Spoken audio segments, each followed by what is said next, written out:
1. 1915 to 1917 Meggie. On December 8, 1915, Meggie Cleary turned 4 years old. After breakfast, her mother gave her a brown paper package and told her to go outside. Meggie sat behind a bush near the gate and tried to open it quickly. Her small fingers were slow, and the paper was heavy. It smelled like the Wahine store, so she knew it came from there and was not made at home. She saw something shiny and gold inside and pulled the paper off faster. Then she saw a doll. Agnes. Oh, Agnes, she said softly. She could hardly believe it. Meggie had been to the store only once before, when she was very good. She had sat next to her mother in the buggy and seen this very doll on the counter. It wore a pink satin dress with soft cream lace. Meggie had loved it then and called it Agnes in her mind. She never thought she would own such a doll. She always played with her brother's old toys, sticks, whistles, and little soldiers. She did not think girls needed dolls. Now she touched the doll's pink dress gently. It was prettier than any dress she had ever seen. The doll's arms and legs could move, and its hair was golden and decorated with tiny pearls. Its face was beautiful and looked real. The eyes opened and closed when Meggie moved her head. The doll even had a tiny smile and white teeth. Meggie put Agnes on her lap and looked at her for a long time. She was still sitting behind the bush when her brothers, Jack and Huey, came running through the grass. They saw her red hair and smiled at each other. Then they pretended to be soldiers chasing someone. Meggie didn't notice them because she was looking at Agnes. "What do you have there, Meggie?" Jack called. "Show us." "Yes, show us," Huey said and came closer. Meggie hugged the doll tightly. No, she's mine. I got her for my birthday. "We just want to look," said Jack. Meggie smiled proudly. She showed them the doll. Look, isn't she beautiful? Her name is Agnes. "Agnes?" Jack laughed. "That name sounds silly. You should call her Margaret or Betty." No, she's Agnes, said Meggie. Huey pointed at her hand. "Look, Jack, its wrist can move." "Really?" "Let me see," said Jack. Meggie pulled the doll close again. No. You'll break her. Please don't take her. Jack frowned. "Don't cry," he said and grabbed Meggie's arm tightly. "I'll tell Bob if you keep crying." Huey pulled at Agnes's skirt. "Give her to us." Meggie cried harder. No, please. You'll break her. Don't take her. But the boys kept pulling until the doll slipped from her arms. Huey shouted, "Got it!" Then the boys began to play roughly with the doll. They took off her clothes and bent her arms and legs every way they could. Meggie stood crying, but she didn't call for help. In the Cleary family, children had to fight their own fights, even the girls. The doll's shiny golden hair fell to the ground. The small pearls dropped into the long grass and vanished. A dusty boot stepped on the pretty dress and left dark marks. Meggie fell on her knees and tried quickly to collect the tiny clothes before they were hurt more. Then she started looking through the grass for the lost pearls. Her eyes were full of tears. She felt very sad because she had never owned anything special before. Frank threw a shoe into cold water and stood up straight. His back did not hurt now, so he must be getting used to his hard work in the smithy. His father would have said it was about time after 6 months of training. Frank knew exactly how long he had been working there, counting every day with anger.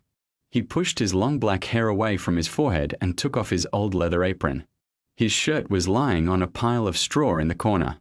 He walked over to it and stopped, staring at the broken wooden wall as if he didn't really see it. His black eyes were big and serious. He was short, only about 5 feet and 3 inches tall, and still rather thin like a boy. But his bare arms and shoulders already showed strong muscles from lifting the hammer. His skin was pale and smooth, wet with sweat. His dark hair and eyes looked different from the rest of the family.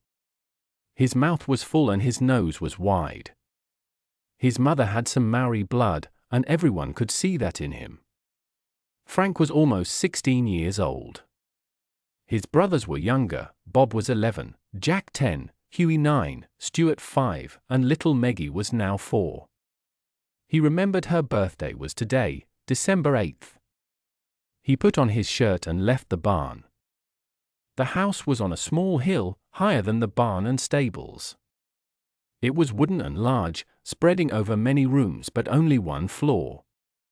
People built houses like that in New Zealand so if there was an earthquake, some part might stay standing. Around the house grew thick gorse bushes covered with yellow flowers. The grass was bright green and soft, like most New Zealand grass. Even in the cold winter, when frost stayed all day in shaded places, the grass never turned brown. The warm summer made it even greener. The rain was gentle and light, the sun warm but never too hot. The land seemed peaceful, but under the ground slept great power. Sometimes the earthquakes came suddenly, shaking the earth. Many years ago a tall mountain had disappeared. Hot steam came out of cracks, volcanoes sent smoke into the sky, and some rivers ran warm. Lakes of mud boiled slowly, and the sea touched cliffs that sometimes broke away. In some places the earth was very thin. Still, New Zealand was a calm and lovely land. Behind the house, a wide green plain spread out. Many white sheep dotted the fields like soft clouds. Far away rose Mount Egmont, 10,000 feet high, its top covered in snow. It looked so perfect that even people like Frank, who saw it every day, never stopped admiring it. The walk from the barn to the house was long, but Frank walked fast. He knew he should not be going there because his father had told him not to.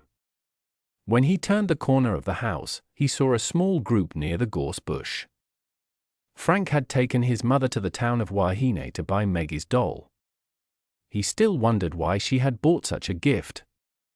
She was careful with money and usually gave clothes, not toys, because clothes were needed. But Meggie had seen the doll on her only visit to town, and Fiona had remembered. When Frank asked why, she had only said that a little girl should have a doll, then changed the subject.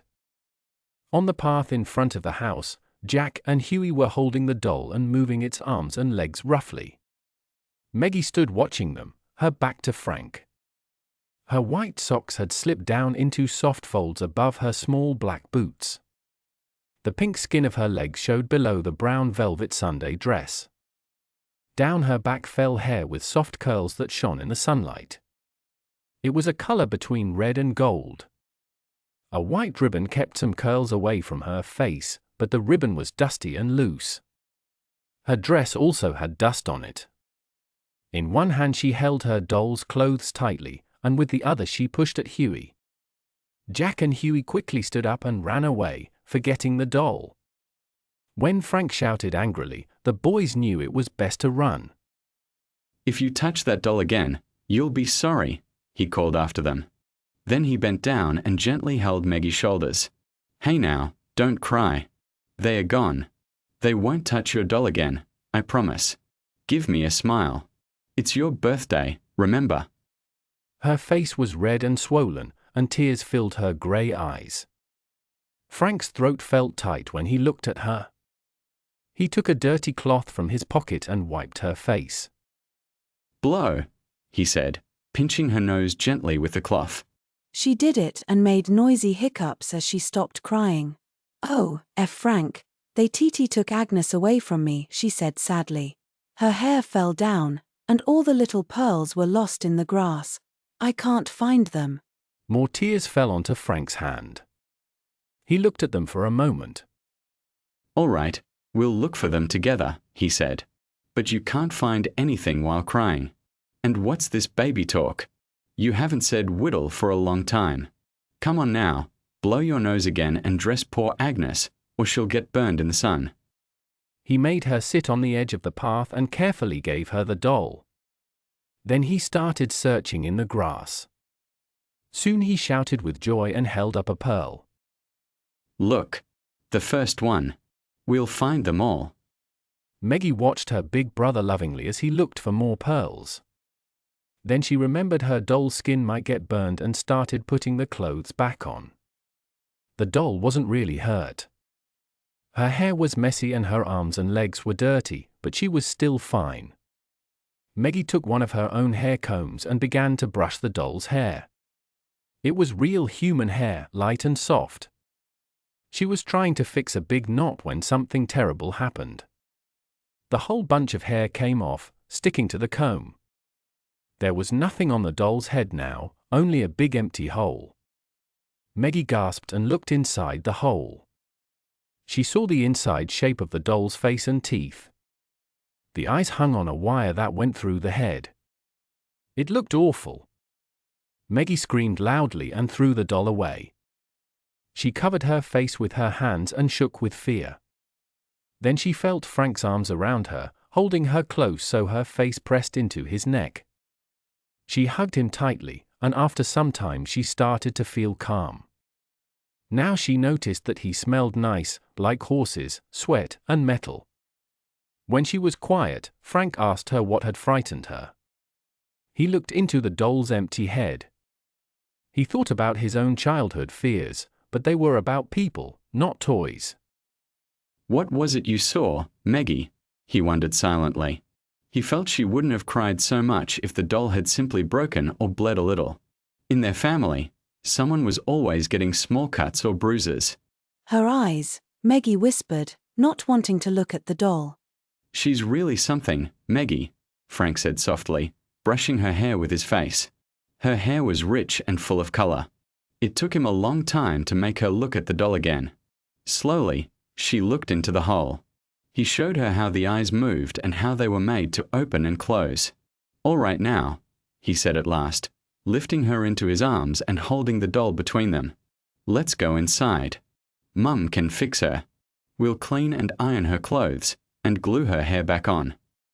I'll make you some real hairpins with those pearls. Then they won't fall out, and you can fix her hair many different ways. Fiona Cleary was in the kitchen peeling potatoes. She was a pretty, fair woman, a bit shorter than average, with a serious face. Her body was slim, and her waist was very small even though she had 6 babies. She wore a grey cotton dress with a big white apron tied neatly at her back. Her black boots went from stove to laundry, to garden, to clotheslines, and back again all day. She put down her knife and looked at Frank and Meggie. Her mouth turned down at the corners. Meggie, I let you wear your Sunday dress today only if you kept it clean. Look at you now. What a messy little girl you are. Mum, it wasn't her fault, Frank said quickly. Jack and Huey took her doll to see how the arms and legs worked. I told her we'd fix it. We can, right? Let me see. Fee reached out her hand for the doll. She was not a woman who talked much. Nobody really knew what she thought, not even her husband. She left discipline to him and did whatever he told her quietly. Meggie had heard her brothers saying that Mum was just as afraid of Dad as they were, but if that was true, she did not show it. Mum was always calm and never angry. She never laughed. I'll wash her clothes tomorrow and fix her hair. Frank can glue her hair back after tea tonight and give her a bath. Her tone was calm, not gentle. Meggie smiled a bit, hoping Mum might laugh, but Mum never did. Meggie felt they shared something special that no one else in the family did, but she could not get close to her. Mum just kept moving, skirts swishing as she worked, always busy. None of the children except Frank understood how tired Fee was. There was always too much work and too little money. She dreamed of the day Meggie would be old enough to help. Meggie did small chores but was only 4 years old, too young to make a difference. 6 children, and only 1 girl. People pitied and admired her, but that didn't help with the endless jobs. A basket full of socks still needed mending. Her knitting was half done, and one son was outgrowing his clothes while another wasn't ready to pass his down. Porrick Cleary was home by chance during the week of Meggie's birthday. It was too early for shearing season, so he was working nearby, ploughing and planting. His main job was shearing sheep, from midsummer to winter's end. After that came lambing. In spring and early summer he usually found other work, helping farmers with planting, milking, or caring for lambs. Wherever there was work, he went. Leaving the family behind was normal for men without land. He came home just after sunset. Lamps were lit, and shadows moved high on the walls. The boys were out on the back veranda playing with a frog, except Frank. Porrick knew where Frank was. He could hear the steady sound of an axe at the woodpile. He stopped on the veranda only long enough to give Jack a light kick and Bob a gentle slap on the ear. Go help Frank with the wood, you lazy boys.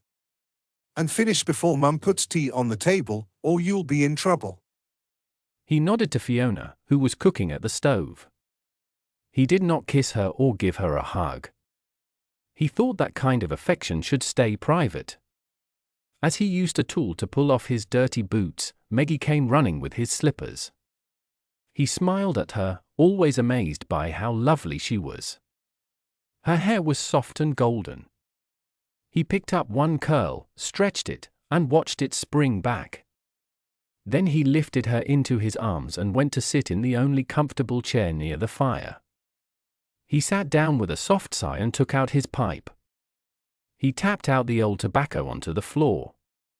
Meggie sat happily on his lap and put her little arms around his neck. She looked up at his face and watched the light on his short golden beard, something she liked to do every evening.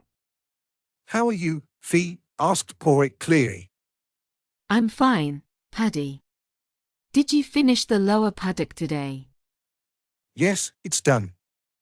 I'll start the upper paddock in the morning. I'm so tired. I can see that. Did Macpherson give you that difficult old horse again? Of course. He never uses it himself. My arms are sore. That mare pulls too hard. I think she has the toughest mouth in all of New Zealand. Don't worry. You'll move to Robertson's place soon, and his horses are much better. I hope so, he said. He filled his pipe again and lit it with a small stick from the fire. He sat back and took a deep breath. How does it feel to be 4 years old, Meggie? He asked. It feels good, Daddy. Did Mum give you your birthday present? Oh yes. How did you and Mum know I wanted Agnes? Agnes, he said, looking at Fiona with a smile. Is that her name? Yes.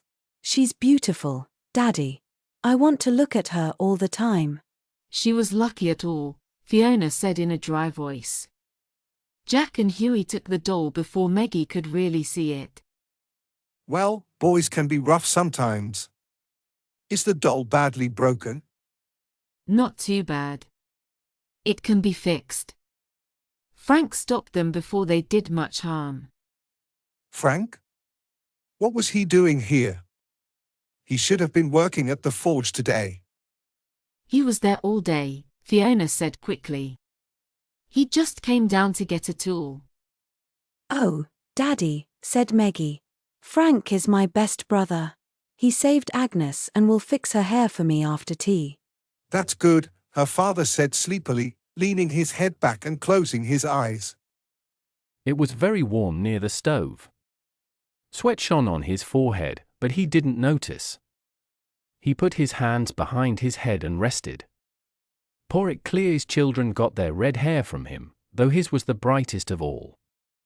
He was a short, strong man with legs shaped by years with horses and long arms from sheep work. His chest and arms were covered with light golden hair. His blue eyes always squinted, as if he had spent many years looking far away. His face was kind and often smiling, so people liked him right away. His nose was large and straight, and it made him look unusual among other Irish men. He still spoke with his Irish accent from Galway, soft and quick, though after 20 years in New Zealand, his speech sounded a little slower and mixed. He was a cheerful man and had passed through many hard times better than most. He was strict with his children, but all except one loved him deeply. When food was short, he ate last. When clothes were needed, the children got them first. That was his way of showing love. He could get angry very fast, and long ago he had killed a man. He was lucky to escape. The man was English, and there was a ship in the harbour sailing soon for New Zealand. Fiona went to the door and called out, "Tea." The boys came into the kitchen one by one. Frank was last, carrying a big pile of wood. He dropped it in the box near the stove. Porrick put Meggie down and went to sit at the head of the long family table. The boys sat around it.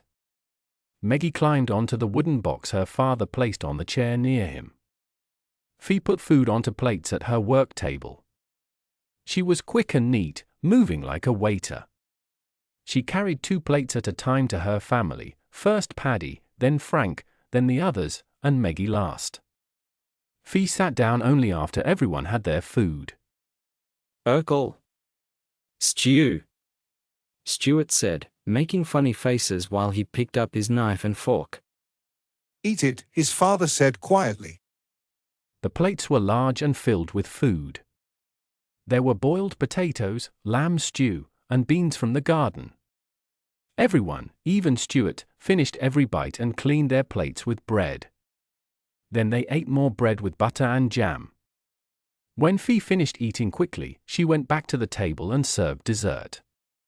She put sweet biscuits covered with jam into soup plates and poured hot custard sauce on top. Then she carried the dishes to the table again. At last, she sat down and sighed. This part she could eat slowly. "Oh, goody. Jam roly-poly," Meggie cried. She stirred her spoon through the custard until pink lines appeared in the yellow sauce. Well, Meggie girl, it's your birthday, so Mum made your favorite pudding, her father said with a smile. Everyone enjoyed the pudding very much. The Cleary family loved sweet food. Yet none of them were overweight. They worked hard, so they used all the energy from what they ate. They ate vegetables and fruit to stay healthy, but the bread, potatoes, meat, and hot puddings gave them strength for their daily work. After Fee poured tea for everyone, they sat together for a while, talking, reading, and relaxing. Paddy smoked his pipe and read a library book. Fee kept filling everyone's cups. Bob was reading, and the younger children were planning what to do tomorrow. School had finished for the long summer break. The boys were ready to start their chores around the house and garden. Bob would paint parts of the house, Jack and Huey would take care of the wood and animals, and Stuart would look after the vegetables. These jobs were much better than schoolwork. Sometimes Paddy looked up from his book and added new tasks to the list. Fee said nothing. Frank was very tired and slowly drank his tea. Later, Fee told Meggie to sit on a tall stool.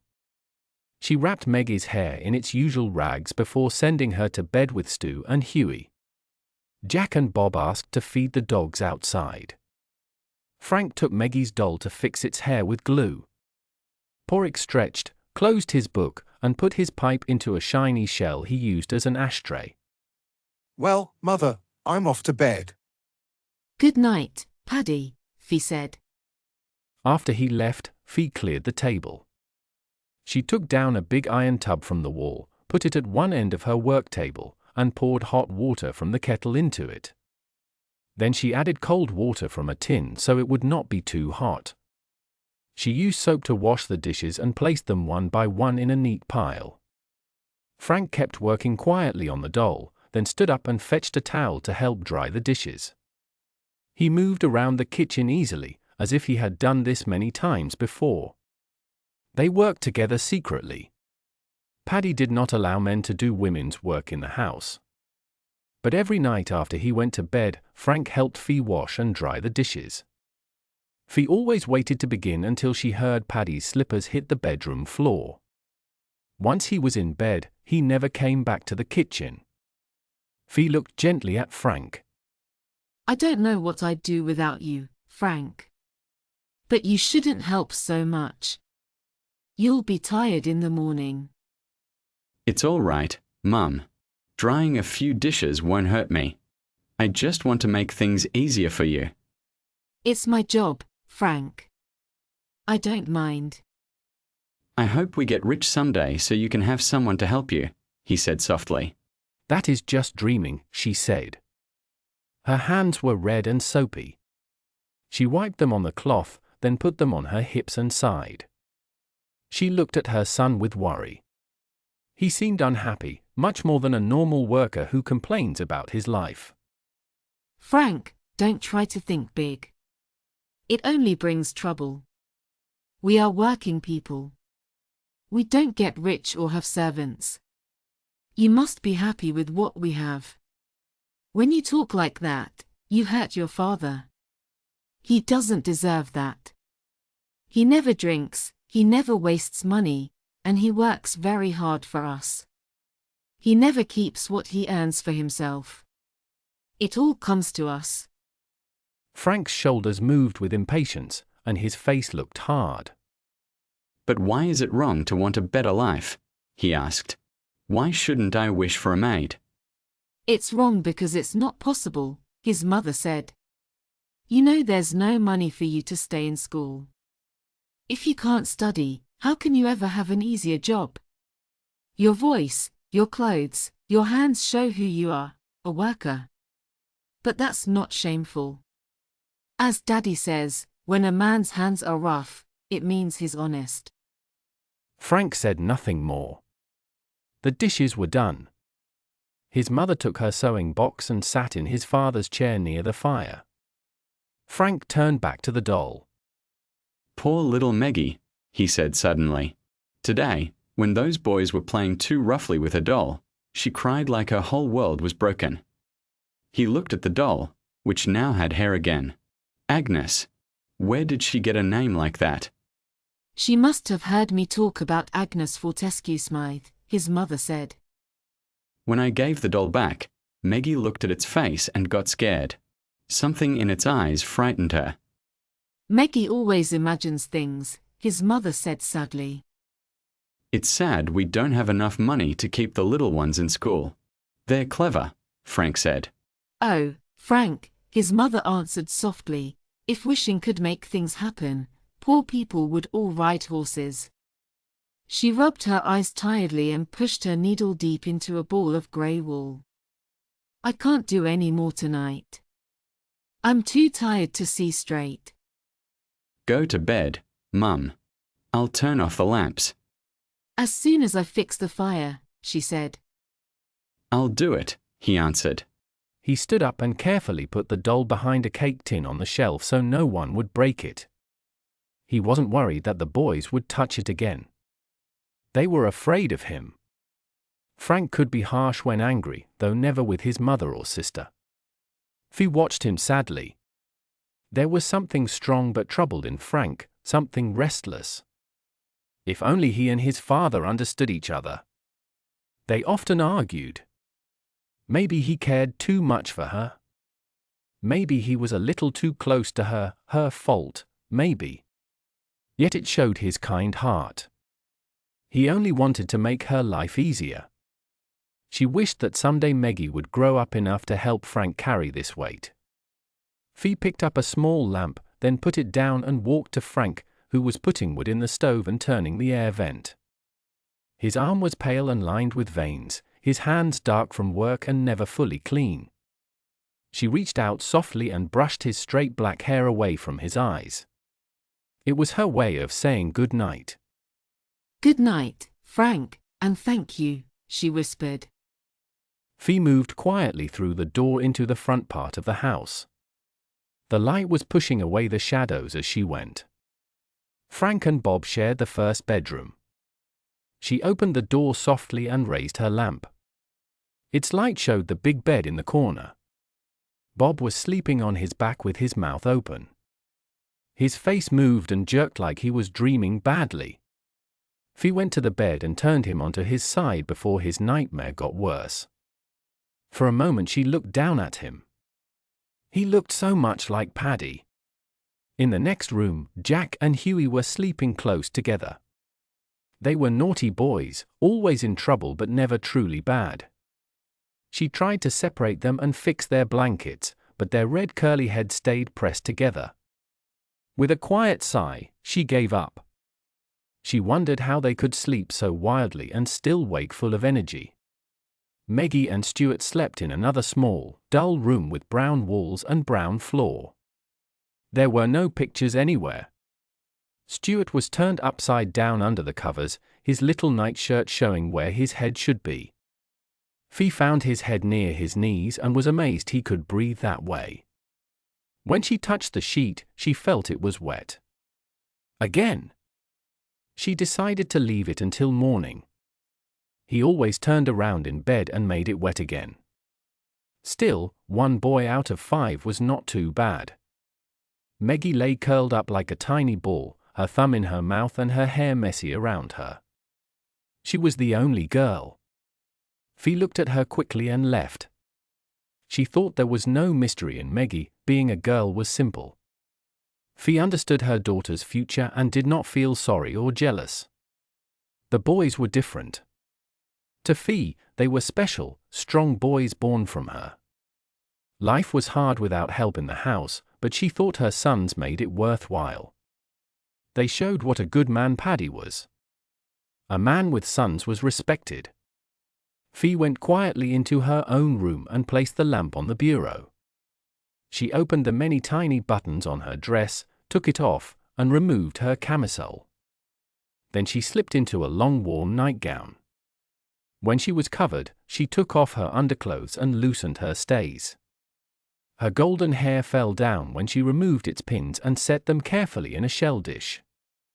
Her hair was thick, bright, and straight, but she never left it loose. She quickly braided it. Then she looked at the bed and held her breath, afraid Paddy might be awake. But he was sleeping, so she sighed with relief. She liked Paddy, and he was gentle and kind, but she did not want more babies yet. Meggie was still too little. On Sundays the Clearys went to church, but Meggie had to stay home with one of her brothers. She wished she could go too. Paddy said small children should stay at home, even during church. When Meggie started school and could sit quietly, she would be allowed to go. Until then, every Sunday morning she stood sadly at the gate watching the family leave in the old cart. The brother staying with her pretended he was happy to miss Mass. Only Frank really liked being apart. Paddy's faith was very important to him. When he married Fee, the local church approved only a little. Fee had been from the Church of England.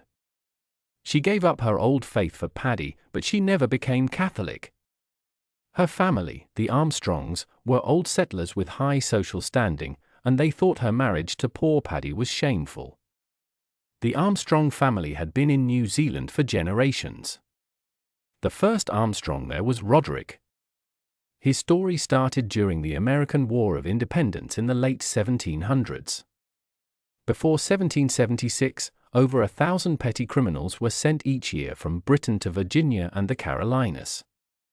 Sold into service that was almost like slavery, many poor people had very hard lives.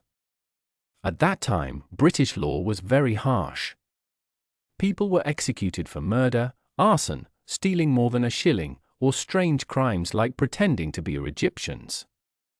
Smaller crimes meant being sent away to work in America for life. When America became independent in 1776, England could not send criminals there anymore. The number of prisoners grew very fast. Jails became crowded, and many people were kept on old ships that no longer sailed. England needed a new place to send them. So in 1787, the government ordered Captain Arthur Phillip to sail to the Great Southland, now called Australia. He commanded 11 ships and carried over 1,000 prisoners, sailors, officers, and soldiers. This trip was not a journey for freedom. After 8 months at sea, the ships reached Botany Bay in January 1788. King George III had found a new land for his convicts, the colony of New South Wales. In 1801, when Roderick Armstrong was 20 years old, he was sent to this faraway colony for life. His family later said he came from gentle Somerset people who lost their fortune after the American Revolution, and that he was wrongly accused. Nobody tried hard to prove this. They liked to believe he had an important past. Roderick was strong and stubborn. During the 8 long months on the ship, he was a difficult prisoner and refused to die, even when others did. When he reached Sydney in 1803, he behaved badly again, so he was sent to Norfolk Island for the worst prisoners. Nothing changed him. Guards gave him little food, locked him in tiny cells, and beat him cruelly. Still, he stayed alive, angry and proud. Every morning he promised himself he would live. Every night he was glad he had survived. In 1810, he was moved to Van Diemen's Land, now called Tasmania. He was put to work in a group of chained men cutting stone to make a road near Hobart. He later fought against his guards and escaped with other convicts. They travelled through cold rainforests and reached Hobart's whaling station. There they stole a boat and tried to cross the Tasman Sea without enough food or water. The boat finally reached the west coast of New Zealand's South Island. Only Roderick and 2 men were alive. He never told anyone what happened on that trip, but people whispered that the group had survived in a terrible way. 9 years had passed since he left England. He was still young, but he looked old and weak. By 1840, when official settlers arrived in New Zealand, Roderick had built his own farms in the rich land of Canterbury. He lived with a Maori woman and had 13 children who were proud and strong. By 1860, the Armstrongs were rich and respected. They sent their sons to good schools in England and showed that they were clever descendants of a powerful man. Roderick's grandson James had a daughter named Fiona in 1880, the only girl among 15 children. Fiona, called Fee, never spoke about missing the strict church ways of her childhood. She accepted her husband Paddy's Catholic faith, went to Mass with him, and made sure their children learned to pray to the Catholic God.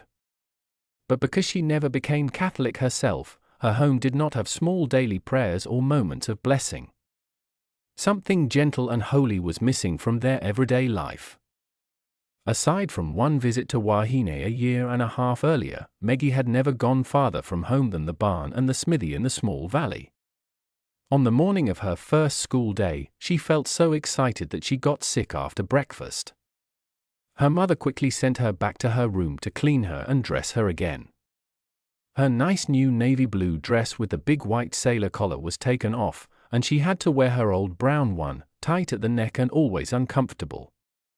Meggie, next time you feel sick, tell me before it happens. I don't want to clean another mess. Hurry now. If you're late, Sister Agatha will punish you. Be good and stay close to your brothers. Bob, Jack, Huey, and Stu were jumping around near the front gate when their mother pushed Meggie outside. She carried her lunch, jam sandwiches, in an old school bag. Come on, Meggie. We'll be late. Bob shouted, already starting down the road. Meggie ran after her brothers, trying to keep up. The sun had been shining for hours, and the grass was mostly dry except in the shade. The road to Wahine was made of red dirt and had 2 deep wheel paths with green grass growing between them. White lilies and orange flowers covered the sides near the wooden fences that marked the farms. Bob liked walking on top of the right-hand fence, balancing his school bag on his head. Jack walked along the left fence. The 3 younger children stayed on the road. At the top of the long hill, they stopped for a moment to catch their breath, their bright heads showing against the cloudy sky. The best part was going down. They held hands and ran together on the grassy edge until the path ended in flowers. They wanted to roll down the hill, but there was no time. It was 5 miles to Wahine, and when Meggie finally saw the tall poles in the distance, her legs were tired and her socks had slipped down. She was breathing hard, and Bob looked back with impatience. Her face was pink but pale.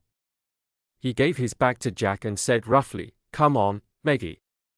I'll carry you the rest of the way."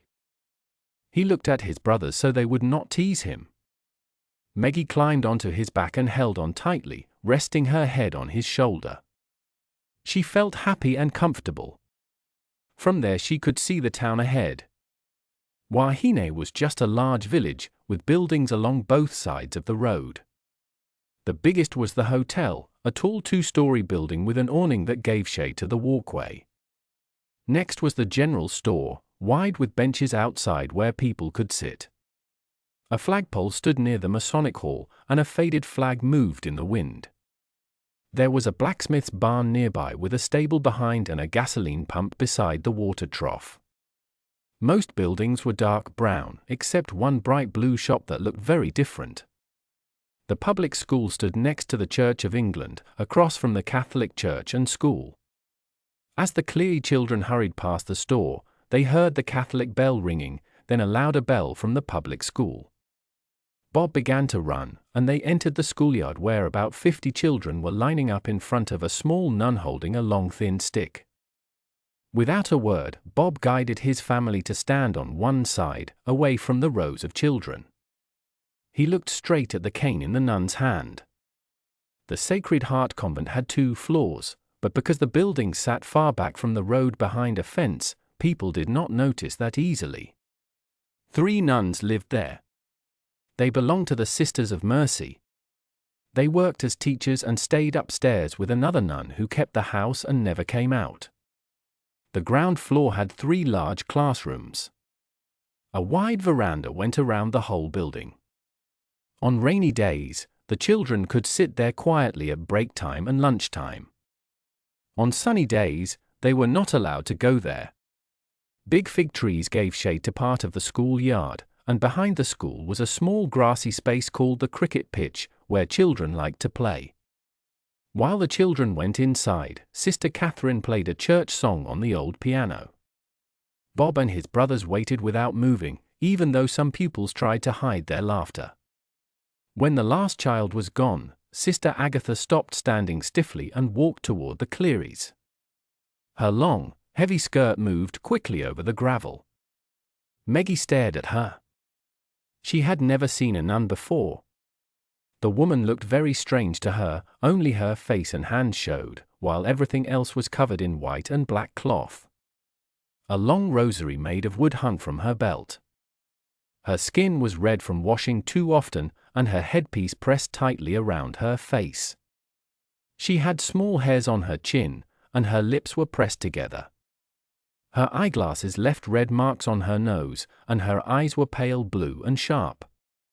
"Robert Cleary, why are you late?" she asked in a dry, hard voice.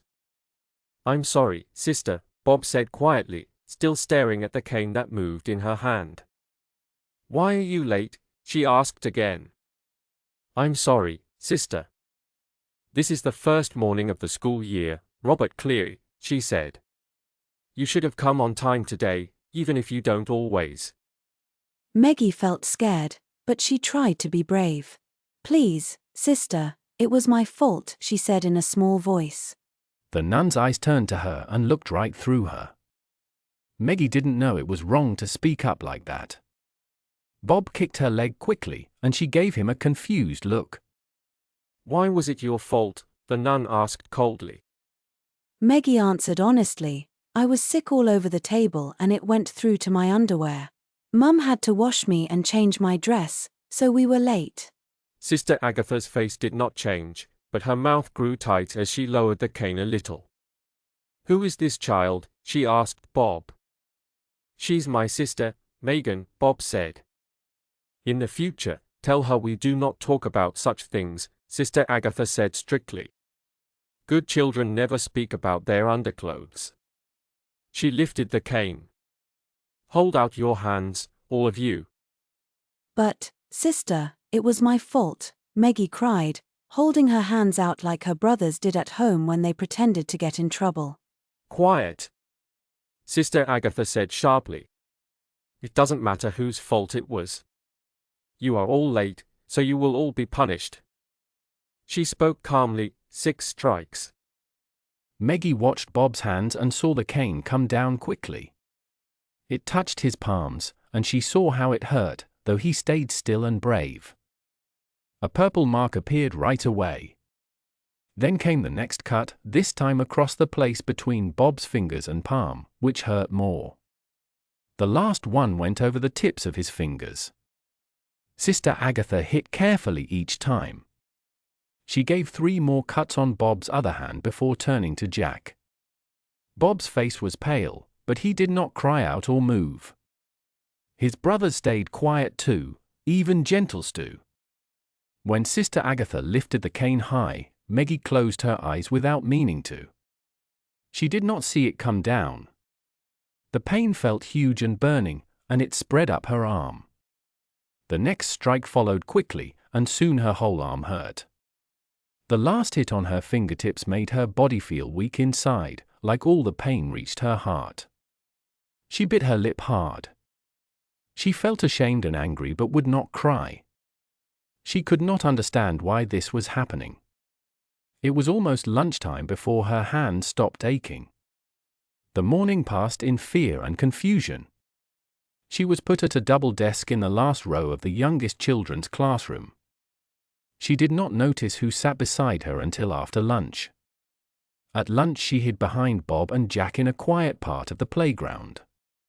Only when Bob told her strictly did she eat the gooseberry jam sandwiches her mother had made. When the bell rang for afternoon lessons, she stood in line, her eyes clearer now. She still felt the shame of punishment, but she held her head high and tried not to care about the whispers and small laughs around her.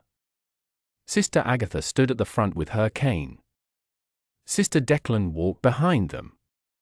Sister Catherine sat at the piano and started playing a marching song. The children began walking in time to the music like little soldiers. Sister Catherine smiled proudly. She still liked teaching. She was young, kind, and Irish, different from the other 2 strict nuns. She taught the oldest children, while Sister Agatha taught the youngest, hoping to guide them early. Sister Declan cared for the middle group. Hidden in the last row, Meggie finally looked at the girl next to her. The girl smiled with a big gap between her teeth. Her eyes were large and black, and her skin was dark and shiny.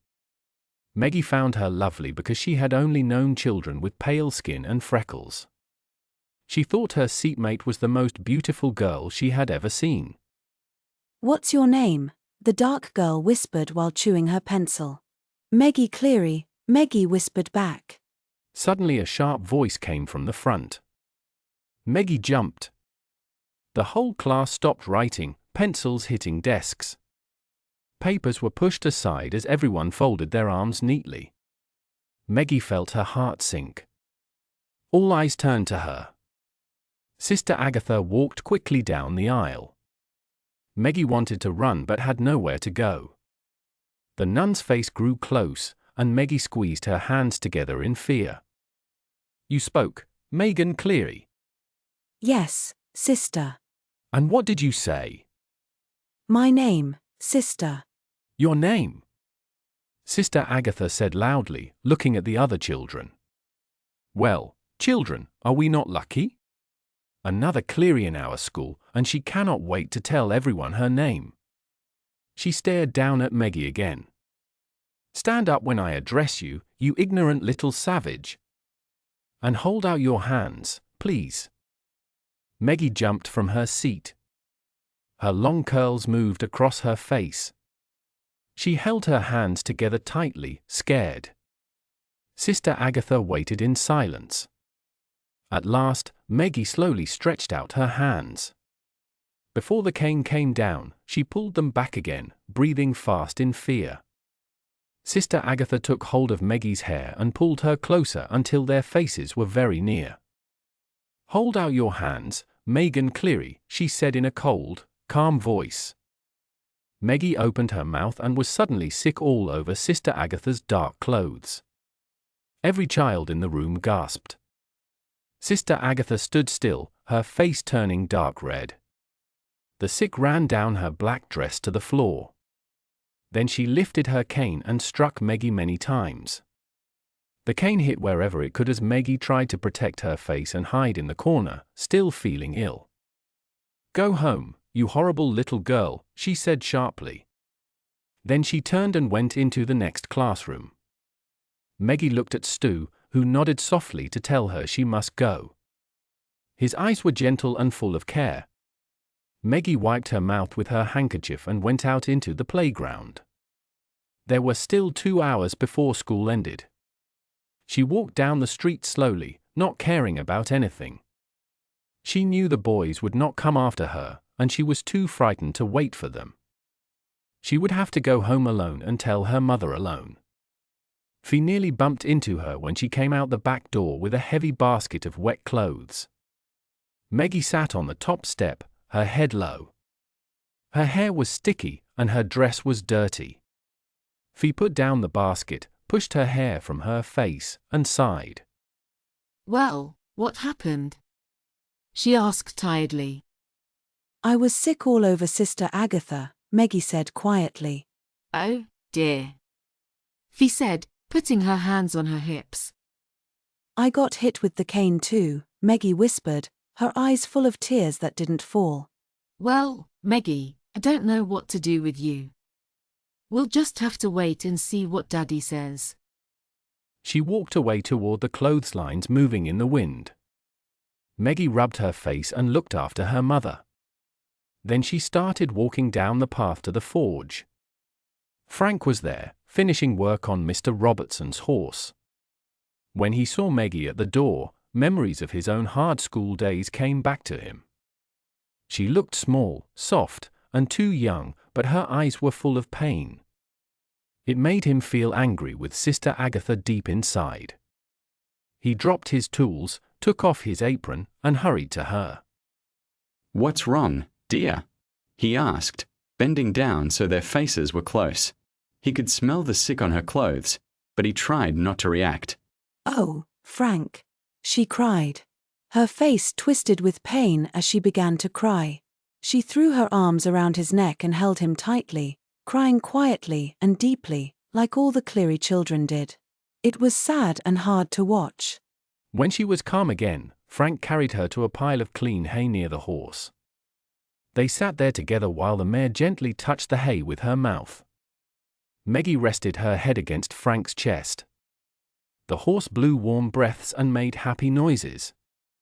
"Why did she hit all of us, Frank?" Meggie asked softly. "I told her it was my fault."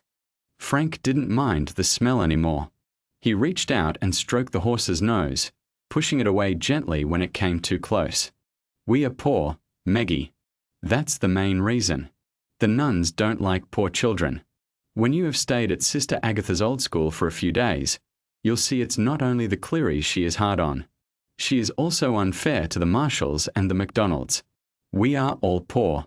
If we were rich like the O'Briens, and went to school in a fancy carriage, the nuns would be very kind to us. But we can't give them rich gifts or nice horses. So we don't matter to them, and they treat us badly. One time Sister Agatha shouted at me. She said I should cry and make noise, because then she wouldn't hit me so much. That's another reason she hates us. She can't make the Clearys cry. She wants us to obey her all the time, but I told the boys that no Cleary must cry when she punishes us.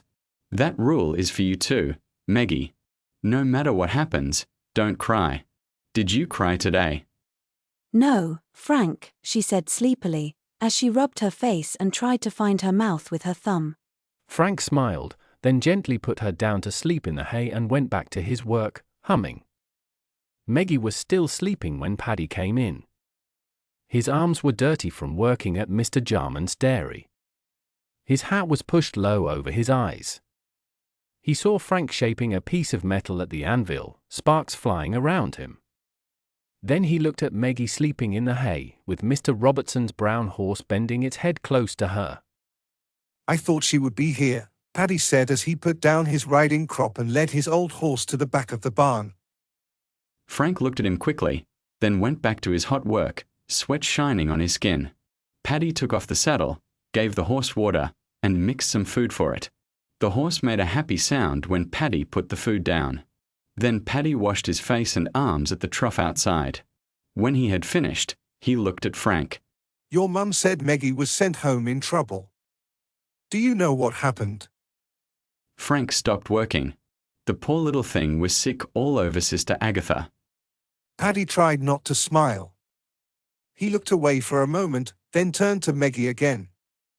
She was excited about school, wasn't she? I think so, Frank said. She was already sick before they left. They got to school late and Sister A.G. gave them punishment. Meggie felt sad because she thought it was her fault. Later she got sick again and made a mess on Sister A.G.'s clean dress. What did the sister do then? Paddy asked. She hit her with a cane and sent her home. Paddy sighed. Poor little girl. I respect the nuns, but I wish they were gentler. It was Meggie's first school day. Frank looked at his father with surprise. He had never talked to him like this before. For the first time, Frank realized Paddy cared deeply for Meggie. He began to feel he almost liked his father. Frank smiled. She's a brave little girl, isn't she? Paddy nodded while watching her. The horse made soft sounds. Meggie moved, rolled over, and opened her eyes. When she saw her father, she sat up quickly, her face pale. Well, Meggie girl, you've had a big day, haven't you? Paddy said. He picked her up from the hay. He wrinkled his nose at the smell, then held her close. I got punished, Daddy, she whispered. Yes, and knowing Sister Agatha, it may happen again, he said kindly, lifting her onto his shoulder. Let's go home and see if Mum has hot water for your bath. You smell worse than the dairy. Frank stood in the doorway watching them walk away. Then he turned and looked at the soft eyes of the brown mare. Come on, old girl, he said. I'll take you home, he said, picking up a halter. Meggie's sickness turned out to help her in a way. Sister Agatha still punished her, but now she did it from farther away. That made her hits weaker and not so painful. The girl who sat next to Meggie was the youngest daughter of an Italian man. He owned Wahine's bright blue cafe. Her name was Teresa Annunzio. She was quiet enough that Sister Agatha did not notice her much. When Teresa's teeth came in, she became very pretty, and Meggie liked her a lot. In the playground, they walked with their arms around each other's waists. That meant they were best friends. They talked all the time. One day at lunch, Teresa took Meggie to the cafe to meet her family, her mother, father, brothers, and sisters. They thought Meggie was lovely, with her golden hair and big grey eyes, and called her like an angel. The family was kind and warm, and Meggie loved being with them. They gave her big hot potato chips cooked in lamb fat, and fish fried in batter until golden. Meggie had never tasted food so good. She wished she could eat there every day, but this visit needed permission from her mother and the nuns. After that, Meggie talked about Teresa all the time at home. Teresa says. Teresa did. Then he said it was not good to be close to Italian people, calling them dirty. Meggie looked hurt, and he felt sorry for saying it. Frank was jealous and agreed with Paddy. So Meggie stopped talking about Teresa at home. Still, she met Teresa at school, and her brothers were happy she had a friend. They could play freely while Meggie stayed with Teresa. The lesson started to make sense to Meggie. She learned that plus meant adding, and com meant taking away. She was clever and could have been an excellent student if she had not been so afraid of Sister Agatha. When the nun looked at her and asked a question, Meggie froze. Her voice shook, and her mind went blank. She was good at numbers, but when asked to answer aloud, she could not even say what 2 and 2 made. She loved reading, but reading aloud frightened her. She could hardly say cat. The other children laughed, and she felt ashamed. Sister Agatha often used Meggie's work to show mistakes, holding up her messy papers. Some children had erasers, but Meggie did not. She tried to fix things using her wet fingertip. It made the paper dirty and full of holes, but she wanted to avoid being scolded. Before Meggie came, Sister Agatha had focused her anger on Stuart. He was calm and gentle, and that made him hard to upset. Meggie, however, got nervous and read easily. Stuart felt sorry for her and tried to take some of the nun's anger himself. But Sister Agatha saw it and became even more annoyed. She disliked how the Cleary children always helped each other, though she could not explain why she felt that way. But Sister Agatha was an unhappy old nun, and the proud Cleary family was hard for her to deal with. Meggie's biggest problem at school was being left-handed. When she started her first writing lesson and tried to hold the pencil in her left hand, Sister Agatha shouted loudly, "Megan Cleary, put that pencil down." Megan Cleary, put that pencil down. From that moment, there was a long struggle. Meggie could not use her right hand well. When Sister Agatha forced her to hold the pencil in her right hand, Meggie felt confused. Her right hand felt strange and weak. She could not write properly. The line went off the edge of the slate, or the pencil dropped to the floor. Nothing worked. When Sister Agatha looked away, Meggie quickly changed to her left hand and wrote beautiful letters. But Sister Agatha would not give up. Every morning she tied Meggie's left arm to her body with rope. She kept it tied all day until school ended. Even at lunch and playtime, Meggie had to move and eat with one arm stuck to her side. After 3 months, she learned to write with her right hand, though her writing was poor. Her left arm stayed tied for 2 more months so she wouldn't use it again. Then Sister Agatha made all the children pray and thank God for making Meggie write again. She said that only right-hand people were children of God, and that left-handed ones were wicked, especially if they had red hair. During her first year of school, Meggie became thin. She bit her nails badly. To punish her, Sister Agatha made her walk around the room showing everyone her hands. Many children also bit their nails, but only Meggie was made an example. At home, her mother Fee painted her fingers with bitter liquid so Meggie wouldn't bite them. Everyone watched to be sure she didn't wash it off. The brown marks embarrassed her at school. The taste of the liquid was awful. She tried to wipe it off with her handkerchief until her skin hurt. Her father Paddy also tried to stop her by using a switch. He said he didn't hit children on their faces or hands, only on their legs, because legs could not be really hurt. But even with all the scolding and punishment, Meggie still bit her nails. Her only comfort at school was her friendship with Teresa Annunzio. Teresa made everything better. At playtime, the girls sat together under the big fig tree, talking and laughing. Meggie loved hearing stories about Teresa's large Italian family and all her dolls and toys. When Meggie saw Teresa's real little tea set, she could hardly believe it. It had 108 tiny pieces, cups, saucers, plates, a teapot, a sugar bowl, a milk jug, and small knives and spoons. Teresa had many toys because her parents were kind and loved her dearly. Meggie and Teresa admired each other, but Teresa felt sorry for Meggie. She thought it was sad that Meggie's mother never hugged or kissed her. Meggie looked at Teresa's cheerful, round mother and wondered how anyone could have such a different mother from her own pale and serious one. She did not think, "I wish my mother hugged me." She only thought, "I wish Teresa's mother hugged me." Still, she dreamed more about Teresa's lovely blue and white tea set than hugs. It was so thin, so pretty. She wished she could give tea to her doll Agnes with that perfect set. During Friday benediction in the old church, Meggie knelt and prayed for her own tea set with a willow pattern. The church had old Maori carvings and a painted ceiling.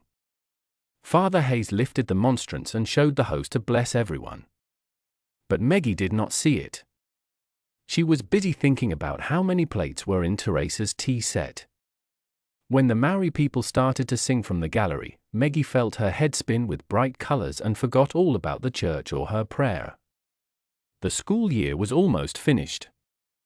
December was coming, and soon it would be Meggie's birthday and full summer. That morning, Meggie learned that wishing for something can sometimes be costly. She sat on a tall stool near the stove while her mother, Fee, brushed her hair for school. Meggie's hair was full of curls, which her mother thought was lucky. Girls with straight hair often wished for curls. Each night, Meggie had to twist her long hair in cloth strips, and every morning Fee undid them and brushed it. Fee used an old hairbrush and rolled each curl carefully around her finger.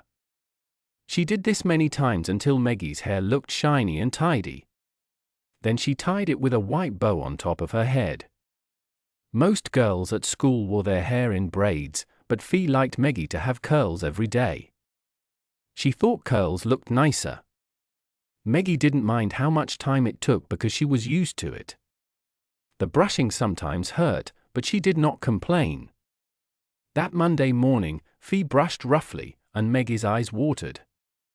Her birthday was only 2 days away. She held onto the stool and dreamed about the pretty blue tea set she wanted so much, even though she knew her family could not afford it. Then Fee made a strange sound. Everyone in the kitchen turned to look at her. Holy Jesus Christ! Fee said. Paddy stood up quickly, shocked, because Fee never spoke like that. She was staring at one of Meggie's curls with horror on her face. The boys came close, trying to see. Meggie bent forward to look too, but Fee accidentally hit her with the brush. Her eyes filled with tears. Look! Fee whispered and held the curl up so the sunlight could shine on it. Paddy looked. At first, he saw nothing strange. Then he saw that tiny creatures were crawling on Fee's hand. He took another curl and saw more of them moving among Meggie's hair. Small white specks stuck to the strands, and the creatures were making more of them. Meggie's hair was alive with tiny insects. She has lice, Paddy said. The boys stepped back quickly, afraid to be close. Only Fee and Frank kept looking. Meggie sat sadly, wondering what she had done wrong. Paddy sat down and stared at the fire. It's that foreign girl, he said angrily to Fee. Her family is dirty. Paddy! Fee said softly, upset by his words. I'm sorry, Paddy said, but thinking that girl gave Meggie lice makes me mad. I want to go to town and tell them what I think. Mum, what happened? Meggie asked at last. Fee looked at her and said, You have lice, my poor girl. Her mother answered, putting her hand in front of Meggie's eyes. You have these small things in your hair. They must have come from that Italian girl you spend so much time with. What am I going to do with you? Meggie stared at the tiny bug moving on her mother's skin, and tears came to her eyes. Frank started heating the water while Paddy walked up and down the kitchen, shouting angrily. Every time he looked at Meggie, he got even more upset. At last, he grabbed his hat and took the long horsewhip from the wall. I'm going to Wahine, he said. I'll tell that man what to do with his dirty food. Then I'll go see Sister Agatha and tell her what I think about her letting sick children in her school. Paddy, please be careful, Fee said softly. Maybe it wasn't the Italian girl. Even if she has lice, Meggie could have caught them from someone else. Nonsense, Paddy said. He ran down the back steps, and soon they heard the sound of his horse going down the road. Fee looked at Frank, tired and worried. Well, she said, let's hope he doesn't end up in jail. Frank, bring the boys inside. No school today. Fee checked all her son's hair, then looked through Frank's hair and let him check hers too. No one else seemed to have bugs, but she didn't want to take any chances. When the water was ready, Frank mixed hot and cold water in the dish tub. Then he brought a big can of kerosene and a bar of soap. He started with Bob. Each head was made wet, and kerosene was poured on. Then the soap was rubbed in. The kerosene and soap hurt, and the boys cried and rubbed their eyes. Fee got her big scissors from her sewing basket. She came back to Meggie, who still sat quietly on the stool after more than an hour. Fee looked at her daughter's lovely long hair. Then she began to cut. The curls fell to the floor until Meggie's pale skin showed under short and uneven hair. Fee looked at Frank. Should I shave it all? She asked quietly. Oh, Mum, please don't. Frank said, if she gets more kerosene, that should be enough. Please don't shave her. So Meggie was taken to the table. They poured many cups of kerosene over her head and rubbed in more soap. When they finished, Meggie could hardly open her eyes because it burned so much. Her face and scalp were red and full of blisters. Frank put her cut hair into the fire. Then he cleaned the broom in kerosene. He and Fee washed their own hair, wincing at the pain. After that, Frank scrubbed the kitchen floor. When everything was clean, they went to the bedrooms and took off all sheets and blankets. They spent the rest of the day washing and hanging laundry. The mattresses and pillows were put outside and sprayed with kerosene. Fee beat the rugs until she was sure they were clean. All the boys helped, but Meggie didn't. She was in trouble and too sad to help. She went behind the barn and cried. Her head hurt, and she felt ashamed. When Frank tried to talk to her, she wouldn't look at him or go inside. At last, he had to pull her into the house while she tried to resist. Meggie sat in a corner when Paddy came home in the late afternoon. He saw her short hair and started crying too. He sat in a chair, covering his face, while everyone stood quietly, not knowing what to do. Fee made tea and gave him a cup.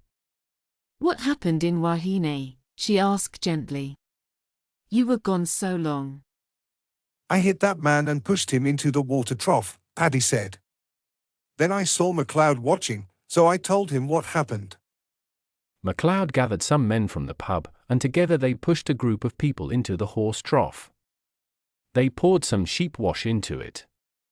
Later, I went to the school and talked with Sister Agatha. She was very upset that she had not noticed the problem earlier. She told a girl to stand up and checked her hair. The girl had lice. Sister Agatha sent her home and said she must not come back until her hair was clean. I left her with Sister Declan and Sister Catherine, who started checking every child's head. Many children had lice, and even the nuns began to scratch their own heads when they thought no one was looking. The man laughed at remembering it, but when he looked at Meggie again, he grew serious. He looked at her and said, Meggie, you must not spend time with anyone except your brothers. If they are not good enough, that is too bad. Bob, make sure Meggie doesn't talk to anyone else at school, understand? Bob nodded. Yes, Daddy. The next morning, Meggie was shocked to learn she still had to go to school. No, I can't go, she cried and held her head. Mum, please, not with Sister Agatha. Her mother answered, yes, you can. It will teach you something, and ignored Frank's worried look. Meggie walked slowly to school. She wore a brown scarf around her head. Sister Agatha did not speak to her. During playtime, the girls pulled off her scarf to see what was underneath. Her face looked almost normal, but her head was sore and red. Bob saw this and quickly came over. He took Meggie to a quiet place near the cricket field. Don't listen to them, Meggie, he said. He tied her scarf again and patted her shoulder. They are mean. I wish I could have kept some of the lice and put them on their hair later. The other Cleary boys came too. They stayed around Meggie to protect her until the school bell rang. At lunchtime, Teresa Annunzio came to school with her head shaved. She tried to hit Meggie, but the boys stopped her. Teresa stepped back, raised her right arm, hit it with her left hand, and made a strange sign that everyone watched carefully. I hate you, she shouted. My dad has to leave town because of what your dad did. She turned and ran away from the playground, crying loudly. Meggie kept her head high and tried not to cry. She was learning to be strong. She told herself it didn't matter what other people thought. The other girls stayed away from her. Some were scared of her brothers, Bob and Jack. Others stayed away because their parents said not to play with the Cleary family. People thought that being close to the Clearys always brought trouble. So Meggie spent her last days of school completely alone. Even Sister Agatha followed the rule and got angry at Stuart instead of Meggie. Meggie's birthday was on a school day, so her celebration was moved to Saturday. That day, she got the gift she had wanted for a long time, a willow pattern tea set. It was placed on a beautiful blue table with matching little chairs that Frank had made when he had a rare free moment. Agnes sat on one of the small chairs wearing a new blue dress that Fee had sewn for her. Meggie looked sadly at the tea set. The blue and white pictures on the cups and plates did not make her happy anymore. There were strange trees with round flowers, a small pagoda, birds that looked frozen in the air, and tiny people running across a little bridge. The magic she once felt was gone. But she understood that her family gave her this gift because they wanted to make her happy. So she made tea for Agnes and pretended to feel glad. She kept using the tea set for years, always carefully, never breaking a single piece. No one ever guessed that Meggie really disliked the tea set, the blue table and chairs, and Agnes's blue dress. 2 days before Christmas in 1917, Paddy came home with his weekly newspaper and a pile of library books. This time, he looked at the newspaper first. It had a big section about the war, just like in the American magazines that sometimes came to New Zealand. There were blurry pictures of soldiers fighting at Gallipoli, stories about brave men from Australia and New Zealand, and a list of soldiers who had won the Victoria Cross. There was also a large picture of an Australian cavalryman riding his horse, with his sword ready and feathers on his hat. Daddy, I want to go, he said when he finished reading. Fee turned quickly and spilled stew on the stove. Paddy sat up straight, forgetting his book. You're too young, Frank, he said. No, I'm not. I'm 17. I'm a man now. Why should our soldiers die while I'm safe here? It's time a Cleary helped too. You're underage, Frank. They won't let you join, Paddy said. They will if you don't stop me, Frank said, looking at his father. But I do stop you. You're the only one working now, and we need your money. I'll be paid in the army. Frank argued. Paddy laughed. The soldiers pay? You earn more as a blacksmith than you would as a soldier. But I could do something better there. It's my chance to get out, Daddy. That's nonsense, Paddy said firmly. You don't understand how bad war is. I come from a country that has fought for hundreds of years. I know what I'm talking about. You've met men who fought in the Boer War, listen to them sometime. The English use our soldiers in the worst places so they don't risk their own men. Look at Gallipoli. 10,000 dead out of 50,000 who went there. Why should you fight for England? What has England done for you? If you went there, people would look down on you for being from New Zealand. Our country isn't in danger. Maybe England needs to lose for once. I wouldn't cry if the German army walked into London. But Daddy, I want to join. You may want to, but you're not going. Forget it, said Paddy. You're not big enough to be a soldier. Frank's face turned red and his lips pressed together. He did not like people talking about how small he was. At school, he had always been the shortest boy in his class. He had fought many times because others teased him. Now he was 17, but still only 5'3", just the same as when he was 14. He worried he might never grow taller. Frank worked hard trying to change himself. He stretched his body, did many exercises, and hoped every day to grow. It never helped. But working as a blacksmith made him strong. His job gave him great power for his small size. If his father, Paddy, had picked the perfect work for Frank, this would have been it. At 17, Frank had never lost a fight. Everyone in Taranaki knew about him. When he fought, he used all his anger and sadness. His strong body and stubborn mind helped him win. The bigger and tougher the man, the more Frank wanted to beat him. People his own age stayed away from him because he was known to be rough. Lately, he had started fighting grown men. People still talked about the time he beat Jim Collins, a man of 22 who was 6'4" and could lift horses. During that fight, Frank broke his arm and hurt his ribs, but he kept fighting until Jim was lying bloody and weak on the ground. Others had to stop Frank before he hurt Jim more. When his arm and ribs healed, Frank went to town and lifted a horse himself.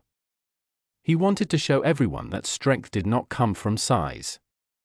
Paddy knew about his son's strong will and bad temper. He understood why Frank wanted respect, but he still felt angry when fighting kept Frank away from work in the forge. Paddy himself was short, but he had never cared much about it. In Ireland, people were smaller, and when he came to New Zealand, he was already grown. His height did not bother him the way it bothered Frank. Paddy often watched Frank, trying to understand him but couldn't. Frank always seemed the farthest from his heart, though Paddy tried not to show preference among his children. Fee, his wife, felt sorry about the coldness between them, but even for her sake Paddy could not stop feeling annoyed with Frank. Frank's small hands were flat on the paper before him. His dark eyes were fixed on Paddy's face, part begging, part proud. His face looked strange to Paddy, not like the other family members, except maybe around the eyes. Yet one thing was sure: Frank was brave. After Paddy spoke about Frank's size, everyone ate their rabbit stew in silence. Even the younger boys, Huey and Jack, talked awkwardly and laughed too loudly. Meggie refused to eat. She watched Frank as if afraid he might vanish. Frank touched his food for a short time, then asked to leave the table. Soon they heard an axe hitting the wood outside. Frank was cutting the hard logs that Paddy had brought home for winter fires. Later, when everyone thought Meggie was asleep, she quietly climbed out the window and went to the woodpile. It was a large area covered with chips and bark. There were tall stacks of uncut logs on one side and neat piles of chopped wood on the other. In the middle stood 3 tree stumps used for chopping different sizes of wood. Frank was not on a stump. He was cutting a huge eucalyptus log on the ground. The log was 2 feet thick and held in place with iron spikes. Frank stood on top of it, chopping between his feet to make it smaller. The axe moved so quickly it made a sharp, singing sound. The handle slid fast in his wet hands as he worked. The axe moved fast above Frank's head, then came down hard. It cut a deep piece from the strong wood like it was soft pine. Small bits of wood flew everywhere. Sweat ran down Frank's chest and back. He had tied a handkerchief around his head so the sweat would not get in his eyes. The work was dangerous. One wrong swing could hurt his foot. He wore leather bands on his wrists to catch sweat, but his hands had no gloves.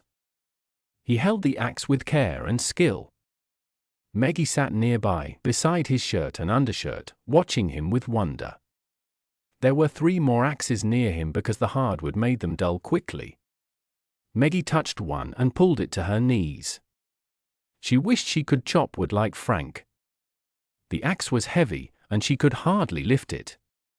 These axes had only one sharp side, because 2-sided axes were too light for this kind of wood. The back of the axe was thick and weighted. The handle fit tightly through it. If an axe head came loose, it could fly off and hurt someone badly. Frank kept chopping as the daylight faded. Meggie moved out of the way of the flying chips. She waited until he noticed her. The log was almost cut through. He turned, breathing hard, and started cutting the other side. The gap grew deep and narrow. Soon the axe head went all the way inside the cut. Large pieces of wood flew close to him. He didn't stop. He chopped faster. Suddenly, the log split. Frank jumped to the side just as the wood fell in. He smiled, but it was not a happy smile. He reached for a new axe and then saw Meggie sitting quietly in her neat nightgown. Her short curly hair looked strange but nice to him. He came over and sat down with his axe on his knees. "How did you get out, silly girl?" he asked. I climbed out the window after Stu went to sleep, she said. "You're turning into a tomboy," he said. I don't mind. It's better than playing alone. "I suppose so," Frank said softly. He leaned back against the log. "What's wrong, Meggie?" Frank, are you really going away? She asked. Her small hands rested on his leg. Her face showed her worry, and she could hardly breathe because she was trying not to cry. "I might be, Meggie," he said gently. Oh, Frank, please don't. Mum and I need you. What will we do without you? He smiled sadly, her words sounding like their mother's. "Meggie, things don't always go the way we want. Our family believes we should work for everyone, not just for ourselves. But I don't agree. I think we should sometimes think of what we want. I want to leave because I'm 17 and ready to start my own life. But Dad says I must stay because the family needs me. I'm not 21 yet, so I have to obey him." Meggie tried hard to follow his words and nodded. "I've thought a lot about this," he said. "I'm going to leave, and that's final. You and Mum will miss me, but Bob is growing up fast, and Dad and the boys won't miss me much. Dad only cares about the money I bring home." Don't you like us anymore, Frank? She asked. He turned and hugged her tightly. He loved her so much it hurt. "Meggie, I love you and Mum more than anyone else.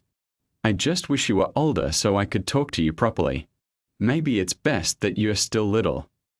He let her go suddenly and tried to calm himself. Then he looked at her again.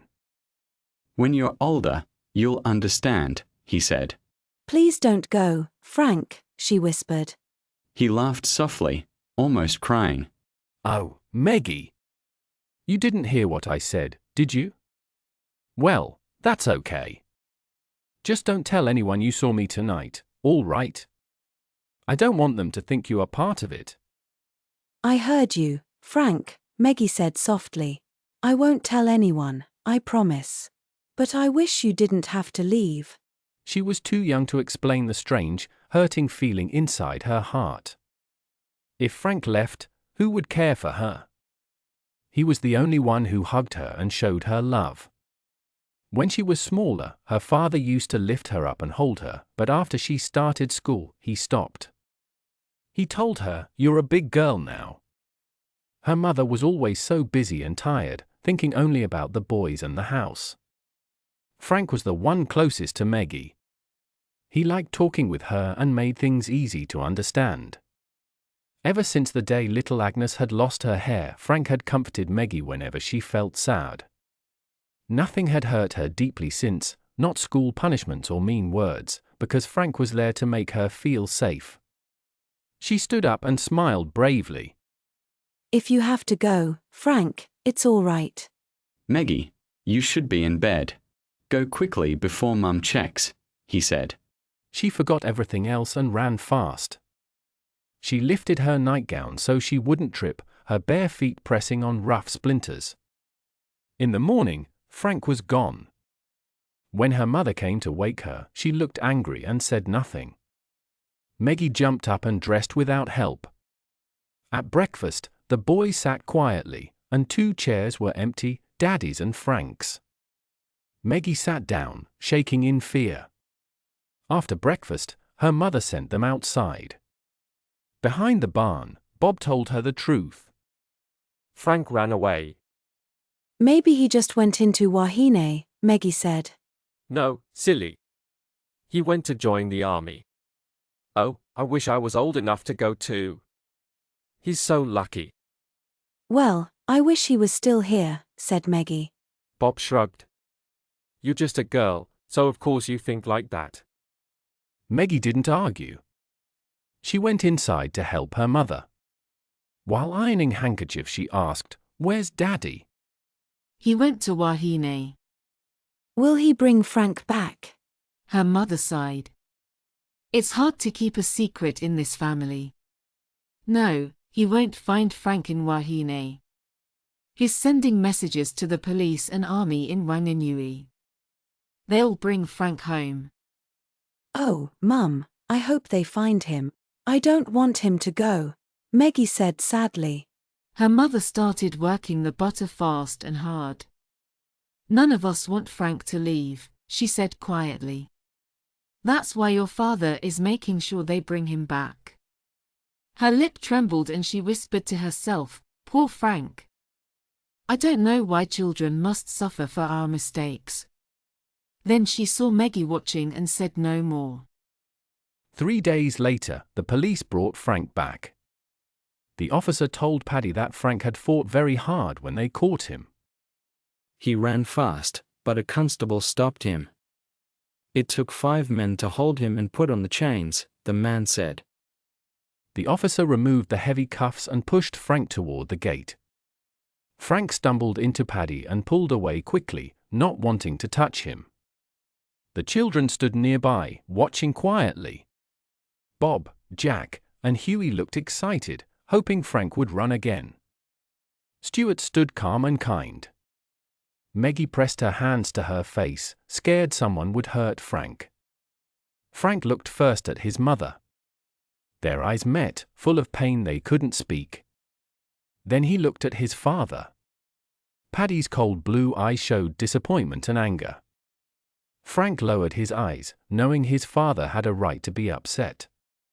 After that day, Paddy only spoke to Frank when he had to, and nothing more.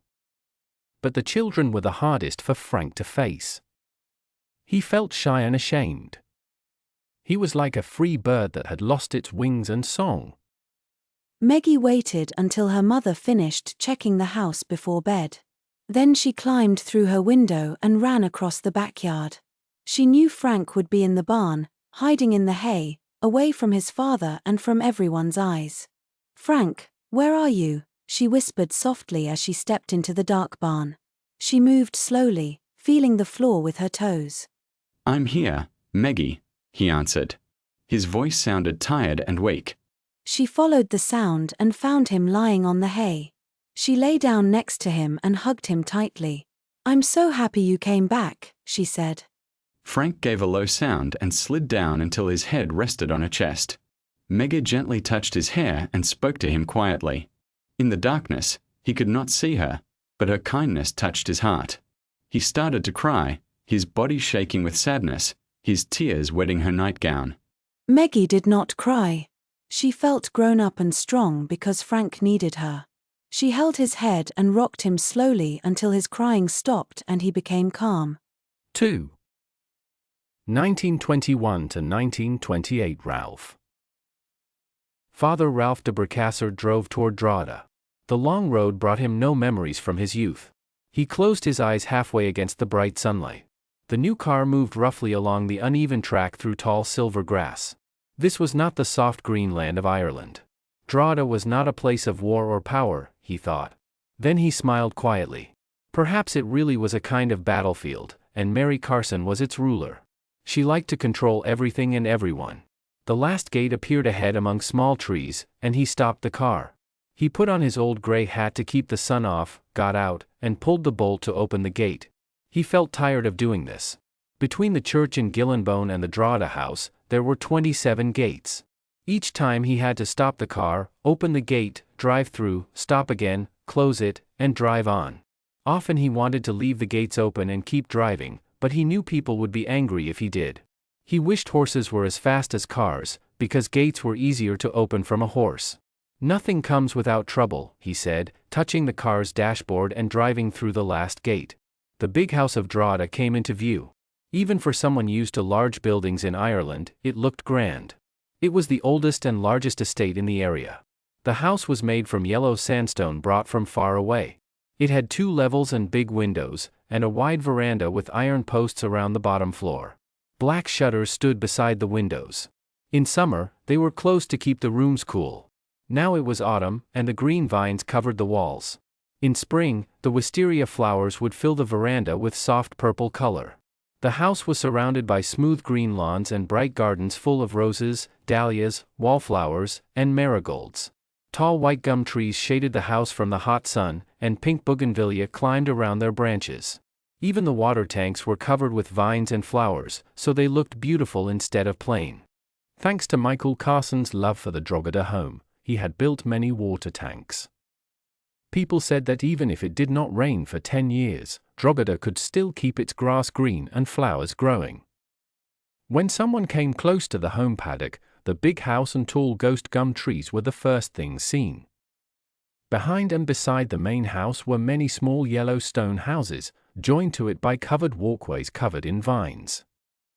A wide gravel road replaced the old track and turned into a circle for parking near the main house.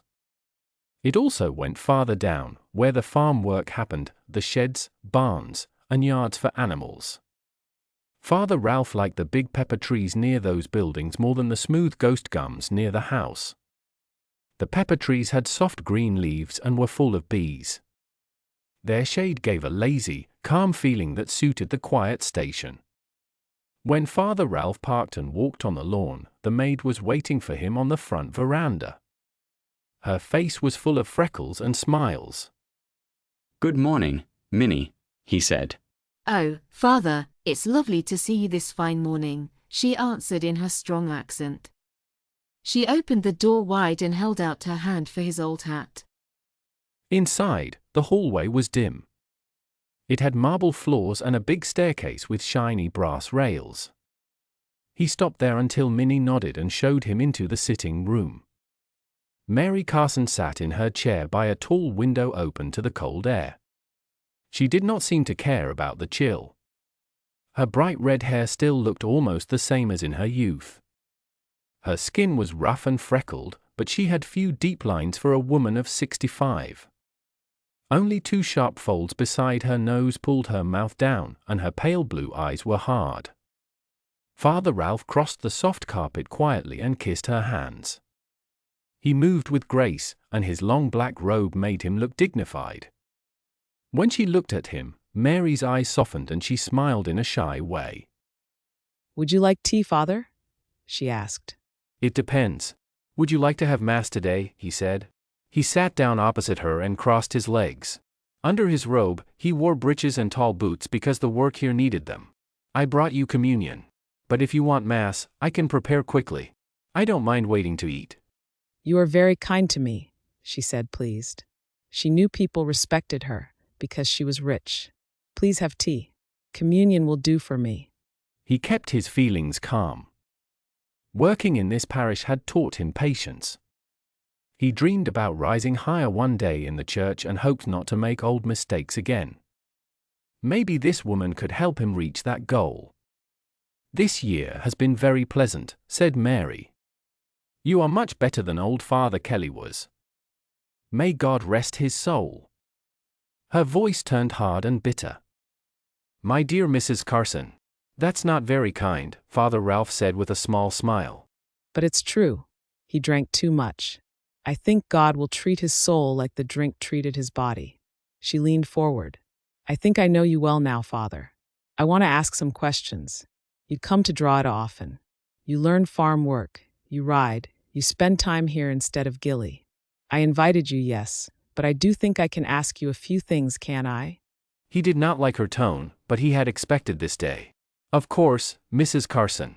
I thank you for letting me enjoy Drogheda, and for all your gifts, the horses, the car." "How old are you?" she asked. 28, he replied. "You're younger than I thought. Still, someone like you is not usually sent to such a far place. What did you do to be sent here?" "I insulted the bishop," he said quietly, smiling. "You must have," she answered. "But I don't think a priest like you can be happy in a small place like Gillinbone." "It is God's plan." "That's nonsense. You're here because of mistakes. Yours and the bishop's. Only the Pope cannot be wrong. You don't belong here in Gilly, though we're glad to have someone different for once. Usually, we get priests who don't care much. But you belong in some big church office, not here with horses and sheep. You would look perfect in the red clothes of a cardinal. I have no chance of that. Gillenbone isn't a very important place. Still, it could be worse. I have you, and I have Drogheda. She smiled at his clear flattery. She enjoyed his charm and clever mind. He truly would look great as a cardinal. She could not remember ever seeing a more handsome man. Everything about him was beautiful, his tall body, fine face, and the careful way he seemed made. His black curls were soft, his eyes very blue. His hands and feet were small and neat. He looked perfect. She was sure he knew it. But there was a quiet distance in him. He didn't seem proud of his beauty. He used it when it helped him, but not because he loved it. It was as if he looked down on people who cared too much about it.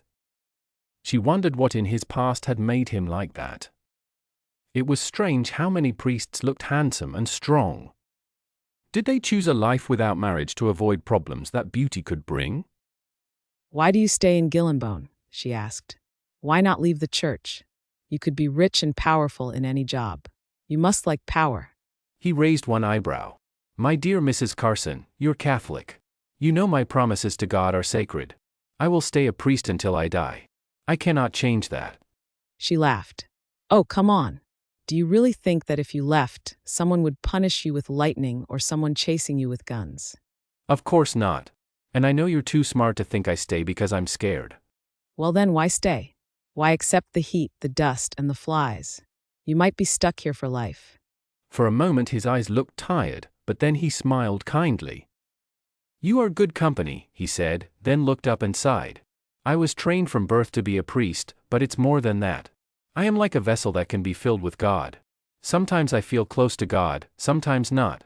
It doesn't matter where I am, here or in a big city, it happens anywhere. It is hard to explain, even to another priest.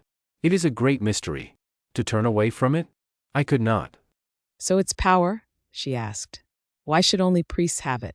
How can a bit of oil in a long ceremony give that to someone? He shook his head. It takes years of learning. It's a way of understanding that opens someone to God. You must earn it every day.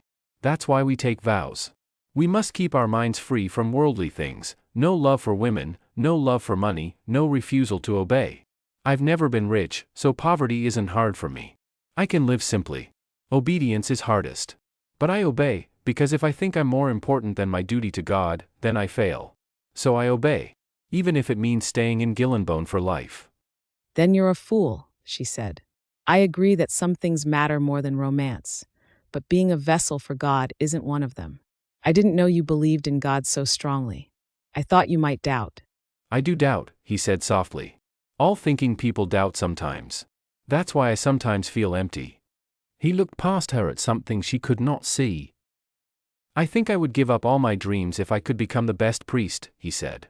Perfection is boring, she answered. I like things that are not perfect. He laughed and looked at her with respect and a little jealousy. She was an unusual woman. She had been a widow for 33 years. Her only child had died when he was a baby. In the town of Gillenbone, people treated her with great respect. Some men tried to get close to her, but she never accepted them. As the widow of Michael Carson, she was like a queen. But if she married again, she would lose her power. Mary Carson never wanted to come second. She chose to stay alone so she could stay in control. She never thought about taking a lover because in Gillenbone gossip spread very fast. She did not want anyone to see her as weak. Now she was old, and her interest in love had faded. The young priest worked very hard, and she gave him nice gifts, like a car. That seemed normal for her. She had always supported the church. Even when the old priest, Father Kelly, sometimes struggled during Mass, she stayed loyal. The new priest, Father Ralph de Bricassart, was loved by everyone, rich or poor. When people could not come to town, he would travel to see them himself. Before Mary Carson gave him the car, he rode on horseback. He was patient and kind, so people liked him very much. Some even helped him with money and gifts. Because she was old and powerful, Mary felt safe spending time with Father Ralph. She liked talking with him, trying to see if she was smarter than he was. She often wondered who understood more. She leaned back and said, "About what you said earlier, that Gilly is not important to the church. What could make it special enough to catch their attention?" He smiled. "I don't know. Maybe a miracle, saving many souls, helping sick people walk again. But miracles don't happen anymore." "Oh, I don't believe that," she said. "I think now God uses money instead of magic." "You are such a cynic," he said with a small laugh.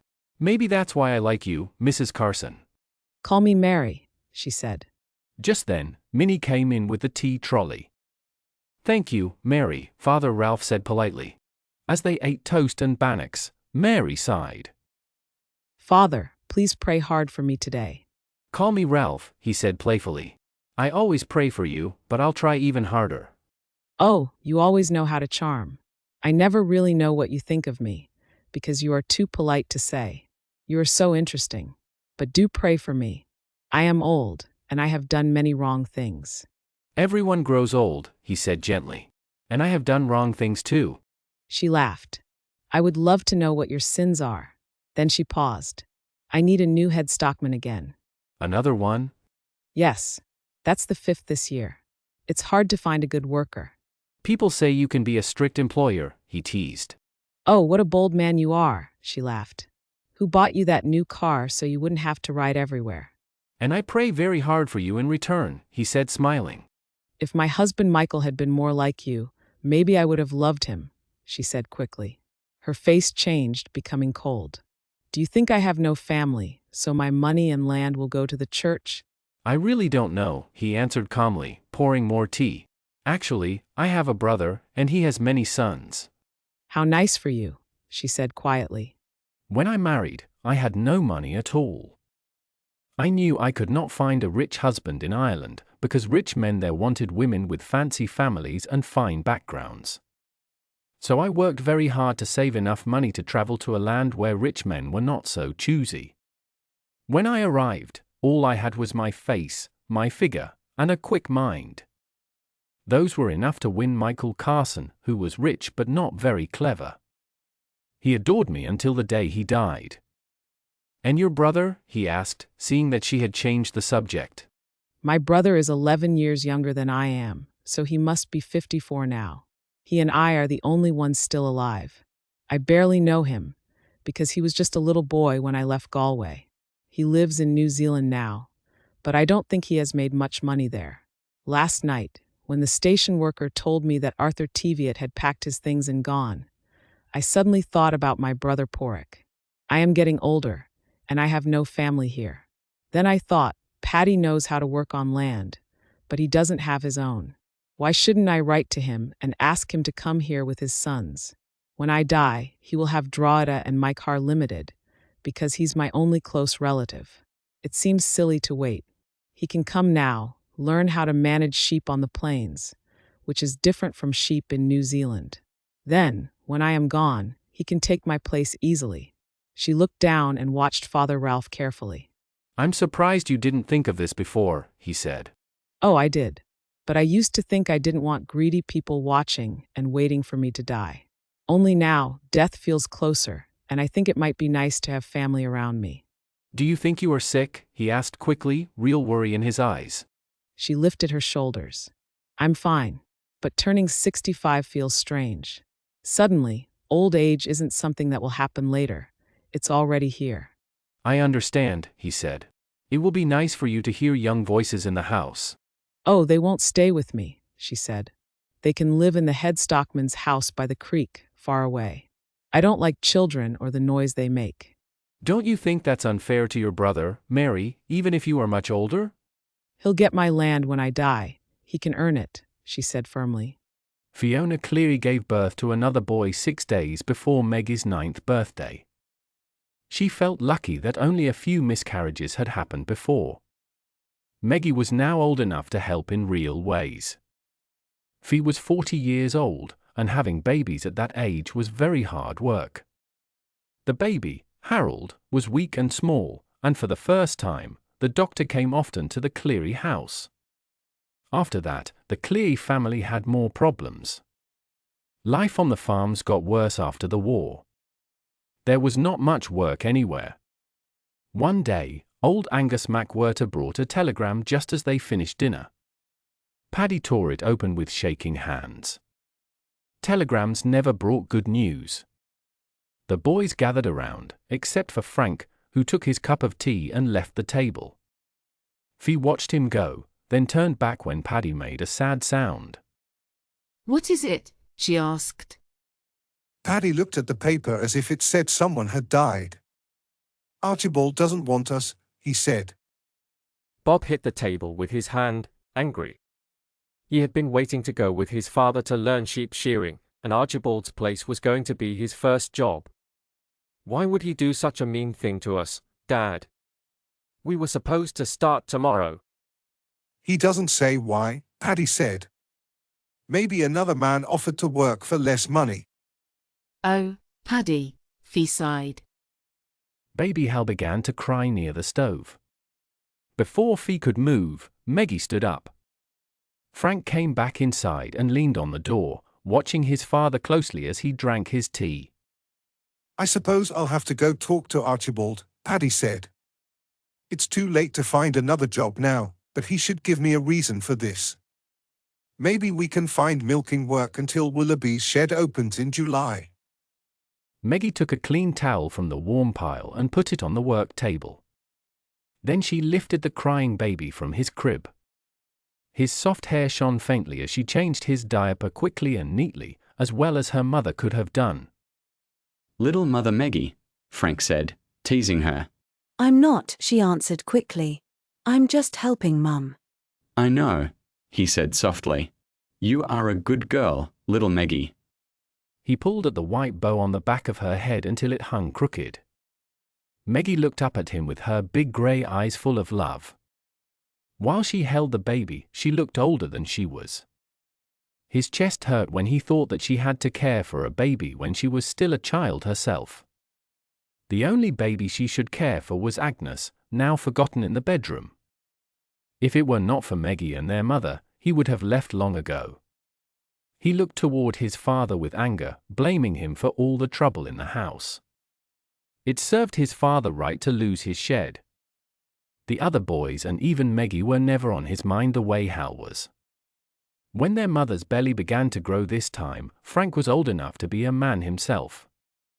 Everyone except Meggie felt awkward, especially their mother. The boys kept giving her nervous looks that made her shrink away. She could not look Frank in the eye, and her shame was clear. No woman should have to go through that, Frank thought again, remembering the frightening sounds from her room the night Hal was born. He had been old enough to stay home and hear it all. Yes, it served his father right to lose the shed. A good man would have left her alone. In the light, his mother's hair shone like gold. Her face looked beautiful and gentle as she looked down the table at Paddy. How could someone so lovely marry a wandering shearer from Ireland? She had fine dishes and rugs, but they were wasted in a house where she did not fit in. The other women felt small beside her with their loud voices and rough manners. On Sundays, she sometimes went into the quiet parlor and played the small piano. Her hands had lost skill because she had no time to practice, and now she could only play easy music. Frank would sit outside beneath the window, near the flowers, and listen with closed eyes. He imagined her in a big bright room wearing a pale pink dress, with many candles around her. The picture made him want to cry, but he no longer cried. Not since the night the police brought him home to the barn. Meggie put Hal back in his bed and went to stand by her mother. She looked just like her, same lovely face, same fine hands, same gentle way. She would be very much like her mother when she grew up. But who would marry her? Another poor shearer? A country farmer with rough hands? Meggie was worth more, but there was no other path for her. Everyone said that, and Frank saw it was true as the years went by. Feeling their eyes on him, Fee and Meggie turned and smiled at Frank with warm affection. It was the kind of smile women give to the man they love most. Frank put down his cup and went outside to feed the dogs. He wished he could cry or find some way to take away his pain. 3 days after Paddy lost the Archibald shed, a letter came from Mary Carson. He opened it right away at the post office and ran home almost dancing. "We're going to Australia," he shouted, waving the letter excitedly. Everyone stared at him in silence. Fee looked surprised, Meggie too, but the boys' faces showed joy. Frank's eyes burned. But Paddy, Fee asked after reading the letter, why does she think of you now after so many years? She has had money and loneliness for a long time, and she never offered help before. "She says she does not want to die alone," Paddy answered, trying to calm both her and himself. "She wrote that she is old, and that we and our boys will inherit her land. She wants us to visit before she dies. She says I can learn to manage her property and that the older boys can work there too. Drogheda will be our family's farm."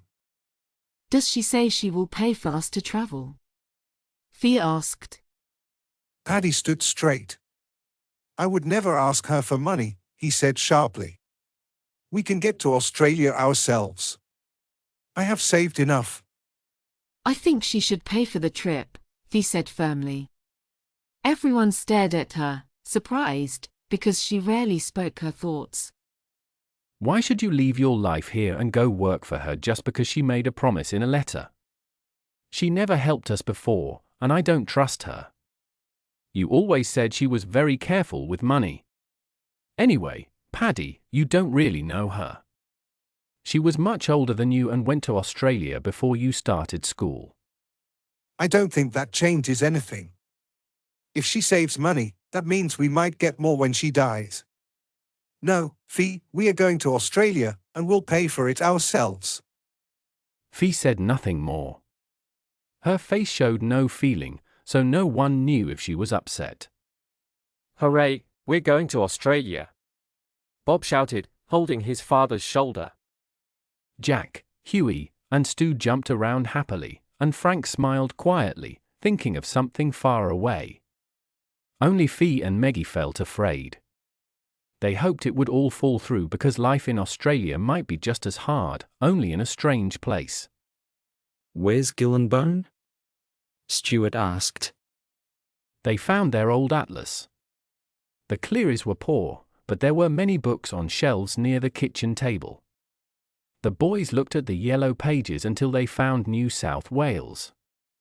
They were used to small New Zealand and didn't look at the scale of miles on the map. They thought New South Wales was about the same size as the North Island of New Zealand. Gillenbone seemed about as far from Sydney as Wanganui was from Auckland. There were fewer town marks, though. "It's an old atlas," Paddy said. "Australia is growing fast, like America. I'm sure there are more towns now." They would have to travel in the lowest part of the ship. It was only 3 days, not weeks like the trip from England. They could only take clothes, dishes, cutlery, bed linen, cooking things, and their beloved books. The other furniture would be sold to pay for sending Fee special things, her small piano, rugs, and chairs. "You must take them with you," Paddy told Fee. Are you sure we can pay for that? She asked. "Yes," he said. "Mary says she is fixing up the head stockman's house, and it has everything we will need. I'm glad we don't have to live with her." So am I, said Fee. Paddy went to Wanganui to book an 8-bed cabin on the ship called Wahine. It was funny that the ship and the town had the same name. They should sail at the end of August. By early August, everyone understood the big adventure was really happening. The dogs were given away, the horses and buggy sold, and the furniture loaded on Angus Macwhirter's wagon to sell in town. Fee's special things were packed in boxes with the china, linen, books, and kitchenware. Frank saw his mother standing by the old spinet piano. She touched its soft pink wood and looked at the tiny gold dust on her fingers. "Did you always have it, Mum?" he asked. Yes. Those things were mine, and they could not be taken when I married. This piano, the Persian rugs, the fancy sofa and chairs, and the writing desk. It's not much, but they are mine. Her grey eyes looked past Frank at an old painting on the wall. It showed a golden-haired woman in a pink lace dress with many layers. "Who is she?" Frank asked. "I always wanted to know." A great lady, Fee said quietly. "She looks a bit like you, Mum. Is she related to you?" Fee looked at him with a small smile. Do you really think I could have a family member like her? "Yes," he said. You're dreaming. Forget that, she replied. "I wish you'd tell me," said Frank. She sighed and closed the piano, cleaning her fingers. There is nothing to tell. Come, help me move these things so Daddy can pack. The trip was awful. Before the Wahine left Wellington Harbour, everyone was seasick. It continued all the way across the cold, rough sea. Paddy took the boys up to the deck and made them stay there, even though the wind was strong and the water sprayed over them. He only went below sometimes to see Fee, Meggie, and the baby, when someone kindly agreed to watch the sick boys for a while. Frank wanted to go outside for fresh air, but he stayed below to watch over the women. The cabin was very small and hot. It smelled of oil and moved badly because it was near the front of the ship and below the water. After a few hours sailing from Wellington, Frank and Meggie thought their mother was going to die. A worried steward called a doctor from first class. The doctor looked at her and said sadly it was good that the trip was short. He told his nurse to find milk for the baby. Even though they were both sick, Frank and Meggie fed baby Hal with a bottle. The baby did not like it. Their mother, Fee, stopped trying to vomit and became very weak. She did not wake up for a long time. The steward helped Frank move her to the top bunk, where the air was a little better. Frank sat beside her, pressing a towel to his mouth and pushing her messy hair off her forehead. For many hours he stayed with her, even though he was sick himself. Each time Paddy came in, Frank was still beside his mother. Meggie stayed on the lower bunk with Hal, also feeling ill. About 3 hours before they reached Sydney, the sea became calm and quiet. A thick fog came slowly from the south and covered the ship. Meggie felt a little better and heard deep sad sounds from the foghorn. The noise made her think of something lonely and crying. Then many foghorns sounded at once as the ship moved into the harbour through grey misty water. Meggie always remembered that sound. It was her first memory of Australia. Paddy carried Fee off the ship in his arms. Frank followed with the baby. Meggie and the boys carried bags and cases, tired and slow. It was a foggy winter morning at the end of August, 1921. They arrived at a place called Permont. A long line of taxis waited near the dock. Meggie looked around with wide eyes. She had never seen so many cars before. Paddy put everyone and everything into one taxi. "It's a hotel for working people run by the Salvation Army," he said. The streets were full of cars moving in all directions. They saw very few horses. Through the taxi windows, they looked at the tall brick buildings, the narrow streets, and the busy crowds. The people walked fast and mixed together on the sidewalks. Wellington had seemed big before, but Sydney made it look very small. Fee rested in a small room inside the People's Palace, which had many rooms and was run by kind workers. Paddy went to the main railway station to ask when a train would go to Gillingbone. The boys were feeling much better and wanted to go with him. They had heard that the way was full of shops, including one that sold sweet candy. Paddy let them come, though he felt weak after the ship journey. Frank and Meggie stayed behind to take care of Fee and the baby. They wanted to go but were more worried about their mother's health. Fee started to feel stronger again. She drank soup and ate a little toast that one of the kind women brought her. If we don't go tonight, we must wait a week for the next train. Can you travel tonight, Fee? Yes, I think I can. I think we should wait. Mum isn't strong enough yet. You don't understand, Frank. If we miss tonight's train, we have to stay a week here, and I don't have enough money for that. This country is very big. There isn't a train every day to where we are going. We could take another train tomorrow, but we'd need to wait for a local one later, and that would be harder. I'll be fine, Paddy. Frank and Meggie will help me. She looked at Frank, asking him to be quiet. Then I'll send a telegram to Mary, Paddy said. She'll know we're coming tomorrow night. Central Station was larger than any building the Clearys had ever seen. It was big and made of glass. Many people were waiting there beside old suitcases. A huge board showed train information. Men with long poles changed the letters by hand, while loud echoes filled the air. In the cool evening, they joined a large group of people waiting near the gate for Platform 5. The metal gate was closed, but a big hand-painted sign said Gilland 1 Mail. Platforms 1 and 2 were full of noise and movement. Trains to Brisbane and Melbourne were ready to leave, and people were hurrying through the gates. Then Platform 5 opened, and the crowd started to move quickly. Paddy found an empty second-class train compartment. He put the older boys by the windows, and Fee, Meggie, and the baby near the sliding doors that led to the corridor. People kept looking in, hoping for an empty seat, then leaving quickly when they saw so many children.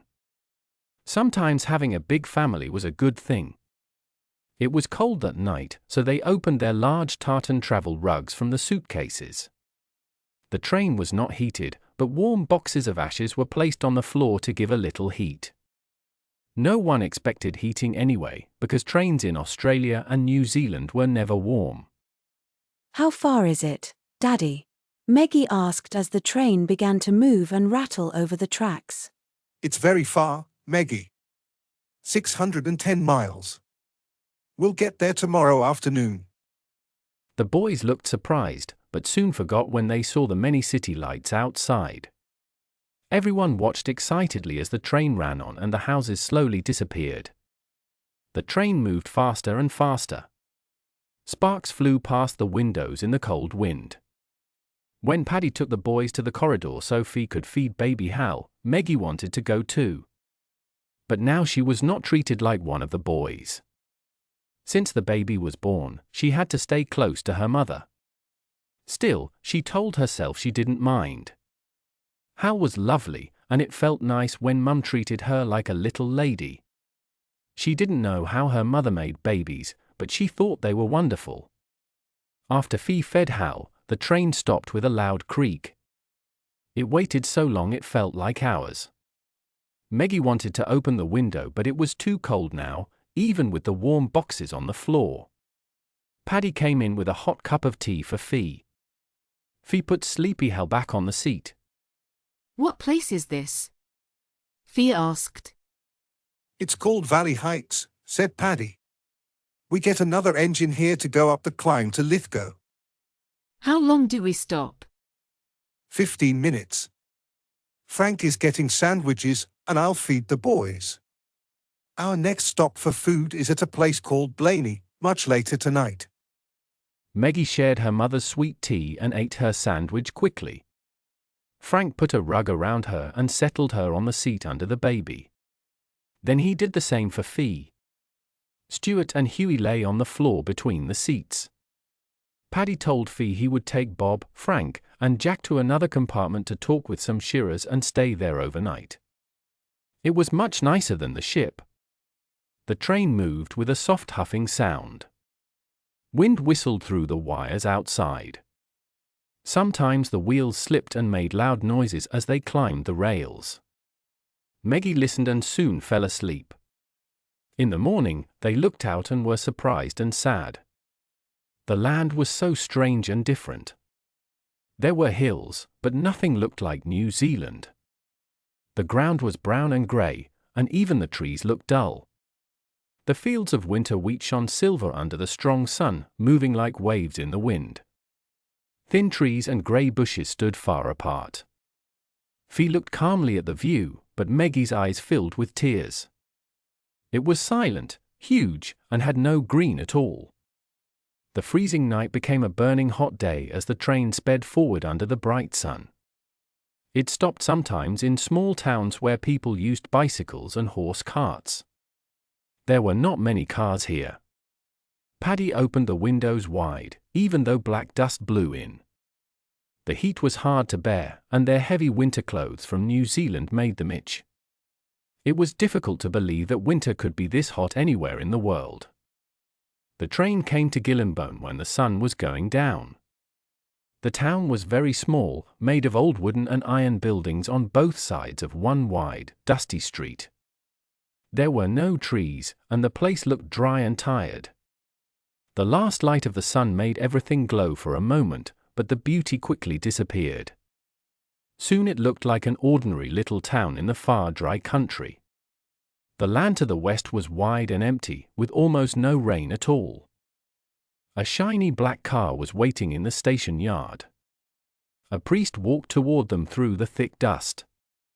His long black robe made him look like someone from another time. The red dust rose around him in the sunset. "Hello, I'm Father de Bricassart." He shook hands with Paddy. "You must be Mary's brother," he said kindly. Then he greeted Fee and gently lifted her hand to his lips. "You're beautiful," he said, smiling warmly. He looked next at the boys standing close together. His eyes stopped for a moment on Frank, who was holding the baby. Then he noticed each of the other boys in turn, from the oldest to the youngest. Behind them stood Meggie alone, looking at the priest with her mouth open, as if she could not believe what she saw. Father Ralph stepped closer, knelt, and held Meggie's hand softly in his own.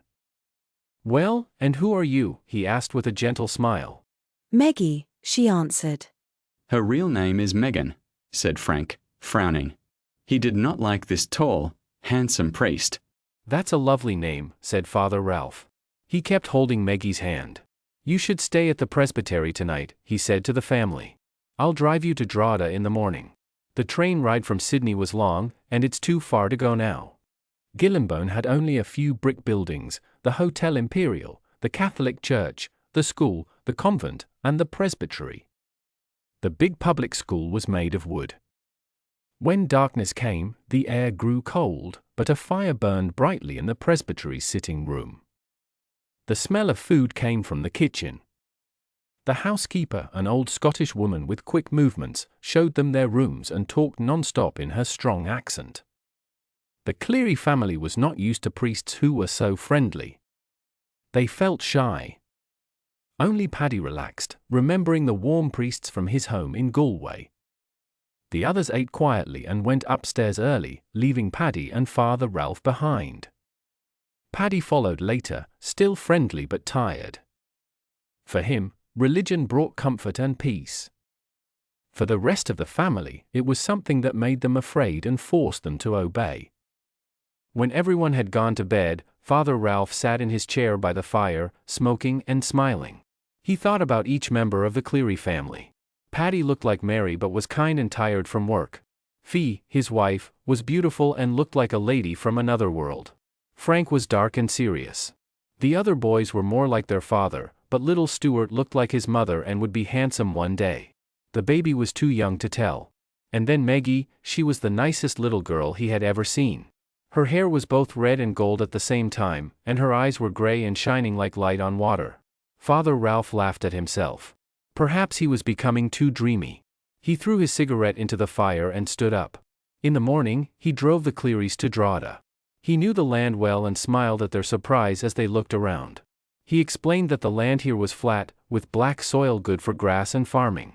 It stretched for hundreds of miles with only a few trees. The day was hot again, but the car was comfortable. They had left early, with Father Ralph's robes and holy things carefully packed in a black case. Chapter. The sheep are dirty, Meggie said sadly. She looked at the many brownish sheep eating the grass. "I can see I should have chosen New Zealand," said the priest. "The sheep there must be clean and white, like in Ireland." Yes, it is like Ireland, Paddy said. The grass is very green, but the land is wilder and not so gentle. Paddy liked Father Ralph a lot. Then some big birds called emus suddenly stood up and started to run very fast. Their long legs moved quickly and their necks stretched out. The children were surprised and laughed happily. They thought it was funny that such huge birds ran instead of flying. "It's nice not to have to stop and open those gates," Father Ralph said when the last gate was closed. Bob had jumped back into the car after doing gate duty for him. After all their new and strange experiences in Australia, the Drogheda house looked warm and welcoming. Its tall white front, green plants, and many rose bushes made it feel like home. Are we going to live here? Meggie asked in a high voice. "Not exactly," said the priest quickly. "Your house is about a mile away, near the creek." Mary Carson waited for them in a big room. She didn't stand up, but made her brother come to her. "Well, Paddy," she said nicely, then looked past him at Father Ralph, who was holding Meggie. The little girl had her arms tightly around his neck. Mary stood up slowly without greeting Fee or the children. "Let us have Mass now," she said. "I'm sure Father de Bricassart wants to leave soon." "Not at all, Mary," he said with a smile. "I'll say Mass, then we'll all have a warm breakfast at your table. After that, I promised Meggie I'll show her where she will live." Mary looked at Meggie. "So this is Meggie," she said. "Yes," Father Ralph said. "Let's start with introductions. This is Fiona." Mary nodded quickly and did not pay much attention while Father Ralph introduced the boys. She kept watching him and Meggie instead. The head stockman's house stood high on strong wooden posts, above a small valley with tall gum trees and willows. After the Grand Drogheda house, it looked plain and simple, but inside it felt like their home in New Zealand. Heavy wooden furniture filled the rooms, all covered in fine red dust. "You are lucky," Father Ralph said as they climbed the steps to the veranda. "You have a bathroom here." He explained that the house was built high because the creek could rise very fast. "It can go up 60 feet in one night," he said. There really was a bathroom, a tin bathtub and a water heater in a small closed space on the back veranda. But the toilet was just a hole in the ground about 200 yards from the house, and it smelled bad. After New Zealand, it seemed very rough. The people who lived here before didn't keep it clean, Fee said as she wiped her finger across the dusty table. Father Ralph laughed. "You'll never win against the dust," he said. "Here in the outback you can't beat the heat, the dirt, or the flies. They are always around." Fee looked at him. "You are very kind to us, Father," she said. "Of course," he replied. "You are family to my good friend, Mary Carson." Fee shrugged. "I'm not used to being friendly with priests. In New Zealand they stayed apart from people." "You're not Catholic, are you?" he asked. "No, Paddy is. The children are all raised as Catholics, if that matters to you." "It doesn't worry me," he said. "Do you dislike it?" "I don't care either way," she answered. "You didn't join the church then?" "No," Fee said. "I lost faith in my own religion and didn't want to choose a new one. They all seem empty to me." "I see," he said quietly. He watched Meggie standing on the veranda, looking toward the big Drogheda house. "She is very pretty," he said. "Her hair is an unusual color. I've never seen hair like that before. Is she your only daughter?" "Yes," Fee answered. "Both our families usually have boys." "Poor little girl," he said softly. When the boxes arrived from Sydney and their furniture was unpacked, the house started to look more comfortable. With their books, dishes, and ornaments in place, they began to feel settled. Paddy and the boys older than Stu were away most of the time. They worked with 2 men from the station. Mary Carson asked these men to teach them about the sheep in northwest New South Wales and how they were different from the sheep in New Zealand. Fee, Meggie, and Stu learned how living in New Zealand was not the same as running the stockman's house on Drogheda. Everyone knew they should never bother Mary Carson. But her housekeeper and maids were happy to help the women, just as her station workers helped the men. Drogheda felt like its own small world. It was far from towns and people, so even Gillingbone soon became only a name they remembered. Inside the big place called the home paddock were stables, garages, sheds for feed and machines, dog yards, and a very large shearing shed with 26 stands inside. Behind that were more yards full of fences and gates. There were places for chickens, pigs, and cows, a dairy, houses for the shearers, small huts for helpers, houses for stockmen, and a barracks for young workers. There was also a yard for animals and stacks of wood. All these buildings stood in the middle of a huge open space about 3 miles wide. The house of the head stockman was near the edge where the land met the forest. Around the sheds and yards grew many big pepper trees that gave good shade. Horses and cows rested in the long grass. A deep gully beside the house had a slow, muddy stream. No one really believed Father Ralph's story that the water could rise 60 feet in one night. The women used water from this creek for washing, and it took them time to get used to cleaning themselves, dishes, and clothes in water that looked greenish-brown. 6 big iron tanks stood on wooden towers and caught rain from the roof to give them drinking water. They had to use this water very carefully because no one knew when it would rain again. The sheep and cows drank special underground water called artesian water. It came from very deep below the earth, more than 3,000 feet down. It came out from a pipe almost boiling hot and ran through small ditches to every paddock. This water was full of minerals and not good for people to drink. At first the size of Drogheda surprised them. It had 250,000 acres of land. One border was 80 miles long. The homestead was 40 miles and 27 gates away from Gillingbone, which was the nearest town, 106 miles away. On the east side was the Barwon River. It was part of the Long Darling River, a wide muddy river that joined the Murray River and flowed to the Southern Sea in South Australia. Gillen Creek, near the stockman's house, joined the Barwon River about 2 miles away. Paddy and the boys enjoyed the land very much. Sometimes they rode horses for days, far from the house, and slept under the huge sky full of bright stars. The dry land was rich with animals. Groups of kangaroos jumped quickly through the trees and over fences. Emus built nests in the open grass and ran fast if they saw anything strange. Termites made tall brown towers.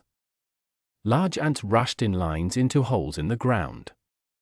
There were many kinds of birds, and they came in great numbers. Small green and yellow birds called budgerigars flew everywhere. Red and blue rosellas sat in trees. Big pale grey galas showed their pink heads and chests. White cockatoos with yellow feathers on their heads made loud, cheerful sounds. The land and sky were full of life and colour. Exquisite tiny finches flew quickly in circles, and so did sparrows and starlings. The strong brown kingfishers called kookaburras laughed happily and dove to catch snakes, which they liked to eat. All the birds seemed almost human. They were not afraid at all. Hundreds of them sat in the trees, looking around with bright, clever eyes. They made loud noises, talked, laughed, and copied every sound they heard. Big lizards, 5 or 6 feet long, ran fast across the ground and jumped easily onto high tree branches. They were called goannas. There were also many smaller lizards, some just as sparey. Some had rough collars around their necks, and some had large bright blue tongues. There were many kinds of snakes too. The Cleary family learned that the biggest and scariest ones were often not dangerous. But short, thick snakes only a foot long could be deadly. There were carpet snakes, copper snakes, tree snakes, red-bellied black snakes, brown snakes, and tiger snakes that could kill. There were insects everywhere, grasshoppers, crickets, bees, flies, cicadas, dragonflies, moths, and butterflies. The spiders were terrible to see. Some were huge and hairy, others small and shiny black, hiding in corners. Some made big webs between trees, some stayed inside small soft nests in the grass, and some lived in little holes in the ground that could close like doors. There were dangerous animals too. Wild pigs were large, strong, and not afraid of anything. Dingoes, the wild dogs, moved quietly close to the ground and hid in the grass. Crows called sadly from the white empty trees. Hawks and eagles floated still in the sky. The sheep and cows needed protection, especially when they had babies. Kangaroos and rabbits ate the grass, pigs and dingoes ate weak or young animals. The crows hurt them too. The Clearys had to learn to use rifles. They carried them when riding. Sometimes they used them to help a suffering animal die quickly, and sometimes to kill wild pigs or dingoes. The boys felt proud and excited. This was real life for them. None of them missed New Zealand. When flies gathered around their eyes, noses, mouths, and ears, they used the Australian way, hanging small corks on strings around their hats to keep the flies away. To stop insects from climbing up their trousers, they tied kangaroo leather strips called boyangs below their knees. They laughed at the funny name but understood it was useful. New Zealand seemed quiet compared to this lively place. The women's life was much harder and less enjoyable. They stayed close to the house and could not go riding. Their days were full of the same work: cooking, cleaning, washing, ironing, and taking care of babies. They fought against the heat, dust, flies, heavy chores, and bad water. The men were gone often, so the women also had to carry wood, pump water, and kill chickens. The heat was difficult even though it was only spring. Outside on the shaded veranda, the thermometer showed 100 degrees every day. In the kitchen, it reached 120 degrees. Their clothes were made for cool New Zealand weather and were too hot, long and tight. Mary Carson walked down slowly to visit her sister-in-law. She looked at Fee's long, high-necked calico dress with amusement. Mary wore a cream silk dress that ended at her calves, had loose sleeves, no waist, and an open neckline. "Fiona, you are so old-fashioned," she said, looking around the nicely painted room with Persian carpets and fine furniture. "I have no time to be different," Fee said shortly, which was unusual for her. "You'll have more time now," Mary told her. "The men are gone a lot, so there will be fewer meals to make. You should shorten your dress and stop wearing petticoats and tight stays, or you will suffer in summer. It gets 15 or 20 degrees hotter than this." Her eyes turned to a portrait of a beautiful blonde woman in a fancy dress. "Who's that?" she asked. "My grandmother," Fee answered. "Oh, really? And the furniture and carpets?" "They are mine, also from my grandmother." Mary smiled slightly. "My dear Fiona, you have come down in the world, haven't you?" Fee did not lose her temper. She never did. But her thin lips pressed even tighter. "I don't think so, Mary. I have a good husband. You know that. But he has no money. What was your last name before marriage?" "Armstrong." "Oh, really? Are you one of the rich Armstrongs?" "Yes. Roderick Armstrong is my oldest brother. His name came from our great-grandfather." Mary Carson stood up and waved her big hat at the flies. They did not care who she was. "Well, you come from a better family than the Clearys. Did you love Patty so much that you gave all that up?" "My reasons are mine, Mary," Fee said calmly. "I don't talk about my husband, not even with his sister." Mary's nose wrinkled and her eyes opened wide. "Too proud, are you?" After that, she stayed away. But Mrs. Smith, her housekeeper, came often. She talked again about what clothes the Clearys should wear. "Look," she said. "I have a sewing machine I never use. I'll ask a few men to bring it here. If I need it, I can come down and use it." Her eyes softened as she looked at baby Hal, happily rolling on the floor. "I like hearing children play, Mrs. Cleary," she said. Every 6 weeks, the mail came from Gillimbone.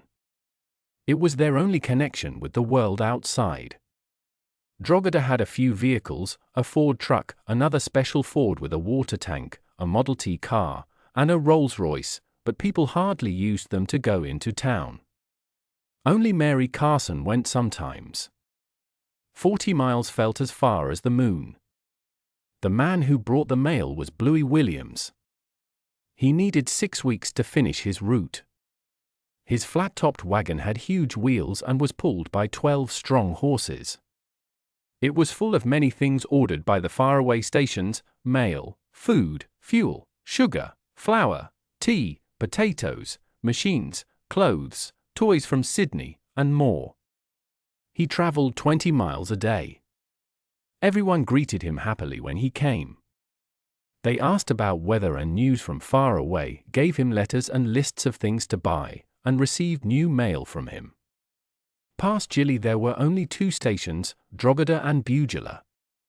Beyond Bugula, the mail came only twice a year. Bluey's wagon went in a big circle through the stations and came back before going the other way. Sometimes he gave rides to people looking for work or visiting. Sometimes he took others away, workers leaving or new helpers coming. Some station owners had cars, but most workers depended on Bluey for rides, letters, and goods. After the cloth Fee ordered arrived, she used the sewing machine and made new clothes, light dresses for herself and Meggie, trousers for the men, play smocks for Hal, and curtains for the rooms. Without heavy underwear and tight clothes, everyone felt cooler. Meggie felt lonely. Only Stuart was home. Jack and Hughie were away with their father learning to work with cattle. Stuart was quiet. He liked to watch ants for hours instead of playing. Meggie loved to climb trees and thought the gum trees were wonderful, each one different and fun to climb. But she had little time for fun. Meggie and Stuart worked hard. They carried wood, dug holes for rubbish, cared for the garden, and fed the chickens and pigs. They learned how to watch for snakes and spiders and how to keep safe, even though they were always afraid of them. The rain had been fairly good for a few years. The creek was low, but the tanks were half full. The grass was still decent, though not as green as before. It will probably get worse, said Mary Carson. But before they suffered from drought, they saw a flood.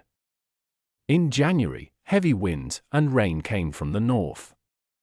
Sometimes those rains stayed far away, sometimes they traveled down into the dry lands and even reached Sydney. This time, the southern part of the country got the edge of the strong northern storms. That January, dark clouds moved quickly across the sky. The wind tore them into wet pieces, and then heavy rain began to fall. It was not gentle rain, it poured loudly and did not stop. Everyone had been warned. Bluey Williams came with his wagon full of supplies and 12 extra horses. He wanted to finish his work before the roads became too wet. He said the big rivers were flooding and the land in Queensland was already under water. The poor farmers were trying to find high spots for their sheep.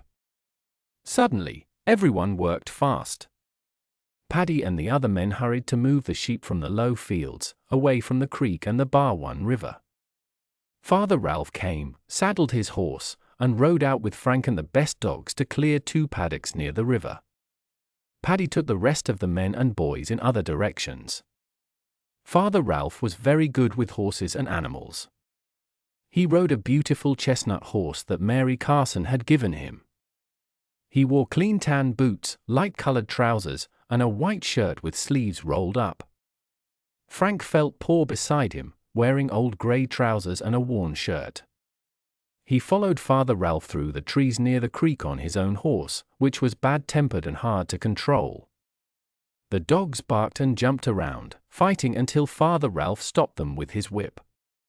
He was skilled with the dogs and used short whistles to tell them what to do. Frank was still learning. The biggest dog, a blue Queensland type, liked Father Ralph the best and always stayed close to him. Frank knew he was only helping, not leading.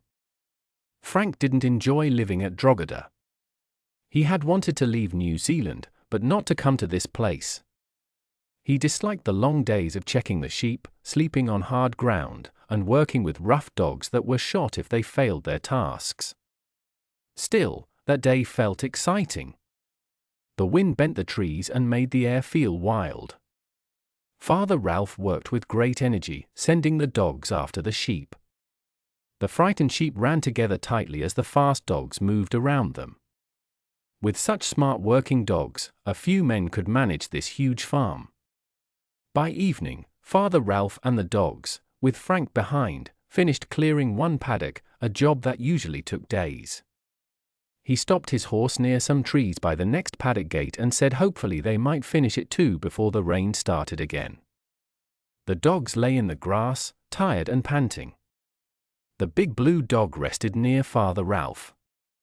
Frank took some kangaroo meat from his bag and tossed it to the dogs. They fought over it fiercely. Terrible animals, he said. They act more like wild beasts than dogs. Father Ralph smiled. I think they are exactly how dogs should be, he said kindly. Quick, smart, brave, and not completely tame. I like them better than house pets. Even the cats near the sheds are wild. They won't let people touch them, but they hunt very well and live on their own. He took some cold meat and bread with butter from his bag. He cut a piece of meat and handed it to Frank. They ate and drank water from a canvas bag. When they finished, they rolled cigarettes. Father Ralph pointed to a small tree nearby. We'll sleep there, he said, carrying his saddle and blanket. Frank followed him to the tree, one of the prettiest kinds in that part of Australia. Its leaves were thick and light green. The tree was round and smooth. The branches grew so low that sheep could easily eat them, so the bottoms of the trees looked neatly cut. When it rained, there was good shelter under these trees because most Australian trees had thin leaves. Frank, you don't seem happy, Father Ralph said. He lay down, sighed, and rolled another smoke. Frank looked at him carefully. What is happy? He asked. Right now, your father and brother seem happy. But not you, not your mother, and not your sister. Don't you like living here in Australia? Not this part. I want to go to Sydney. Maybe I can do something with my life there. Sydney, It's full of trouble, Father Ralph said, smiling. I don't care. Out here I feel trapped, just like in New Zealand. I can't get away from him. Who do you mean? Frank turned silent. He looked up at the leaves. Father Ralph asked, How old are you? 22. Oh, have you ever left your family? No.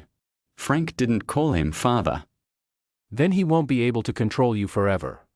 He will. Until I die. Father Ralph yawned. Good night, he said, closing his eyes.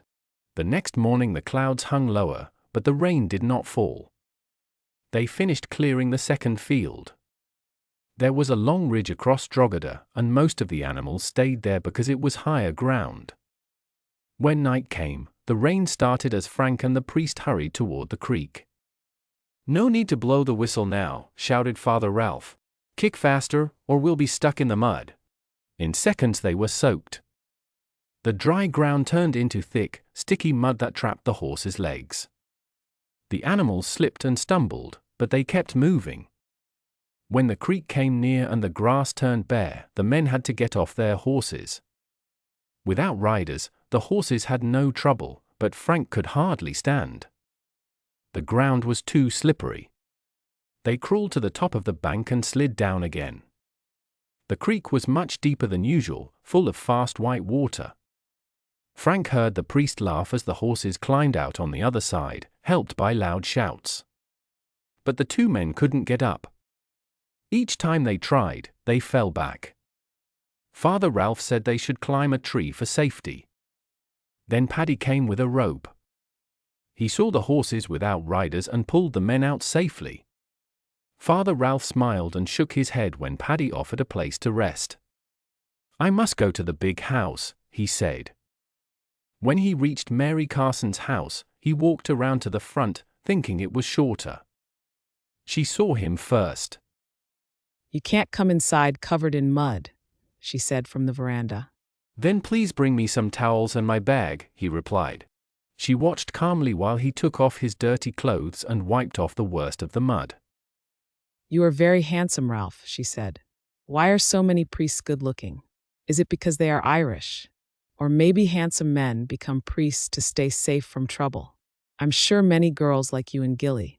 I learned to ignore girls who fall in love with priests, he said, smiling. Young priests are always a target for them. The Protestant girls are the only ones who try it openly. You never answer me directly, she said. She touched his chest softly. You enjoy looking good and being comfortable. Are you tanned everywhere? He smiled, leaned closer, and laughed gently. He stood quietly while she looked at him from all sides. He felt excited after the hard days of work and saw that she was not as strong as he had thought. He felt safe to ask, "Do you want me to be with you, Mary?" She looked at him and laughed loudly. Mary Carson said, "I wouldn't think of making you work so hard." "Do you need women, Ralph?" He lifted his head proudly. "No. Men. They are even worse than women. No, I don't need them." "And yourself?" "Not at all." "Interesting." She pushed the window up and stepped into the drawing room. "Ralph, Cardinal de Bricassart," she said playfully. When she was away from his sharp eyes, she fell back tiredly into her chair and clenched her fists, angry at the unfairness of life. Outside, Father Ralph stood on the grass with no clothes, his eyes closed and arms raised high. The warm rain fell over him, sliding gently down his skin. It was very dark, and he felt calm. Nearby, the creek overflowed. Water rose around Paddy's house and spread across the yard toward the main house. When Paddy told Mary Carson about it, worried, she said calmly, "It will go down tomorrow." She was right. During the next week, the water slowly went back to its normal place. Then the sun came out again. The heat grew so strong that the thermometer showed 115 degrees even in the shade. The grass grew high and shone golden. The trees looked clean and bright after the rain, and the parrots returned, flying and talking loudly among the branches. Father Ralph went back to help his parish members, peaceful because he knew he would not be punished. Inside his clean white shirt was a check for £1,000 for the church. The bishop would be very pleased. The Cleary family moved their sheep back to their usual fields. They had to learn how people lived in the outback. Everyone got up at 5 in the morning and finished most work before noon. Then they rested through the hot afternoon until 5. Both the women in the house and the men outside worked this way. Tasks not done early were done after sunset, and dinner was eaten on the veranda when it was cooler. All the beds were also moved outside, because the night stayed hot. For weeks, the heat never dropped below 100 degrees, day or night. They could only eat small sheep, because beef would spoil too fast. Everyone was tired of the same meals: roast mutton, stewed mutton, minced mutton, curried mutton, and all kinds of mutton dishes. At the start of February, life changed for Meggie and Stuart. They were sent to stay at the convent in Gillinbone, because there was no closer school.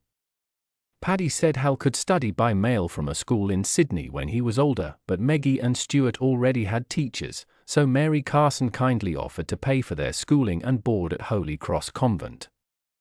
Fee was busy with baby Hal and couldn't help with lessons. It was also clear that Jack and Hughie would not continue school. They were needed to work on Drogheda, and they wanted that life. Meggie and Stuart found convent life peaceful compared to Drogheda and their old school in Wahine. Father Ralph told the nuns that these children were special to him, and their aunt was a rich woman. Because of this, Meggie's quietness was seen as a good thing. Stuart liked to sit and look far away in silence, and the nuns called him saintly. The convent was clean and smelled of flowers and Polish. It had high, dark halls where everything was quiet and calm. Voices were soft, and life felt holy. No one shouted or punished them. Father Ralph often visited. Meggie and Stuart sometimes stayed at his house, and he even painted Meggie's room light green and bought her new curtains and a quilt. Stuart slept in another room that stayed the same color as before. Father Ralph never thought to ask if Stuart was happy. Stuart was always included only because it would seem rude not to invite him. Father Ralph liked Meggie very much, though he did not understand why. He did not think much about it. It started when he first saw her at the station yard, walking slowly behind her family. He had guessed that being the only girl made her different from the others. Father Ralph did not think much about why Frank worked far away on the edge of the property. He did not feel sorry for him either. There was something cold inside Frank, something that made people feel no kindness toward him. But Meggie was different. Father Ralph could not stop thinking about her, though he did not know why. He liked the color of her hair and her eyes, which looked like her mother's but softer and kinder. He liked her character. She was gentle but strong. She was not a rebel. All her life she would follow rules and live quietly inside the limits set for her. Still, Father Ralph felt something more that he could not name.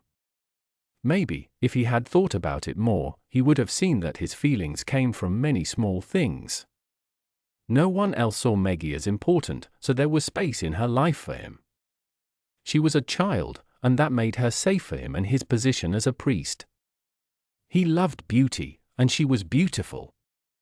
She gave him something he missed, warmth and a sense of real human life. He could not give her gifts, because that would make her family uncomfortable, so he gave her his time. He decorated her room carefully, not just to make her happy, but because he wanted a nice place for someone special. Meggie was his little treasure. In May, the shearers came to Drogheda. Mary Carson knew everything about how the station worked, how to move sheep and use the stock whip. Some days before they arrived, she called Paddy to the big house and told him exactly what to do. Paddy was surprised by how huge the shearing shed was, with 26 stands. He kept thinking about all the work ahead. Not only Drogheda sheep but also sheep from nearby stations would be shorn there. Everyone on Drogheda had to help. The shearers brought their own cook and would buy food from the station store, but the huge amounts of food had to be ready. The old shearers' barracks needed cleaning and bedding. Drogheda always welcomed its shearers well. Mary Carson liked to be part of this work, and she spent money freely. Over 300,000 sheep would be shorn in one season. When the work ended, the shearers packed their things into an old truck and went off to the next job. Frank had been away for 2 weeks, bringing in sheep from the far paddocks with old Pete the stockman, their horses, dogs, and a small wagon. It was slow, tiring work. Each paddock had yards for sorting and marking sheep.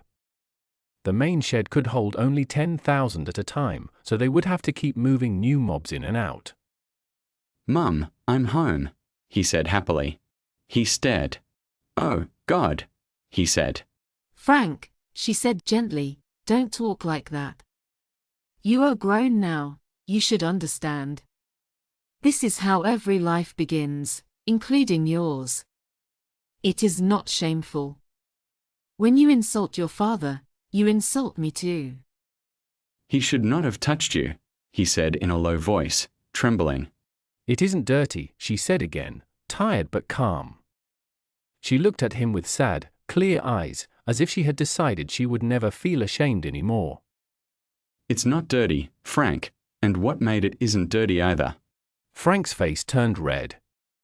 He couldn't keep looking at her, so he walked into the room he shared with Bob, Jack, and Huey. The room looked cold and empty, with plain walls and small beds. It felt lifeless, with nothing to make it warm or special. He thought of her face, beautiful but tired, her golden hair shining softly. He couldn't stop thinking about what she and that old man had done together. The thoughts made him uneasy. He tried not to think about such things, but sometimes they came back to him. He wished he could see her as completely pure, like a saint, someone above such acts. But the truth made him angry and confused. He needed to believe that she slept beside the old man only because she needed a place to stay, and that they never truly touched. His mind could not accept anything else. He looked down at the bed and saw he had bent the brass rail into a strange shape. He whispered to it, "Why aren't you my father?" Frank, his mother said softly from the doorway. He looked up, his dark eyes wet and shining. "I'll end up hurting him," he said. If you do that, you'll hurt me too, his mother, Fee, replied, sitting beside him. "No, I'd help you," he said quickly, almost begging. Frank, I can never be free, and I don't want to be, she said sadly. I don't understand why you feel this way. It's not from me or your father. I know you're unhappy, but why do you take it out on us? Why do you make things so hard? She looked down, then met his eyes again. I don't want to say this, but it's time. You need to find a girl, Frank. You should get married and start your own family. There's room on Drogheda. Your brothers don't have this trouble, but you do. A wife would help you. Then you wouldn't spend so much time thinking about me. Frank turned his back to her and said nothing. She waited for a few minutes, hoping he would speak, but he didn't. She sighed and left the room. Later, when winter came and the work slowed down, people prepared for the Gillenbone show and picnic races. It was the biggest event of the year and lasted 2 days. Fee didn't feel well enough to go, so Paddy took Mary Carson in her fancy car, the Rolls-Royce. Fee's calm presence always kept Mary quiet, but without her, Paddy felt uneasy. Everyone else went too. The boys rode in the truck with Beer Barrel Pete, Jim, Tom, Mrs. Smith, and the maids. Frank left early, driving alone in the old Ford. The adults planned to stay for the races on the second day. Mary Carson didn't want to stay at the church house, though she told Paddy and Frank they could. Other friends in town gave rooms to Mrs. Smith and the maids. At 10 in the morning, Paddy took Mary to the best hotel room. Then he went downstairs to the bar, where Frank was already drinking beer. "Let me get the next one, son," Paddy said kindly. "I have to take Aunt Mary to lunch at the races. I need a drink to help me through it without your mother." Frank wanted to throw his beer at his father in anger, but he couldn't do it in front of everyone. Instead, he finished his drink quickly, forced a weak smile, and said, "Sorry, Dad, I told some mates I'd meet them at the showground." "Well, go then," said Paddy. "But take this money and enjoy yourself. Have fun, and if you drink too much, don't let your mother find out." Frank looked down at the clean blue £5 note in his hand. He wanted to tear it and throw it at Paddy, but he didn't. He folded it neatly, put it in his pocket, and thanked his father. Then he hurried out of the bar as fast as he could. Paddy was wearing his best blue suit. His waistcoat was buttoned, and he had a gold watch on a gold chain that was heavier because of a small gold piece from the Lawrence goldfields. He pulled at his stiff collar and looked around the bar. He hoped to see someone he knew. Paddy hadn't come to Gilly often since moving to Drogheda 9 months ago. But as Mary Carson's brother and future heir, he was always welcomed kindly when he did visit. Many men smiled when they saw him and called out offers to buy him a beer. Soon he was happily talking in the middle of a friendly group. Frank was forgotten. Meggie's hair was no longer curled. It was now in two thick braids tied with dark blue ribbons because the nuns refused to spend time on curling it, even with Mary Carson's money. She wore the simple navy blue uniform of Holy Cross School. A nun walked with her across the lawn from the convent to the priest's house and gave her to Father Ralph's housekeeper, who liked her very much. "It's the little girl's lovely hair," the housekeeper once told Father Ralph when he asked, amused. Annie did not usually like children and was unhappy that the priest's house was so near the school. "Oh, Annie, hair isn't alive. You can't like someone just because of her hair color," he said playfully. "She's a poor little girl, you know," Annie answered in her thick accent. Father Ralph didn't really understand what she meant, but he didn't ask. He also didn't comment that her strange words sounded like Meggie. Sometimes it was better to stay quiet and not ask Annie too much. She had odd ideas, and if she pitied the child, he didn't want to hear that it was because of what might happen to her later rather than what had already happened. Frank came in, still shaking from what had happened with his father in the bar. He had nothing to do. "Come on, Meggie. I'll take you to the fair," he said and held out his hand. "Why don't I take you both?" Father Ralph asked, also smiling and holding out his hand. Meggie took both of their hands. She felt so happy to be with the two people she loved most. The Gillingbone Fair was next to the racecourse, by the Barwon River. The floods were half a year ago, but the ground was still muddy. People's feet had already turned it into a thick mess. They walked past pens filled with sheep, cows, pigs, and goats waiting to win prizes. Then there were tents full of handmade things and cooking. They looked at animals, cakes, baby clothes, tablecloths, and small pets like cats, dogs, and birds. Farther on was the riding ring. Young riders showed their horses to the judges. Meggie laughed because the serious judges looked almost like horses themselves. The ladies were dressed in fine dark clothes and sat sideways on tall horses. They wore shiny top hats with thin pieces of cloth floating around them. Meggie wondered how they stayed calm and straight on the horses when the animals moved so quickly. Then she saw one lady ride her horse over big jumps but still look perfect when she finished. The lady gave her horse a little kick and rode toward Father Ralph, Frank, and Meggie. She stopped in front of them and smiled proudly. She took off one leg from the saddle and held out her gloved hands. "Father, please help me down." Father Ralph reached up and held her waist gently while she put her hands on his shoulders. He lifted her easily to the ground, then let go and took the horse's reins while he walked beside her. She matched his steps, walking gracefully. "Will you win the hunting, Miss Carmichael?" he asked, sounding calm and uninterested. Miss Carmichael looked upset. She was very young and beautiful, and his lack of interest bothered her. "I hope I will win, but I cannot be sure. Miss Hopetoun and Mrs. King will also compete. But I will win the dressage event, so if I do not win the hunting, I won't be too unhappy." She spoke in a very proper way, using smooth and tidy words. Her voice sounded careful and cold, showing how she had been raised to speak without warmth. When Father Ralph talked to her, his own voice changed. It became polite and clear, with no trace of his Irish sound. It was as if she reminded him of another time in his life. Meggie frowned. She did not understand what was happening. Father Ralph seemed different, and she did not like it.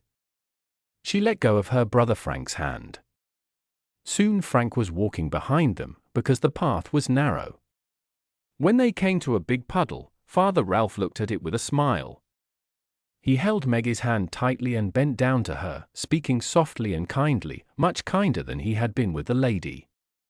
"I have no cloak, little Meggie," he said, "so I can't be your knight.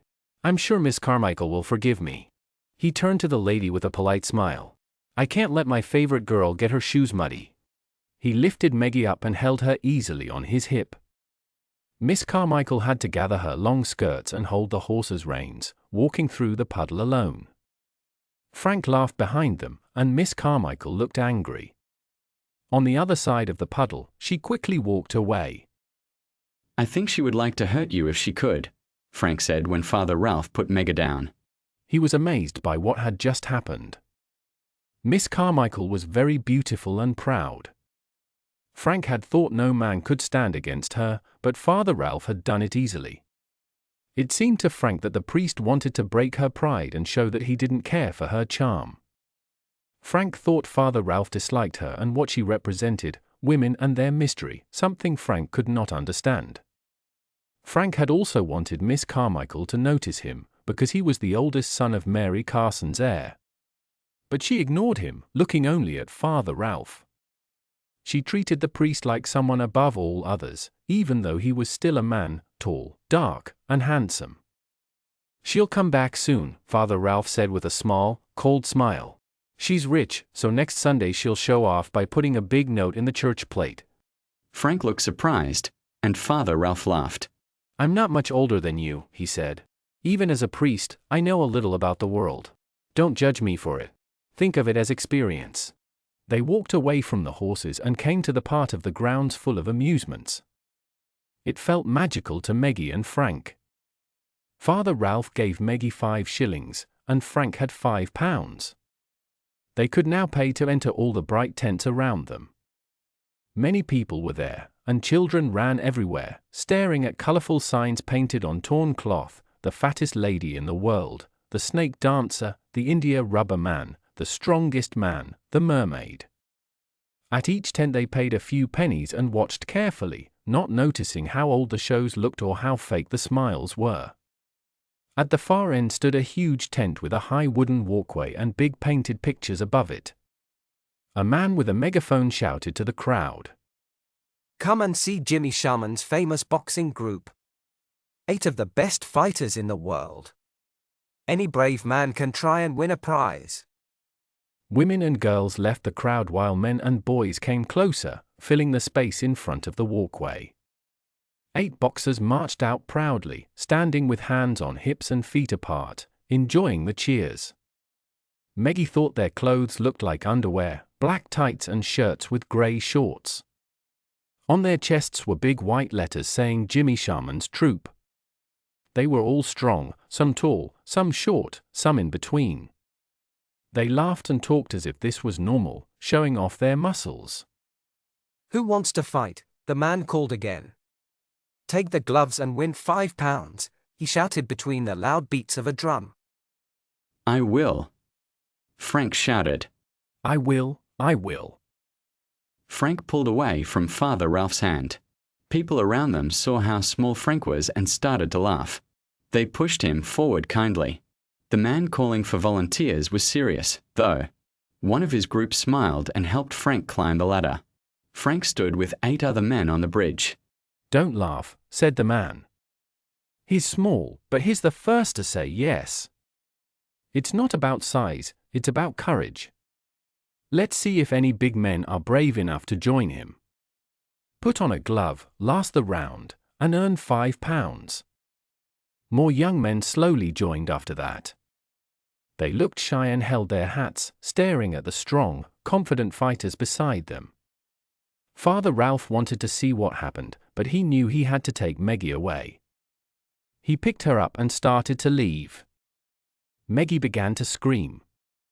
The farther they went, the louder she screamed. People turned to look. Father Ralph felt very embarrassed because everyone in town knew him. Meggie, I can't take you inside, he said. Your father would be furious, and he'd be right. I want to stay with Frank. I want to stay with Frank. Meggie cried loudly. She kicked and tried to bite him. Oh dear, said Father Ralph. He gave up and took out some coins. He walked toward the tent entrance, hoping none of the Cleary boys saw him. He guessed they were somewhere else, probably throwing horseshoes or eating meat pies and ice cream. You can't bring her in, Father, said the foreman, surprised. Father Ralph looked up and sighed. Tell me how to take her away without everyone thinking I'm hurting her. Her brother is inside, and she won't leave him. If you try to stop her, she'll cause more trouble than your fighters. The foreman sighed and nodded. All right, Father, go in. But keep her safe and out of the way. No, don't pay. Jimmy wouldn't want money from you. The tent was full of men and boys moving around a ring in the middle. Father Ralph stood at the back near the wall, holding Meggie tightly. The air smelled of smoke and sawdust that covered the muddy ground. Frank already had his gloves on, ready to fight. Sometimes, someone from the crowd could finish a match against a trained boxer. The professionals were not world famous, but they were some of the best in Australia. Frank, who was smaller, fought a light boxer first. He hit him 3 times, and the man fell down. Then Frank asked for another fight. Soon he was fighting his 3rd boxer, and the tent was so full that no one else could enter. He had only taken a few punches, but they made him more and more angry. His eyes looked wild. In his mind, each man he fought seemed to have Paddy's face. The crowd shouted loudly, "Go! Go!" It sounded like one deep voice. Frank felt he had waited too long for a fight. It helped him release his anger and pain. When he delivered a strong punch, he imagined the voice shouting, "Hit! Hit!" Then they gave him a more skilled opponent, a champion lightweight. This man was told to keep Frank away and see if Frank could really box or only punch hard. Jimmy Sharman's eyes were bright. He always looked for new champions at these small country shows. The lightweight moved very well and tried to stay at a safe distance. But Frank kept chasing him, focused only on beating that moving figure. During the match, he learned quickly. He stayed strong even when he was hit many times. When it ended, his eye was swollen and his face was cut, but he had earned £20 and the respect of everyone watching. Meggie slipped away from Father Ralph and ran out of the tent. When he followed her, she was sick and tried to clean her shoes with a small handkerchief. Father Ralph gave her his own and gently stroked her hair while she cried. He had also felt ill inside the tent and wished he could show it, though his position did not allow that. "Do you want to wait for Frank or go now?" he asked. "I'll wait for Frank," Meggie whispered, leaning on him. She was thankful for his kindness. "I wonder why you touch my heart so much," he said softly. He didn't think she was listening, but he needed to speak. "You're not like my mother, and I never had a sister. I don't know why your family affects me so deeply. Have you had a hard life, little Meggie?" Frank came out with a piece of plaster on his eye and his lip bleeding. For the first time, he looked happy, tired but pleased. "What's Meggie doing here?" he said angrily. He was still full of energy from the fight. "There was no way to stop her," Father Ralph answered. "She was worried about you and wanted to make sure you were okay. Don't be angry, she's already upset." "Don't let Daddy know you came here," Frank told Meggie. Father Ralph said, "Shall we end our trip now? I think we all need a rest and some tea at the presbytery." He smiled and touched Meggie's nose. "And you need a good wash, young lady." Paddy had a very hard day with his sister. She kept asking him to help with everything. She never asked nicely like Fee did. He helped her step through the muddy ground carefully because she was wearing fancy lace shoes.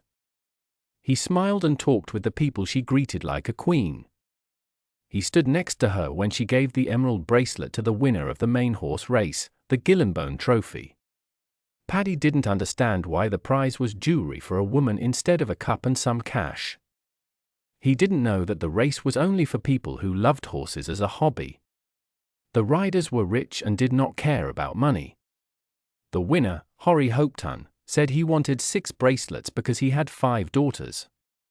He already had ruby, diamond, and sapphire bracelets from other wins. Paddy felt uncomfortable in his stiff shirt and tight collar. His blue suit was too warm, and the fancy seafood and champagne at lunch made his stomach hurt. He also felt silly among those people. His clothes were not stylish, and he felt poor next to the rich guests, the graziers in tweed, proud women, and smiling young ladies who loved horses. They were from rich families who had taken large lands many years ago. Now they ran their own party, sent children to expensive schools, and spent time with royalty. Paddy was just a working man. These fine people reminded him too much of his wife's family, and he didn't like that. When Paddy came back to the house and saw Frank, Meggie, and Father Ralph sitting happily near the fire, he felt even worse. They looked like they had enjoyed a perfect day. He missed Fee badly and still felt angry at his sister. Then he saw the bandage on Frank's eye and his swollen face.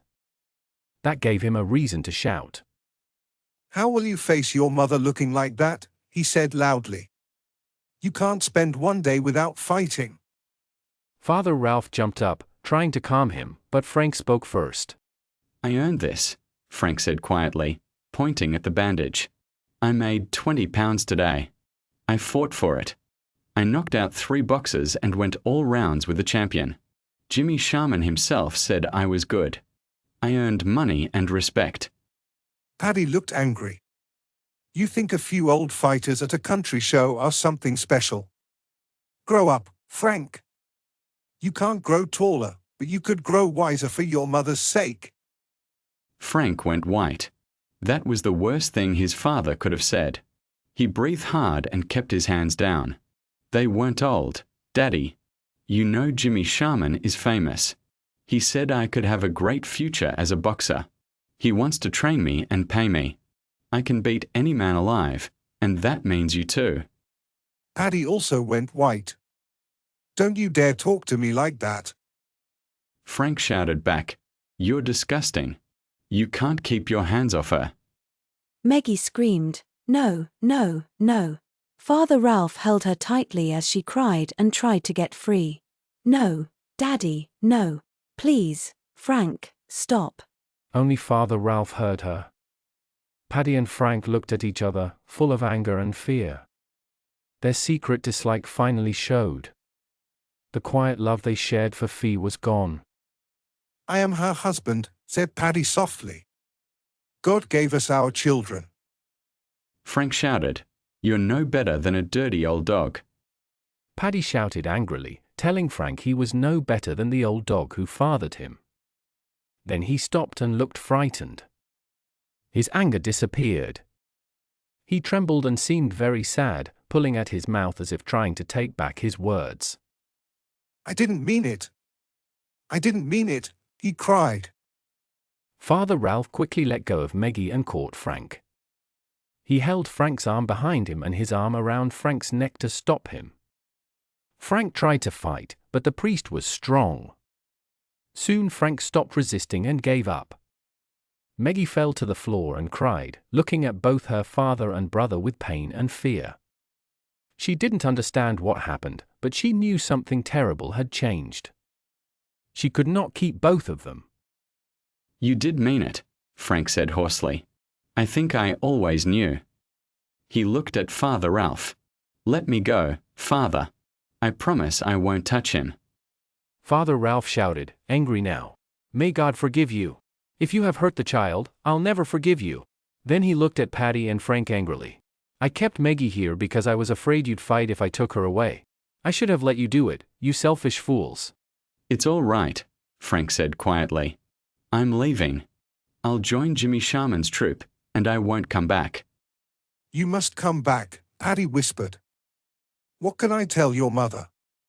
She loves you more than all of us. She will never forgive me. Tell her I went because I want to find my own life. That's true, Frank said. What I said wasn't true, Frank, Paddy said sadly. Frank's dark eyes flashed with anger. He took his hat and coat. It was true. I always knew it. I remember Mum playing her little piano in a house you couldn't have owned. I felt you came later, that she belonged to me first. He laughed strangely. I always blamed you for pulling her down, but it was really me. No one did that, Frank. Father Ralph said, trying to stop him. Think of it as part of God's plan. Frank pushed his hand away and walked to the door. Father Ralph suddenly thought that Frank moved like a boxer. God's plan. Frank said bitterly, You sound like a parrot when you talk as a priest. I say God help you, Father, because you're the one who doesn't know who you truly are. Paddy sat in a chair, pale and shocked, staring at Meggie. She was crying on her knees near the fire. He wanted to go to her, but Father Ralph stopped him. Leave her. You've done enough. Drink something. I'll take her to bed, but don't go anywhere. I'll come back. I'll be here, Paddy said quietly. Upstairs in Meggie's bright green room, Father Ralph helped her get ready for bed.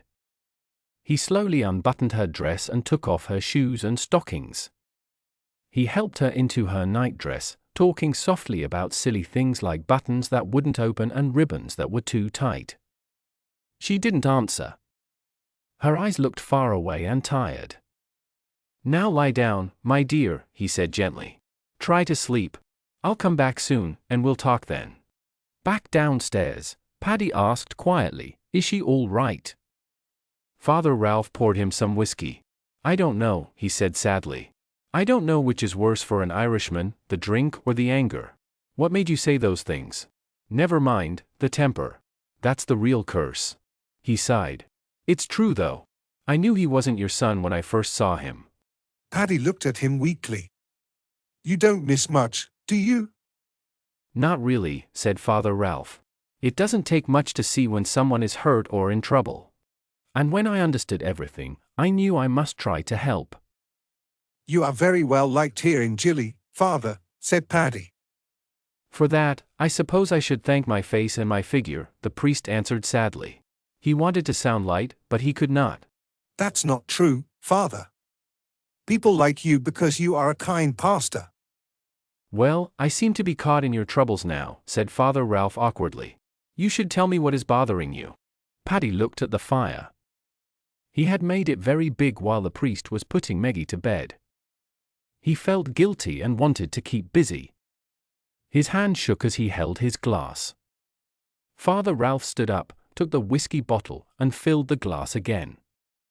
Paddy drank deeply and then sighed, rubbing his wet face. I don't know who Frank's father is, he said slowly. It happened before I met Fee. Her family was very rich and important in New Zealand. Her father owned a big farm with wheat and sheep. He planned a good life for her, a trip overseas, parties at court, then the right husband. She was his only daughter. She never worked in the house. There were servants and horses and carriages. They lived like rich people. I was working as a dairy hand then, Paddy continued. Sometimes I saw Fee far away, walking with a small boy. Then her father, Mr. Armstrong, came to speak to me. He said his daughter had a baby but no husband. The family had kept it quiet, but soon Fee's grandmother became very ill, and after she died, they wanted Fee and her child to go away. Mr. Armstrong told me that if I married Fee and took her away from the South Island, he would pay for our travel and give me £500. Well, Father, that was a lot of money for me. I was lonely and shy. I thought it was a good idea, and I did not mind that Fee had a child. The grandmother heard about it and asked to see me. She was very sick, but she was kind. She loved Fee very much and wanted her to be safe. She didn't tell me who the father was, and I didn't ask. She only asked me to be good to Fee. Can you believe, Father, Paddy said, that the first time I ever spoke to Fee was on our wedding day? Oh, I can believe that, Father Ralph said softly. He looked at his glass, drank it, and filled both glasses again. So you married a lady from a higher class, Paddy? Yes, said Paddy. At first I was so nervous. She was very beautiful, but far away in her mind, as if the wedding was happening to someone else. She is still beautiful, said Father Ralph gently. I can see it in Meggie. She looks like Fee must have looked when she was young. It has not been an easy life for her, said Paddy. But I tried my best. At least with me she was safe. I needed 2 years to be brave enough to act like a real husband. I taught her to cook, to sweep, to wash and iron. She had never learned those things. In all our married years, Father, Fee has never laughed, cried, or complained. She only shows emotion when we are alone together, and even then she says nothing. I always think that if she ever spoke, she would say the name of Frank's father. She does not hate me or the children, but I feel she cannot love us in the same way. Only Frank. I know she loves Frank more than anyone. She must have loved his father too. But I have no idea who he was or why she could not marry him. Father Ralph looked down at his hands. Ah, Paddy, he whispered, life can be so painful. Paddy stood up slowly. Well, Father, it's done now. I've sent Frank away, and Fee will never forgive me. You must not tell her the truth, Paddy. You must never tell her. Just say that Frank ran away with the boxers. She knows how restless he has been. She will believe you. I can't do that, Father, said Paddy, shocked. You must, Paddy. Fee has already suffered too much. Don't make her suffer more. And he thought to himself, maybe one day she will give her love to you and the baby upstairs. You really believe that, Father? I do. What happened tonight must stay secret. But Meggie heard everything. Don't worry about her. I'll talk to her. I don't think she understood much. She only knows that you and Frank argued. I'll make her understand it's better not to tell her mother, because it would make her sad. I feel that Meggie doesn't tell her mother much anyway. He stood up. Go to bed, Patty. Tomorrow you must act normal and take good care of Mary. Meggie was awake, her eyes open in the dim light beside her bed. The priest sat next to her. He saw her hair still tied in braids.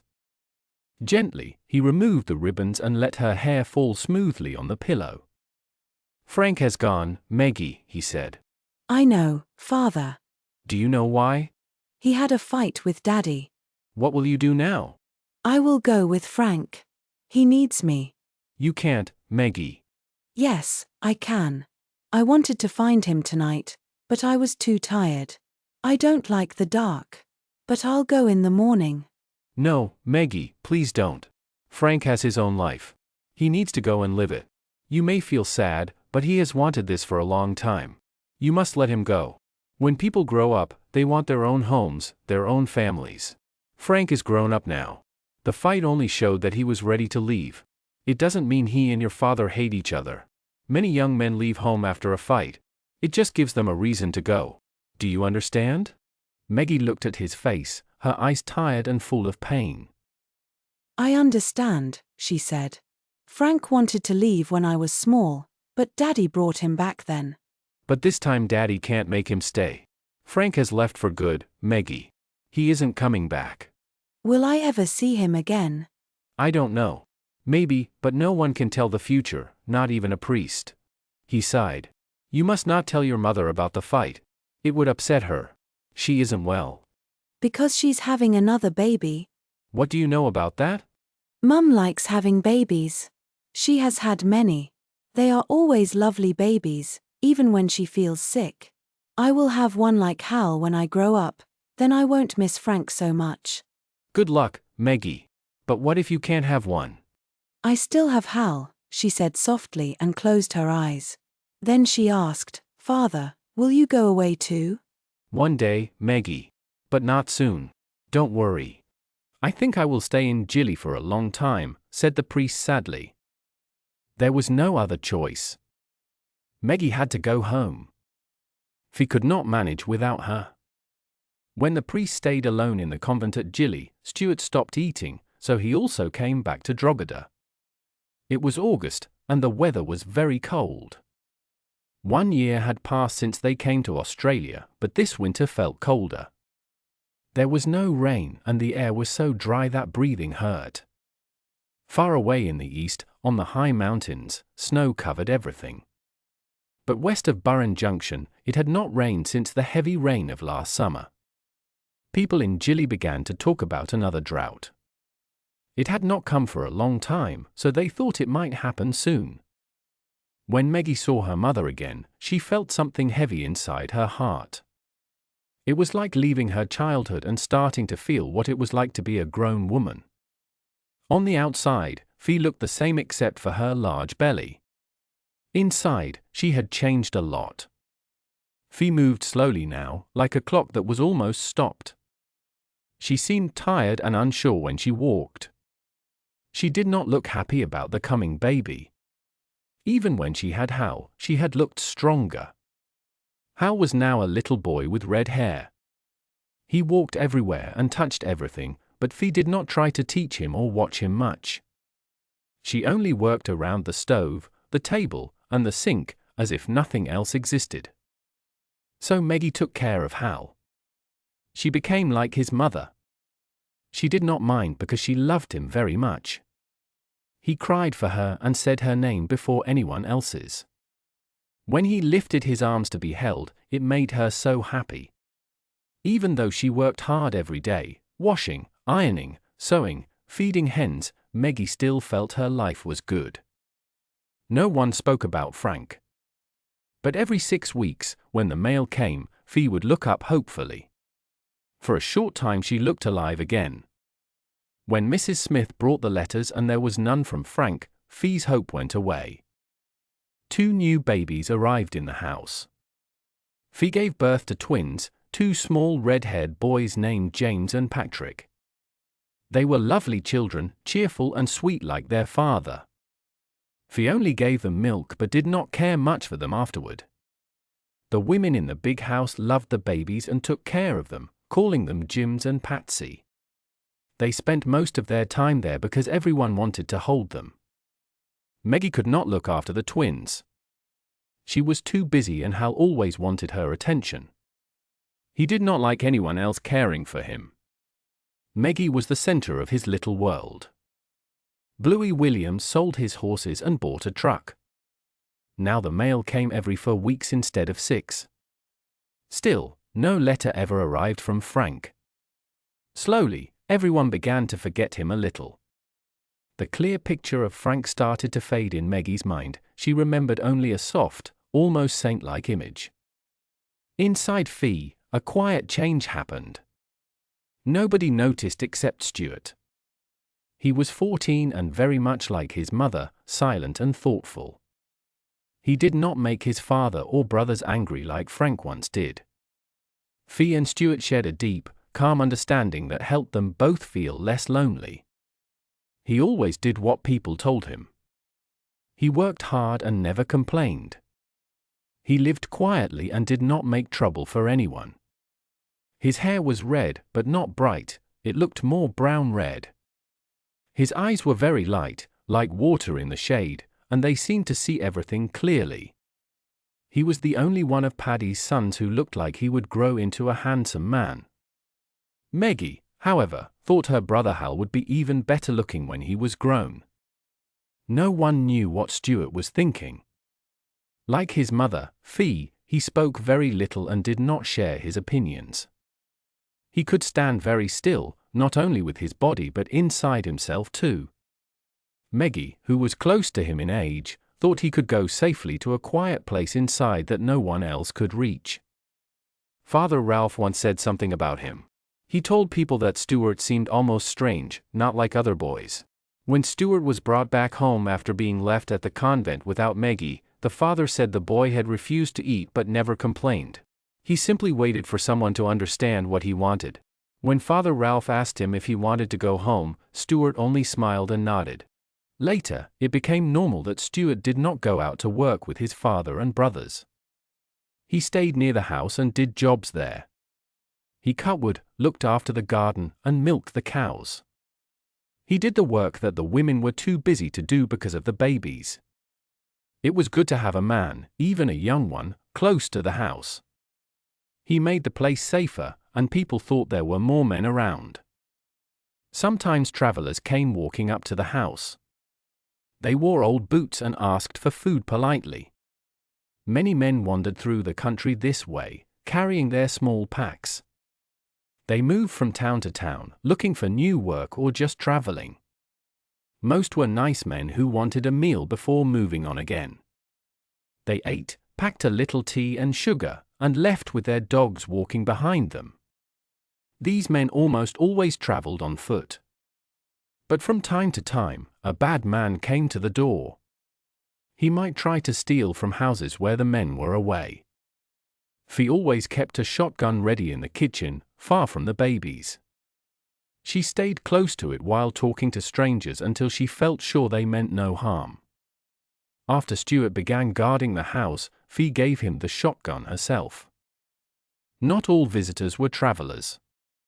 The Watkins man often came in his old car with boxes full of things to sell: soaps, powders, perfume, and medicine. His ointment was famous for healing small injuries, better than anything from the store. Women from nearby farms liked when he visited. They would gather around and watch him open his big suitcase to show his goods. Other salesmen also came now and then with different things: pipes, cigarettes, clothes, and sometimes bright-colored underclothes. The women who lived far from towns found these visits exciting. They almost never saw shops or new fashions.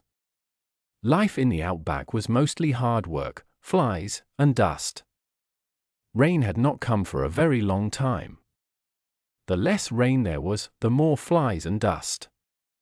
Every ceiling was covered with sticky paper full of dead flies. If you left food uncovered, flies came at once.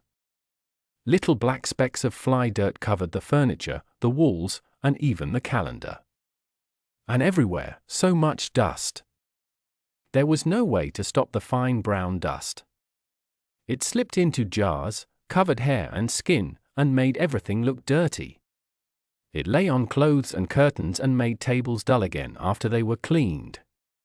The floors were thick with it from dirty boots and the hot wind blowing through open doors and windows. Fee had to roll up her Persian rugs and ask Stuart to nail down linoleum she bought from the store in Gilly without seeing it first. The kitchen, which everyone used most, had teakwood floors. Fee scrubbed them with a wire brush and strong soap until they turned pale, like old bones. She and Meggie often spread sawdust on the floor, which Stuart brought from the woodpile. They sprinkled a little water on it, swept it away, and threw it into the garden to rot into rich soil. But the dust always came back.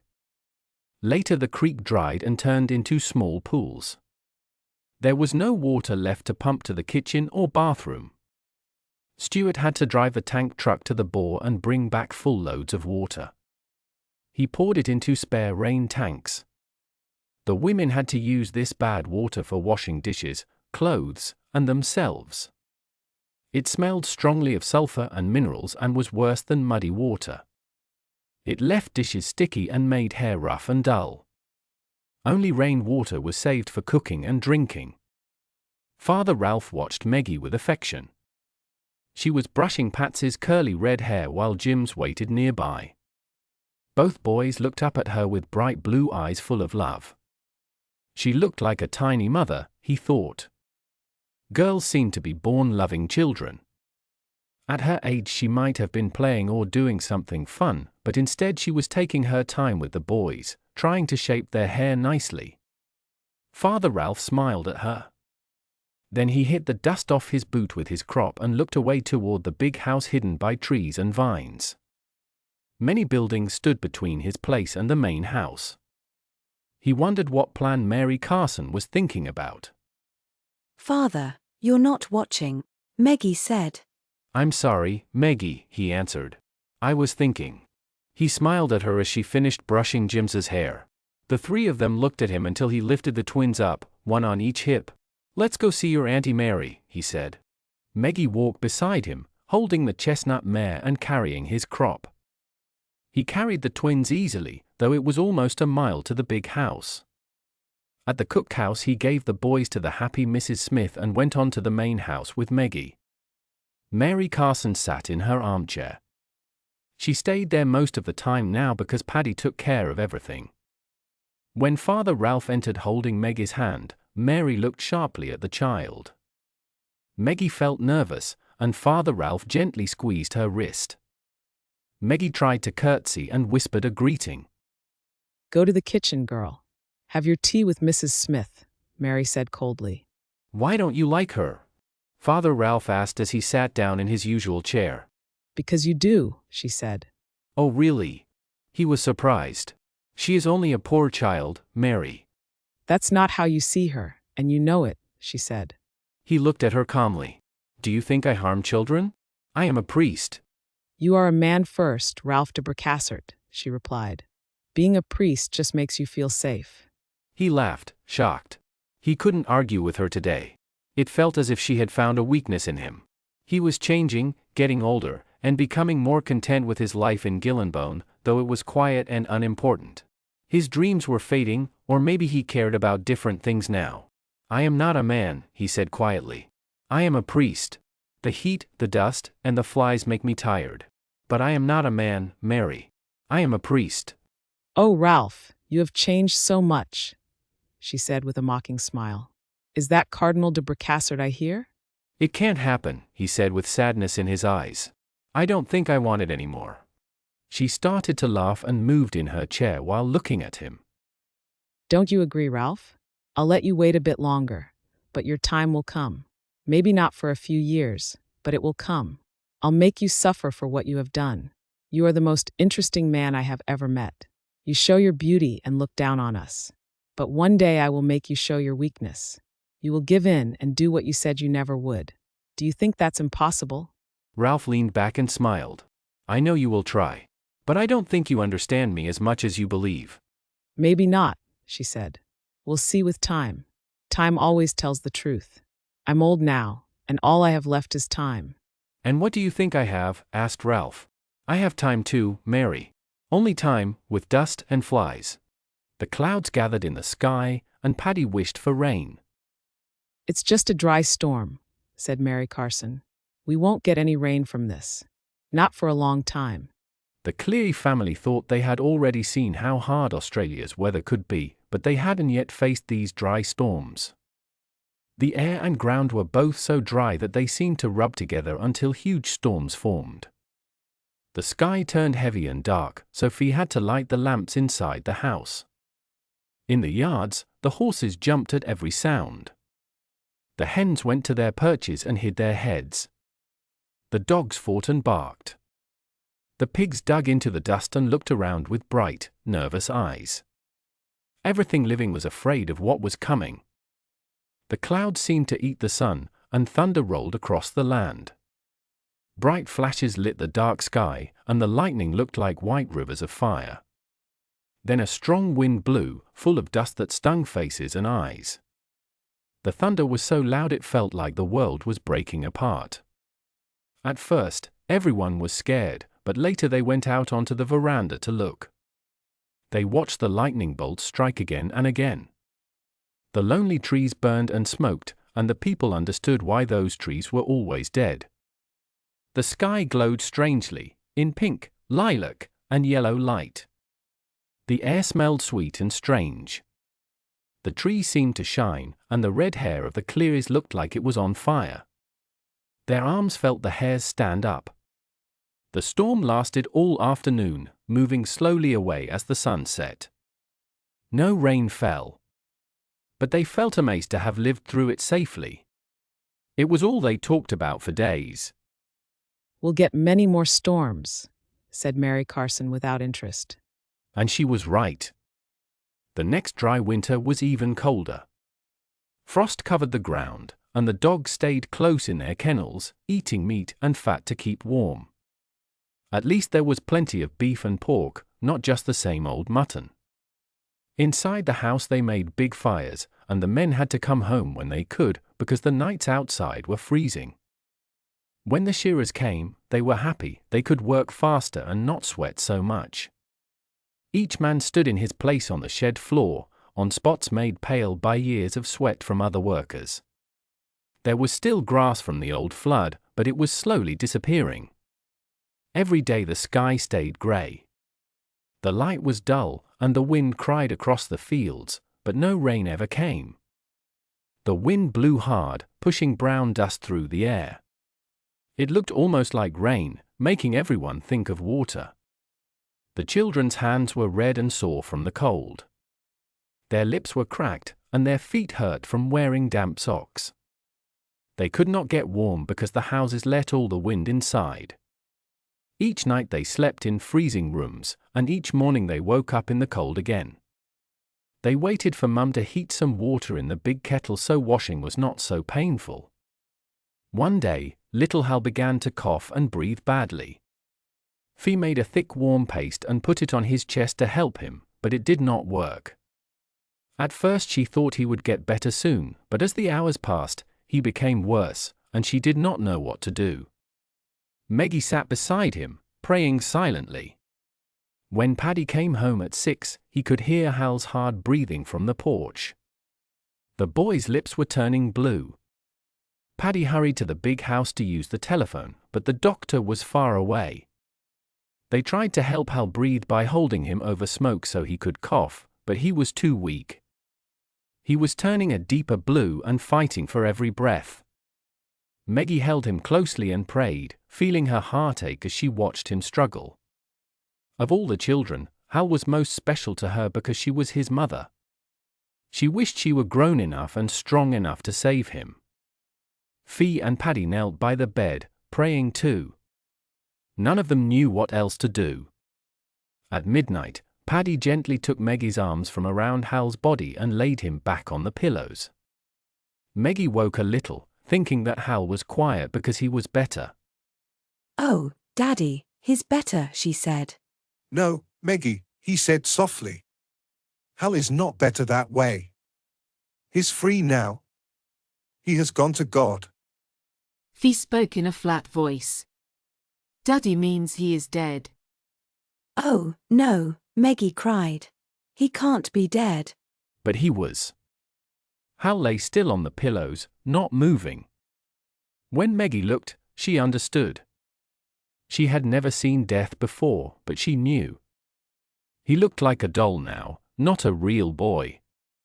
She left the room and went to the kitchen, where her brothers sat quietly by the fire. Mrs. Smith sat nearby, watching the babies who slept in their cot. "Hal just died," Meggie said. Stuart looked up slowly. "It's better this way," he said quietly. "He is peaceful now." He stood and spoke to Fee, who had come out of the hallway. "Mum, you tired? You should lie down. I'll make a fire for you." Fee did not speak but went with him. Bob walked out onto the porch. The other boys followed one by one. Paddy did not come out at all. Mrs. Smith stood up and wiped her tears. She took the baby carriage and gently placed the sleeping Jims and Patsy inside. "Meggie," she said, "I'm going back to the big house. I'll stay there with the babies tonight. I'll come back in the morning. Tell your mother it's better for them to stay with us for now." Meggie sat on an empty chair and put her hands in her lap. Hal was gone, and he would never come back. He had been her child, the one she looked after and loved. She still felt like he was close to her, as if his warm body was in her arms again. But she knew that would never happen anymore. She had cared for him for full long years. There was nothing to cry about now. Tears were for someone like Agnes, but Meggie was not that little girl anymore. This loss was something she would carry for the rest of her life, and she would have to keep living even with the pain. Some people can stay strong, others cannot. In Meggie, the will to live was strong, calm, and steady. That was how Father Ralph found her when he came inside with the doctor. She pointed quietly to the hall but did not follow them. For a long time, Father Ralph wanted to go to her, to stay beside her and give her comfort. He knew how much Hal meant to her. But he had many things to do first. The doctor had to check the body and say prayers for the soul. There were things to discuss with Fee and Paddy, and some advice to give. The doctor looked tired and sad, but after years of hard work, he was used to seeing pain and loss. There was nothing more he could have done in this far place, far from his hospital and nurses. Hal's death paper would say croup. People here accepted such things and kept going. Then everything was ready. Paddy went to Fee, and the older boys to the shed to build a small coffin. Stuart lay on the floor in Fee's bedroom. Fee watched him from her bed, holding Paddy's hand. Outside, the sky was still dark. It was 5 in the morning, and the roosters were starting to wake up. Father Ralph wore his purple stole without remembering it was there. He made the fire in the kitchen stronger and turned down the lamp. He sat across from Meggie. She looked different now, older, stronger. He felt small and unsure watching her. He wondered why he sometimes feared what he carried inside himself. He was strong for others, but not always for his own thoughts. Meggie, younger than him, was growing into someone brave. She never complained. She could accept what happened, keep it inside, and let it become part of her strength. He wondered how she had learned that. Maybe it could not be learned. Maybe she was simply born that way. "Oh, Meggie," he said softly. She looked at him and smiled with deep love from her heart. Her smile was pure, she did not hide anything. Her love touched him so strongly that he wished he could be anyone else but himself. He asked God why he loved her so much, but no answer came. Meggie kept smiling at him. When morning came, Fee got up to cook breakfast. Stuart helped her. Later Mrs. Smith came with Minnie and Kat. The four women stood near the stove and talked quietly together.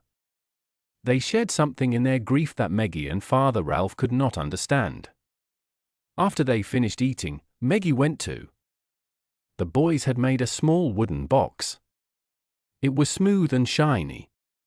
Fee quietly gave a white satin dress that had turned a little yellow with age. She cut pieces of the cloth and fitted them inside the box. Father Ralph put soft towels inside, and Fee sewed the satin pieces on her sewing machine. Together, they fixed the lining with small nails. When the box was ready, Fee dressed her baby in his best velvet suit. She brushed his hair and laid him gently in the box, soft and smelling of her, but not of Meggie, his mother. Paddy closed the lid with tears in his eyes. It was the first time he had lost a child. For many years, the big front room at Drogheda had been used as a small chapel. At one end stood an altar, covered in golden cloth. Mary Carson had paid nuns a lot of money to make it. Mrs. Smith filled the room with flowers from the garden, roses, wallflowers, and stocks. Their colors and smells filled the air. Father Ralph wore plain church clothes and said the funeral mass. At Drogheda, people were buried on the land, near the gardens by the creek.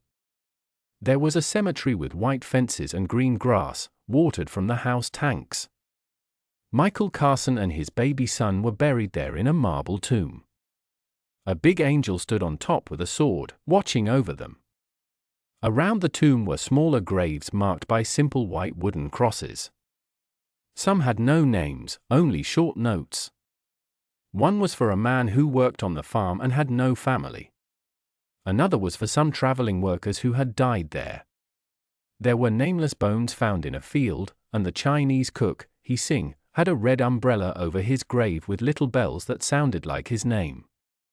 One drover's cross said only, "Tank Stand Charlie, he was a good bloke." There were women's graves too. But Hal, the owner's nephew, was buried differently. His little handmade box was placed inside the marble tomb, and heavy bronze doors were closed over it. After some time, people stopped talking about Hal. Meggie was very sad but kept her feelings inside. Her pain was deep but slowly became part of daily life. The boys did not feel much except Bob, who was old enough to love his baby brother. Paddy's heart hurt badly, but no one knew if Fee was sad or not. She seemed to grow far away from her husband and children and from any emotion. Paddy was thankful to Stu, who looked after his mother kindly and with care. Only Paddy remembered how Fee had looked when he came home without Frank.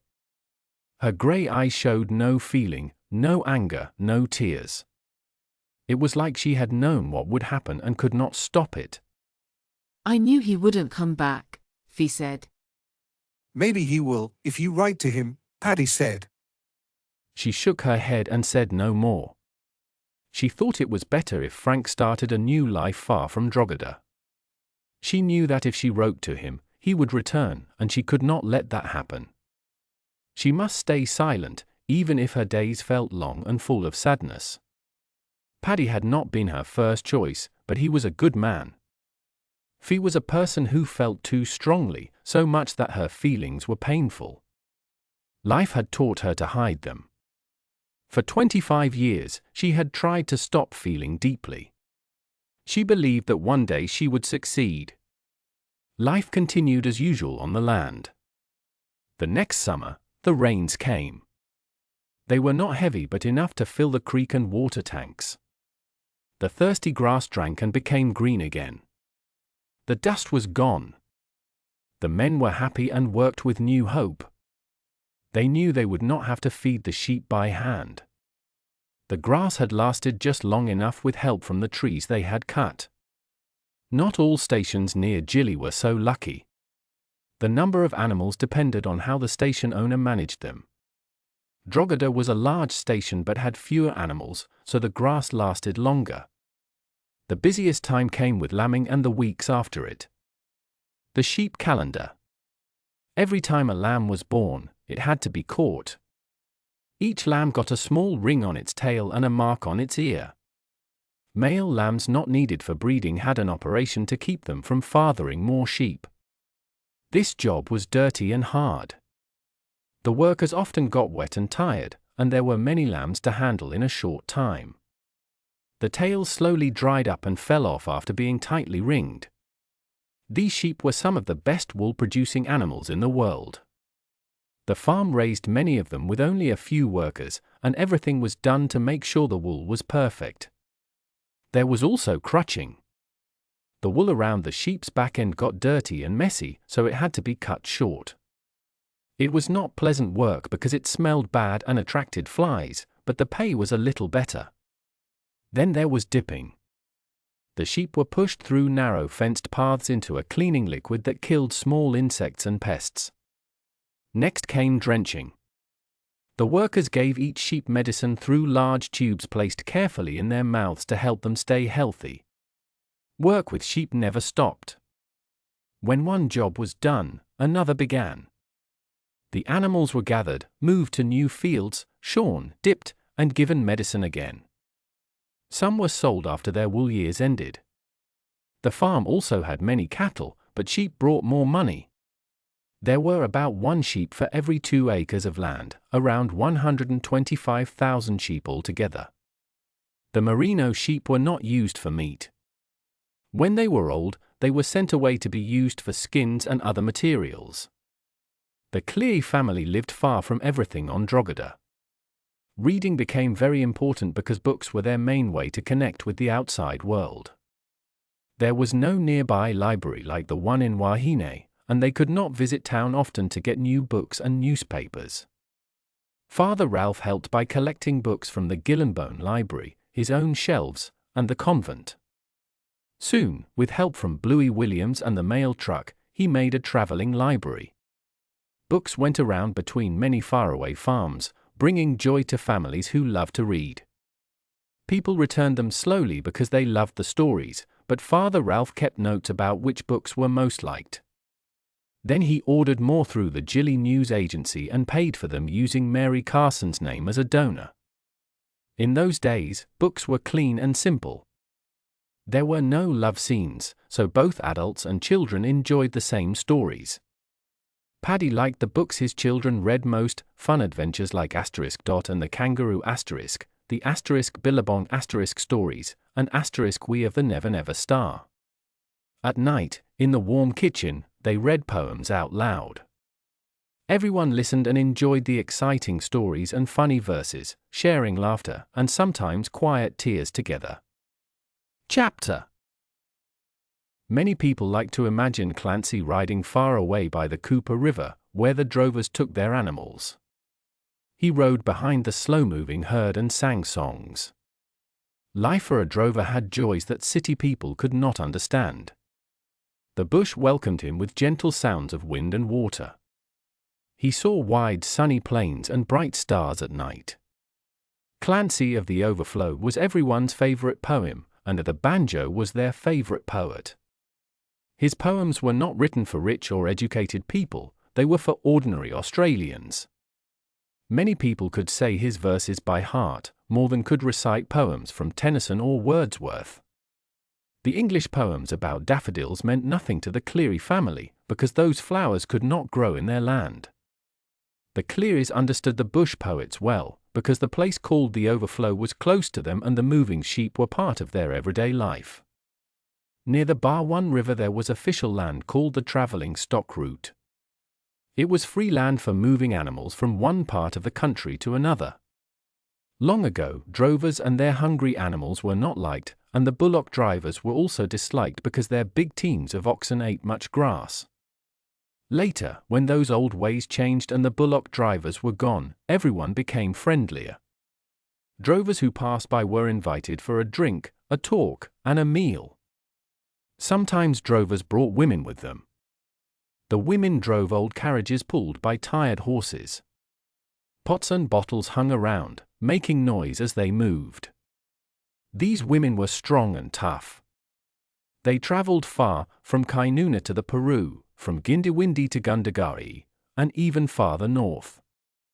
They slept outdoors and never on soft beds. No man ever beat them, they were as hard as the land itself. Their children hid shyly near the wheels or stayed close to the house when their parents talked, drank tea, told long stories, shared books, and promised to pass on messages. Each traveler had his own memories, sometimes of burying a loved one under a single tree along the long road.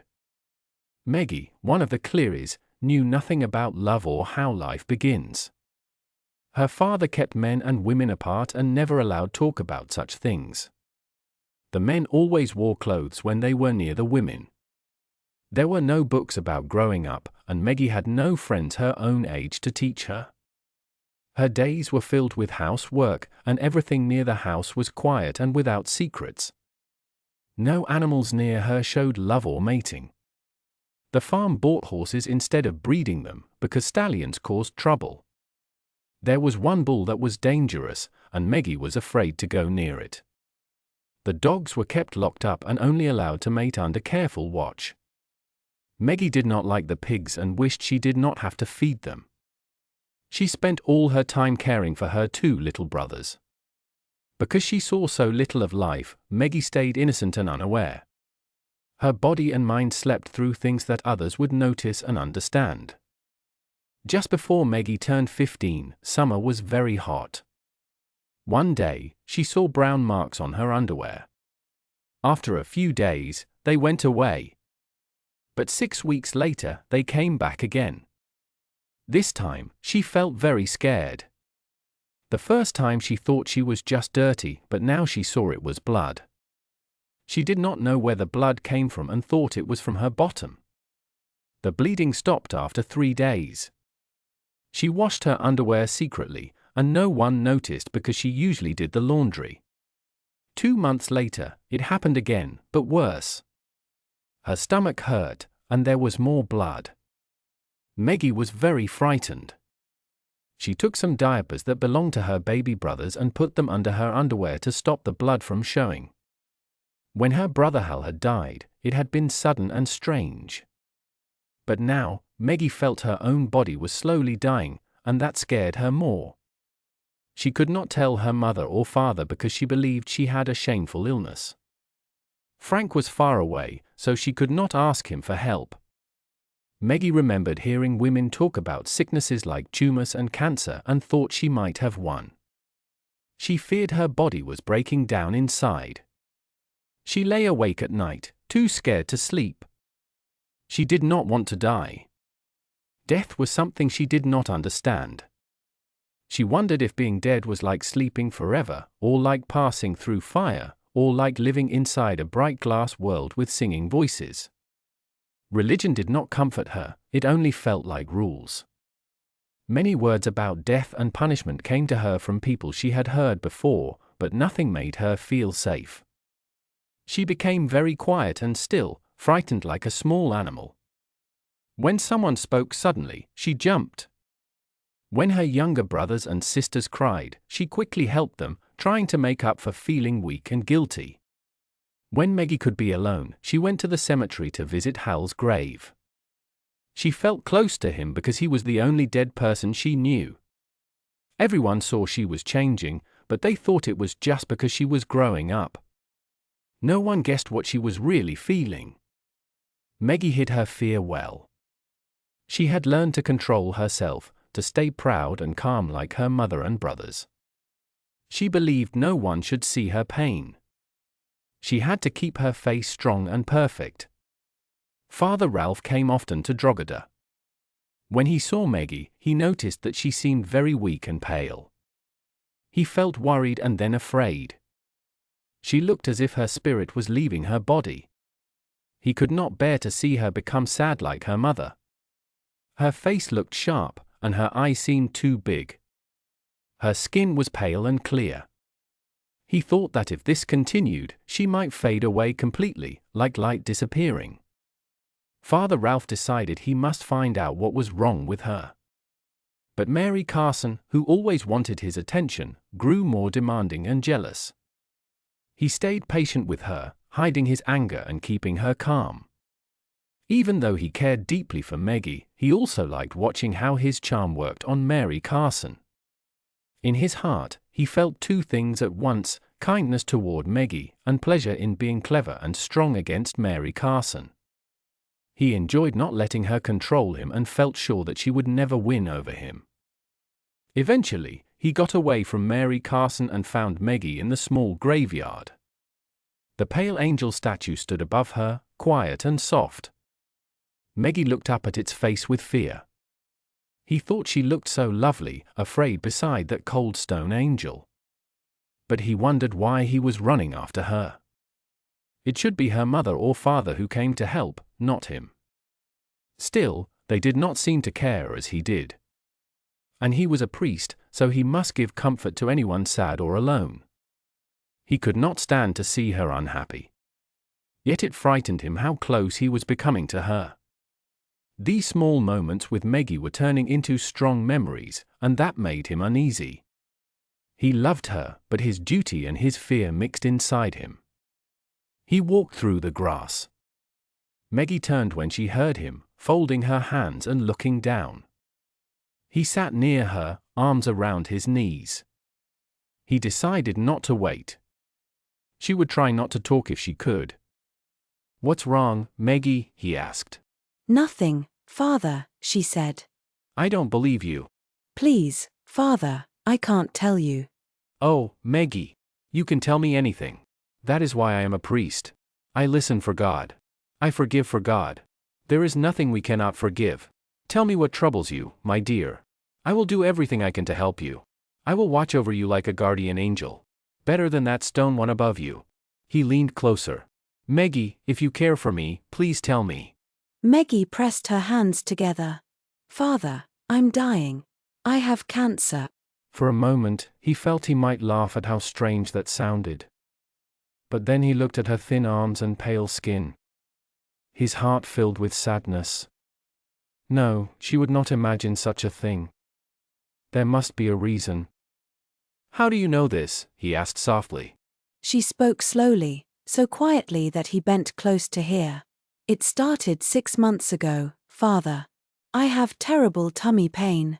And, oh, Father, there is blood when I go to the toilet. He lifted his head quickly. He stared at her bowed face, feeling a mix of shock, worry, and confusion. He was angry at her mother for not noticing. He was amazed by Meggie's courage. And he felt embarrassed for her and for himself. He had heard many strange things in confessions before. Some girls spoke foolish stories about love and desire. They tried to make him feel things they wanted him to feel, but he never did. He had learned discipline long ago. Yet Meggie's words made him blush for the first time. He turned his face away, ashamed of how uncomfortable he felt. But she needed his help. When he was calm again, he stood and gently lifted her. He placed her on a marble block so her face was level with his. "Meggie, look at me." "No, look at me," he said. She looked into his eyes and saw he was smiling. Peace filled her at once. He would not smile if she were really dying. She knew he cared for her deeply. "Meggie," he said softly, "you are not dying. You do not have cancer. It isn't really my place to tell you this, but I should. Your mother should have explained it long ago, and I don't know why she didn't." He looked up at the marble angel above him and gave a quiet, strange laugh.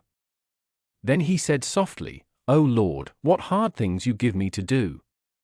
He turned to Meggie, who was waiting and afraid.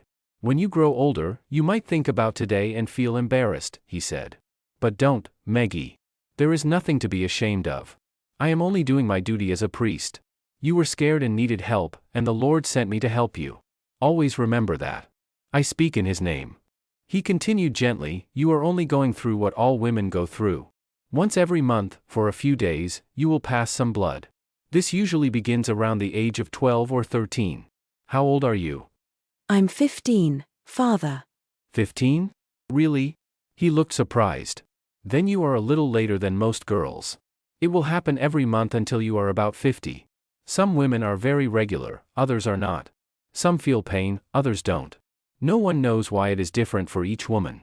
But it means your body is growing up. Meggie smiled a little. I know what that means, Father. It means I'm grown up. That's right, he said. When this happens every month, it means you are able to have children. It is part of the way God made people. Long ago, it is said that Eve didn't bleed like this. The real name for it is menstruation. After Adam and Eve disobeyed God, he said that women would have pain as part of having children. Life brings them great joy but also some pain. This is the way it is, Meggie, and you must accept it. He spoke kindly and calmly, the way he spoke to everyone who came to him for help. People always felt comforted with him. He never made anyone feel small or guilty. He seemed to understand that everyone had their own sorrows and struggles, just like he did. Somehow, this made people trust him even more. Meggie felt that he talked to her like a friend, like Frank did. But he was older and wiser than Frank, and he listened better. His voice was warm and gentle. As he spoke, her fear slowly went away. She felt curious now, wanting to understand everything. Why did you say my mother should have told me, Father? She asked. It's something women talk about only with other women, he said. They don't mention it to men or boys. That's just how people are. He smiled. I don't really know why, but it's true. So remember, never talk about it except with your mother. And don't tell her we talked about it today. Of course, Father, I won't, said Meggie. It's part of being a woman, he said gently. Now go home and tell your mother what is happening. She'll show you what to do. Mum has this too. Yes, all healthy women do. But when they are expecting a baby, it stops until the baby is born.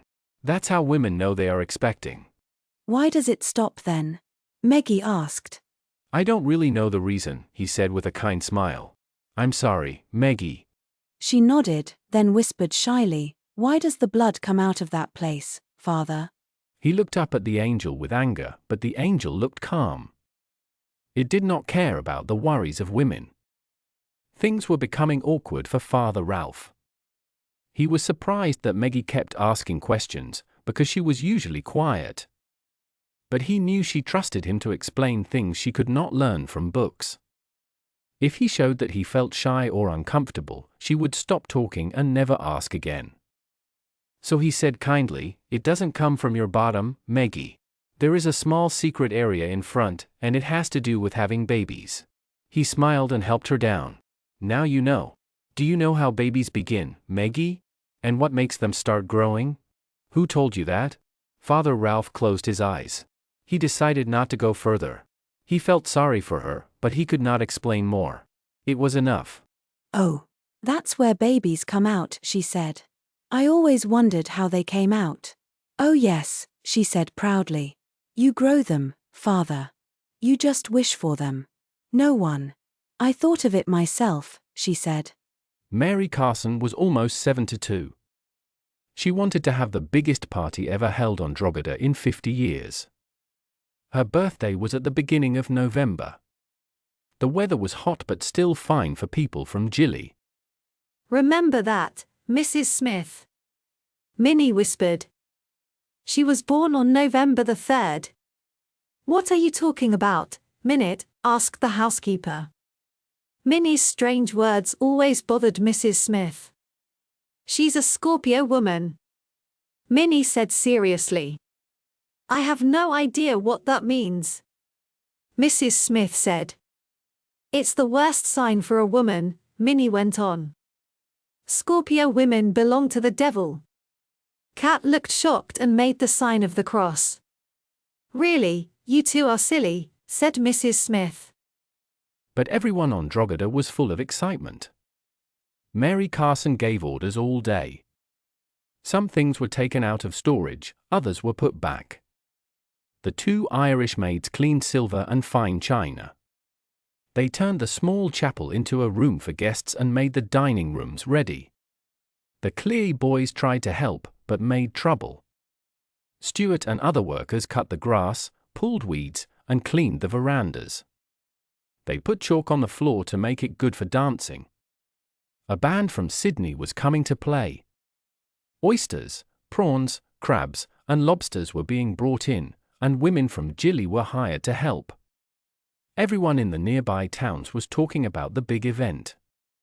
Inside the house, Mary Carson moved from her chair to her desk. She took some paper, dipped her pen in ink, and began to write. She did not have to stop and think. She had planned every word for 5 years until it was perfect. It did not take long. When she finished, she sat quietly for a moment. Her desk was near a window. She turned her head and looked out over the grass. Then she heard a laugh outside and looked again. Her face became angry. Father Ralph was teaching Meggie how to ride.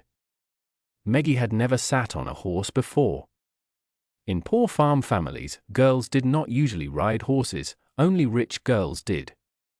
Poor girls could drive wagons, tractors, or cars, but horses were expensive. Father Ralph had bought small riding boots and riding pants for Meggie and Gilly and put them on the Cleary kitchen table. Paddy looked up from his book and was surprised. "What's that, Father?" he asked. "What?" shouted Paddy. "Riding clothes for Meggie," said Father Ralph. What? Said Meggie in a small voice. "Riding clothes for Meggie. Paddy, you are really foolish. You own the biggest and richest farm in New South Wales, but your daughter has never ridden a horse. How will she join Miss Carmichael, Miss Hopton, and Mrs. Anthony King, who all ride well? Meggie must learn to ride, both sitting normally and side saddle. I know you are busy, so I will teach her myself, and you can't stop me. If it changes her work in the house, that's too bad. Fee will have to manage without Meggie for a few hours each week. That's final." Paddy never argued with a priest, so Meggie soon began learning to ride. She had wanted this for a long time. Once, she had asked her father softly if she could ride, but he forgot right away. She never asked again because she thought it meant no. Now, she was full of quiet happiness. Father Ralph was teaching her, and she had a strong, innocent crush on him. She dreamed about him holding her, maybe kissing her. She didn't know what would happen after that, or even that something could. She also knew it was wrong to think this way about a priest, but she could not stop. So, she made sure Father Ralph never guessed what she felt. Mary Carson watched from the window as Father Ralph and Meggie walked from the stables. The stables were far from the house and the workers' homes. The station men rode strong working horses that never slept in stables. But Drogheda had real stables, used only by Father Ralph now. Mary Carson kept 2 fine horses there just for him. When he asked if Meggie could ride them too, Mary could not say no. Meggie was her niece, and Father Ralph was right. Meggie should learn to ride properly. Still, Mary felt bitter. She wished she could have said no, or joined them herself. But she was too old and weak to ride now. It hurt to watch them walk across the lawn together. Father Ralph looked neat and graceful in his riding clothes. Meggie looked slim and bright in her jodhpurs. They seemed close and friendly, and Mary wondered again why no one else saw how near they were. Paddy thought it was fine. Fee said nothing, as always. The boys treated Meggie and Father Ralph as family. But Mary saw something more. She thought no man of his age could ignore how Meggie was growing up and becoming beautiful. She believed Father Ralph noticed everything, and her hands trembled as she wrote at her desk. She picked up another sheet and began writing again carefully. Then she pushed herself up and called, "Minnie, Minnie." The maid looked in quickly. "And what do you want, Mrs. Carson?" she asked, surprised that Mary had not rung for Mrs. Smith, the housekeeper. "Go find the fencer and Tom. Send them to me now. Should I tell Mrs. Smith first?" "No. Just do what I say." Tom worked in the garden. He was small and old and had joined Drogheda 17 years ago. He loved the garden so much he never left. The fencer, another worker, had been fixing the fences for the coming party. When they heard Mrs. Carson wanted them, they came right away. They stood nervously in their old work clothes, holding their hats in their hands. "Can both of you write?" Mrs. Carson asked. They nodded. "Good. I want you to see me sign this paper. Then write your own names and addresses under my name. Do you understand?" They nodded again. "Make sure you sign your name the same way you always do, and write your address clearly. I don't care if it's just the post office, as long as I can contact you. Make sure you sign your name the same way you always do, and write your address clearly. I don't care if it's just the post office, as long as I can contact you. The two men watched her write her name. Her handwriting looked different, wider than usual. Then Tom came up and slowly moved the pen across the paper. After him, the fencer wrote Chas Hawkins in big round letters and added his Sydney address. Mary Carson looked at them carefully. When they finished, she gave each man a dull red £10 note and told them sharply to stay quiet. Meggie and the priest had already gone. Mary Carson sat heavily at her desk. She pulled another sheet of paper in front of her and started to write again. This time it was slow and hard.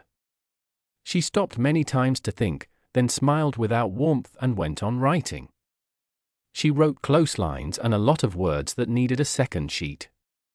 When she finished, she read what she had written, folded the papers, and sealed the envelope with red wax. Only Paddy, Fee, Bob, Jack, and Meggie were invited to the party. Hughie and Stuart had to stay home and look after the younger children, which made them secretly happy. For once, Mary Carson spent a lot of money. Everyone had new clothes from the best shop in Gilly. Paddy, Bob, and Jack wore stiff white shirts, high collars, white bow ties, black coats with tails, and white vests. It was going to be a very fancy night, with beautiful long dresses for the women. Fee's dress was made of soft blue-grey crepe and looked wonderful on her. It reached the floor and had long sleeves, a low neck, and shiny beads like Queen Mary's clothes. Her hair was done high with smooth waves. She wore pearl-like earrings and a matching necklace that looked real unless you looked very closely.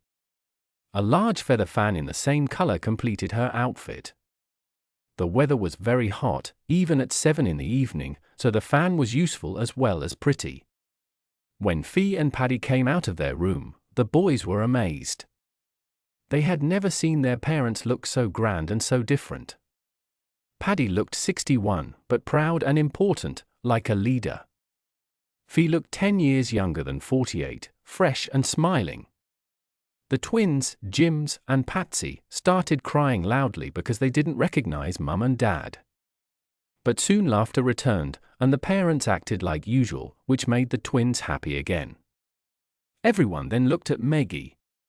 The dressmaker, thinking of her own younger days and wanting to do better than the girls who bought dresses from Sydney, had worked hard on Meggie's gown. It had no sleeves and a low, soft neckline. Fee was unsure at first, but Meggie begged for it, and the dressmaker said all the other girls would wear the same style, otherwise Meggie would look old-fashioned. So Fee agreed. The dress was made of heavy pink-grey chiffon, the color called Ashes of Roses. It had a soft waist and a sash of the same fabric around the hips. Tiny pink roses were sewn all over it. Meggie had cut her hair short in the newest style, though it curled more than fashion liked. Still, short hair suited her better than long. Paddy wanted to complain that she was no longer his little girl, but stopped himself. He remembered the day with Frank long ago and knew he must let her grow up. She was shy, surprised at her reflection. Paddy smiled gently and took her hand. Meggie, you look beautiful. Come on, I'll take you myself. Bob and Jack will go with your mother. Meggie was almost 17, and for the first time Paddy felt old. But she was his precious daughter, and nothing must ruin her first big party. They walked slowly to the house, early for the guests, ready to have dinner with Mary Carson and help her welcome everyone. Everyone wanted clean shoes, but walking 1 mile through the dust of Drogheda made them dirty again. People stopped at the cookhouse to wipe their shoes and brush the dust off their clothes. Father Ralph wore his long black robe as usual. No regular suit could make him look better than that robe with its neat shape, many small buttons, and purple sash. Mary Carson came dressed in white satin, lace, and feathers. Fee looked at her in surprise. She thought the clothes looked like a wedding dress and did not suit Mary at all. Mary had grown quite fat, which made it worse. But Paddy did not notice anything wrong. He smiled and went to greet his sister warmly. Father Ralph watched with a small smile. He thought Paddy was a kind man. "Mary, you look wonderful. Just like a young woman," he said. But in truth, she looked like an old queen, strong-faced and serious, with cold eyes that stared straight ahead, especially at Meggie. Father Ralph noticed how Mary looked at her niece and how Meggie avoided her gaze. Mary smiled at Paddy and put her hand on his arm. "You may take me to dinner, Porrick. Father de Bricassart will take Fiona, and the boys can share Meggie," she said. As she turned, she asked Meggie, "Do you dance tonight, Megan?" She's too young, Mary. She's not yet 17, said Paddy quickly. None of his children had learned to dance. "What a pity," Mary replied. The party was very grand and bright. Everyone spoke about how beautiful it was. Guests came from far places, even 200 miles away. Royal Amara came from Inishmara with his family. Duncan Gordon came from Each Used. Martin King came with his wife, son, and daughter-in-law. Evan Pugh came from Breakwide Pool, Dominic O'Rourke from Dibben Dibben, and Horry Hopetoun from Beal Beal. Many families were Catholic and had Irish, Scottish, or Welsh names. They all felt proud here in the wide lands around Gillinbone. Drogheda, Mary Carson's property, was bigger than some small countries. Everyone respected her. They danced to music from a band and watched their children dance modern steps. They ate rich food like lobster patties and oysters and drank expensive wine and whiskey. Most of them would rather eat roast lamb or corned beef and drink strong rum or beer, but they enjoyed knowing they could have fancy food when they wanted. Times were good, though they all knew that some years could be poor when the rain did not come. People saved money carefully, but this was a lucky time, and there was little to spend it on in Gillinbone. They loved their land. Born in the flat black soil of the great Northwest, they felt no need to return to the old countries that had treated Catholics unfairly. Australia was their home. Mary Carson paid for everything tonight, and she could easily afford it. People said she was as rich as a queen. She had money in metals, mines, and many businesses. Drogheda was no longer her main income, only something she enjoyed owning. During dinner, Father Ralph did not speak to Meggie, and he avoided her afterward too. All through the evening, he stayed politely distant. Hurt, she looked everywhere for him in the big room. He saw it and wanted to go to her and explained that it was not good for either of them if he gave her more attention than to Miss Carmichael, Miss Gordon, or Miss Amara. Like Meggie, he did not dance. Many people watched both of them because they were the most beautiful in the room. Part of him disliked how she looked that night, the short hair, the lovely dress, the soft pink shoes with small heels. She was getting taller and looked more like a woman. But another part of him was very proud.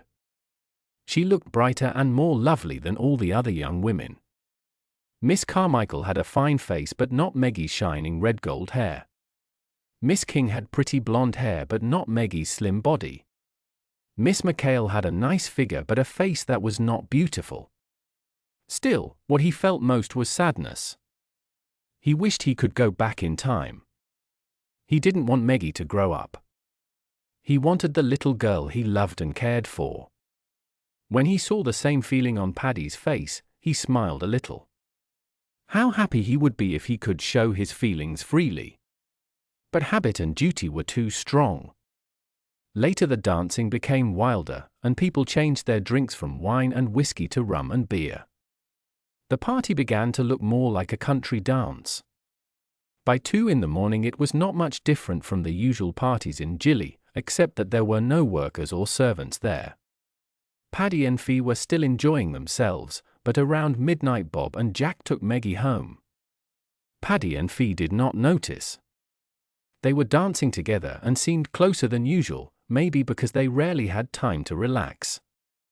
Father Ralph saw that they almost never had a moment alone. It must have been hard for parents of many children. Paddy was as cheerful as ever, and Fee looked truly happy and shining. When Paddy asked another woman for a dance, Fee still had many men who wanted to dance with her. Some younger women sat waiting but were not asked. Father Ralph had only a short time to watch them, because when Meggie left he felt lighter and full of energy. He surprised everyone by dancing the black bottom with Miss Carmichael and danced very well. After that he danced with every single girl, even shy Miss Pugh. Everyone was happy, so no one thought badly of him. People admired his kindness and said nice things. Every family could say their daughter had a turn with Father de Bricassart. It was a private party, so he could dance freely. Everyone liked seeing him have fun. Don't stop the party, she said. I'm tired, and I'm going to bed. But there's food, drink, and music. Keep dancing. The noise will help me sleep. Father, please help me upstairs. But outside the room she turned not to the stairs but to her own sitting room and leaned on his arm. The door was locked. She gave him a key, and he opened it. Then she walked inside first. He said, "It was a good party, Mary." My last one, she answered. Don't say that, he told her. She looked at him coldly. Why not? I'm tired of living, Ralph, and I'm going to stop.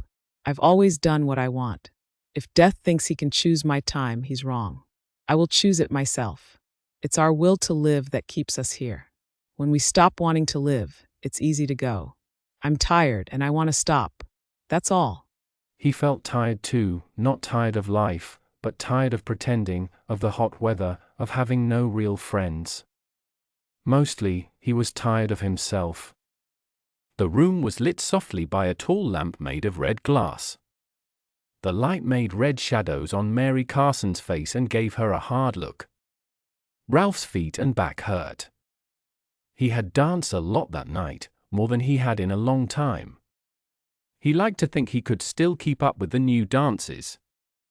He was 35 years old now, a country priest, and he knew he would never rise higher in the church. His dreams of youth were gone. He remembered how careless and quick-tempered he had been when he was younger. He told himself he would never make the same mistakes again. He sighed and moved in his chair. He knew his chances were gone and that he must stop dreaming. The sound of Mary Carson's dry voice pulled him out of his thoughts. Do you remember, Ralph, when I said I'd beat you? He looked at her and smiled. Dear Mary, I never forget your words. I don't know what I would have done without you these 7 years. You are clever and sharp. If I had been younger, I would have tried to get you in another way, she said. I have often wished I could throw away 30 years of my life.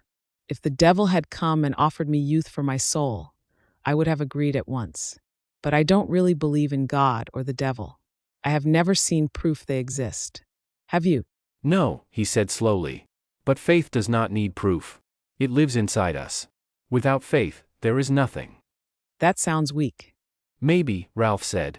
But faith is part of us. It's hard for me too, but I will never give up. I would love to destroy you, she said coldly. He smiled. Yes, Mary, I know. But do you understand why? He felt a strange warmth in his chest but pushed it away. Yes, I know, and I'm sorry. How many women have loved you besides your mother? I'm not sure my mother ever loved me, he said. She ended up hating me. Most women do. It's maybe my nature. Oh, that tells me something. As for other women, maybe only Meggie. But she is still a child. Many women have liked me, but loved me?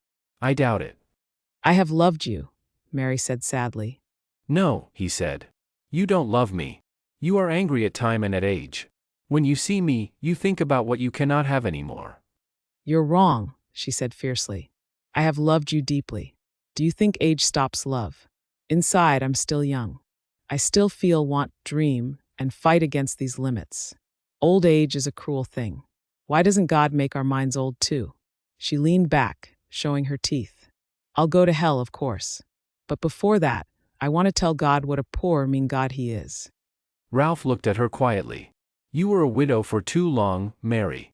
You could have married again. You were free to choose. If you feel lonely, it was your choice, not God's fault. She said nothing for a moment. Her hands held the arms of her chair tightly, then she relaxed and opened her eyes. He saw that they glittered red in the light, hard and bright. He felt uneasy, even afraid. She looked sharp and clever. Ralph, she said, on my desk is an envelope. Please bring it to me. He stood up slowly, crossed the room, and picked up the envelope. He looked at it. The front was plain, but the back was sealed with red wax and her mark. He handed it to her, but she waved him back to his seat. It's for you, she said with a little laugh. It will decide your future, Ralph. My last move in our long game. It's too bad I won't be here to see what happens. But I know what will happen, because I know you very well. Inside that envelope is your fate, your life and your soul. I will lose you to Meggie, but I have made sure she won't get you either. Why do you hate Meggie? He asked quietly. Because you love her, she said. Not like that, he answered quickly. She is like the child I could never have, the most precious part of my life. Meggie is an idea, Mary, only an idea. The old woman smiled coldly. I don't want to talk about your dear Meggie. I will never see you again, so I don't want to waste my time talking about her. The letter. I want you to promise, as a priest, that you will not open it until you have seen me dead.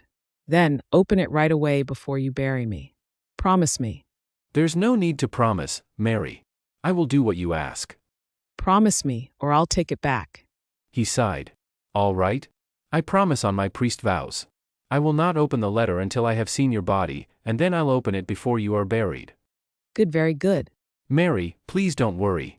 You're only imagining things. In the morning you will laugh about it. I won't see the morning. I will die tonight. I'm not strong enough to wait one more day. I'm going to bed now. Will you take me to the top of the stairs? He didn't believe she would die, but he knew it was useless to argue. She was not in the mood to listen. He thought only God chose the time of death, unless a person used free will to end their own life, and she had said she would not do that. So he helped her slowly walk up the stairs. At the top he took her hands and bent down to kiss them. She pulled them away.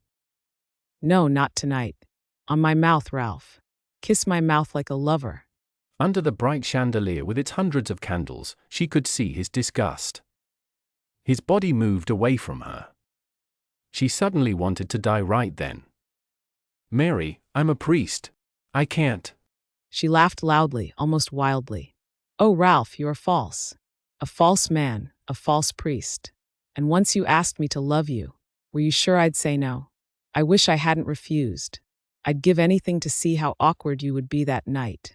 You're only a fake, Ralph. A useless man and a useless priest. Outside, night was still dark and heavy over Drogheda. The air was hot and thick. The party was loud and wild. If they had neighbors, the police would have come. Someone was sick on the veranda, and 2 people were together under a small tree. Father Ralph walked quietly across the soft lawn. His heart was full of pain. He only wanted to get away from Mary, the sad old woman who seemed ready to die tonight. The air was hot but not tiring. The flowers smelled sweet, and the night was quiet and beautiful. Ralph stopped and looked up at the stars. He searched for God in the sky. The stars shone brightly. He thought the night sky showed how small life was next to eternity. He felt sure that God existed. She was right, he thought. I am a fake. Not a real man, not a real priest. I wish I could be one or the other. But I cannot be both. To be a man means not to be a priest. Why did I ever get close to her? Her power is strong. What is in that letter? She loves to play games. How much does she really know? There is only loneliness and pain. Always pain. But she is wrong about one thing. I am still strong. I just choose not to use that strength. I have learned to control it, because being a man means something different, and I am a priest. Someone was crying in the cemetery. Of course it was Meggie. No one else would think to come here. He lifted his robe and stepped over the iron fence. He felt this night was not finished. He had faced one woman, now he must face the other. Mary could not disturb him for long. He whispered angrily, "Old, wicked spider. May God forgive her." Then he saw Meggie in the grass and said gently, "Don't cry, my dear Meggie." He sat beside her on the wet ground. "Here, I bet you don't have a good handkerchief. Women never do. Take mine and dry your eyes, good girl." She took the handkerchief and did as he told her. "You haven't changed out of your nice clothes. Have you been sitting here since midnight?" Yes. "Do Bob and Jack know where you are?" I told them I was going to bed. "What's wrong, Meggie?" You didn't talk to me tonight. "Oh, I thought that might be why you are sad." "Come, Meggie, look at me." In the east, the sky started to turn light. The roosters from Drogheda called out to the morning. He saw that her tears had not taken away the beauty of her eyes. "Meggie, you were the prettiest girl at the party. Everyone knows I come to Drogheda often. I am a priest, so people should trust me. But, Meggie, they don't always think kindly. I am young for a priest, and people say I am not bad looking." He smiled to himself. "If I had shown you any special attention, everyone in Gilly would be talking about it by tomorrow. Do you understand?" She shook her head. Her short curls glowed in the morning light. "You are still young, and there are things you don't understand yet. People might say I liked you as a man, not as a priest." "Father." "I know, it sounds terrible." He smiled softly. "But that's how people talk. You see, Meggie, you are not a little girl anymore. You are growing up. You haven't learned to hide your feelings for me. If I had spoken to you tonight, people would have seen how you look at me and they might think wrong things." She looked at him strangely, then turned her face away. "Yes, I see now. I was foolish." "Don't you think you should go home? Everyone will sleep late, but if someone wakes up early, they might worry. And you must not say you were with me. Not even to your family." She stood up and looked down at him. "I'm going, Father. But I wish they knew you better. Then they would never think badly of you. You could never do such things, could you?" His heart hurt deeply, more than Mary Carson's sharp words ever had. "No, Meggie, you are right. I could not." He stood and gave a small smile. "Would you think it odd if I said I wished I could?" "No, I don't wish that at all. Go home, Meggie, go now." Her face was sad. "Good night, Father." He took her hands softly, bent, and kissed them. "Good night, dear Meggie." He watched her walk over the graveyard and step across the fence. Her pink dress made her look graceful and almost like a dream. "Ashes of roses," he said quietly to the angel statue. Cars were leaving Drogheda while he walked back across the garden. The party was finished. Inside, the band put away its instruments, tired and a little drunk. The maids and helpers tried to clean the big house. Father Ralph said to Mrs. Smith, "Let everyone go to bed now. It's easier to fix things in the morning. I'll make sure Mrs. Carson isn't upset." Would you like something to eat, Father? "Good Lord, no. I'm going to bed." Later that day, when the sun stood high, someone touched his shoulder. He reached up, still half asleep, and tried to hold the hand near his face. "Meggie," he whispered. Father! Please wake up. Mrs. Smith's voice was worried. He opened his eyes quickly. "What is it, Mrs. Smith?" It's Mrs. Carson, Father. She's dead. He looked at his watch. It was after 6 in the evening. The heat of the day made him dizzy and slow. He took off his pajamas and put on his priest's clothes. Around his neck, he placed a thin purple stole. He carried holy oil, holy water, his silver cross, and his rosary beads. He did not doubt Mrs. Smith's words. He knew Mary Carson was gone. He wondered if she had taken something to end her life. He prayed that it was nothing the doctor could see. He felt it was useless to perform the holy rites, but he had to. If he refused, people would ask questions and doctors would examine her body. He did not want that. Still, touching holy things to Mary Carson's body felt wrong to him. She was very still, and he could tell she had died soon after going to bed, many hours before. The windows were tightly closed. The air in the room was damp, filled with pans of water she always kept there to make her skin stay young. There was a strange sound in the room.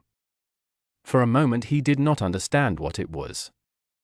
Then he saw that it was many flies buzzing loudly. They were all over her. "Please, Mrs. Smith, open the windows," he said, his face very pale, as he went toward the bed. The woman's body was soft again and not stiff anymore. Her eyes looked strange, her lips were dark, and flies covered her. He asked Mrs. Smith to keep waving them away while he worked and said his old prayers quietly. It felt hopeless. The smell was terrible, worse than that of any dead animal. He did not want to touch her, just as he had not wanted to when she was alive. In a few hours, her body would start to decay. Finally, he finished. He stood up. "Go to Mr. Cleary right now, Mrs. Smith. Please tell him to make a coffin at once. We can't wait for one from Gilly, she is changing too fast. Oh Lord, I feel sick. I will take a bath. Leave my clothes outside my door and burn them. The smell will never go away." In his room, he put on his riding pants and shirt because he had not brought another priest's robe. He remembered the letter and his promise. It was 7 o'clock, and he could hear the house workers cleaning after the party and preparing the room for the coming funeral. He knew he had to go into Gilly that night to get another robe and the things needed for the funeral service. He always carried the tools and clothing for his church work in a little black case. It held items for blessing, prayer, and mass. But being Irish, he thought carrying clothes for funerals before someone died could bring bad luck. He heard Paddy's voice somewhere far away but did not want to talk to him now. Mrs. Smith would take care of everything. He sat at the window, looking at Drogheda in the sunset. The trees were gold, and the roses in the garden looked red and purple in the fading light. He took Mary Carson's letter from his case and held it in his hands. She had asked him to read it before her burial. A small voice in his head told him to read it now, before seeing anyone else. The envelope held 4 pieces of paper. 2 were her will, and 2 were her letter. My dearest Ralph, you will see that one paper is my will. I already have an older will with Harry Goff and Gilly, but this new one changes it. It is legal and signed. I did not have Harry prepare it, because I wanted no one to know about it except you and me. Only you have it. That is important for my plan. Do you remember when the devil showed Jesus the world and tempted him? I am glad to have a little of that power, because I want to tempt you too. After you read the will, you will understand. When I am gone, you will still be here, but you will feel deep pain, stronger than I will in death. I know how to hurt those I love. You are a better challenge than my late husband ever was. When I first met you, you wanted Drogheda and my money. You thought it could give you back what you had lost.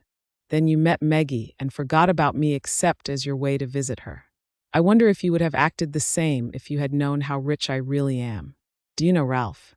I don't think you really understand. It may not be proper for a woman to say how much money she leaves in her will. So I will tell you now. My fortune is about £13 million. I am almost at the end of the 2nd page, and I don't want to write any more. Read my will, Ralph, and then decide what you will do. Will you give it to Harry Goff for legal proof, or will you burn it and never tell anyone? That is the choice you must make. The will in Harry's office is the one I made the year after Paddy came. It gives everything to him. So now you know what is at stake. Ralph, I love you so much. I would have wanted to hurt you for not wanting me, But this is a better revenge. I am not noble. I love you, but I want you to feel pain. Because I already know what you will decide. I am sure, as if I were watching you. You will suffer, Ralph. You will understand what pain is. So go ahead, my beautiful and proud priest. Read my will, and see what happens. The paper was not signed or marked. Ralph's forehead felt wet. Sweat ran down his neck. He wanted to stand up right away and burn both papers, without reading more. But she had known him too well. He was too curious. He could not stop himself from reading.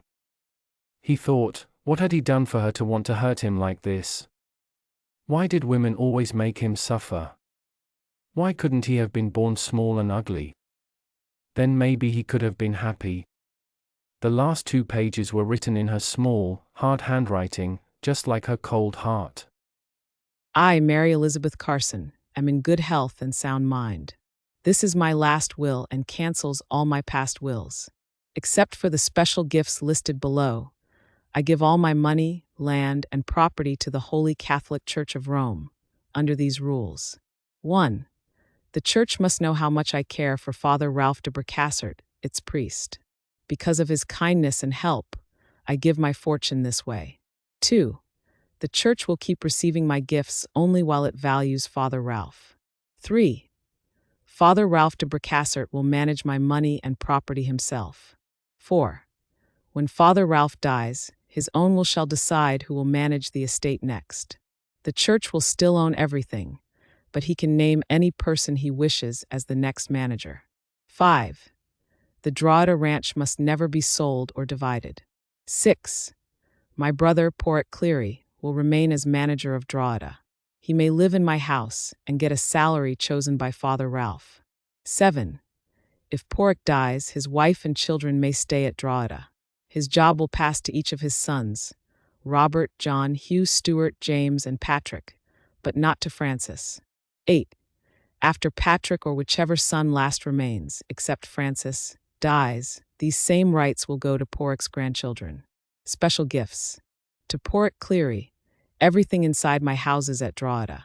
To Eunice Smith, my housekeeper, she may stay and work for a fair salary as long as she wants. She will also get £5,000 now and a fair pension when she retires. To Minerva O'Brien and Catherine Donnelly, they may stay for fair salaries, get £1,000 each now, and fair pensions when they retire. To Father Ralph de Bricassart, £10,000 every year for his own personal use, as long as he lives.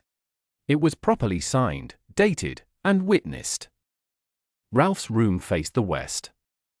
The sun was setting. The summer air was full of fine dust, and the sunlight shone through it until everything looked bright and golden. Clouds with red edges stretched over the sky near the trees in the distance. "Good work, Mary," he said quietly. "You have beaten me. I was the fool." He tried to read the paper in his hand, but his eyes were full of tears. It said £13 million. £13 million. That was what he had wanted years ago, before Meggie came. When she entered his life, he stopped trying to get rich because he didn't want to take her money unfairly. But now, if he had known how much Mary Carson owned, what would he have done? He had never guessed it was so much. For 7 years, Paddy and his family had lived in the main worker's house and worked very hard for Mary Carson. They did it for low pay, thinking one day Paddy would get the land when his sister died. He believed he would be rewarded later. Paddy never complained, and he truly loved Drogheda as if it was his own. "Bravo, Mary," said Father Ralph again. Tears rolled down his face. £13 million. It could help him rise in the church, even become a cardinal one day. Mary had understood him so well. She had made sure Paddy would not lose everything. After her death, he would still live comfortably at Drogheda, though he would not own the land or its profits. Meggie would be safe and cared for. The Clearys would not be poor, but they would never be among the richest people either. £13 million was a huge amount, even for the church. It could bring Father Ralph great respect and a chance to move far ahead in his career. Mary had known that Paddy would never fight the will in court. He would be angry, hurt, and never speak to Ralph again, but he would not take legal action. The tears were gone now.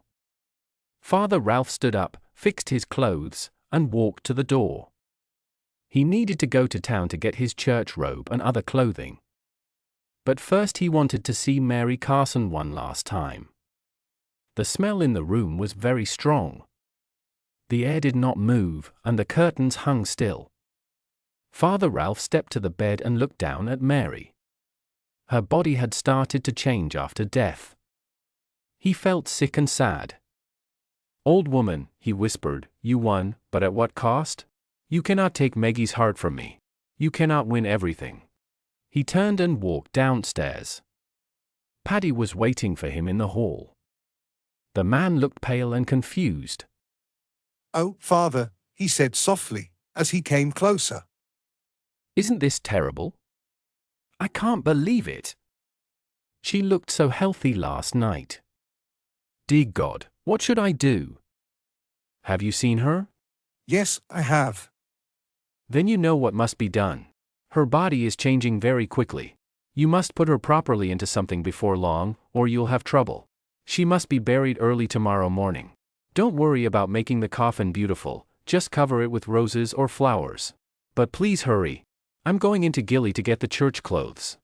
"Please come back soon, Father," Paddy said. But Father Ralph stayed longer than expected. Before going to the church, he drove down one of the nicer streets in Gillingbone to a large house with a pretty garden. Harry Goff was just starting his dinner but came into the sitting room when the maid said who had arrived. "Father, will you eat with us? We have corned beef and cabbage, boiled potatoes, and parsley sauce. The beef isn't too salty tonight." "No, Harry, thank you. I can't stay. I came to tell you that Mary Carson died this morning." "Good heavens! I saw her last night. She looked fine." "Yes. She was well when I took her upstairs at about 3, but she must have died soon after going to bed. Mrs. Smith found her at 6 this evening. She had been dead for many hours, and in the heat, the room was terrible. I wish I could forget what I saw. It was truly dreadful." "She'll be buried tomorrow." "She must be." "It's late, about 10. No need to call people now. I'll tell everyone tomorrow. Would you like me to do that for you, Father?" "Thank you, that would help me. I came into Gilly only for church clothes. I didn't expect to say a funeral mass today. I must return to Drogheda soon, they need me. The mass will be at 9 in the morning." "Tell Paddy I'll bring her wool with me. I want to deal with it right after the funeral. You're also named in it, Father, so please stay for the reading." "We have a small problem, Harry. Mary made another will. Last night after she left the party, she gave me a sealed envelope. She made me promise to open it when I saw her dead. Inside was a new will." "She made a new will without telling me." "It seems so. I think she had thought about it for a while, but she wanted to keep it private for some reason." "Do you have it now?" "Yes." The priest took the folded papers from his shirt and gave them to Harry. The lawyer read them at once. When he finished, he looked up with mixed feelings, surprise, anger, and even a bit of scorn. "Well, Father, congratulations. You got everything in the end." "It shocked me, too," Father Ralph said quietly. "This is the only copy." "As far as I know, yes." "And she gave it to you last night?" "Yes." "Then why didn't you destroy it so that Paddy could have what belongs to him? The church has no right to her things." Father Ralph looked calm. "But that wouldn't be proper, Harry. It was her choice to give her property as she wished." "I'll tell Paddy to challenge it in court." "I think you should." They parted after that. By morning, everyone would know who got Mary Carson's money. There was no way to change it now. It was 4 o'clock when Father Ralph drove through the last gate into the home paddock. He had not hurried on his way back. He tried not to think about Paddy, Fee, Meggie, or the sad work done with Mary's body. He looked instead at the quiet night, the silver shine of dead trees standing alone in the grass, the dark shadows by the woods, and the full moon high in the sky. He stopped the car for a moment, got out, and walked to a fence.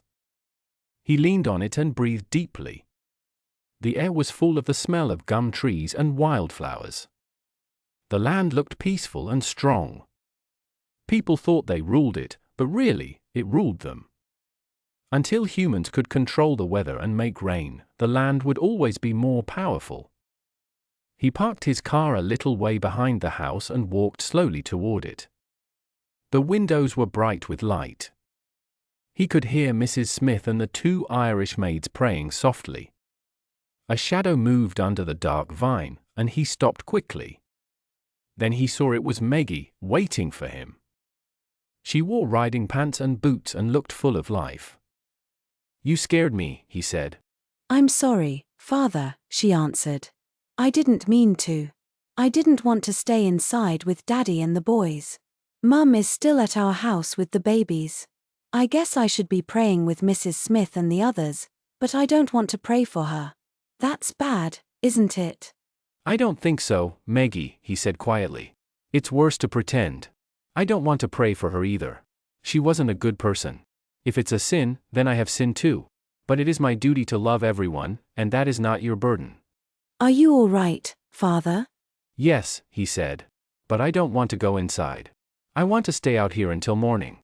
If I get the horses ready, will you ride with me until the sun comes up?" Meggie touched his sleeve and nodded. "I don't want to go inside either." "Wait here. I'll leave my robe in the car." "I'll go on to the stables," she said. He felt that Meggie was trying to act grown up now. The change was clear to him, as clear as the smell of roses from the garden. Roses were everywhere, red, white, yellow, and pink, their sweet smell heavy in the night. The moon made the pink ones pale, almost grey. He looked at them and felt sad. "Let's ride far from this smell of roses," he said as he got on his horse. "Tomorrow the house will be full of them." He rode ahead of her down the path to the creek. He wanted to cry. The roses made him think of Mary Carson's coffin. That made everything real. He would leave soon. His feelings were too strong, too painful. After hearing about her strange will, people in Gilly would send him back to Sydney at once. He knew it. There was no time left. He could almost see Paddy's face when he learned the truth. After that, Father Ralph would not be welcome at Drogheda, and he would never see Meggie again. He rode hard, trying to escape the pain.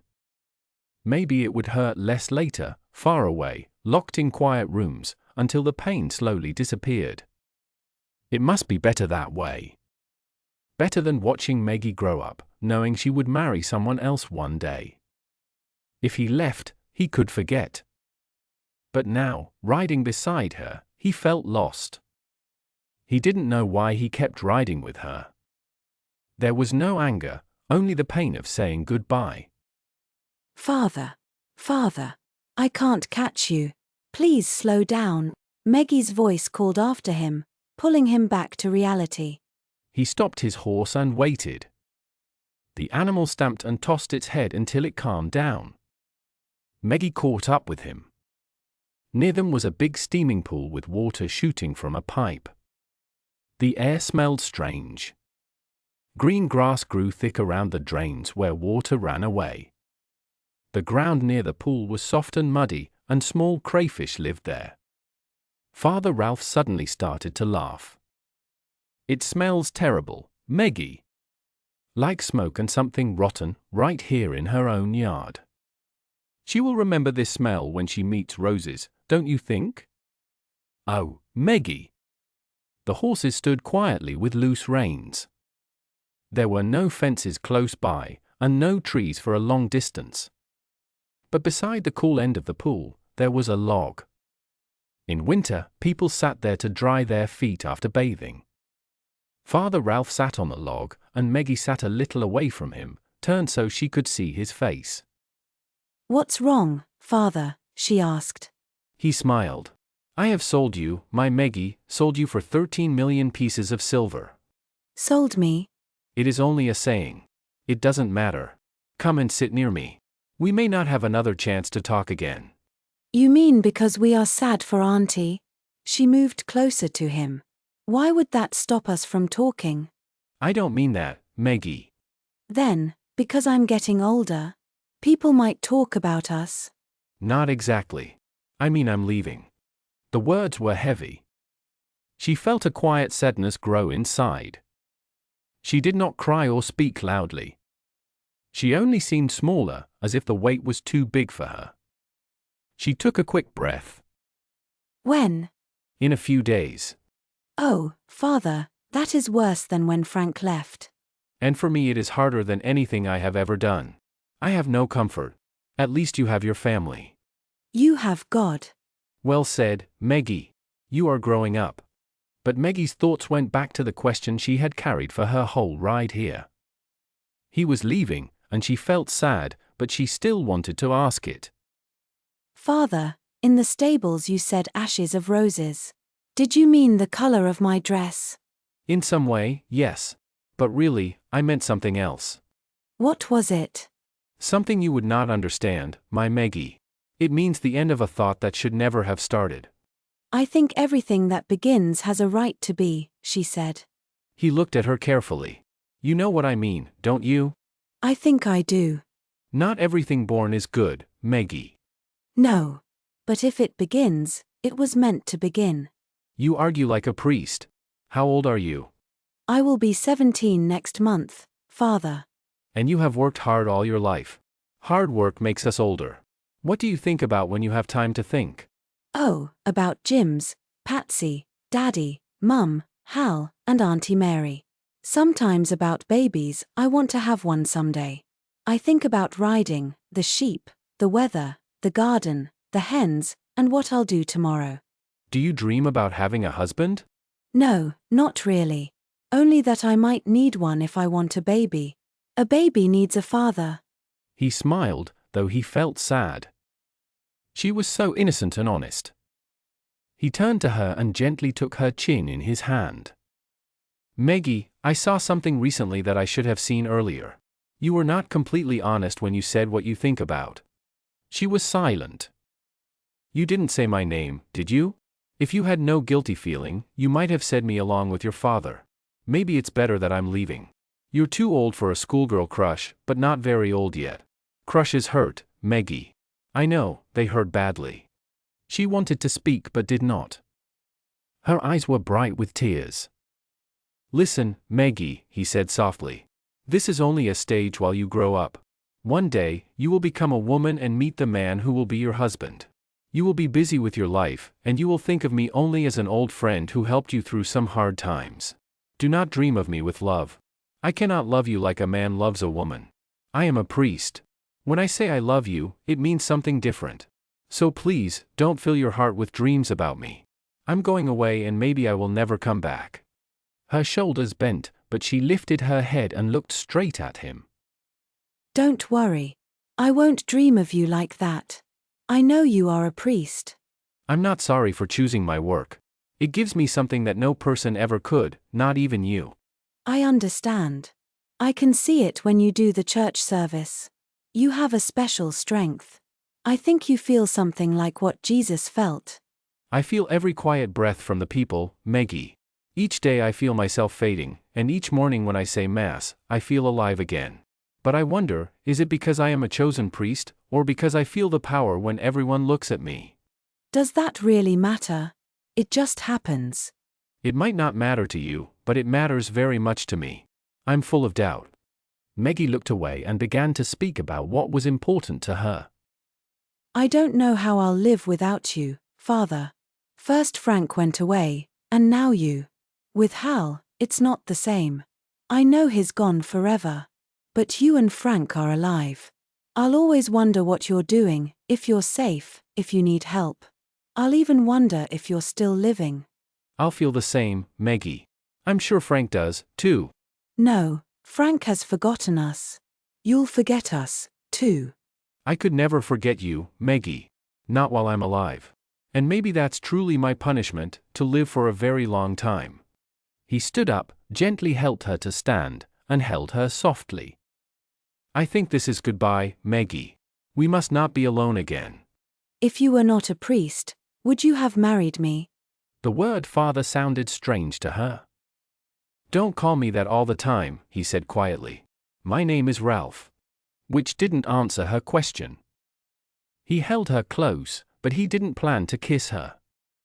The moon was gone, and her face was hard to see in the dark.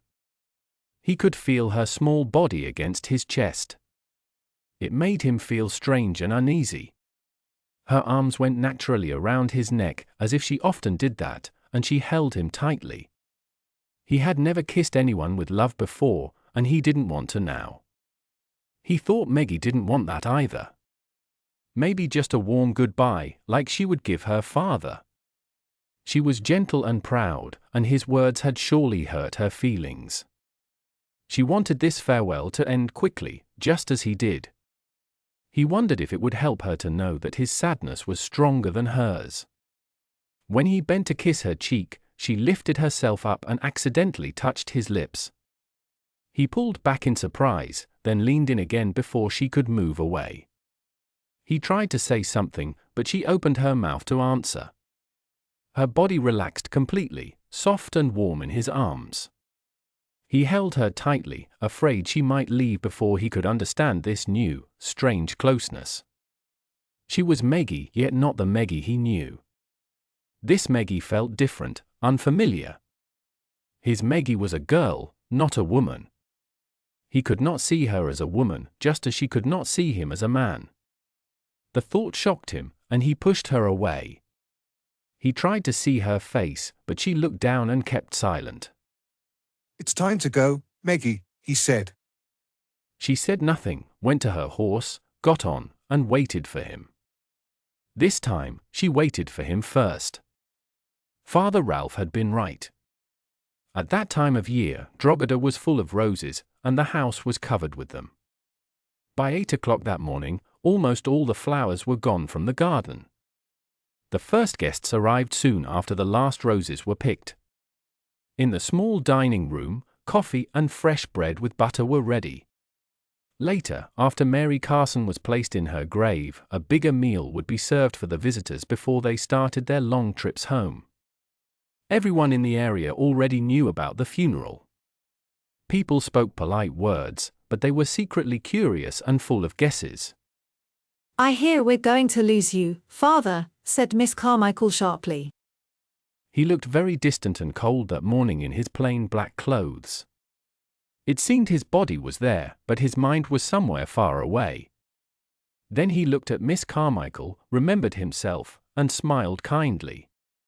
God works in strange ways, Miss Carmichael, he said, and went to talk to someone else. No one could guess what he was thinking. He was worried about talking to Paddy about Mary's will and was afraid of Paddy's anger, though part of him needed it too. Before starting the funeral mass, he faced the crowd. The room was full of people, and the smell of roses was heavy everywhere. I will not speak long, he began in his clear, careful voice. You all knew Mary Carson. She was a strong part of this town and of the church she loved most. Some thought his eyes looked mocking, but others were sure they showed real sadness. She loved the church more than any living person, he said again, even louder. In her last hour she was alone, but not truly alone. When we die, Jesus Christ is with us, carrying our pain. No one dies without him. Death is gentle. We are here to pray for her soul, so that she may have peace and her eternal reward. Let us pray. The coffin was covered with so many roses that no one could see it. It sat on a small cart that the boys had made from old farm parts. Even with the windows wide open, the smell of roses was very strong, and they could still smell her. The doctor had also been talking about it. When I got to Drogheda, she was in terrible shape, the doctor said on the phone to Martin King. I felt very sorry for Paddy Cleary.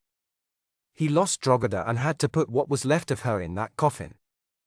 I'm not carrying the coffin, Martin answered, but the doctor could hardly hear him and had to ask him 3 times to repeat it. That was why they used the cart. No one wanted to carry Mary Carson's coffin across the lawn. No one was sad when the vault doors finally closed, and everyone could breathe normally again. After the funeral, people gathered in the big dining room, pretending to eat. They did not really want to go home yet, they wanted to see Paddy's face after the will was read. Harry Goff led Paddy, his family, Father Ralph, Mrs. Smith, and the two maids to the drawing room. During the funeral, the Cleary family had behaved simply and kindly. Paddy cried for his sister, and Fee looked calm, just as she always did. Paddy, you should fight this, Harry said after he read the will in an angry voice. That awful woman, said Mrs. Smith. She liked the priest but cared more for the Clearys because they brought joy and children into her life. But Paddy shook his head. No, Harry. I can't. The property was hers. She had the right to give it to anyone. If she wanted the church to have it, that's what she wanted. Sure, I'm disappointed, but I'm just an ordinary man. Maybe it's better this way. I don't think I could manage a big place like Drogheda. You don't understand, Paddy, said Harry slowly. It's not only Drogheda. That was the smallest part. Your sister owned factories, gold mines, and big companies. She had a tall office building in Sydney and was worth more than anyone in Australia. Just weeks ago, she asked me to find out exactly how rich she was. It was more than £13 million. 13 million? Paddy said it like he was talking about something far away and unreal. That's too much. I don't want that kind of responsibility. It's not hard to manage, Paddy, Harry said quickly. People work full-time to take care of money like that. You wouldn't have to do anything. Please, fight for it. I'll get the best lawyers. We can take it to the highest court if we must. Paddy saw that his family looked confused and worried too. He turned to Bob and Jack, who sat on a marble bench. Boys, what do you think? Should we try to get Aunt Mary's £13 million? I'll do it only if you want to. But we can still live on Drogheda, right? Bob asked. Harry replied, yes. No one can make you leave Drogheda while one of Paddy's grandchildren is alive. We will live here, keep Mrs. Smith and the maids, and earn good wages, Paddy said. He seemed more thankful than sad. Then what more do we need, Jack? Bob asked. I'm happy with that, Jack said. Father Ralph stood quietly in the shadows. He had not taken off his church clothes. He did not sit down. He looked still and serious, his hands hidden under his robe.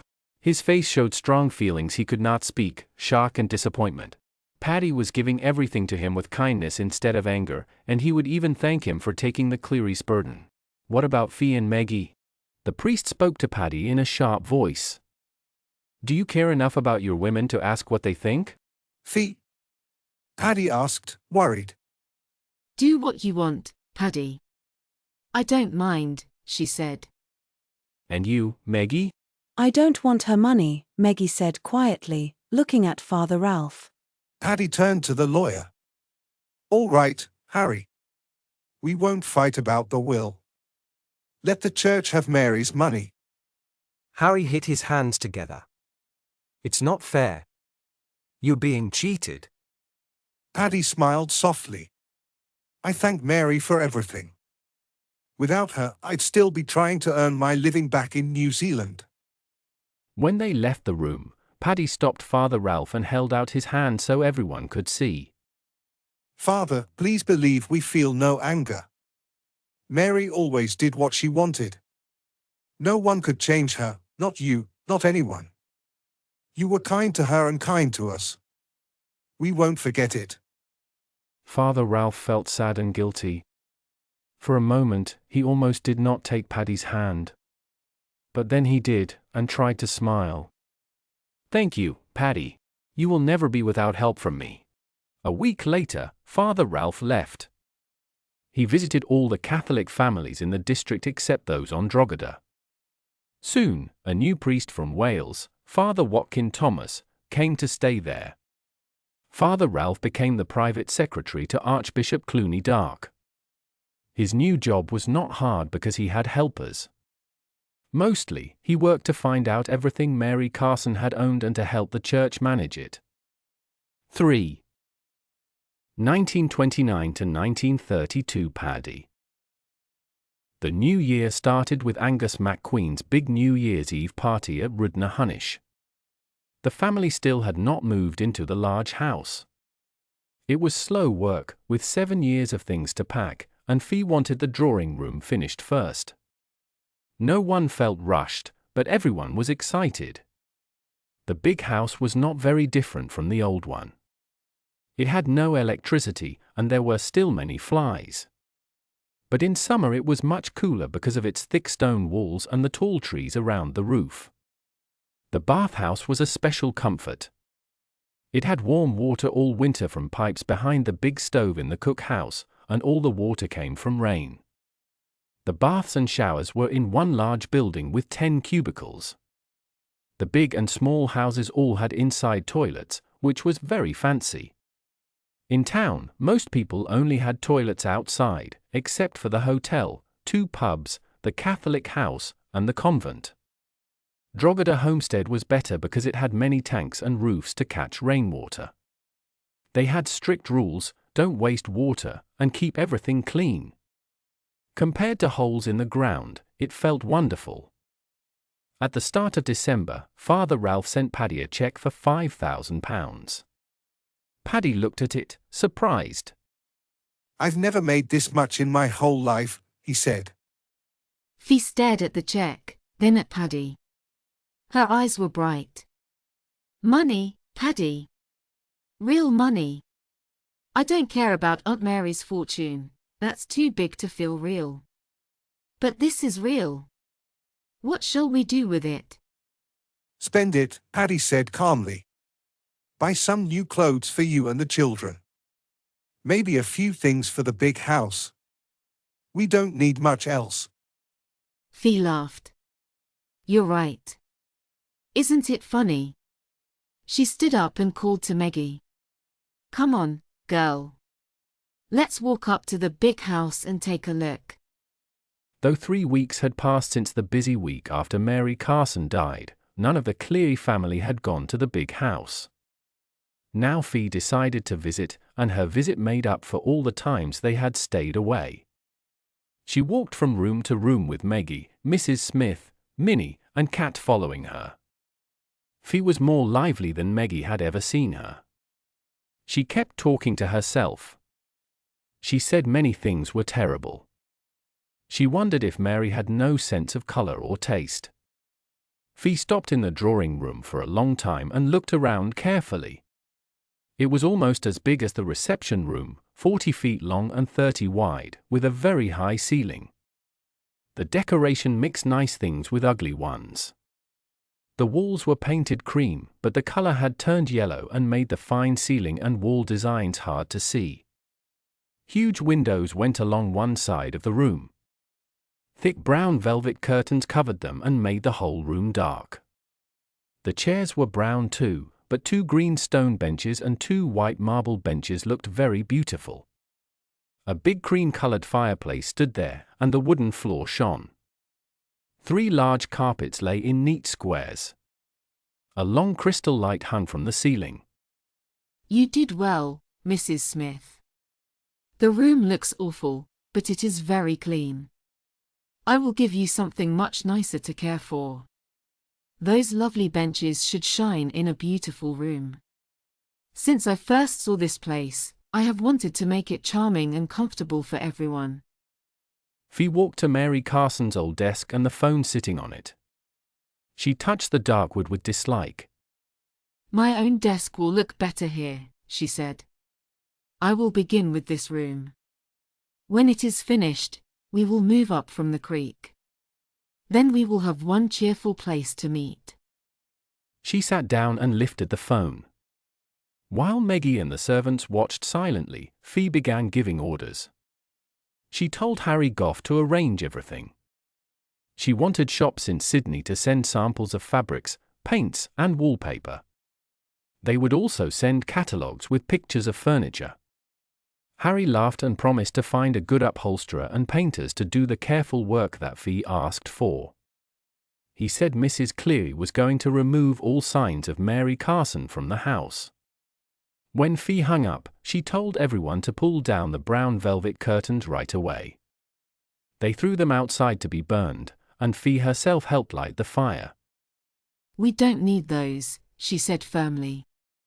I won't give them to poor people, they're too ugly. Yes, Mum, Meggie said softly, feeling unsure. We won't have any curtains, she continued. The veranda is deep enough to block the sun, so we don't need them. I want people to see this room. The materials had arrived, and the painters and the upholsterer came too. Meggie and Kat climbed ladders to wash and clean the high windows. Mrs. Smith and Minnie worked on the lower ones. Fee walked around watching everything carefully. By the second week of January, the job was finished. Soon everyone in town heard about it. Mrs. Cleary had turned the Drogheda drawing room into something beautiful. People said Mrs. Hopetoun should go with Mrs. King and Mrs. O'Rourke to visit the big house. No one could deny Fee's work looked amazing. There were soft cream carpets with pretty pink and red roses. The shiny floor reflected the light. The walls and roof were painted cream. Gold color highlighted the carvings. The large panels on the walls were covered with black silk that also showed rose designs. A sparkling chandelier hung lower so its glass pieces shone like rainbows. Tables painted in cream and gold held crystal lamps, ashtrays, and vases filled with roses. The big chairs were covered in cream silk and placed around small tables and footstools. In one sunny corner stood an old spinet with a huge vase of roses on top. Above the fireplace was a picture of Fee's grandmother in a pale pink dress, and at the other end hung a large portrait of Mary Carson with red hair, wearing a dark dress. All right, said Fee. Now we can move from the creek. I'll finish the other rooms later. It feels wonderful to have money and a nice house to enjoy. A few days before the move, early one morning before sunrise, the roosters were crowing loudly. Noisy creatures, said Fee as she wrapped her china in old newspapers. They make such a fuss, but there isn't one egg for breakfast. Meggie, please go to the chicken yard for me, I'm busy. She laughed at an old newspaper ad. I don't know why Paddy keeps buying newspapers. No one has time to read them. They just pile up, though they're good for packing. Meggie was happy to see her mother cheerful. Everyone was excited about the big house, but her mother seemed filled with special joy, as if she remembered what a fine home was like. Fee looked more alive, and Meggie admired her taste and skill. She felt proud and could not stop smiling. Her father had bought her mother a pearl necklace and pearl earrings with little diamonds. He planned to give them to her during their first dinner in the big house. All the children had seen the jewelry and were waiting eagerly for that moment. Seeing their mother happy made them feel warm inside. Before this, they hadn't realized how sad she had been for so long. The chicken yard was very large. For roosters and more than 40 hens lived there. At night they stayed in an old shed. The floor was swept clean, and boxes with straw were set around the edges for eggs. There were wooden bars for the birds to sit on. During the day they walked around inside a big wire fence. When Meggie went in, the hens ran to her, thinking she brought food. She laughed at them because feeding time was in the evening and she walked into the shed. Oh, you silly chickens, she said while checking the nests. 40 hens, and only 15 eggs. That's not enough for breakfast, or even for a cake. Well, I'm telling you all now, if you don't fix this soon, everyone will be in big trouble. That means the men and their wives too, so don't act proud, gentlemen. With the eggs held carefully in her apron, Meggie hurried back to the kitchen and began to sing. Fee was sitting in Paddy's chair. She was staring at a page from a newspaper called *Smith's Weekly Star. Her face was pale, and her lips moved silently. Meggie could hear the men talking outside and the sound of 6-year-old Jims and Patsy laughing in their small bed. They were never allowed to get up before the men left. What's wrong, Mum? Meggie asked. Fee didn't speak. She just sat very still, her upper lip covered in tiny drops of sweat. Her eyes looked full of pain, but she tried hard to stay calm, as if she was fighting inside herself not to cry out. Daddy, Daddy, Meggie called, her voice sharp with fear. Paddy came quickly, still buttoning his flannel shirt. Bob, Jack, Huey, and Stu were close behind him. Meggie pointed at her mother without saying a word. Paddy felt his chest tighten. He bent over Fee and gently took her limp hand. What is it, dear? He asked softly. His voice sounded more tender than his children had ever heard. Still, they knew that this was the way he spoke to her when no one else could hear. Fee seemed to recognize that voice, and slowly she looked up at him with her big grey eyes. His face seemed kind but tired and old. Here, she said weakly, pointing at a small article near the bottom of the page. Stuart stood behind his mother and put his hand gently on her shoulder. Before reading, Paddy looked at his son, whose eyes were so much like Fee's. He nodded. What once made him jealous in Frank did not do so with Stuart. Their love for Fee made them close, not divided. Paddy began to read aloud. His voice grew sadder as he went on. The small headline said, "Boxer receives life sentence." The story said that Francis Armstrong Cleary, 26 years old, was found guilty in Goulburn Court of killing Ronald Albert Cumming, a worker, last July. The jury took only 10 minutes to decide. The judge said the case was very clear. Cumming and Cleary had argued strongly in a hotel bar. Later that night, police came and found Cleary in a lane behind the hotel. He was kicking Cumming, who could not move. Cleary's hands had blood and bits of Cumming's hair on them. He was drunk but able to speak clearly. At first, they charged him with hurting Cumming badly, but after Cumming died in hospital the next day, the charge became murder. Cleary's lawyer said he was not guilty because of mental illness, but doctors said he was not insane. The judge told the jury there was no question about guilt, it was clear he was guilty. The judge asked the jury to think about how severe the punishment should be. In the end, Cleary was given life in prison. The judge said his act was terrible and cruel. Because the crime was not planned, Cleary could not be executed. The judge said Cleary's hands were as dangerous as a weapon. Before leaving the court, Cleary said quietly, "Just don't tell my mother." Paddy looked at the date at the top of the page, December 6, 1925. It happened more than 3 years ago, he said softly. No one moved or spoke. They didn't know what to do. From the front room came the bright laughter of the twins. Just don't tell my mother, Fee said in a hollow voice. And no one did. Oh, God! My poor Frank. Paddy wiped his eyes with the back of his hand. He crouched in front of Fee and gently touched her knee. Fee dear, pack your things. We'll go to him. Fee tried to stand but then sat down again. Her white face looked empty, her pupils large and shining strangely. I can't go, she said with no emotion, but everyone could feel the deep pain behind her words. It would hurt him too much to see me, Paddy. I know him well, his pride and wish to be someone important would not let him face us. Let him carry the shame alone. He asked for that. You read his words, just don't tell my mother. We must protect his secret. Seeing him will not help anyone. Paddy was crying, not because of Frank, but because Fee looked so lifeless. Her eyes seemed empty. Frank had always brought sadness. He had come between Fee and the rest of the family. Every time there was a little hope for happiness, something happened because of Frank. But Paddy still loved Fee deeply. He could not blame Frank again, not after that night at the church house. So he said, "All right, Fee. If you think we should not try to find him, we won't. But I want to know he is safe and cared for.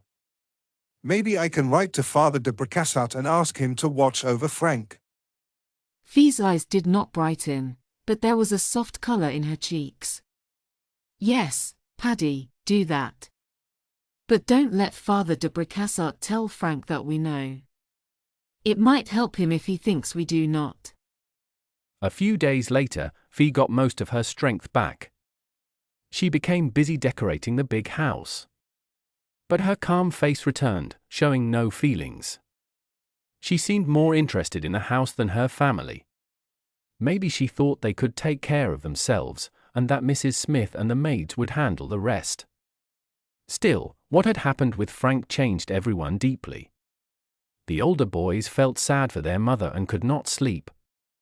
They remembered her face when she found out about Frank. They loved her very much. Her cheerfulness before that had shown them a happier side of her they longed to see again. Before, their father had been the center of their lives, but now their mother shared that place. They looked after her gently, and no one was allowed to upset her. When Paddy gave her a string of pearls, she thanked him softly but showed no joy. Everyone thought how different she would have been if not for Frank. If they had not moved to the big house, Meggie would have suffered more. Her father and brothers wanted to protect their mother, but they made Meggie do most of the work that Fee did not want to do. Luckily, Mrs. Smith and the maids helped her. Fee did not want to care for her two youngest sons. Mrs. Smith took charge of Jims and Patsy with so much love that Meggie could not feel sorry for her. Meggie was sad for her mother too, but not as deeply as the men were. She felt angry inside because her mother seemed not to care for Jims and Patsy anymore. Meggie promised herself that when she had her own children, she would love all of them the same. Life in the big house was very different.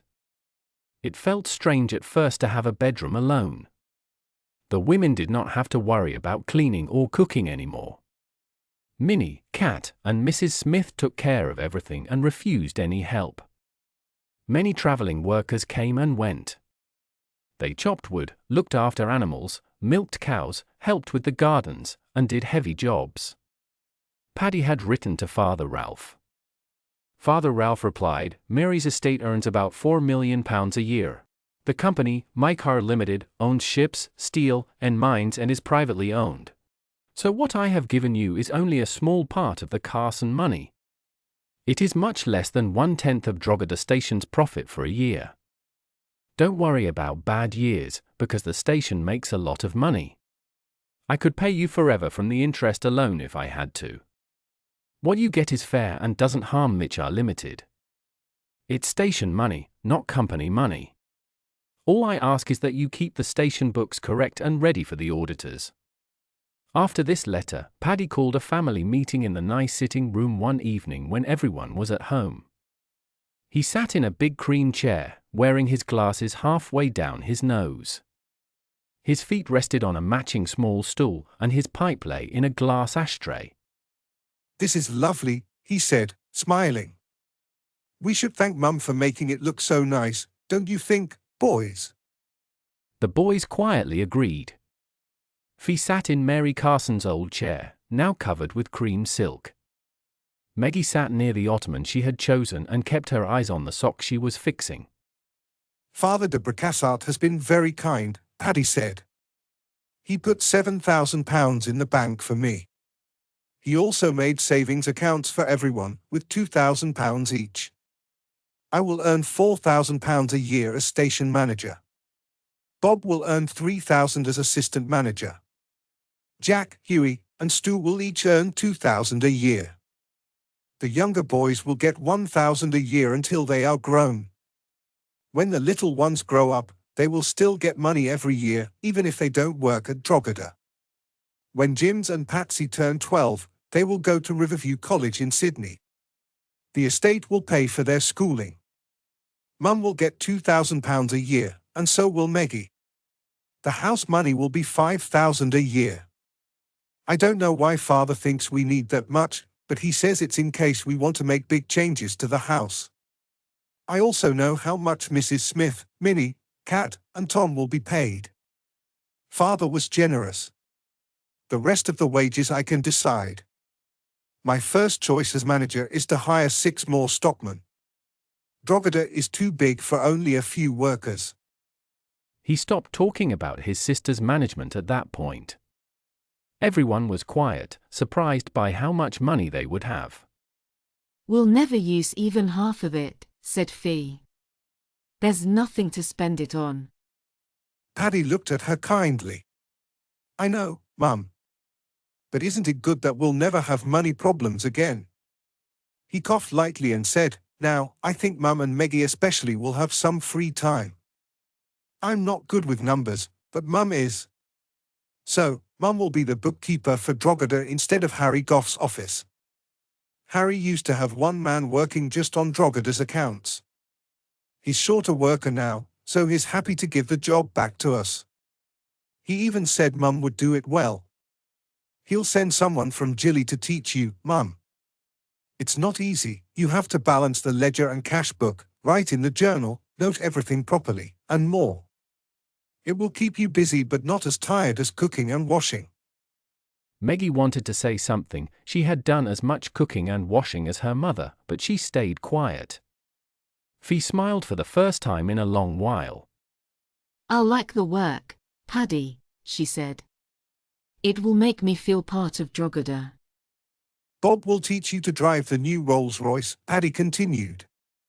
You'll need to go into Gilly to the bank and see Harry. It'll be good for you to drive on your own and not wait for us. We live too far from town. I always meant to teach you girls to drive but never had time before. Is that all right, Fee? All right, Paddy, Fee said happily. Now, Meggie, it's your turn. Meggie put down her sock and needle. She looked at her father with a mix of curiosity and annoyance, sure she knew what he was about to say. Her mother would be busy with the books, so she would have to take care of the house and nearby areas. Paddy smiled kindly at Meggie.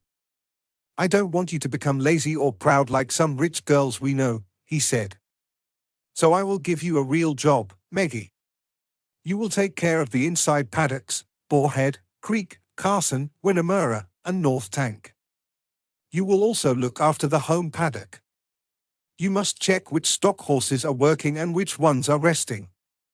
During lambing and roundups, we will all help together, but most other times it will be your work alone.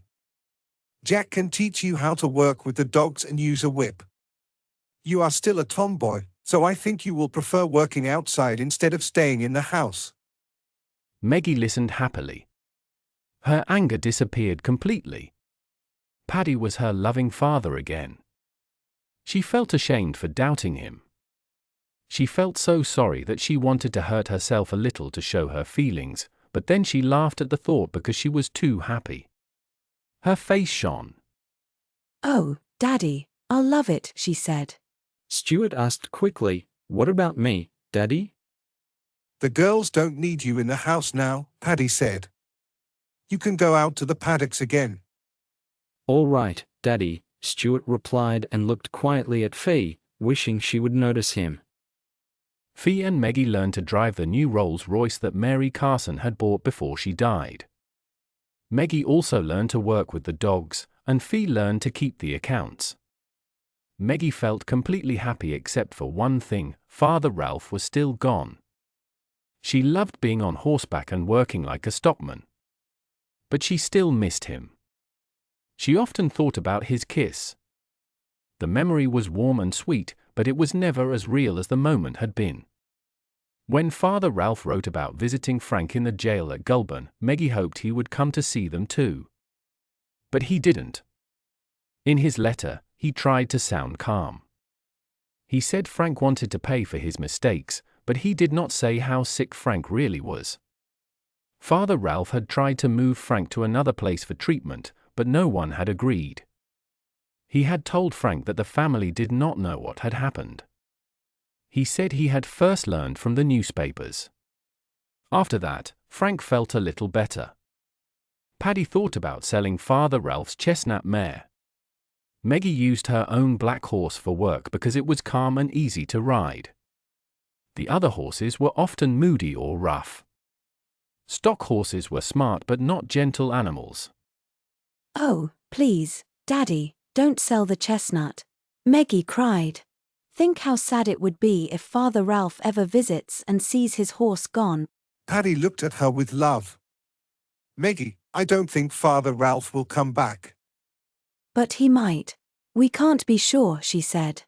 Her eyes made him change his mind. All right, Meggie. We'll keep the mare. But ride both horses often. I don't want any fat horses on Drogheda.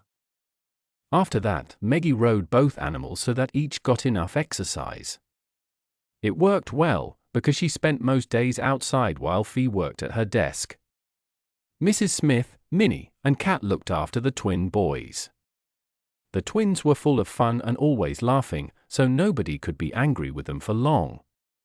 At night, Mrs. Smith knelt to pray in her little house. She thanked God deeply. She had never had children, and for many years the big house had been quiet and sad.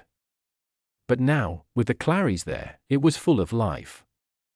She loved the twins, Jims and Patsy, and was happy they lived in the big house. It was a dry winter, and then summer came with no rain. The dry grass stood to Meggie's knees. The hot sun made it fade to a light brown, and each blade was hard and crisp. When you looked across the fields, the bright grass hurt your eyes. You needed to pull your hat low and almost close your eyes. The grass shone like silver.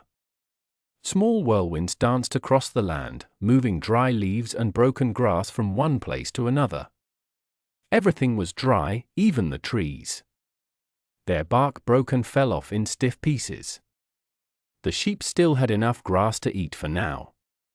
It would last another year, maybe longer. But nobody liked seeing the country so dry. Sometimes, the rain did not come for years. In good years, they got 10 to 15 inches of rain. In bad years, less than 5. Meggie still loved being outside on the farm. She rode her chestnut horse behind a flock of sheep. The dogs lay flat, pretending to rest, tongues out in the heat. But the moment one sheep ran away, a dog was fast after it, sharp and ready to bring it back. Meggie rode ahead, happy to get away from the dusty air. She opened the paddock gate and waited while the dogs guided the sheep through. They loved to work hard and show her how clever they were. Cattle were harder to move because they kicked or charged, and sometimes a dog got hurt. Meggie did not work with cattle, her father, Paddy, did that. But she liked the dogs and often watched them. They were smart and quick. Most of the farm dogs were Kelpies with brown coats and creamy paws and chests. Some were Queensland Blues with blue-grey fur and black spots. There were also mixed breeds of both kinds. The female dogs had puppies each year. The pups were tested later in the fields. Good ones stayed or were sold. The weak ones were not kept. Meggie called her dogs to follow and closed the gate. She turned her horse toward home. Near the path stood tall trees, stringer bark, ironbark, black box, and a few wilgas around the edge. She rode under their cool shade, glad for a rest. Many birds filled the trees. Bright green budges screamed and whistled. Small finches flew quickly from branch to branch. 2 white cockatoos looked at her with bright eyes. Willy wagtails jumped around, hunting ants. Far away, crows cried sadly again and again. Their call sounded lonely and cold. Flies filled the air. Meggie wore a veil on her hat, but her arms still got bitten. Her horse kept moving its tail to chase them away. The skin on its body twitched all the time. Meggie wondered how horses could feel something so small. Flies drank sweat and bothered both people and animals. Sheep got them worst, because flies laid eggs in their dirty, wet wool. The air buzzed with bees. Dragonflies flew near the water, and butterflies floated around with bright wings. Her horse stepped on a piece of old wood, turning it over. Meggie looked and shivered. Underneath were white grubs, wood lice, slugs, large centipedes, and spiders. Rabbits ran from holes and jumped back again to stare, noses twitching. She saw an echidna looking for ants. When it noticed her, it got scared and started to dig fast under a fallen log. Dirt flew everywhere until it was almost gone from sight. Meggie laughed softly at its quick, strange digging. When she came out of the trees, she reached the main track to the farmhouse.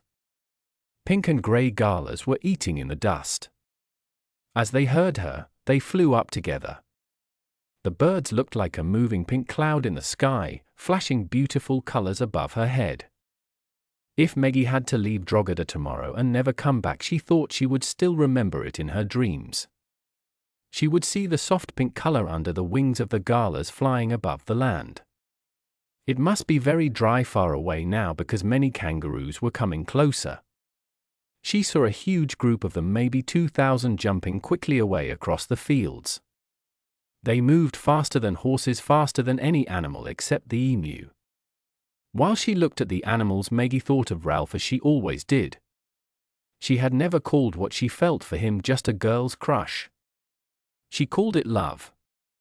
She wanted Ralph to marry her and live with her just like her parents did. She hoped he would love her the same way her father loved her mother. Meggie never thought her mother did anything special to earn her father's love, yet he loved her deeply. Meggie believed someday Ralph would see that living with her was better than being alone. She did not understand that Ralph could never stop being a priest. She knew priests could not marry, but she imagined him simply without his priest's work, and that made it easier for her to dream about him. Meggie did not really understand the rules of the church. She followed them mainly because she was afraid of punishment after death. Praying never made her feel peaceful, so she kept dreaming instead. In her daydream, she imagined living close to Ralph and being together as her parents were. Thinking of him made her excited and nervous. She imagined him giving her many kisses because she had no other idea of love. Her life on the farm had taught her very little about love between people. When animals on the station tried to mate, she had to stop them. She would chase them away with her whip to keep order. Meggie did not know which was harder, feeling sad and restless when she did not know what she wanted, or wanting something clearly and knowing she could not have it. She missed Ralph and dreamed of him all the time, even though he said he loved her. It hurt her that he never came to visit anymore. Just then her father Paddy rode toward her. Smiling, Meggie stopped her horse and waited. "What a nice surprise," Paddy said kindly as he came near. "A bit worse than here," Paddy said. "I've never seen so many kangaroos. It must be very dry near Milparinka. Martin King talked about a big hunt, but I don't think even many guns could make the numbers smaller." "He's busy, Meggie," Paddy said carefully. "Well," Paddy said, thinking, "in one way priests have holidays, but in another way they are never free. They must say Mass every day, even alone. Father de Bricassart is wise. He knows it's not good to go back to the past. Drogheda is part of his past now, and it wouldn't feel the same to him." "No, not really," Paddy answered gently. "He still writes and asks about us. But I think it's best that he doesn't return.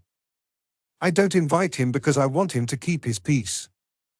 "Yes, it is," Meggie replied. "Is it dry farther out? Daddy, why doesn't Father de Bricassart ever come to see us? But priests get holidays, don't they? He used to love Drogheda. Surely he'd want to come here for a holiday." "You mean he's forgotten us," Meggie said sadly. "Daddy." Meggie cried. Look, Meggie, it's not right for you to dream about a priest. You must understand that now. You have kept your secret well. I don't think anyone else knows how you feel, but you come to me with your questions. You haven't asked many, but enough. Listen to me, you must stop. Father de Bricassart made promises to God, and he will never break them. You've misunderstood his kindness. When he met you, he was already a man, and you were just a little girl. That's still how he sees you, Meggie, even now. But he could stop being a priest.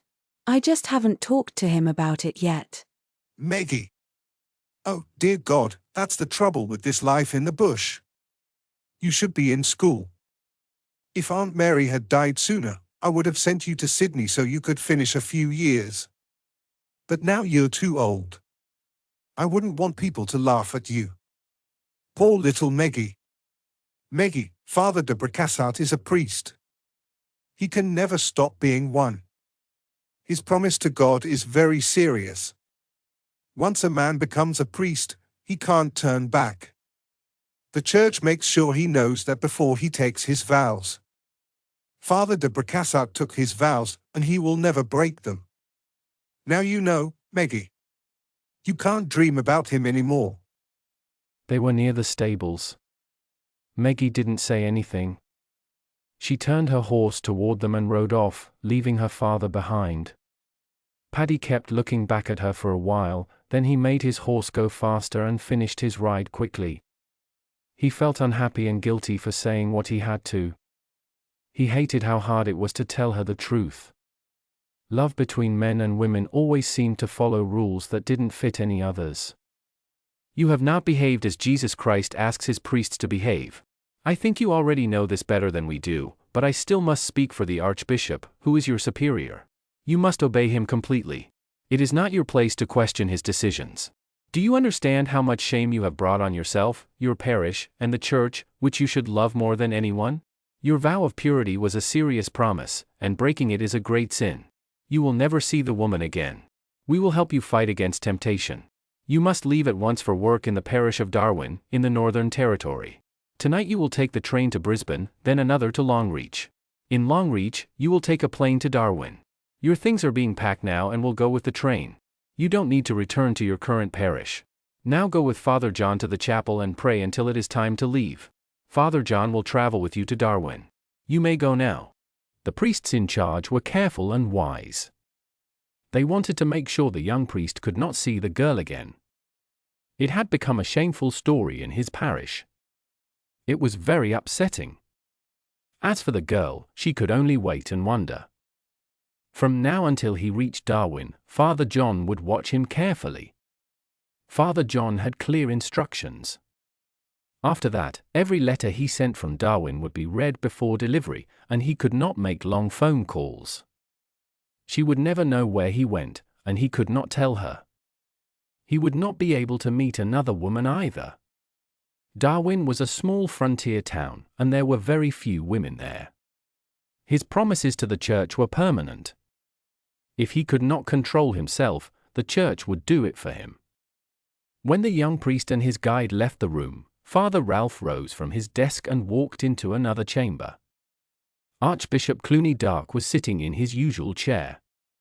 Near him sat another man wearing a purple sash and a small round cap.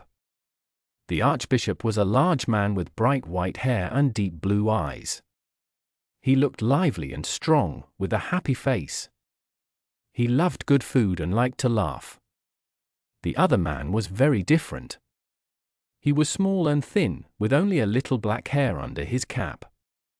His face was sharp, his skin pale, and his dark beard showed under the surface. His eyes were big and serious. He looked between 30 and 50 years old, but he was actually 39, 3 years older than Father Ralph de Bricassart. "Sit down, Father. Have some tea," said the Archbishop kindly. "I thought we might need to make another pot. Did you tell the young man to correct his behavior?" "Yes, Your Grace," Father Ralph answered shortly. He sat down in the third chair. On the table were thin cucumber sandwiches, pretty little cakes with pink and white icing, warm scones with jam and whipped cream, and a fine silver tea set with shining gold cups. "These things are sad," said Father Ralph softly. "But even we, the priests of our Lord, are only human. We can make mistakes too." The visitor spoke kindly and said he felt sorry for the man and would pray that he finds more strength. His voice was gentle and his accent was clearly foreign. He was an Italian man named Vittorio Scarbanza di Continivercis. His full title was His Grace, the Archbishop and Papal Legate to the Australian Catholic Church. His job was to connect the Church in Australia with the Vatican in Rome, which made him the most important priest in that part of the world. Before getting this job, he had hoped to be sent to the United States. But after thinking carefully, he decided that Australia was a good place too. Even if it had fewer people, it had many more Catholics.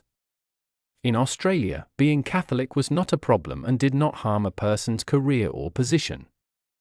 The country was rich and gave good support to the Church, so he did not need to worry that Rome would forget about him. The Archbishop Papal Legate was a clever man. As he drank his tea, he watched not Archbishop Clooney Dark but Father Ralph de Bricassart, who would soon become his secretary. Everyone knew that Archbishop Dark liked Father Ralph very much, but the legate was not sure if he would feel the same. He noticed that all the Irish Australian priests were very tall and large, and he was tired of always looking up to speak to them. Father Ralph's way with his current master was perfect, friendly, respectful, and cheerful. The legate wondered how Father Ralph would behave with a different kind of master. Usually, the secretary for the legate came from the Italian Church. But Father Ralph was special and interesting to the Vatican. He was personally rich, and although most people believed priests gave up their money, he was not forced to do so. He had also brought a lot of money into the Church himself. For that reason, the Vatican asked the Archbishop Papal Legate to take Father Ralph as his secretary and learn more about him. Someday, Rome would need to give a cardinal's hat to someone from the Australian Church, but not yet. So it was the legate's task to study younger priests. Father Ralph seemed to be the best candidate. He decided to see how Father Ralph would work with an Italian superior. It could be interesting. Still, the legate wished the man were not so tall. Father Ralph drank his tea quietly. The legate noticed he ate only one small sandwich and ignored the cakes, but he drank 4 cups of tea with no milk or sugar. Reports said Father Ralph lived very simply and did not enjoy luxury. The only thing he loved was his nice, fast car. Your name sounds French, Father, said the legate softly. But I hear you are Irish. How did that happen? Was your family French? Father Ralph smiled and shook his head. It is a Norman name, very old and respected, he explained. I am descended from Ranulph de Bricassart, who was a baron in the court of William the Conqueror. He came to England in 1066, and one of his sons took land there. The family grew rich under the Norman kings. Later, some of them went to Ireland in the time of Henry IV and lived there. He continued, when Henry VIII took England away from Rome, we stayed loyal to the Church and to Rome. But during Cromwell's rule we lost our land and title, and they were never given back because the king gave the land to his English friends. That is one reason the Irish still dislike the English. My family became less well known, but we stayed faithful to the Church. My older brother runs a farm in County Meath and wants to breed a horse good enough to win a big race. I am the second son, and in our family, the second son often joins the Church. I am proud of my name and my family. The de Bricassarts have kept the faith for 1500 years. The legate listened carefully. It was a noble name and a fine story of loyalty to the Church through many hardships. And the Ralph? A short form of Ranulph, Your Grace. I see. I'm going to miss you very much, Father, said Archbishop Clooney Dark. He put jam and cream on half a scone and ate it in one bite. You make it hard for me, Your Grace. I sit between my old master and my new one. If I please one, the other might not be happy. But I can say I will miss Your Grace, while I look forward to serving Your Grace. It was a clever answer. Archbishop di Continivercis thought Father Ralph might be a good secretary. He was too handsome, though, with his good looks and strong body. Father Ralph became quiet and looked at the tea table without really seeing it. He was thinking of the young priest he had just punished, the sadness in the priest's eyes when he learned he could not say goodbye to the woman he loved. Father Ralph thought, what if that had been him and Meggie? A man could hide such feelings for some time if he was careful. But if a priest loved one woman too much, others would find out. Sometimes Father Ralph had to kneel for hours on the cold chapel floor to stop himself from taking the train back to Drogheda. He told himself he only felt lonely and missed the warmth of other people. He tried to believe nothing had changed when he kissed Meggie back. He said his love for her was still only in his imagination, that it was harmless and beautiful. He refused to believe that it had become stronger, more real. He tried to remember Meggie as a little girl and blocked any thoughts that showed her as a woman. But he knew he was wrong. The pain didn't go away. It grew worse, and it felt colder and heavier. He used to be lonely without knowing what could fix it. Now his loneliness had a name, Meggie. Meggie, Meggie, Meggie. Father Ralph came out of his thoughts and saw Archbishop de Continiverchis watching him carefully. The Archbishop's eyes looked like they knew everything. Father Ralph met his gaze, smiled a little, and lifted his shoulders, as if to say, "Every man feels sad sometimes. It is not wrong to remember sorrow." "Tell me, Father," asked the Archbishop softly, "has the fall in business troubled your parish?" "So far we are safe, Your Grace," said Father Ralph. "My car limited is strong. Some people will lose money, but Mrs. Carson's investments are safe. The station Drogheda will suffer because the price of wool is falling. But Mrs. Carson was wise. She put her money in metals, not farms. Still, now is a good time to buy land or houses in the cities. Prices are very low, but they will rise later. In the future we can earn well from real estate. The depression will end one day." "Indeed," said the Archbishop. He thought Father Ralph was not only a diplomat but a businessman too. Rome should watch him carefully. It was 1930, and Drogheda knew the sadness of the Depression. Many men in Australia had lost their jobs. They could no longer pay rent or look for work that did not exist. Families lived in small huts made of tin and wood. Wives and children waited in long lines for help. Fathers left home and walked across the country, hoping to find food or work. They carried their few belongings tied in a blanket on their backs. Walking from station to station was better than sleeping in city parks. Food was cheap, and Paddy kept the storehouses at Drogheda full. A traveller always got a hot meal and supplies for the road. But the travellers and wanderers changed often. After eating well, they never stayed. They walked away again, searching for something only they understood. Drogheda was kind and generous compared to other places, yet still the men moved on. Perhaps the tiredness and feeling of having no home made those men keep moving. Most stayed alive, but some died, and if someone found them, they were buried before animals could take their bones. The outback was very big and lonely. Stuart lived there again, and he always kept a shotgun close to the cookhouse door. Good workers were easy to find, and Paddy had 9 single men living in the old barracks, so Stuart did not need to work in the paddocks. Fee stopped keeping money around and asked Stuart to make a hidden place for the safe behind the chapel altar. Most of the men walking the roads were not bad. The really bad men stayed in cities or big towns because life in the outback was too quiet and hard for them. Still, no one blamed Paddy for being careful. Drogheda was a well-known name, and maybe that could bring trouble. That winter brought hard storms, dry and wet. Spring and summer had heavy rain, and the grass at Drogheda grew very thick and tall. Jims and Patsy did their school lessons at Mrs. Smith's table in her kitchen. They liked to talk about going away to Riverview for school soon. But Mrs. Smith became unhappy when she heard them talk about leaving, so they learned not to speak about it near her. Then dry weather came back. The tall grass dried completely in summer heat and turned pale and crisp. After 10 years of living on the black soil plains, the men were used to the hard life of drought and flood. They worked as if each day was the only one that mattered. The most important thing was to stay alive from one good year to the next. No one could guess when rain would come. A man in Brisbane, Inigo Jones, tried to predict weather using sun activity. But people in the outback did not believe his ideas. Townsfolk might listen, but country people just trusted their own feelings about the weather. In the winter of 1932, dry storms and cold came again. The thick grass helped stop the dust, and there were fewer flies. Still, the sheep that had just been shorn were cold and shaking. Mrs. Dominic O'Rourke loved to have guests from Sydney visit her, and she often took them to Drogheda to show that some people lived well even in the outback. Her visitors always asked about the thin, cold sheep without their thick wool. But Paddy always said the wool was what mattered, not the sheep. It made better wool in the end.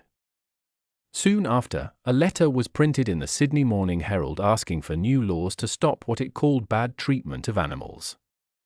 Mrs. O'Rourke was upset, but Paddy laughed loudly. He told her gently not to worry. People in the city, he said, didn't understand country life. They loved their pets like children, but they often ignored people who needed help. Out in the country, everyone helped one another. He's right, Mrs. Dominic. We stop caring about things when there are too many of them. Here, it's sheep, but in the city, it's people. One day that August, Paddy was the only one far from home when a big storm came. He got off his horse, tied it to a tree, and sat under a wilga tree to wait. His 5 dogs were afraid and stayed close to him. The sheep he wanted to move ran away in small, nervous groups. The storm became very strong, and when it reached its worst, Paddy closed his eyes, put his fingers in his ears, and prayed. Near him were some old trees and logs covered by tall grass. Among them stood one huge dead gum tree, its pale trunk rising high into the dark sky, ending in a sharp point. The bright blue fire was so strong that Paddy jumped up, but a huge blast threw him down. He lifted his face from the ground and saw the lightning strike make the dead gum tree shine with blue and purple light. In seconds, everything around him started to burn. The dry wood and grass caught fire easily. The big tree burned high, and the logs and bushes around it began to flame. Fire moved fast through the dry grass, turning in the wind. Paddy had no time to reach his horse. The dry tree beside him burst into more flames. He looked around and saw fire in every direction. The trees were burning hard, and the grass under him turned into fire too. His horse cried out, and Paddy felt sad because he could not leave it tied up. A dog howled in pain and then fell into the flames. Other dogs ran, but the fire moved faster than anything could escape. A piece of burning wood flew past him and almost touched his hair. He looked down and saw a bird dead at his feet.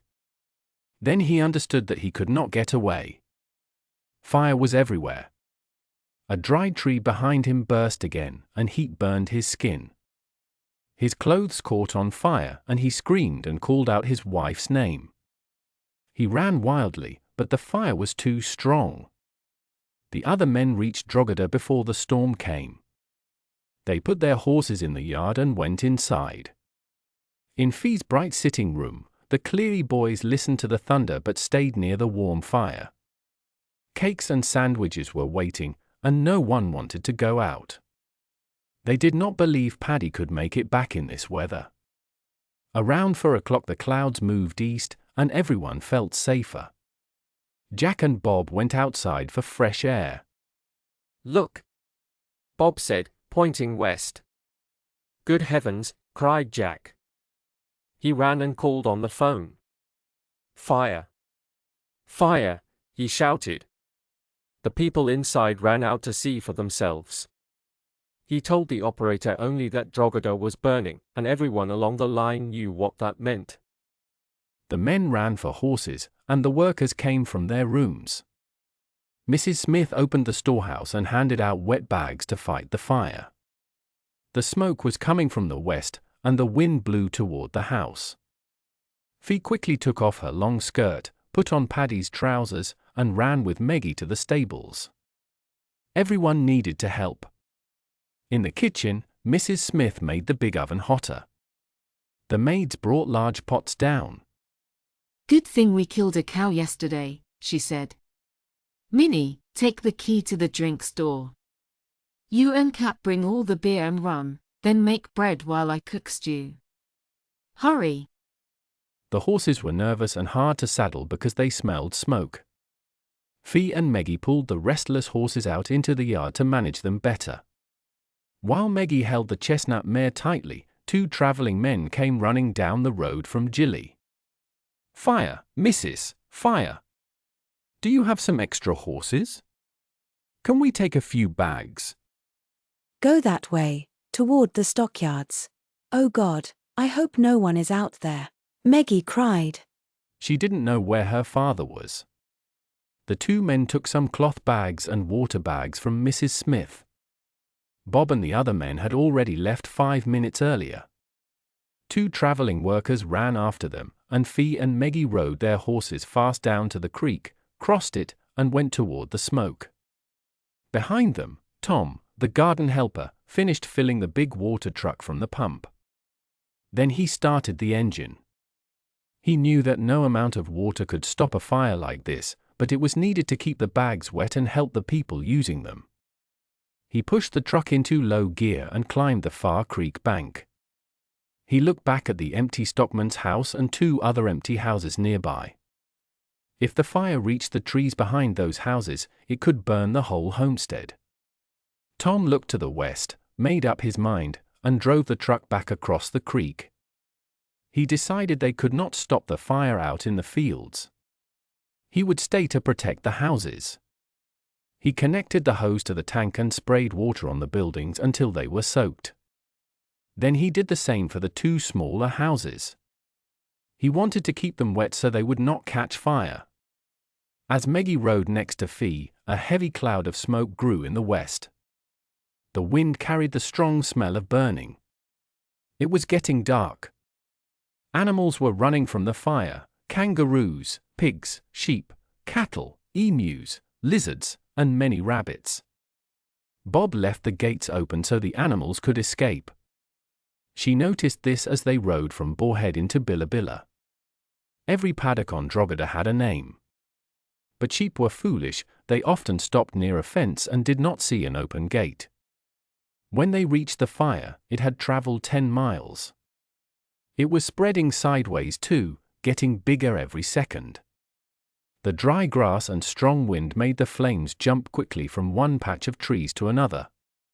They sat on their scared horses and looked west, not knowing what to do. They could not stop the fire here. It was too strong. They would have to go back and try to save the main house. The fire was already 5 miles wide. If they didn't hurry, their tired horses might be caught by it. Too bad for the sheep, Meggie thought.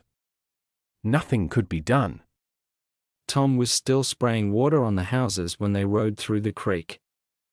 "Good man, Tom," Bob shouted. "Keep going until it's too hot. Then leave in time. Don't try to be a hero. You're worth more than wood and glass." The homestead yard was full of cars.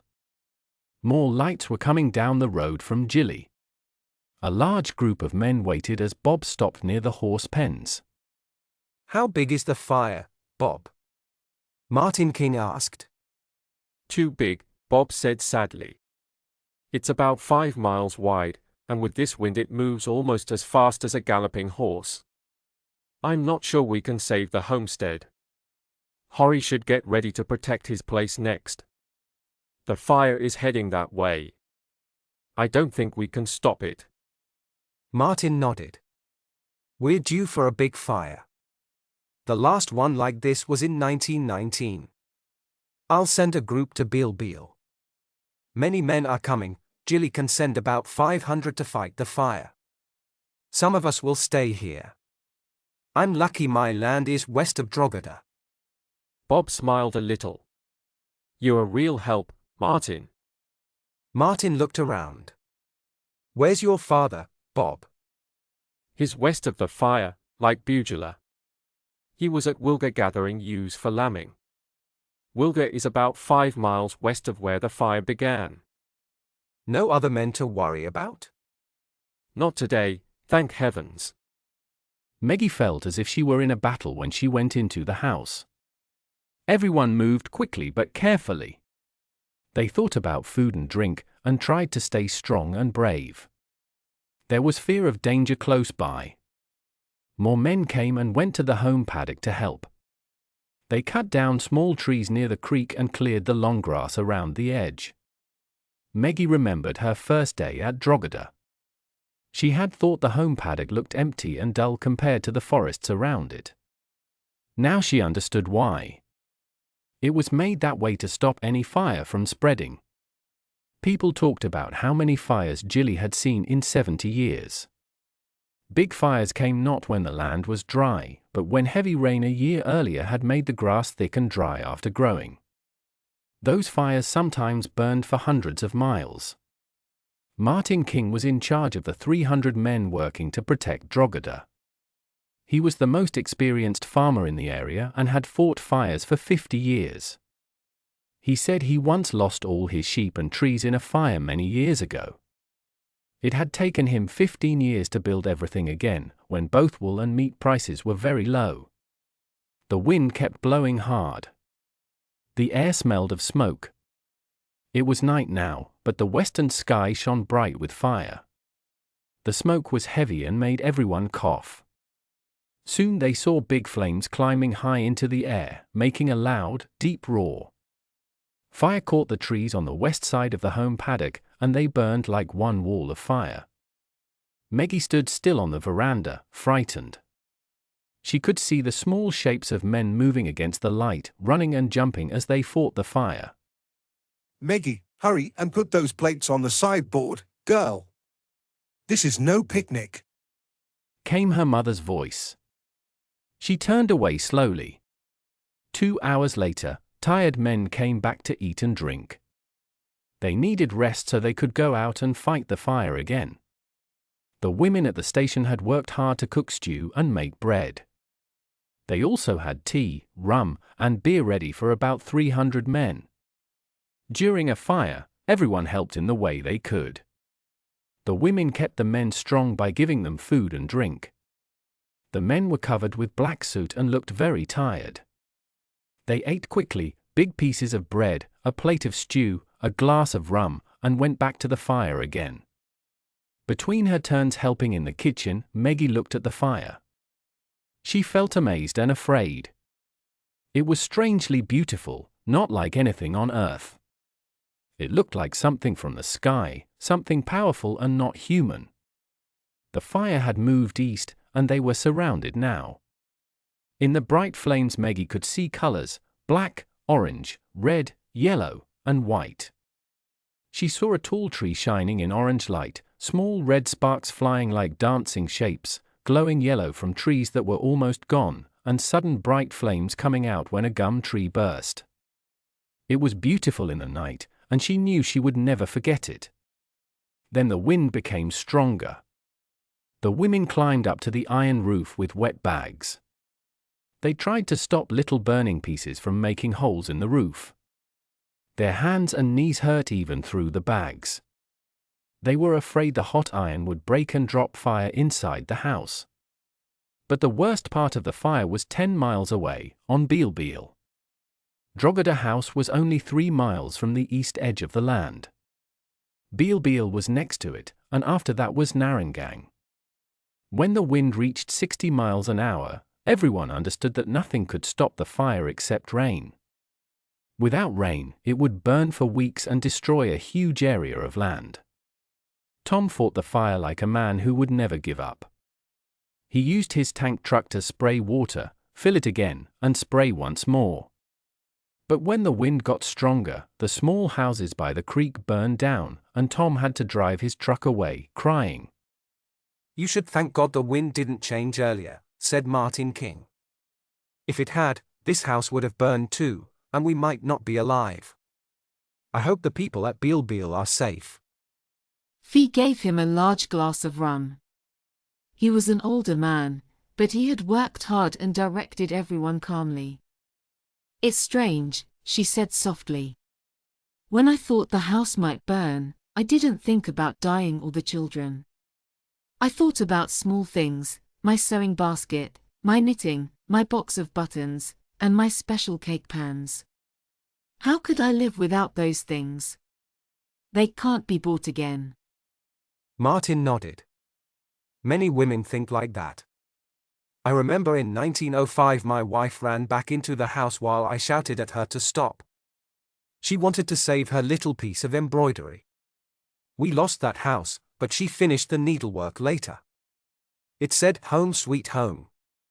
He laughed quietly and put down his glass. I must go now. Gareth Davies will need help at Narrandang, and Angus will need help at Rudnahunish. Fee looked pale. Oh, Martin. That's so far. The word is out, Fee. Buru and Burke are sending people too. For 3 more days the fire moved east, getting wider and wider. Then heavy rain started and lasted nearly 4 days. It finally put out all the remaining fires. The fire had travelled more than 100 miles and burned a wide black path, about 20 miles across, from Drogheda all the way to Rudnahunish. Chapter. When the rain began, no one thought Paddy would come back soon. Everyone believed he was safe on the other side of the burned land, far away behind hot ground and burning trees. Bob guessed they would have heard from Martin King if the fire had not broken the phone line. He thought Paddy would go west to find shelter at Bugula Homestead. But after 6 hours of rain, Paddy still did not return, and worry grew stronger. For 4 days they tried to stay calm. They told themselves again and again that Paddy was fine, just waiting until it was safe to go home. But now Bob walked back and forth in the living room, worried. The cold, wet air made the fire in the hearth burn bright again. He should be here by now, Bob said. Jack looked up. What do you think, Bob? I think we must look for him, Bob answered. He might be hurt or walking home on foot. Maybe his horse ran off and threw him down. He could be lying somewhere and can't stand up. He had food for 1 night, not for 4 days. He won't be starving yet, but we can't wait anymore. I won't call the other men from Narrandang yet because we don't want to start panic. But if we don't find him before dark, I'll go to Dominic's place and we'll ask everyone to help tomorrow. I wish the telephone men would hurry with the line repairs. Fee was shaking. Her eyes looked wild. I'll change into trousers, she said. I can't sit here waiting. Mum, please stay home, Bob said. No, Bob, if he's hurt he could be anywhere, Fee said. You sent most of the stockmen to Narrandang, so we don't have many people to help search. I'll go with Meggie. We can work together better than anyone else. If Meggie goes alone, she'll need someone with her, and that will waste 2 of us. Bob sighed and nodded. All right. You take Meggie's horse, you used it when the fire came. Everyone, bring a rifle and enough bullets. They rode across the creek into the burned land. Nothing green or brown was left, only wet black ground still smoking after many hours of rain. The trees were bare and looked like black sticks. In the places where grass had been, they saw small black lumps, dead sheep, and sometimes bigger ones that had been cows or pigs. Rain mixed with tears on their faces. Bob and Meggie rode in front. Jack and Hughie followed. Fee and Stuart were last. Fee and Stuart stayed close together and quiet. They felt calmer because they were near each other. Sometimes the horses jumped away in fear from something dark ahead, but Fee and Stuart just kept going. The wet ground was hard to cross, but the burned grass made a soft layer under the hooves that helped some. Every few minutes, they looked around, hoping to see Paddy walking toward them. But he never came. Then they saw that the fire had started farther out than they thought, in Wilga Paddock. The clouds had hidden the smoke until it spread far. They stopped where the burned land ended. One side was black and shiny, the other side looked normal, dull and wet but alive. Bob called the others together. Here's where we start searching, he said. I'll go west, that's the best direction and I'm strong enough for it. Everyone has enough bullets. Good. If you find anything, fire 3 shots in the air. If you hear those shots, answer with 1 shot. Then wait. After 5 minutes, the one who fired 3 shots will fire 3 more every 5 minutes. Everyone who hears should answer with 1 shot. Jack, you go south along the fire line. Huey, you go southwest. I'm going west. Mum and Meggie, you go northwest. Stu, go north. Go slowly. The rain makes it hard to see. Call out often so he can hear you. But don't shoot unless you really find something. Paddy doesn't have a gun, and if he hears shots but can't answer, it will scare him badly. Good luck, everyone, and God bless. Like travelers going separate ways, they slowly moved apart in the soft grey rain. Each one walked farther and became smaller until nobody could see the others anymore. Stuart had ridden only a short way when he saw burned trees close to the edge of the fire. A little black tree stood there, and beside it was a big stump. Nearby he saw Paddy's horse lying against a large gum tree. 2 of Paddy's dogs were on the ground, stiff and black. Stuart got off his horse and took his rifle. His boots sank deep into the wet mud. As he walked carefully across the burned place, he whispered a prayer. The horse and dogs told him that the person there could only be Paddy. No one else in that area had so many dogs or a horse. Not far away he saw another 3 burned dogs, 5 in total. Nearby lay what had been a man. He knew it was his father. The man's body was dark and shiny from the rain. Stuart looked at him and remembered him as he was one alive. Stuart lifted his rifle and fired 3 shots into the sky, one after another.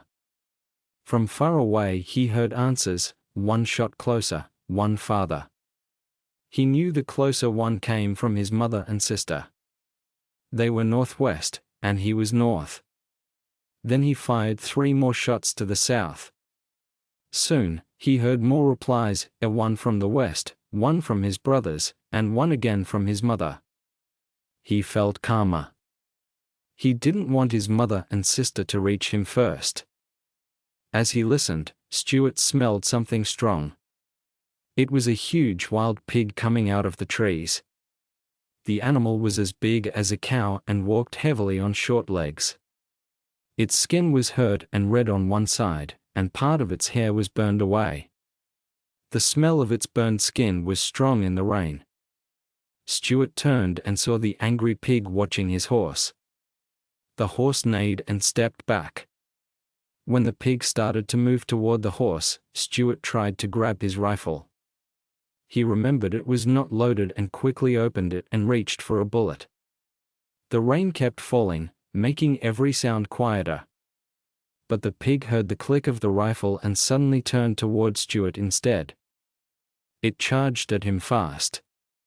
Stuart fired 1 shot into the pig's chest, but it did not stop.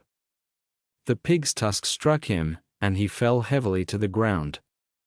Blood spread across his clothes and the wet earth. The great pig turned again, still feeling pain from the bullet, and came back toward him. The huge animal tried to attack again but could not stand. It stumbled and fell. Its heavy body landed on top of the man and pressed his face into the muddy ground. For a short time, he moved his hands weakly, trying to escape. Then he understood that this was the end he had always expected. He had never made big dreams or plans, only lived deeply each day. He thought of his mother and wished he could stay with her, but his heart stopped. Meggie and her mother Fee were riding through the mud toward the noise of the gunshots. They were worried and could not go fast. Why didn't Stu shoot again? Meggie asked. Maybe he knew we heard him, Fee said. She remembered Stuart's kind smile and the way he held her hand before they went in different directions to search. We must be close now, she said and made her horse go faster. Jack and Bob reached the place first. They stopped the women before they could enter the burnt land near where the fire had started. "Don't go in, Mum," said Bob when Fee got off her horse. Jack held Meggie's arms. Both Fee and Meggie looked at their sons. In their eyes was quiet understanding. "Paddy?" Fee asked. "Yes." "And Stu," Bob said. The sons could not look at her. "Stu? What do you mean? What happened?" "Not both of them," Fee cried. "Dad was caught in the fire. He didn't survive. Stu met a wild pig. He shot it, but the animal fell on him and he couldn't breathe. Stu is gone too, Mum." Meggie screamed and tried to get free, but Fee stood very still, her face empty of feeling. Then she said, "It's too much." Rain ran down her face and her hair lay wet around her neck. "I must go to them, Bob. I am their wife and mother. You can't stop me." Meggie was quiet now, resting in Jack's arms. Fee walked toward the burnt ground, and Bob supported her gently. Meggie watched them but did not follow. Huey came through the rain. Jack pointed to his mother and Bob. "Go with them, Huey. Stay close. Meggie and I must go back to Drogheda to get the wagon." He helped Meggie onto her horse. "Let's go, Meggie. It's almost dark. We can't leave them there all night. They will wait for us." The roads were too muddy for the wagon, so Jack and old Tom fixed a sheet of metal behind two strong horses. Tom led them while Jack rode ahead with the biggest lamp from Drogheda. Meggie stayed at the house. She sat by the fire. Mrs. Smith asked her to eat, but Meggie said nothing. Tears came to Mrs. Smith's eyes because Meggie looked shocked and empty. Then someone knocked on the door. She went to open it, surprised that anyone could travel through the deep mud. "May I come in, Mrs. Smith?" he asked. "Oh, Father," she cried and hugged him. "How did you find out?" "Mrs. Cleary sent a telegram to me," he said. "I got permission from the Archbishop to come.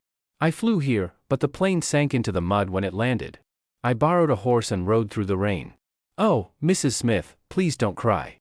The world isn't over because of a fire," he said kindly. "See, I'm trying to make things lighter, but you're still so sad." "You don't know," she said through tears. "Know what? What happened?" "Mr. Cleary and Stuart are dead," she said. The color left his face. He stepped back. "Where's Meggie?" he asked sharply. "In the drawing room. Mrs. Cleary is still outside with them. Jack and Tom have gone to bring them home." "Oh, Father, sometimes I think God is too hard. Why did he have to take both of them?" Father Ralph didn't answer her question. He only wanted to know where Meggie was. He walked into the sitting room, taking off his wet coat and leaving muddy water behind him. "Meggie," he said softly. He came to her, knelt next to her chair, and held her cold hands with his wet ones. Meggie left the chair and moved into his arms. She rested her head on his wet shirt and closed her eyes. She felt safe and warm even though she was very sad. She did not want the moment to end. He had come to her, and that made her heart feel strong again. "I'm wet, dear Meggie. You'll get wet too," he whispered, pressing his cheek to her hair. "It doesn't matter. You're here." "Yes, I came because I was worried about you. I felt you needed me. I had to see you myself. Oh, Meggie, your father and Stu. What happened?" Daddy was caught in the fire. Stu went to help him but was hurt when a wild boar fell on him. Jack and Tom went to bring them back. Father Ralph said nothing more. He just held Meggie and rocked her slowly until her body started to relax. His shirt and hair began to dry from the fire's heat. At last, he lifted her chin gently so she looked at him. Without thinking, he kissed her. It was not a kiss of desire, but one meant to comfort her heart. Meggie put her arms around him, and he suddenly moved in pain. She stepped back a little. "What's wrong?" I think I hurt my ribs when the plane landed. It was a rough landing in the mud. I was pushed hard against the front seat. Let me look, she said. With careful hands, she unbuttoned his wet shirt and took it off.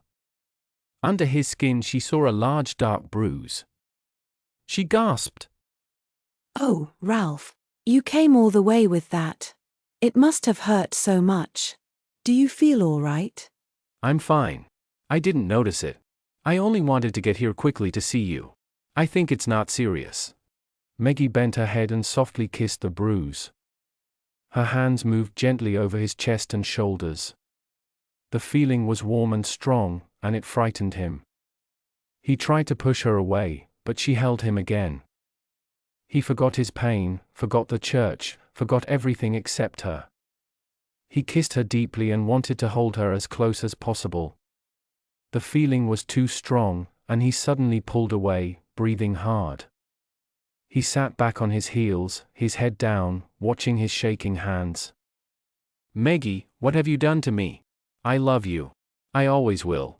But I'm a priest. I can't do this. Meggie stood up quickly and fixed her blouse. She looked down at him and gave a small, sad smile. It's all right, Ralph.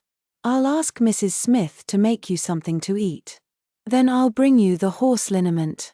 It will help your bruise better than a kiss. Is the phone working? He asked. Yes. They fixed it a few hours ago. After she left, Ralph sat quietly for several minutes before he felt calm again. Then he sat at Fee's writing desk and picked up the phone. Give me trunks, please, switch. This is Father de Bricassart at Drogheda. Hello, Doreen, nice to hear you. I'd like to make an urgent call to His Grace, the Archbishop Papal Legate in Sydney. His number is XX 2324. And while I wait, please connect me to Bugula, Doreen. There was hardly any time to tell Martin King what had happened before Sydney called. But one short message to Bugula was enough. Jilly would hear from him, and through the party phone line, everyone else would soon know. The people who were brave enough to travel through the thick Jilly mud would come to the funerals. Your Grace? This is Father de Bricassart. Yes, thank you, I arrived safely, but the plane is stuck in deep mud. I will have to come back by train. The mud here makes every road impossible when it rains.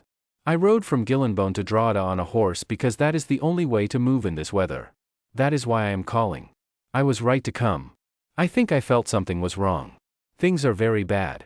Meggie Cleary and his son Stuart are dead. One died in a fire, and the other was killed by a wild pig. Yes, Your Grace, people up here speak a strange kind of English. He heard quiet gasps on the phone line and smiled sadly. He could not shout for everyone to hang up, listening was the only public amusement the people in Jilly had. But if they got off the line, His Grace could hear better. With your permission, Your Grace, I will stay to lead the funerals and care for the widow and her children. Thank you, Your Grace. I will return to Sydney as soon as I can. Switch was listening too. He pressed the lever and spoke again. Doreen, connect me to Bugula, please. He talked to Martin King for several minutes. Because it was August and cold, he decided to delay the funerals for one more day. Many people would want to come, even in the mud, but it would take a lot of work to travel. Meggie came back with the horse medicine but said nothing. She simply handed him the bottle. Then she told him that Mrs. Smith would serve him a hot supper in an hour, so he could wash first. He noticed that Meggie seemed upset with him. He didn't know why she felt that way, or what had made her think he had done something wrong. She knew what kind of man he was, so why was she angry? At dawn, the small group bringing the bodies reached the creek and stopped.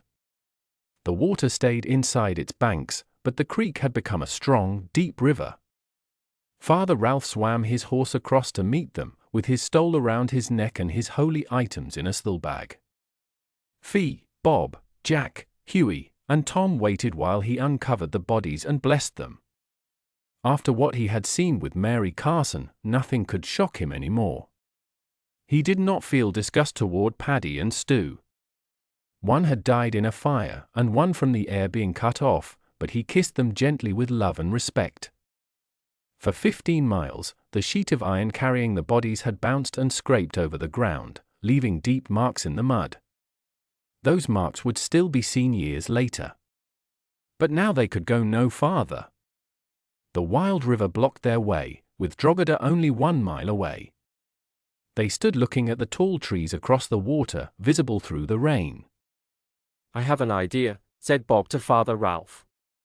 Father, your horse is the only fresh one. You must go. Ours are too tired after fighting the mud and cold. Please ride back and find some empty 44-gallon drums. Close their lids tight so no water can get in. If you must, seal them with solder. Bring 12 of them, or 10 if you cannot find more. Tie them together and come back across the creek. We will tie them under the iron sheets so it will float across. Father Ralph agreed at once. It was a good plan. Dominic O'Rourke from Dibben came with 2 of his sons to help. When Father Ralph explained what to do, they started quickly. They looked through all the sheds for drums, emptied the ones filled with chaff and oats, and found lids to fit. They sealed the lids tight on any strong drums that could survive the water. The rain kept falling hard and would not stop for 2 more days. Dominic, I'm sorry to ask this, said Father Ralph, but when these people arrive, they will be very weak. We must hold the funerals tomorrow. The undertaker in Gilly won't be able to make coffins or bring them through the mud. Could any of you try to make 2 coffins? I only need 1 man to swim across the creek with me. The O'Rourke sons nodded. They did not want to see what had happened to Paddy or Stuart. We'll do it, Dad, said Liam. Father Ralph and Dominic O'Rourke pulled the drums behind their horses. They rode down to the creek and swam across. There's one good thing, Father. Dominic shouted. We don't have to dig graves in this terrible mud. I used to think old Mary showed off too much when she built a marble grave for Michael, but right now I'd thank her for it. You're right, Father Ralph called back. They tied the drums under the sheet of iron, 6 on each side. They fixed the canvas tightly and swam the tired horses across using a rope to pull the raft. Dominic and Tom sat on the horses and stopped at the top of the bank, looking behind them. The men still on the other side pushed the raft into the water. The horses started walking, and Tom and Dominic called loudly as the raft began to move. It floated roughly but stayed on the water until they pulled it out safely. They did not take the drums off but went up the track toward the big house. The iron sheet slid smoothly on the drums. They stopped at the shearing shed. There was a ramp up to the big doors, so they put the raft and its heavy load inside. The shed smelled of tar, sweat, and animals. Minnie and Kat came down from the house to keep watch. They wore heavy coats and knelt beside the iron bed, praying quietly. More people came to the house. Duncan Gordon arrived from Each Used, Gareth Davies from Narrangang, Horry Hopetoun from Beal, and Eden Carmichael from Barcola. Old Angus McQueen stopped a passing train, rode with the driver to Gilly, borrowed a horse from Harry Goff, and came with him. He had travelled many miles through the mud. I'm finished, Father, Horry told the priest later while 7 of them ate steak and kidney pie in the small dining room. The fire burned everything. Hardly a sheep or a tree is left alive. I'm lucky I had good years before this. I can buy more animals, and if the rain keeps falling, the grass will grow again. But I hope no more troubles come soon, because I won't have any savings left. You had less land than me, Horry, said Gareth Davies. He cut into Mrs. Smith's soft pastry and smiled. I lost about half my land and 2/3 of my sheep. Father, we need your prayers. Yes, said old Angus. I was not hit as hard as they were, Father, but it was bad enough. I lost 60,000 acres and half my sheep. Moments like this make me wish I had stayed in Skye when I was young. Father Ralph smiled. It's just a passing thought, Angus. You know you left because Skye was too small for you. You're right, Father. The heather doesn't burn as bright as the gum trees, does it? Father Ralph looked around and thought it would be a strange funeral. Only the Drogheda women would be there because all the visitors were men. He had given a strong sleeping medicine to Fee after Mrs. Smith helped her get clean and into bed. When Fee refused to drink it and cried, he made her swallow it. He had not expected her to collapse like that. She slept quickly since she had not eaten for a day. Knowing she was resting gave him peace. He watched Meggie closely. She was helping Mrs. Smith cook. The boys were already in bed, too tired to take off their wet clothes before falling asleep. After Minnie and Kat finished their watch near the bodies in the shed, Gareth Davies and his son Enoch took their turn. The rest shared the hours among themselves and talked while they ate. None of the young men joined the older ones in the dining room. They stayed in the cookhouse pretending to help Mrs. Smith, but really they wanted to look at Meggie. When Father Ralph noticed this, he felt both angry and calm. He knew Meggie would one day choose her husband from among them. Enoch Davies was 29 years old. He had black hair and very dark eyes, and he was a good-looking man. Liam O'Rourke was 26, with light brown hair and blue eyes, just like his brother Rory, who was 25. Connor Carmichael looked like his sister and was 32. He was handsome but a little proud. Father Ralph liked Alistair best. Alistair was old Angus's grandson, 24 years old, close to Meggie's age. He was kind, with bright blue eyes and grey hair that ran in the family. Father Ralph wished that Meggie could love one of them, marry him, and have the children she wanted so much. He thought, "Oh God, if you let her have that happiness, I will accept the pain of loving her." Gladly. There were no flowers on the coffins, and the vases around the chapel were empty. The few flowers that had survived the burning air 2 nights ago had died in the rain, fallen into the mud like broken butterflies. Not even one red bottle brush or early rose remained. Everyone was very tired. The people who rode through the wet miles to show their respect for Paddy were tired. The people who carried the bodies were tired. The ones who cooked and cleaned were tired. Father Ralph was so tired he felt like he was walking in a dream. He looked away from Fee's small, sad face and from Meggie's mix of sorrow and anger. Bob, Jack, and Hughie stood together, sharing their heavy sadness. Father Ralph did not give a speech. Martin King spoke shortly but with feeling, and then the priest started the funeral prayer. He brought his holy cup, the church items, and his scarf as usual, because a priest always brought them. But he had no special clothes with him, and the house had none either. Old Angus, however, had stopped at the church in Gilly and brought the black clothes for a funeral, wrapped in a rain cover. So Father Ralph stood dressed properly while the rain tapped hard on the windows and made a soft drum sound on the roof. Then they went outside into the cold rain, across the lawn burned brown by the fire, to the small cemetery with white fences. This time, there were men willing to carry the coffins.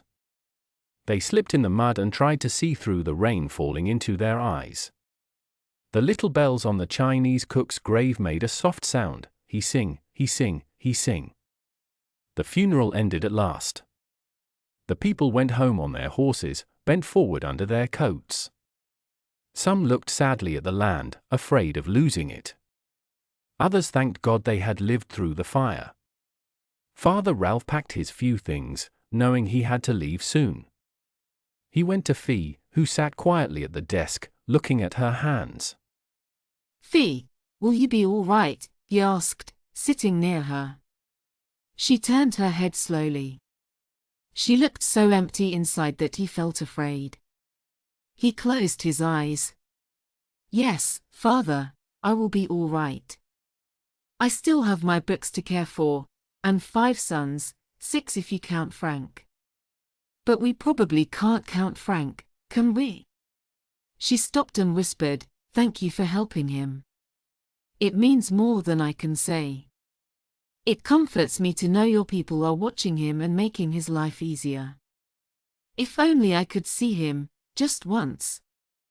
"Fee, I want you to think about something," he said. "Yes, what?" she answered. Her face was still dark and tired. Are you listening to me? He asked, worried. She sat so quietly that for a moment he thought she didn't hear him. Then suddenly she cried, "My poor Paddy! My poor Stuart! My poor Frank!" Then she became calm again, trying to keep her pain hidden. Her eyes moved slowly around the room as if she didn't know it. "Yes, Father, I'm listening," she said softly. Fee, what about your daughter? Do you ever remember you have a daughter? Her grey eyes looked at him sadly. Do mothers ever remember their daughters? A daughter is only a reminder of pain, a younger version of herself who will live the same life and cry the same tears. No, Father. I try to forget I have a daughter. When I think of her, it is as if she were one of my sons. It is sons that mothers remember. Do you cry, Fee? I have only seen your tears once, he asked gently. You will never see them again, she said. I have finished with crying forever. Her whole body shook. Do you know something, Father? 2 days ago I learned how much I love Paddy. But it happened too late. Too late for him, and too late for me. I wanted so much to hold him and tell him I loved him. I pray that no one ever feels pain like mine. He looked away from her sad face. He wanted to give her time to calm down and to understand her better. He said quietly, "No one else can feel your pain." She gave a small, serious smile. Yes. That is true, and it comforts me a little. My pain belongs only to me. Fee, can I ask you for something? If you wish. Please take care of Meggie. Don't forget her. Let her go to the local dances. Help her meet some young men. Tell her to think about marriage and having her own home. I saw the young men looking at her today. Give her a chance to meet them again in happier times. I will do as you say, Father. He sighed and left her sitting quietly, looking at her thin white hands. Meggie walked with him to the stables. The publican's horse had been eating well for 2 days and seemed very happy. He put the old saddle on its back and tightened the straps. Meggie leaned against the straw and watched him. Father, look what I found, she said, holding out her hand. There was a pale pink rose in it. It's the only one left. I found it behind the tank stands. The bush didn't burn or get too much rain. I picked it for you, so you can remember me. He took the half-open rose, his hand shaking a little. He looked down at it. Meggie, I don't need anything to remember you. I will never forget you. You are a part of me, and you know that. But a keepsake is real, she said softly. You can look at it and remember things you might forget. Please take it, Father. My name is Ralph, he said. He opened his small case and took out his missal, covered in mother of pearl. His father had given it to him 13 years ago when he became a priest. He opened the book at a thick white ribbon, turned a few pages, put the rose inside, and closed it. Do you want something from me, Meggie? A keepsake? Yes, she said.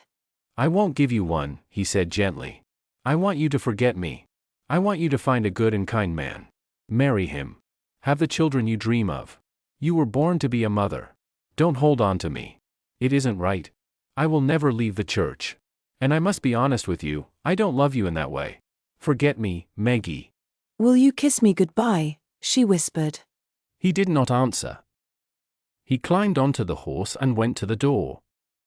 He put on the old felt hat. His blue eyes shone for a moment, then the horse walked out into the rain and slowly went up the track toward Gilly. Meggie did not follow him. She stayed in the dark stable, breathing the smell of hay and horses. It reminded her of the barn in New Zealand and of Frank. 30 hours later, Father Ralph entered the Archbishop's room. He crossed it, kissed the Archbishop's ring, and sat down, tired. The Archbishop's calm eyes watched him, and Ralph suddenly understood why so many people had stared at him since arriving. He had traveled 600 miles in wet clothes, without thinking, cold but not noticing it. He smiled a little and looked at the Archbishop. "I'm sorry, Your Grace." So much happened that I didn't think how strange I must look. Don't say sorry, Ralph, the Archbishop said kindly. He liked calling his secretary by his first name. I think you look very handsome and charming. Maybe just a little too modern, don't you think? My dear Ralph, even if you wore old and rough clothes, you would still look handsome and charming. The riding clothes really look good on you. Almost as good as your priest's robe. And I know you understand it suits you better than your black priest suit. You move very gracefully, and you still have a strong body. I believe you will always look that way. I think when I return to Rome, I will take you with me. It will be fun to see how the Italian priests there react to you. You'll be like a sleek, beautiful cat among round, surprised pigeons. Yes, very modern, Your Grace. But about being handsome and charming, you are just not used to seeing the usual clothes people wear in Gillenbone. Rome. Father Ralph sat up straight. Was it very bad, Ralph? Asked the Archbishop. He gently touched the soft fur of his purring cat on his knee. You care very much for those people, don't you? Do you love them all the same, or some more than others? How old is Meggie? Terrible, Your Grace, said Father Ralph. Yes. I love them all, but yes, some more than others. I love the girl Meggie most. I feel she is my special responsibility. Her family thinks mostly about the boys and forgets her. I'm not sure, maybe around 20. I asked her mother to make sure she goes to some dances and meets young men. It's sad for her to spend her whole life on Drogheda without seeing the world. Oh? Father Ralph said softly, feeling sleepy in his chair. I'm listening, Your Grace, said Father Ralph with a tired smile. I haven't fallen asleep yet. The Archbishop could see Father Ralph was telling the truth. He was only a few years older than Ralph, but his life inside the church had made him feel much older. The Vatican took something away from people when they worked there too young, and Ralph still had that lively spirit. The Archbishop watched him quietly, still trying to understand what moved Father Ralph's heart. At first, he thought Ralph might have worldly desires. His good looks and charm made that easy to believe. But after watching him, he learned Ralph noticed beauty but stayed pure. He had seen Ralph around attractive men and women, but there was never any sign of interest. The Archbishop sometimes had others watch Ralph secretly, and they saw nothing strange either.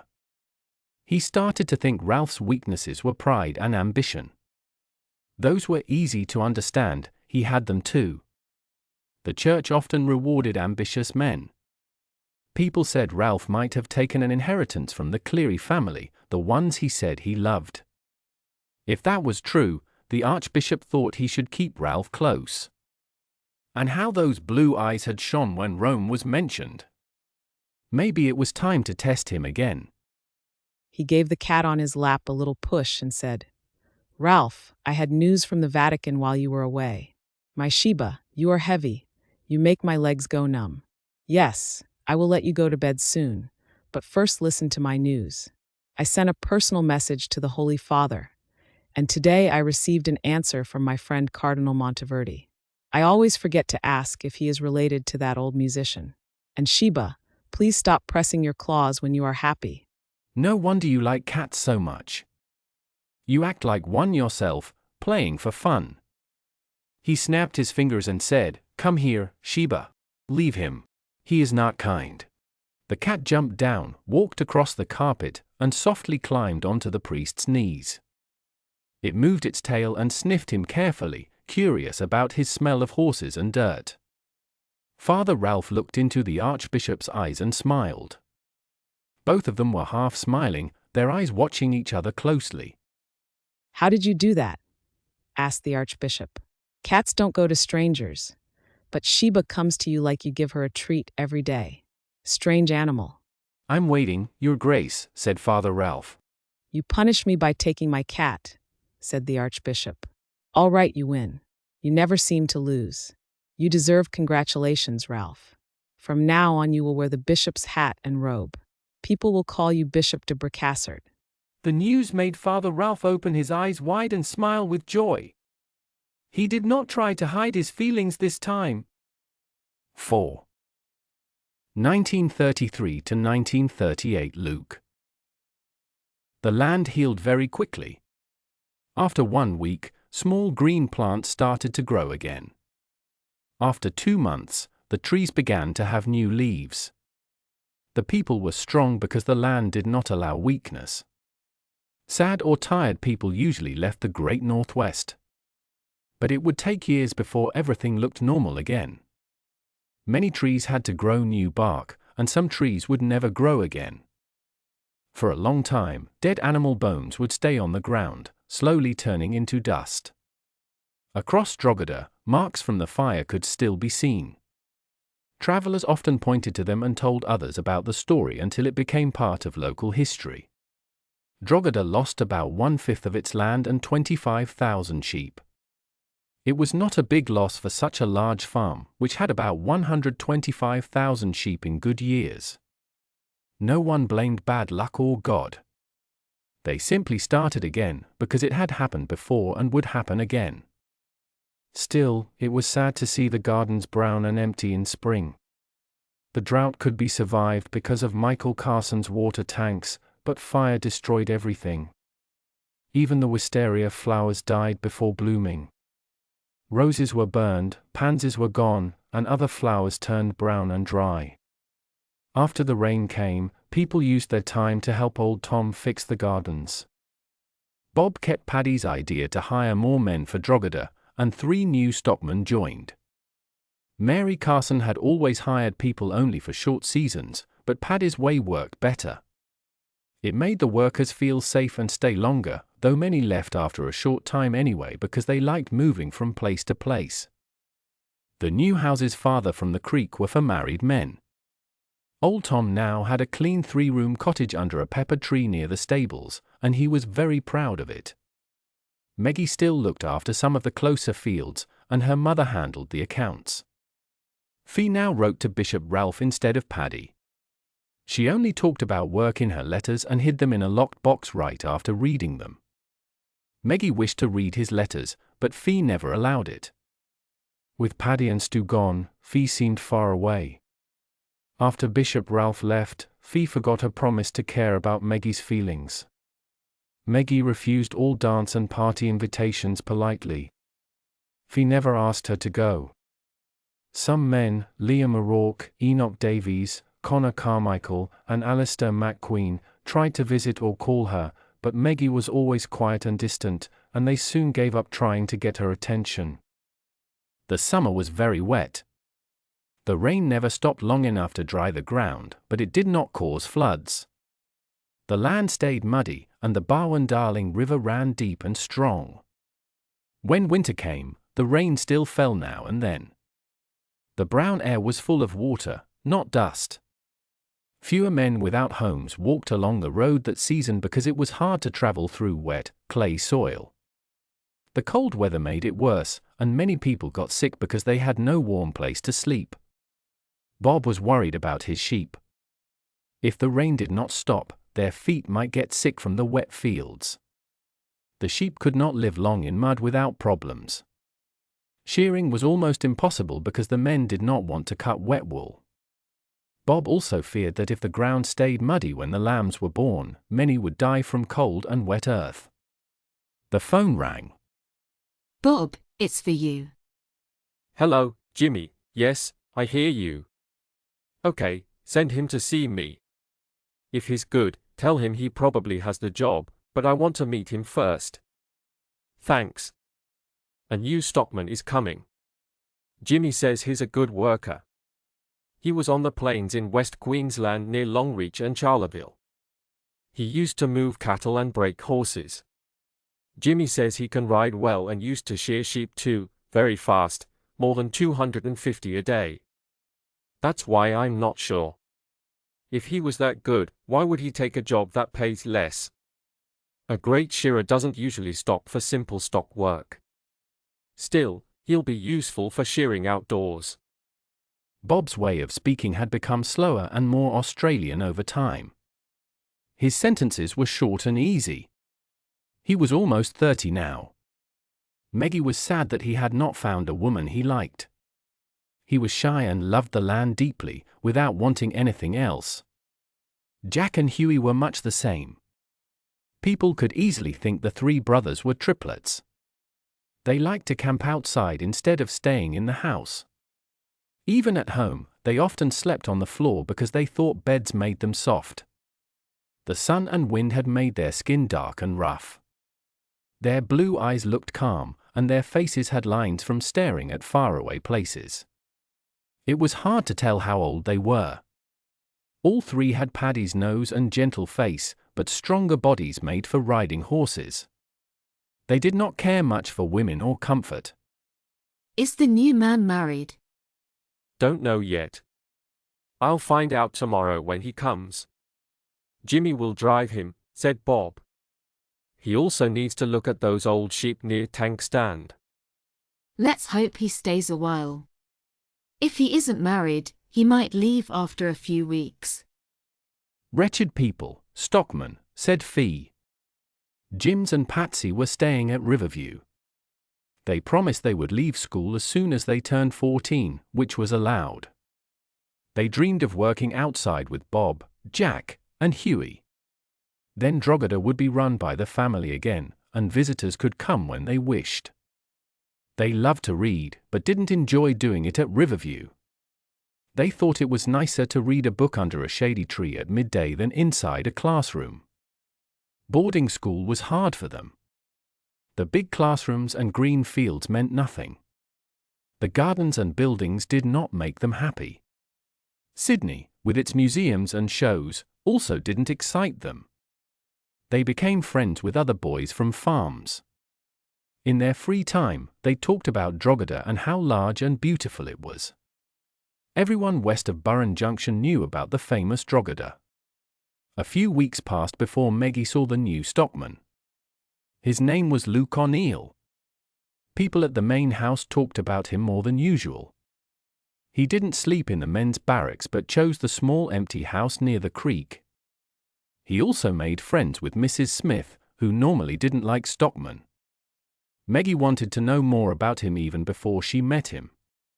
She often didn't see the men because she kept her horses in the stables and usually started her day later than they did. One afternoon, she finally met Luke. The sun was red and low in the sky. Meggie rode home from Boarhead toward the creek crossing, and Luke came from another direction. The sun was in his eyes, so she saw him first. He rode a big bay horse with black mane and tail. She knew that horse well because she cared for the work horses and noticed this one hadn't been used much. The men didn't like it because it was difficult and sometimes tried to bite. Luke didn't seem afraid of it, so Meggie thought he must be a good rider. It was hard to tell his height on horseback. Australian riders sat straight on small saddles, knees bent. He looked tall. His clothes were clean and bright, white shirt and pants instead of the usual grey. Meggie thought he looked a bit fancy but smiled to herself. He must not mind washing his clothes often. Hello, Mrs., he said as they met, touching his old hat and smiling. Then he laughed and said, You're not the missus, so you must be the daughter. I'm Luke O'Neill. Meggie said something quietly and looked away. She felt confused and upset. It wasn't fair that someone had eyes and a face like Father Ralph. Luke's eyes looked friendly and playful, but there was no love in them like in Father Ralph's. She remembered the first time she saw Father Ralph and how he had looked at her with love. Looking into Luke's eyes reminded her of that, but he wasn't Father Ralph. It felt cruel. Luke didn't notice her feelings. He rode beside her through the creek, which was still high after much rain. He admired her beauty and her bright hair. The color looked lovely on her. He wished she would look up so he could see her face better. Then she did, and he saw strange sadness in her eyes. She didn't seem angry but troubled. It made him wonder about her.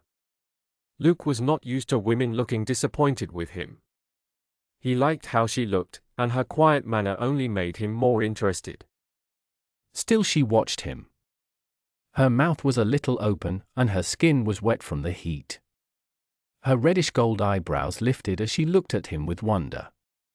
He smiled, showing his big white teeth, but it wasn't Father Ralph's smile. You look just like a baby. You keep saying, oh, and ah.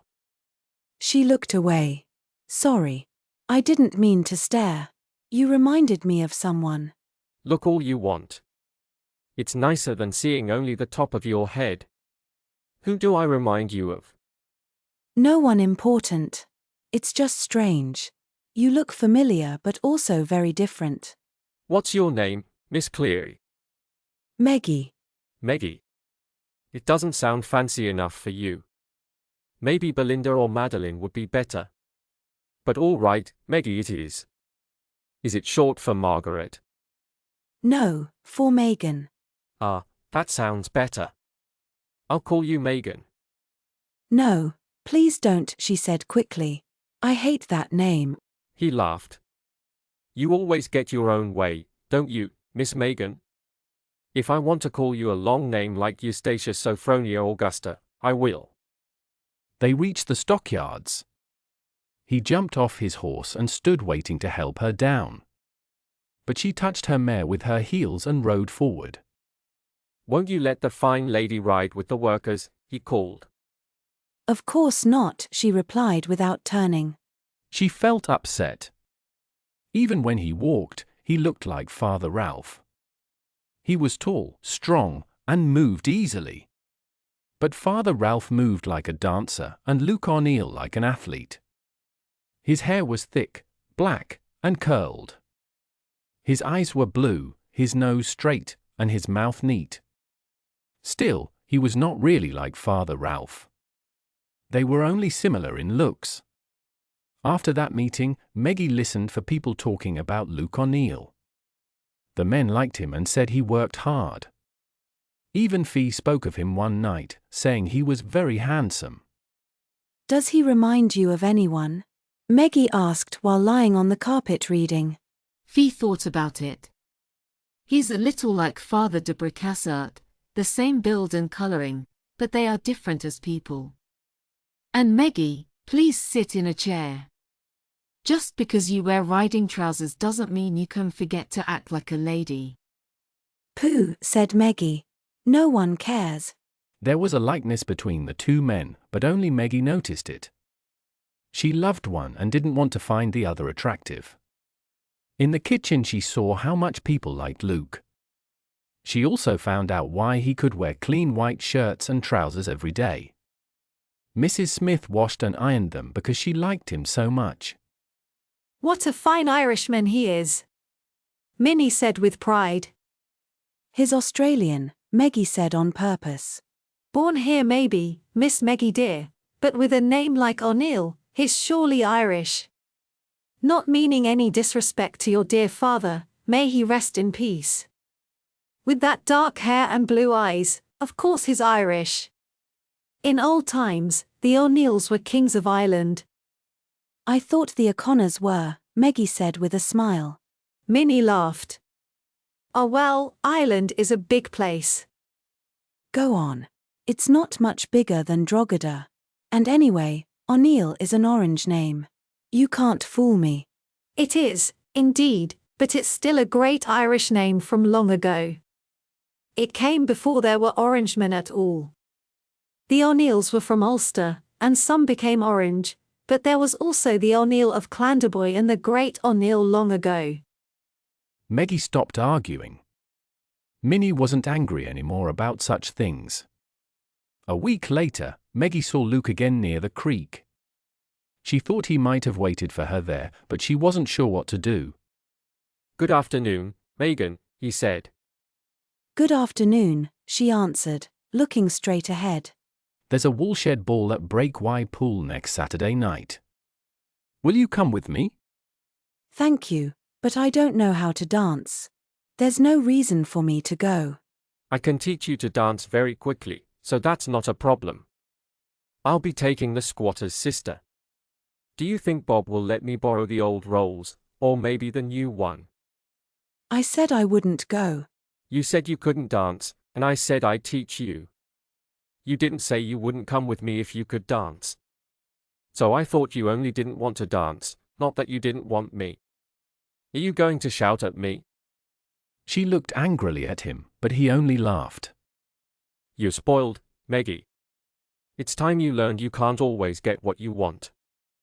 I'm not spoiled. Of course you are. You're the only girl, with all those brothers who do everything for you. You live on this big land with money, a nice house, and servants. I know the church owns it, but your family isn't poor.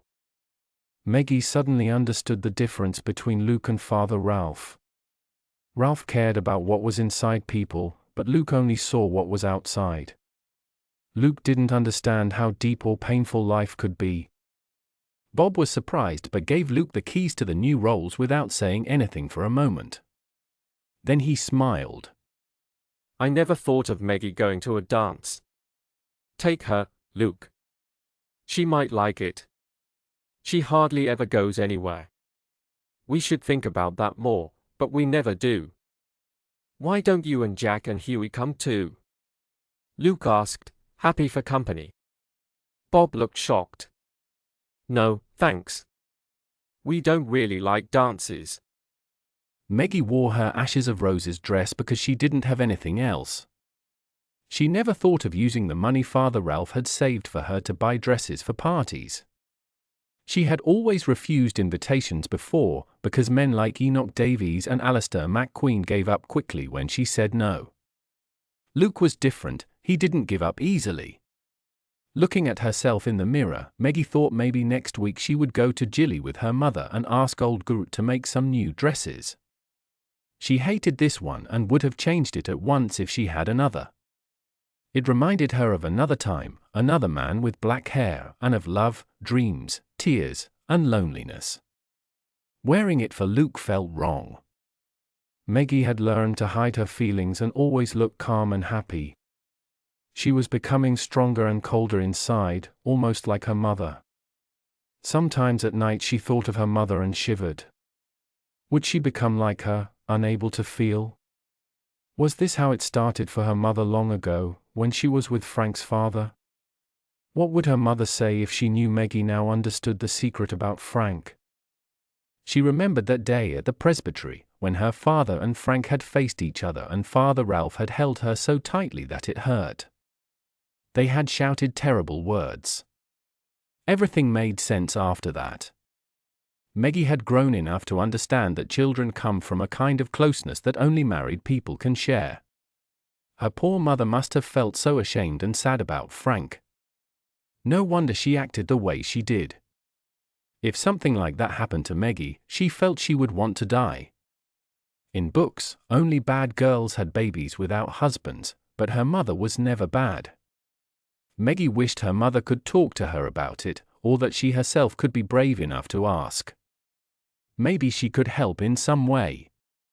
But her mother was not easy to talk to, and she would never start the conversation. Meggie sighed as she looked at herself in the mirror, hoping nothing like that ever happened to her. She was young, and when she saw herself in that dress, she wanted to feel something strong.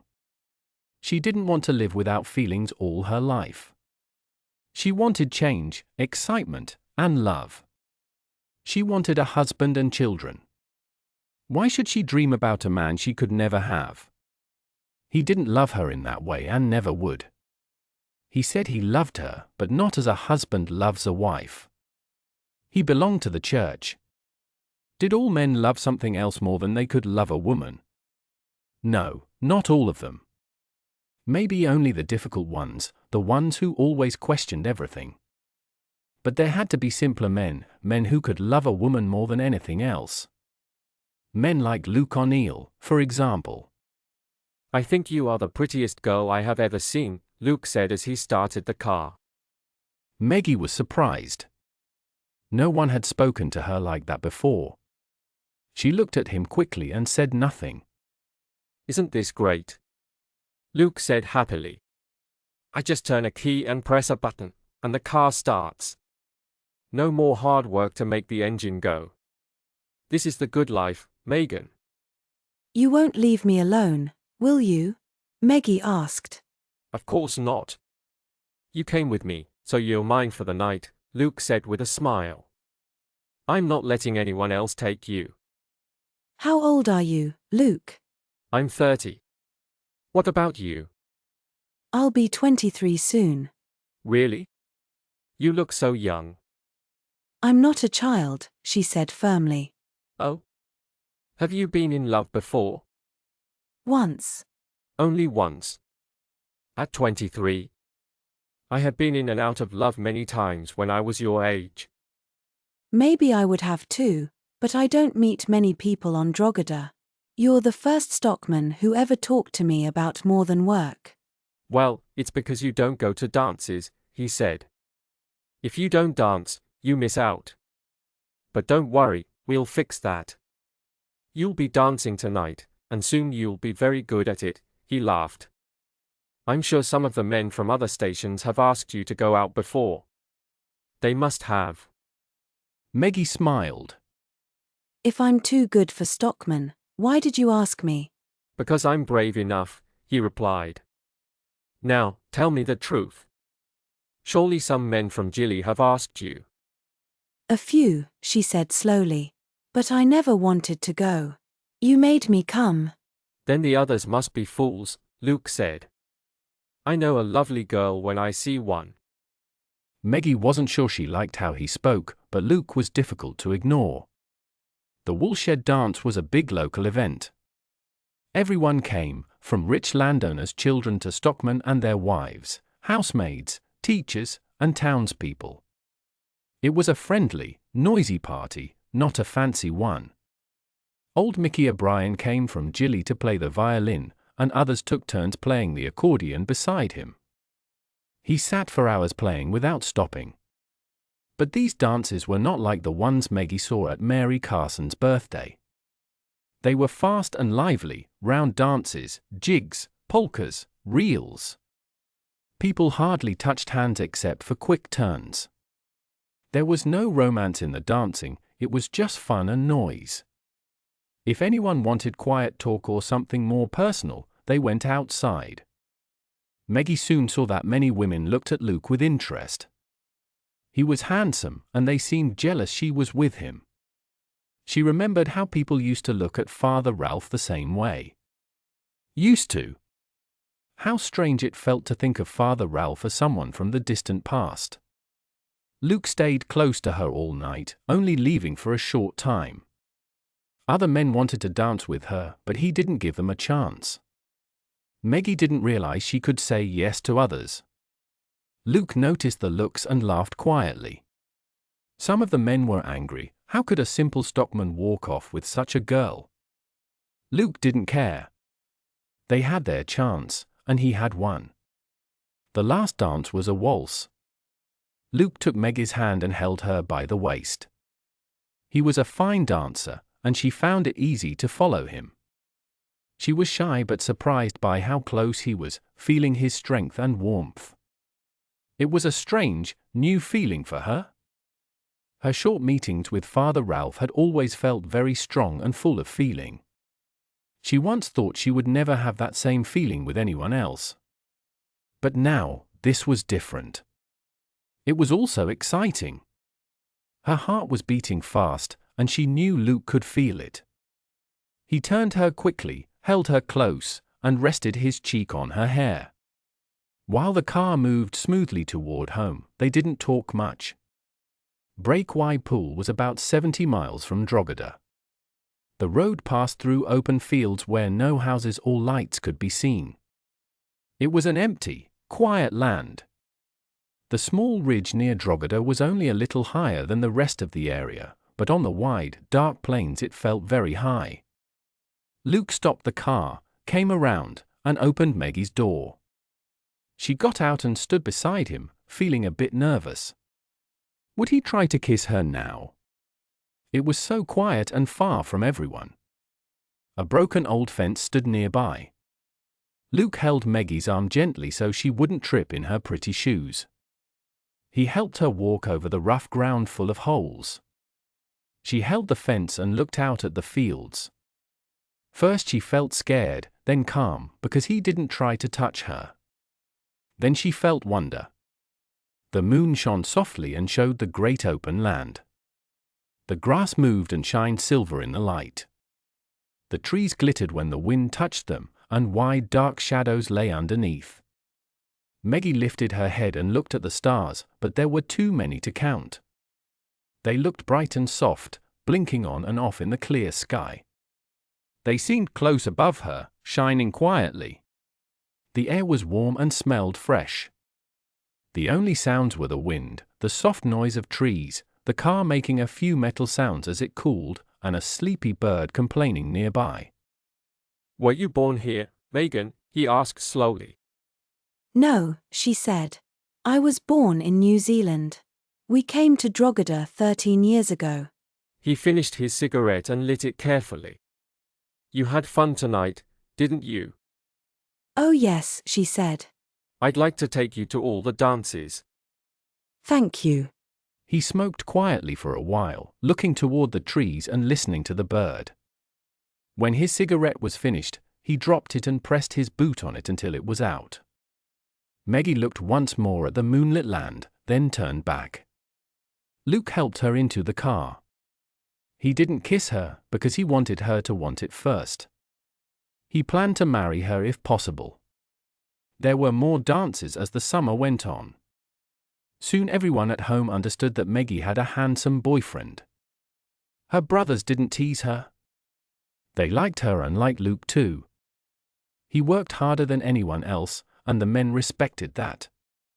They didn't care that he had little money or property.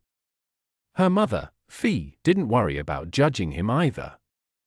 Luke always acted as if he was different from other workers, and because of his confidence, people treated him like family. He often came to the big house when he finished work at night. After a while, Bob said he should eat with them instead of alone. Later it seemed silly to send him away to sleep so far from the house when he liked talking with Meggie late into the night.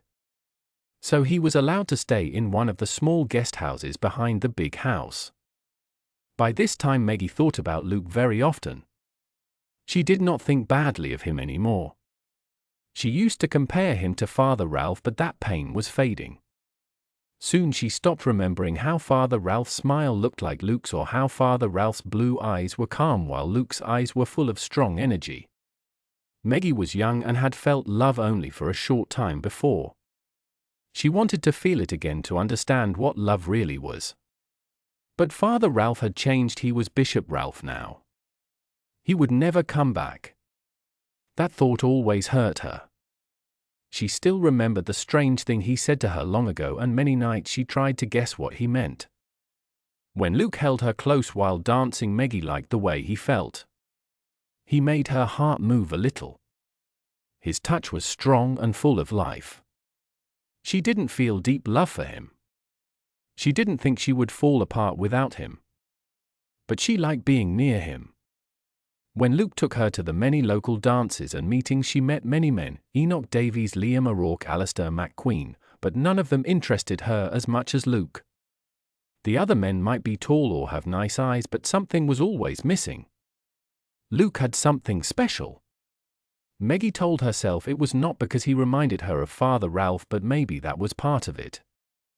Luke liked talking about work and life on the land. He talked about sheep, the weather, and what he wanted for his future. Sometimes he talked about places he had visited or about politics. He read books now and then, but not often. Meggie loved books and tried to get him to read some, but he was not interested.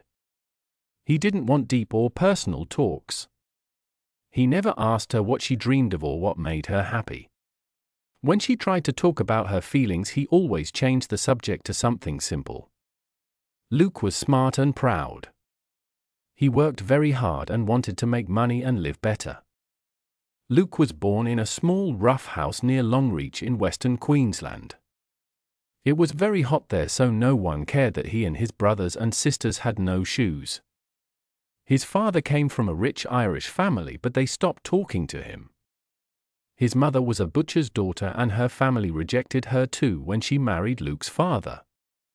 Luke's father worked as a shearer sometimes, but most of the time he drank a lot.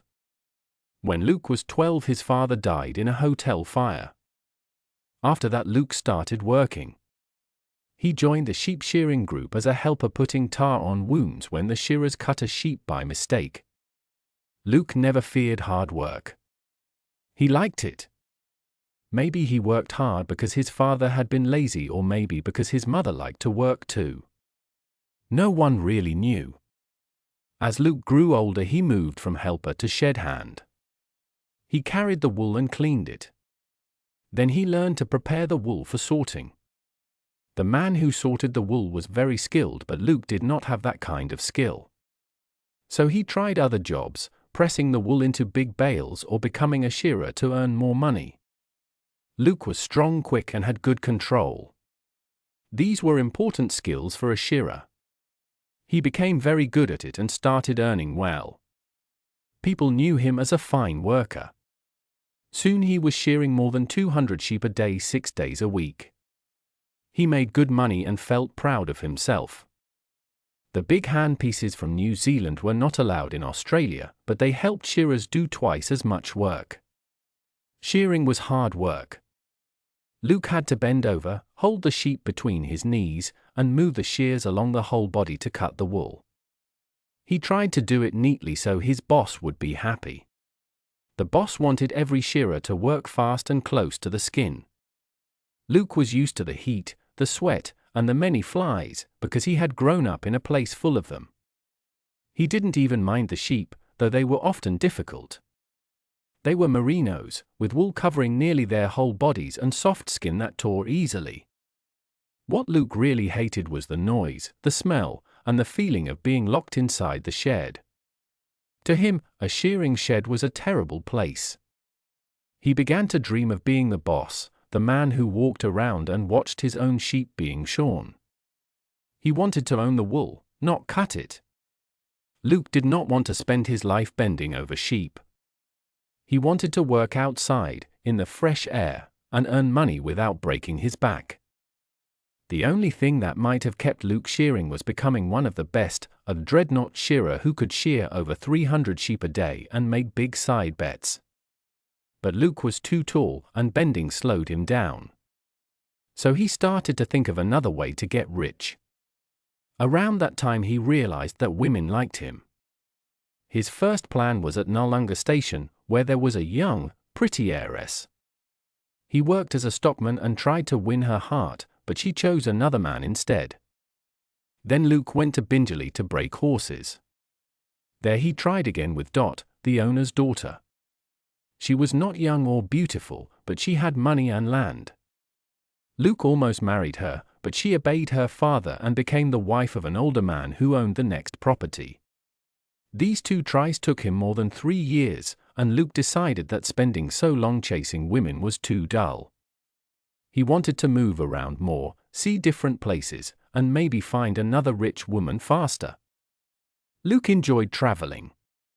He worked driving cattle and sheep through western Queensland along the Cooper, the Diamantina, the Barcoo, and the Bulu Overflow, all the way to western New South Wales.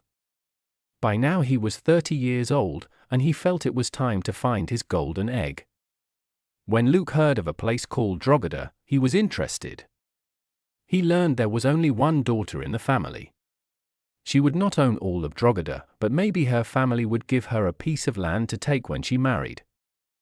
Luke liked the wide open land near Kainuna and Winton. He loved big spaces with endless grass and few trees. Sometimes there was no grass at all, only dry cracked ground under the hot sun. Still, to Luke this country was beautiful. It was the life he wanted. Later, Luke talked to Jimmy Strong, a man who worked for a stock and station agency. Jimmy told him that Drogheda was owned by the Catholic Church. That made Luke angry, but he soon learned that rich daughters were very rare. When Jimmy added that the Drogheda daughter had her own money and many brothers who cared for her, Luke decided to go ahead with his plan. But Luke had already decided what he wanted in life. He dreamed of owning 100,000 acres of land near Kainuna or Winton. He worked hard for it and never changed his mind. Still, deep inside, he liked money more than land. It was not the land or its power that pleased him, but seeing big amounts of money written in his bank book under his name. He had not truly wanted Noarlunga or Bingley, he only wanted the cash they were worth. A man who really wanted to be a landowner would not have chosen Meggie Cleary, who had no land or property. Luke also enjoyed the hard work itself, unlike most men. The dance at the Holy Cross Hall in Gilly was the 13th one Luke had taken Meggie to in 13 weeks. Meggie never understood how Luke found out where the dances were or how he got the invitations. Every Saturday he asked Bob for the car keys and took her to some place within about 150 miles. Tonight Meggie stood by a fence. It was cold, and she looked out over a dark, empty field. Frost cracked under her shoes. Winter was near. Luke put his arm around her and pulled her close. "You're cold," he said. "Let's go home." No, it's all right now, Meggie said quickly. She felt a small change in Luke. His arm across her back no longer felt just friendly. Still, she liked being close to him and feeling his warmth. His hand started to move slowly on her back. If she said she was cold, he would stop. If she said nothing, he would think she agreed. She was young and wanted to understand love. Luke was the only man besides Ralph who interested her, and she wondered how his kisses would feel. Luke turned her to face him and kissed her.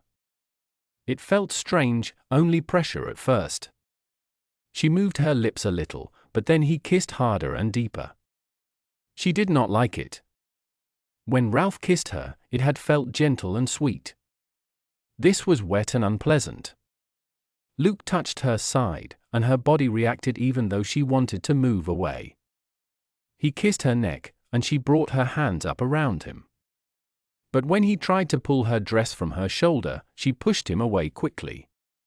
That's enough, Luke, she said. She felt sad and upset. Luke noticed it as he helped her into the car and lit a cigarette. He always thought he was a good lover, the other girls had never complained. But those girls were rougher and less refined than Meggie. Even Rich Dot McPherson hadn't been a lady like her. Luke didn't really know much about love or feelings. The girls he had been with always told him he was wonderful, but they just wanted him to marry them, so they said what he liked to hear. Many men believed those words, and Luke was one of them. He remembered Dot giving up after her father locked her away for a week to make her agree to marry another man. Luke sighed. Meggie would not be easy to win. He didn't want to make her afraid or unhappy. He told himself he would try another way, with flowers, kind words, and gentle attention instead of too much physical closeness. The car was quiet for a long time. Then Meggie sighed and leaned back in her seat. I'm sorry, Luke. I'm sorry, too. I didn't mean to upset you. Oh no, you didn't upset me. I think I'm just not used to this kind of thing. I was only a bit scared. Oh, Megan. He took one hand off the wheel and put it over hers. Don't worry. You're still a young girl, and I drove too fast. Let's just forget it. Yes, let's, she said. Did that boy ever kiss you? Luke asked with curiosity. Who? She said, her voice unsure. Was she afraid? Why should she be afraid? You said you were in love once, so I thought you knew about these things. I'm sorry, Megan. I should have known that living so far away, what you meant was a schoolgirl crush on someone who didn't notice you. Yes, let him think that. You're right, Luke. It was only a schoolgirl crush. Outside the house, he gently pulled her close and kissed her softly. It wasn't a deep kiss, but she seemed to enjoy it a little. He went off to his guest house feeling happy that he hadn't lost his chance. Meggie went to bed, staring at the round shadow from the lamp on the ceiling. Now she understood something. Luke's kisses didn't feel like Ralph's at all. Still, at times she felt a little strange excitement when he held her side or kissed her neck. She shouldn't compare Luke with Ralph. She didn't need to. It was better to forget Ralph. He could never be her husband, but Luke could. The next time Luke kissed her, Meggie behaved very differently. They had gone to a nice party at Rudnahunish, where Bob had set the border for their trips. The whole evening had been good. Luke was fun and cheerful on the way there, making her laugh until she couldn't stop. He was warm and kind to her at the party. Miss Carmichael tried hard to catch Luke's attention. She joined their group and flirted with him openly, so Luke had to ask her to dance. It was a slow waltz, and he danced politely. But as soon as the dance ended, he came straight back to Meggie without saying anything. His look told her clearly that he found Miss Carmichael boring. Meggie was pleased. Ever since that lady ruined her fun at the Gilly show, she hadn't liked her.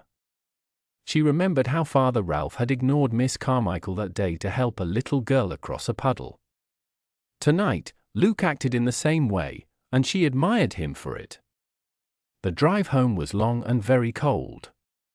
Luke had brought sandwiches and a bottle of champagne from old Angus McQueen. 2/3 of the way home, he stopped the car. The Rolls had a heater, which was rare in Australia then, and it felt wonderful because the frost outside was thick. "Oh, isn't it nice to sit without a coat on a night like this?" Meggie said, smiling as she took the silver little cup of champagne and a ham sandwich.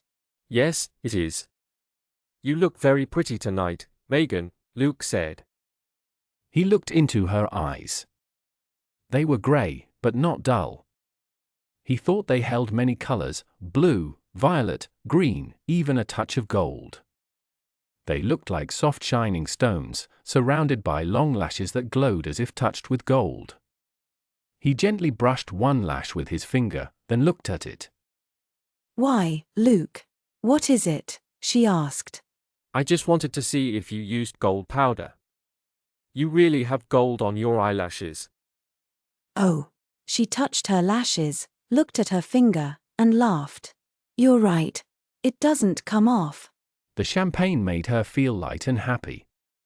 And you have gold eyebrows shaped so nicely, and gold hair that is soft like a baby's. Your skin shines, and your mouth is beautiful, perfect for kissing, Luke said quietly.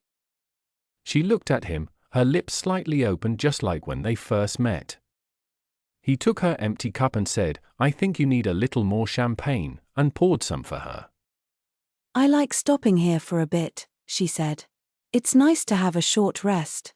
And thank you for asking Mr. McQueen for the food and drink." The big car made a quiet sound as the engine rested. Warm air moved softly through the vents. Luke took off his tie and opened his shirt collar. Their jackets were lying on the back seat because it was too warm inside. That feels much better, he said. I don't know why men have to wear ties. If I meet the person who thought of it, I'll tell him it's a bad idea. He looked at her suddenly and kissed her. Their lips fit together perfectly. Though he didn't touch her anywhere else, she felt close to him.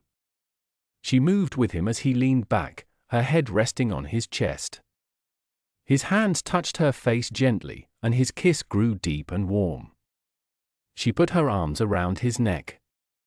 Her fingers moved slowly into his hair, and one hand rested against his skin.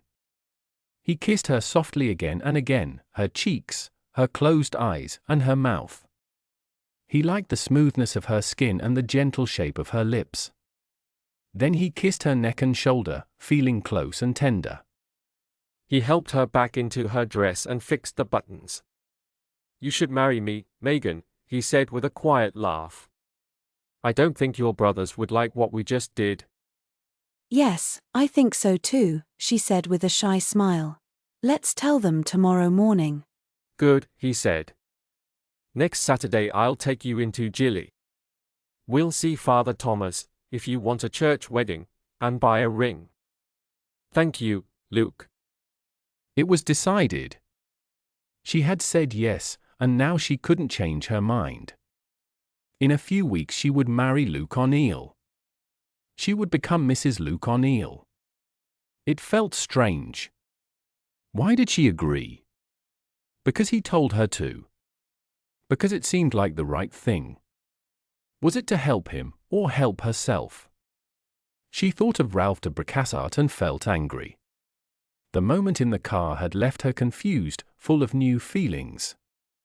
It wasn't like before. His touch had made her tremble with surprise and warmth. When her mind started to tell her to stop, she couldn't move. She couldn't scream or run. She only felt the power of his closeness and forgot everything else. Her shoulders lifted a little from his chest. Her body pressed against him, and she felt something strong and firm between them. For a moment, she wanted to stay like that forever, feeling empty and full of need at the same time. She did not even know what she wanted. When he moved her away, she wished she could stay close to him. She felt upset, but that moment helped her decide for sure that she would marry Luke O'Neill. She also believed that he had done something that could make her have a baby. When everyone heard the news, nobody seemed shocked or unhappy. What did surprise them was Meggie's strong refusal to write to Bishop Ralph. Bob suggested inviting him to Drogheda and having a big wedding, but Meggie shouted no again and again. No. My marriage is my own matter and Bishop Ralph has no right to be part of it. If he cared, he would have visited us before. I will not give him another reason to come now. Fee agreed not to mention anything in her letters. She did not seem interested in Meggie's marriage or her choice. She stayed busy with her work, keeping the station records. Drogheda was very large, and the books took much time to manage. She wrote down everything that happened about the sheep, the weather, and even what they ate for dinner. Her notes for Sunday, July 22, 1934, said, "Clear sky, no cloud, cool morning, hot afternoon. No church today. Some men were out working with the sheep. Dinner was corned beef, boiled potatoes, carrots, cabbage, and plum pudding." Meggie Cleary was to marry Mr. Luke O'Neill at Holy Cross Church on August 25. Luke bought Meggie a small diamond ring. It had 2 little stones in silver hearts and looked simple but nice. The church announced their wedding date, and afterwards the family would have dinner at the Hotel Imperial. Mrs. Smith and her helpers were invited, but Meggie said there was no need to bring Jims and Patsy from Sydney. They were too young to understand the wedding. They sent her letters instead. Jims wrote a long, childish one, and Patsy just wrote lots of luck. Mrs. Smith felt sad because Meggie wanted a very quiet wedding. She had hoped for a big celebration, but Meggie refused to have fancy clothes or decorations.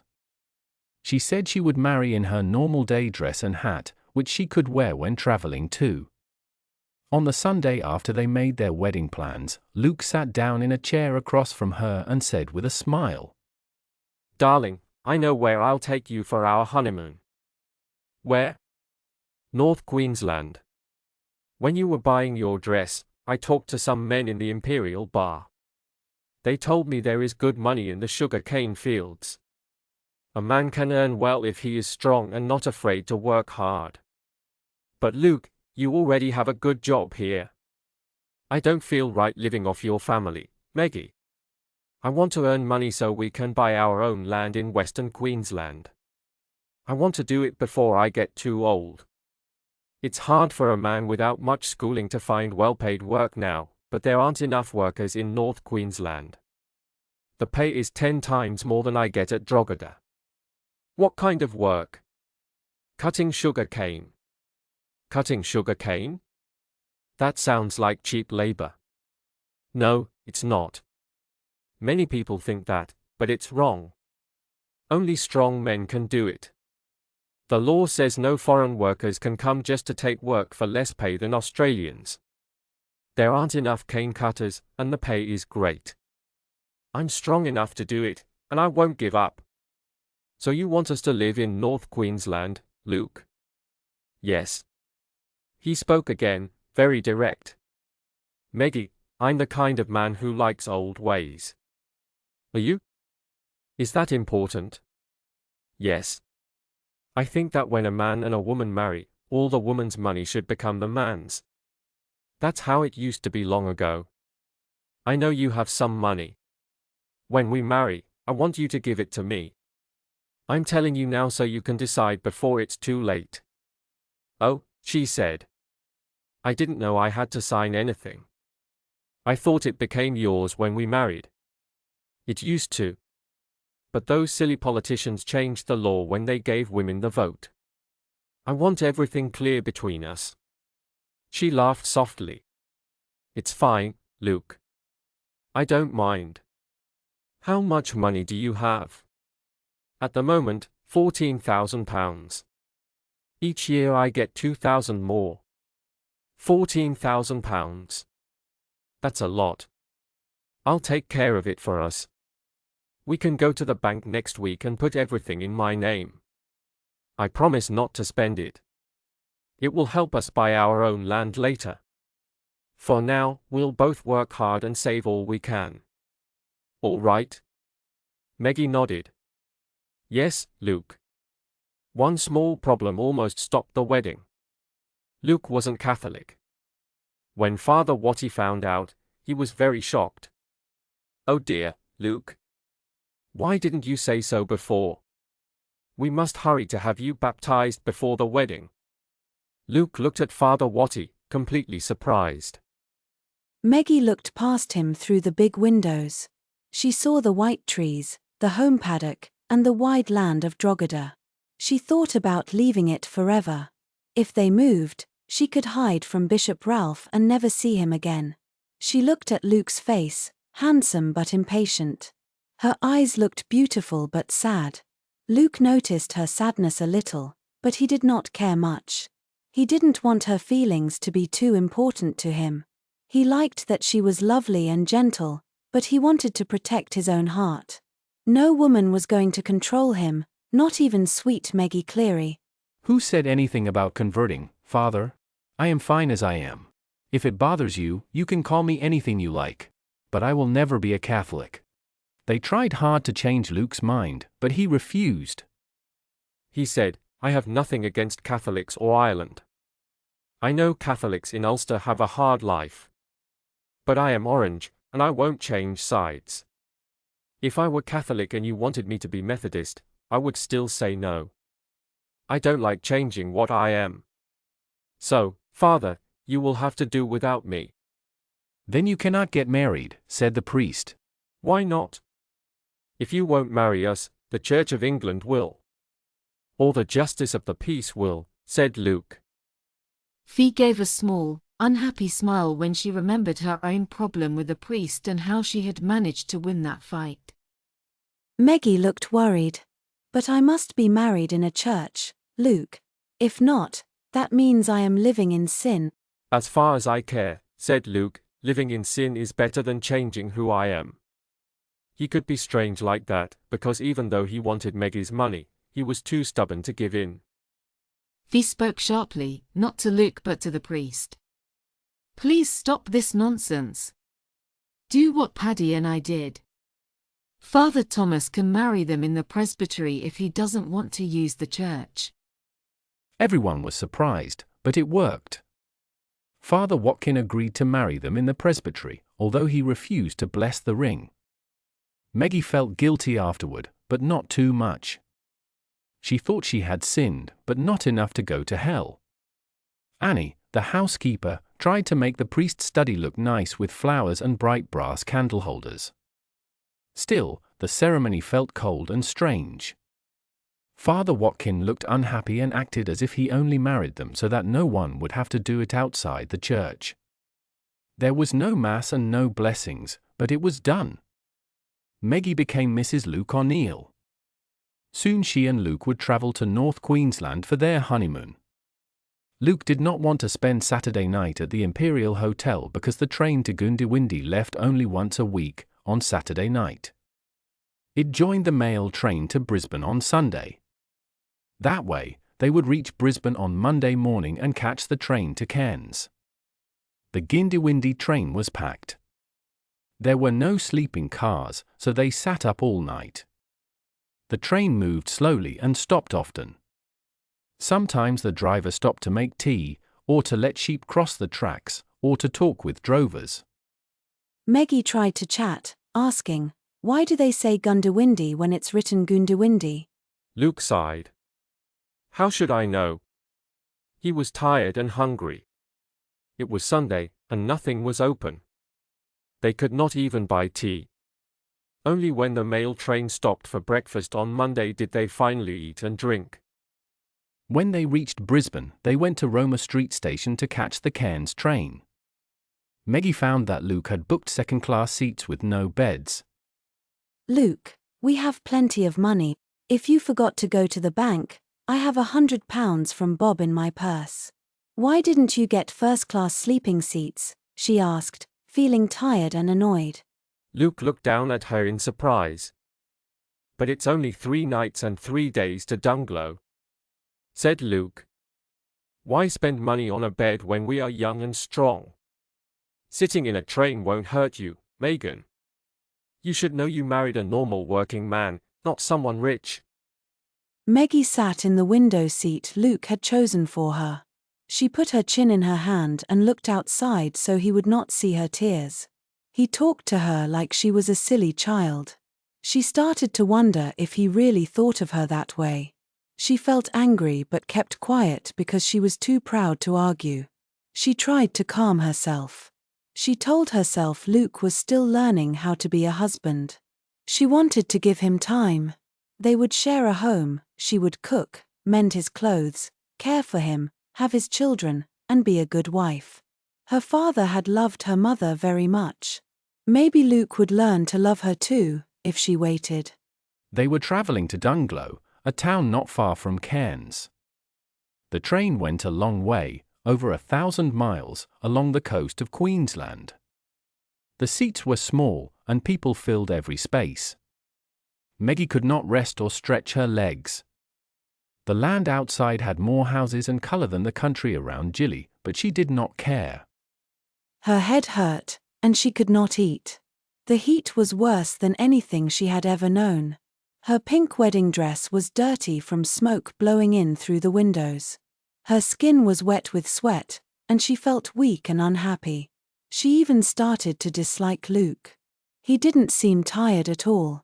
He laughed and talked easily with 2 men going to Cardwell. Sometimes he stood and reached across her to throw a rolled newspaper out of the window to workers beside the railway. They take care of the tracks, he explained. Luke looked calm and cheerful. He thought Meggie was enjoying the trip, but she was only staring out without seeing anything. She already hated the place before arriving. When the train reached Cardwell, the 2 men left. Luke went to buy fish and chips and came back smiling. Try this, Megan. They say Cardwell fish is the best in the world. Queensland is wonderful. Meggie looked at the greasy food and felt sick. She ran to the toilet and stayed there until she could stand again. When she came out, Luke waited in the corridor. What's wrong? He asked. Are you sick? I've felt bad ever since we left Goondiwindi, she said weakly. Why didn't you tell me? Why didn't you notice? You looked fine to me, he said. How far is it now? She asked, too tired to care. 3 to 6 hours, maybe, said Luke. You can lie down now. Put your feet in my lap. Oh, stop talking like that, she said sharply. I wish those men had left 2 days ago. Come on, Megan, cheer up. We're almost there. Just Tully and Innisfail, then Dunglow. Late in the afternoon they got off the train. Meggie held Luke's arm tightly because she could hardly walk. Luke asked where they could find a cheap hotel. He took their bags and led her down the street. It's just to the end of the block, across the road, he said. The white building with 2 floors. Their small room was crowded with big old furniture, but Meggie thought it was wonderful. She sat on the bed, ready to fall asleep. Rest for a while before dinner, love, said Luke. I'm going out to find my landmarks, he said, walking slowly from the room. He looked fresh and rested, just like he had on their wedding morning. That was Saturday, and now it was late Thursday afternoon. They had spent 5 long days sitting in crowded trains, full of smoke and dust. The bed moved gently with the sound of the train wheels, clickety-clack on the tracks. Meggie turned her face into the pillow and slept deeply. Someone had taken off her shoes and stockings and covered her with a sheet. Meggie moved a little, opened her eyes, and looked around. Luke was sitting by the window, one knee up, smoking. When she moved, he turned and smiled at her. You are a funny bride. I waited for my honeymoon, and my wife sleeps for almost 2 days. I was worried because I couldn't wake you up. But the hotel man said this happens to women, the train trip and the hot air make you tired. He said to let you sleep. How do you feel now? Meggie sat up slowly, stretched her arms, and yawned. I feel much better, thank you. Oh, Luke. I know I'm young and strong, but I'm a woman. I can't stand what you can. He came and sat on the edge of the bed, touching her arm gently. I'm sorry, Megan. I didn't think about that. I'm not used to having a wife with me. Are you hungry, dear? I'm starving. It feels like I haven't eaten in a week. Then have a bath, put on a clean dress, and come outside to see Dunglow, he said. Next door to the hotel was a Chinese cafe. Luke took Meggie there to try food from the East for the first time. She was so hungry that anything would have tasted good, but this food was wonderful. She didn't care what was in it, even though people in her hometown said strange things about Chinese food. Luke had brought 2 big bottles of beer from the hotel and made her drink a glass, even though she didn't like beer. Don't drink too much water now, he said. Beer is safer for your stomach. Then Luke took her arm and walked proudly through Dunglow as if he owned the place. Luke was born in Queensland, and he seemed very happy here. Dunglow was so different from western towns. It was about the same size as Gilly but had neat square streets instead of one long road. The shops and houses were painted white, not brown. The windows were tall and narrow to catch the breeze. Many buildings, like the movie theater, had no roofs, just walls, a screen, and rows of chairs. Around the town was real jungle. Vines and plants climbed walls and poles. Trees grew in the middle of streets, or houses stood around them. It was hard to tell if the trees or the buildings came first. The place looked overflowing with green life.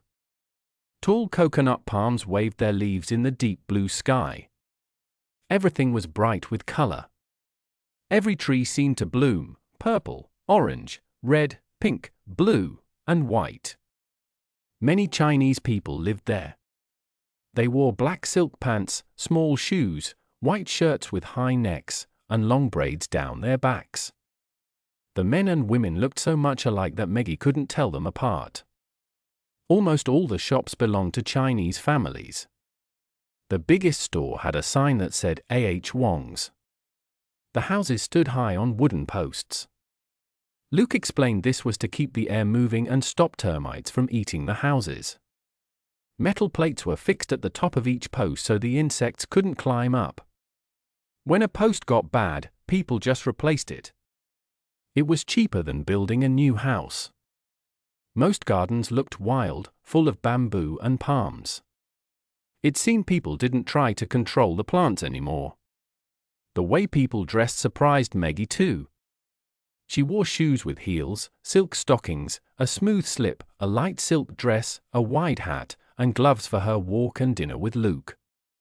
But everyone stared at her, and she had an odd feeling that she was the one dressed wrongly. The men walked with no shoes and mostly without shirts, wearing only dull khaki shorts. A few wore sleeveless tops. The women wore very little too. Some had short cotton dresses with no socks and untidy sandals. Most wore short shorts, no shoes, and small tops with thin straps. Dunglow was a normal town, not a beach, yet these local people were dressed like that. Even the Chinese people had better clothes.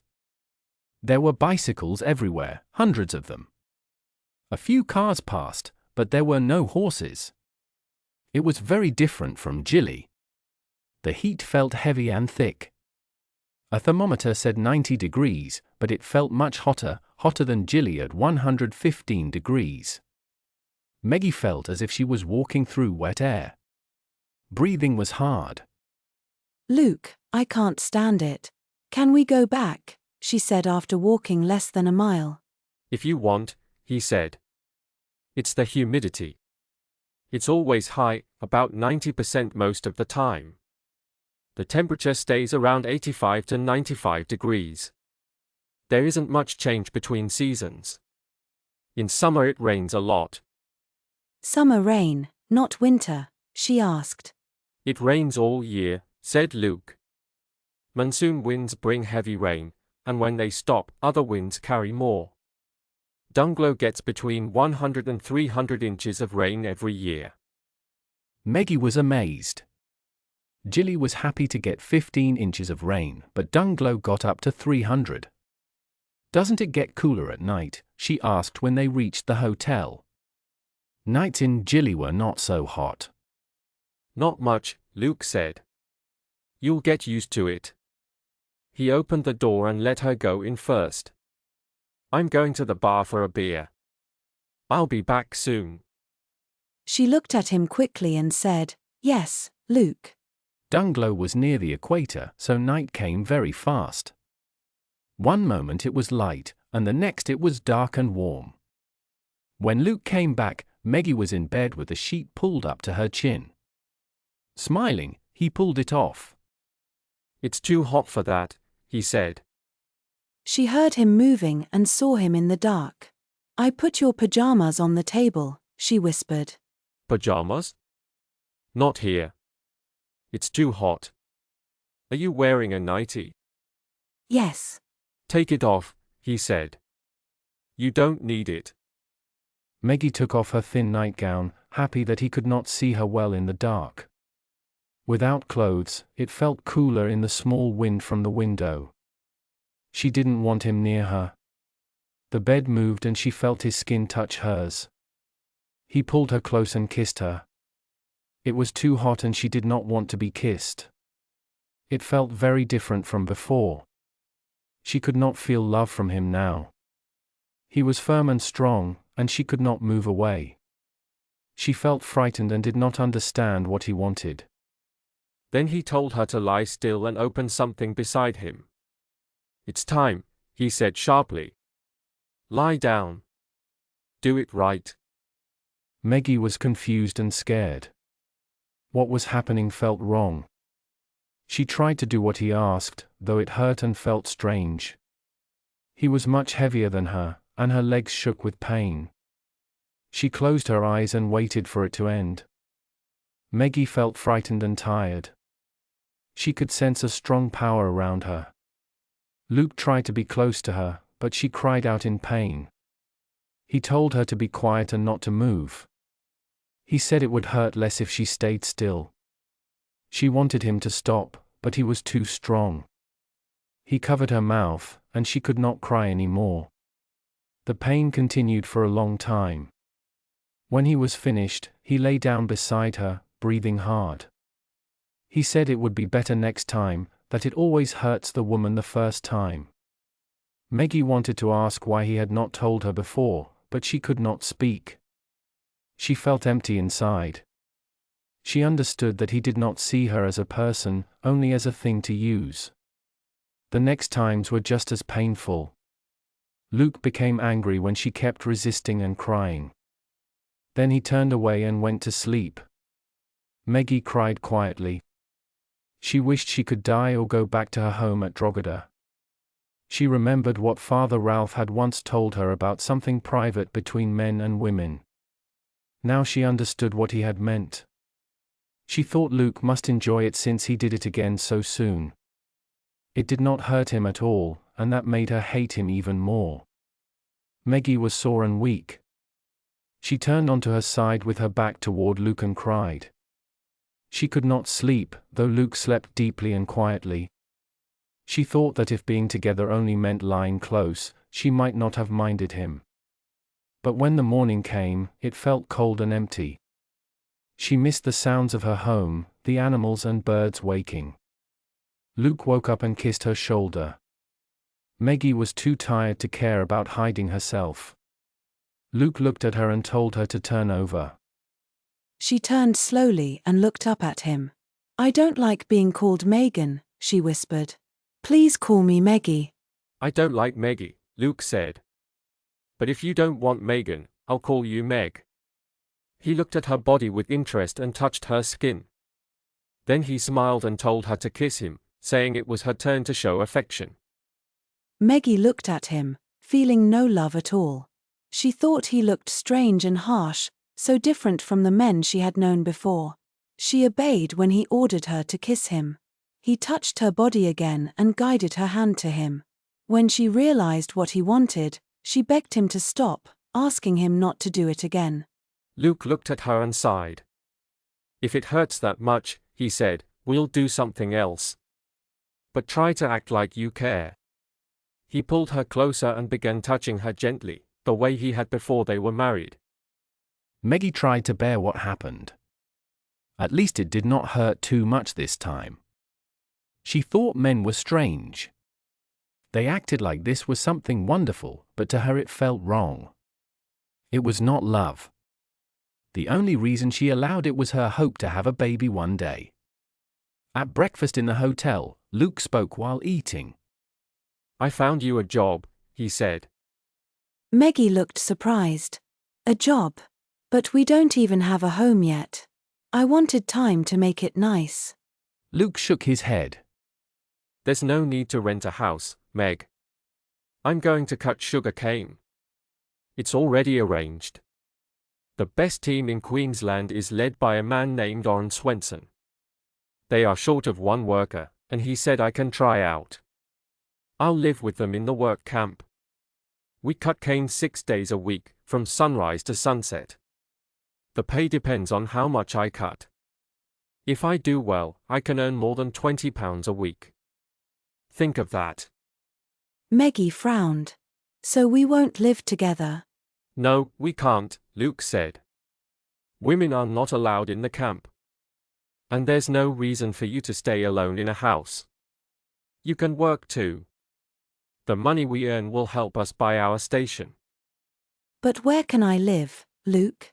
What kind of job can I do? I've already found one, Luke said proudly. It's a live-in job, so you'll get food and a room. You'll work as a housemaid at Himmelhock, the home of Ludwig Müller. He owns the biggest cane farm here. His wife is sick, so she needs help with the house. I'll take you there tomorrow morning. Meggie asked softly, when will I see you? On Sundays, said Luke. Müller knows we're married. He doesn't mind if you come to me then. Meggie looked at him sadly. You've planned everything, haven't you? Yes, Luke said with a smile. We'll save all our money, and soon we'll be rich. We'll buy the best station in Western Queensland. I already have £14,000 in the Gilly Bank. There's more coming in every year, and together we can earn another $1,300. Work hard with me, Meg. Don't worry about renting a house now. The faster we work, the sooner you'll have your own kitchen. If that's what you want, Meggie said quietly. Then she looked down at her purse. Luke, did you take my £100? I put it in the bank, he said. You shouldn't carry that much money. But you took everything, Meggie said. I don't have any now. What if I need to buy something? You won't need spending money, Luke answered. At Himmelhock you won't have a reason to spend. I'll pay the hotel bill. You must see now that you married a working man, not a rich squatter's daughter. Müller will send your pay straight to my bank account. I'll keep it safe for both of us. I'm not wasting money, Meg. It's for our future. Meggie nodded slowly. You're right, Luke. But what if I have a baby? Luke thought for a moment. He wanted to tell her that a baby would have to wait until they had the station, but he looked at her face and changed his mind. We'll talk about it when the time comes, he said gently. I hope it doesn't happen yet. Not until we have our own place. No home, no money, no children. No husband either. Meggie began to laugh, and Luke laughed with her. He lifted his cup and said, "Cheers to those French letters." The next morning they took the local bus to Himmelhoek. It was an old Ford with no glass in the windows and enough seats for 12 people. Meggie felt happier now. When she had offered her love to Luke, he had been gentle and kind. He seemed pleased, and that made her feel safe. She still wanted a baby very much, but now she was nervous. She thought maybe she could try again after she felt no pain. Perhaps she might already be carrying a baby, and then she could rest. Feeling more hopeful, she looked around as the bus moved slowly along the red dirt road. The country was beautiful and very different from Gilly. The land looked strong and rich, full of water and life. The soil was bright red, and the sugar cane was tall and green, moving softly in the wind. Luke said the cane here was the tallest and the sweetest in the world. The red soil was deep and full of good things that helped the cane grow well. And because there was plenty of rain, the crops were perfect. Luke spoke proudly, saying that only white men cut the cane at a fast and hard pace. You sound like you're giving a speech, Luke, said Meggie with a smile. He looked at her suspiciously but said nothing, because the bus had stopped to let them off. Himmelhoek was a big white house high on a hill, surrounded by tall palm trees. There were also small decorative palms with leaves that spread like fans. A thick wall of bamboo stood behind the house and helped block the strong wind. Even though it was high on the hill, the house stood on tall posts above the ground. Luke carried Meggie's suitcase, and she walked beside him up the hot red road, breathing hard in her nice shoes and stockings. Her hat drooped as she climbed. The owner of the house was not home, but his wife came out to meet them. She walked slowly, using 2 sticks to help her. She smiled kindly, and Meggie liked her right away. Come in, she said in a strong Australian voice. Meggie had thought she would sound German, so she felt happy to hear her friendly accent. Luke put down the case, shook her hand, then hurried away to catch the bus back to town. He was meeting his friend On later that morning. What's your first name, Mrs. O'Neill? The lady asked. Meggie, she said. Oh, that's pretty. My name is Anne, and please call me that. I get very lonely here since my helper left last month. It's hard to find good help. Only my husband, Luddy, and I live here. We have no children. I hope you will like it, Meggie. I'm sure I will, Mrs. Mueller, and, said Meggie. Let me show you your room. Can you carry the case? I can't lift heavy things, said Anne. The room was simple and plain, like the rest of the house. The view was beautiful though, open to the hills and sky. It was next to the living room, which looked very bare with cane furniture and no curtains. It's too hot here for thick fabric, Anne explained. We use wicker, and wear as little as we can to stay decent. You wear too many clothes, Meggie. You'll faint in this heat. Anne herself wore only a light sleeveless top and short shorts. Her legs looked weak and tired, but she seemed cheerful. Soon Meggie was dressed in the same kind of clothes that Anne lent her. She had to tell Anne that she had no money to buy new things, which made her feel shy, but Anne was kind, and that helped her feel better. Well, you look much nicer in my shorts than I do, said Anne with a laugh. She kept talking happily. Luddy will bring you firewood. Don't try to cut it yourself or carry it upstairs. I wish we had electricity like the towns near Dunny, but the government is so slow. Maybe next year we'll finally get it. Then we'll have electric lights, an electric stove, and even a refrigerator. I am used to living without those things, said Meggie. Yes, but your old home was dry and cooler. Here, the heat is heavy and wet. I worry it might make you sick. It often happens to women who were not born here. It has something to do with the blood. We are just as far south as Bombay and Rangoon are north, you know.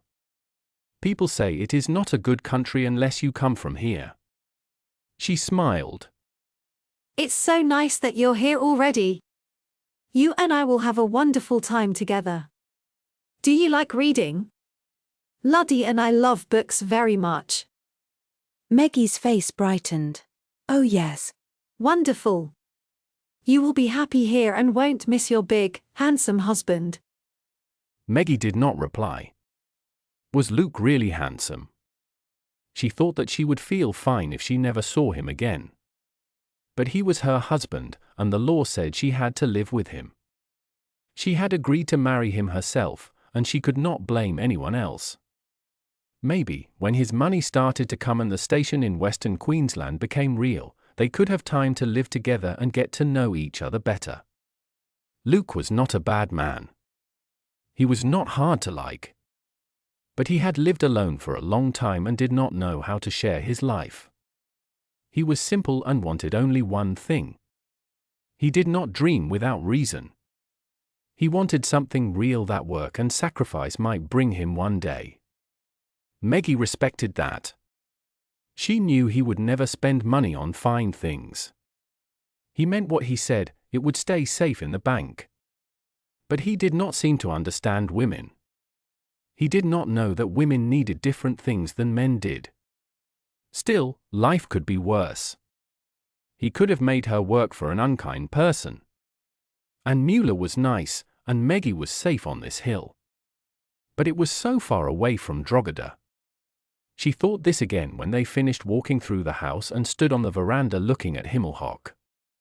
The big fields of sugar cane moved in the wind. They were bright green and shiny from rain. They went down slowly to the thick jungle near a wide river, much wider than the bar one. On the other side of the river, more fields grew, square and green, mixed with brown empty ones. At the bottom of a huge mountain the farms ended and the jungle began. Behind that mountain stood other peaks that looked purple in the distance. The sky was deep blue, full of thick white clouds. Everything looked strong and beautiful. That's Mount Bartle Frere, said Anne, pointing at the tall mountain. It rises 6,000 feet straight up from the flat plain. People say it's full of tin, but no one can get it because of the jungle. A heavy wind blew across them, carrying a sweet, strange smell that Meggie had noticed since she left the train. It was too strong, almost sickening. What you smell is molasses, said Anne. She took out a cigarette. It smells terrible, said Meggie. I know. That's why I smoke. After a while you get used to it. The smell never really goes away. Every day, you can smell the molasses. What are those buildings by the river with the black chimney? Meggie asked. That's the mill, Anne said. It makes raw sugar from the cane. What is left, the dry cane without sugar, is called bagasse. Both sugar and bagasse go to Sydney to be refined.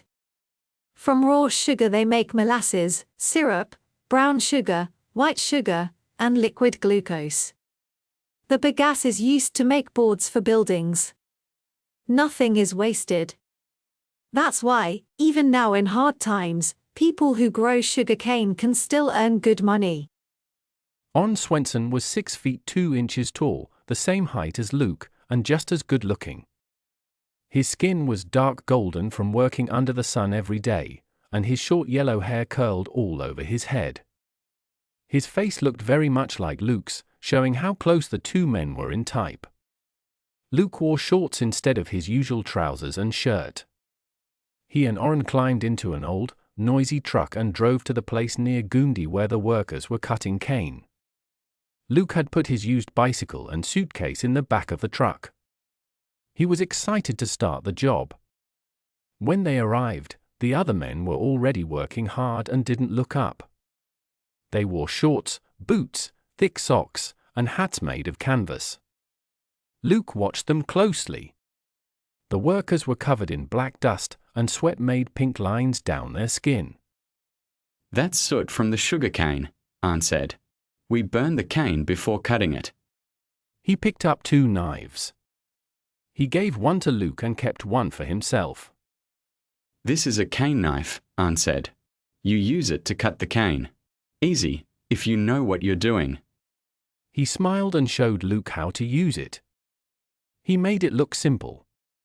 Luke studied the knife in his hand.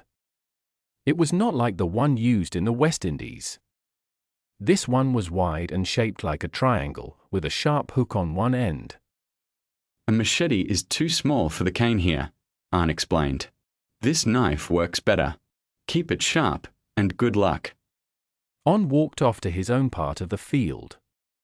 Luke stood there for a moment, then started to work.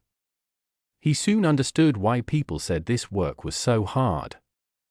It was back-breaking and slow, bending down and cutting, then straightening and trimming. He gathered the stalks, cleaned off the leaves, dropped them in piles, and moved on to the next group. Many creatures lived in the cane: rats, small animals, insects, toads, spiders, snakes, and bees. Most of them bit or stung. That was why the men burned the cane first. It was easier than working with it green. Even then, they still got small bites and stings. The boots helped keep Luke's feet safe, but his hands were sore. No one wore gloves, because they made the work slower, and the men wanted to finish fast.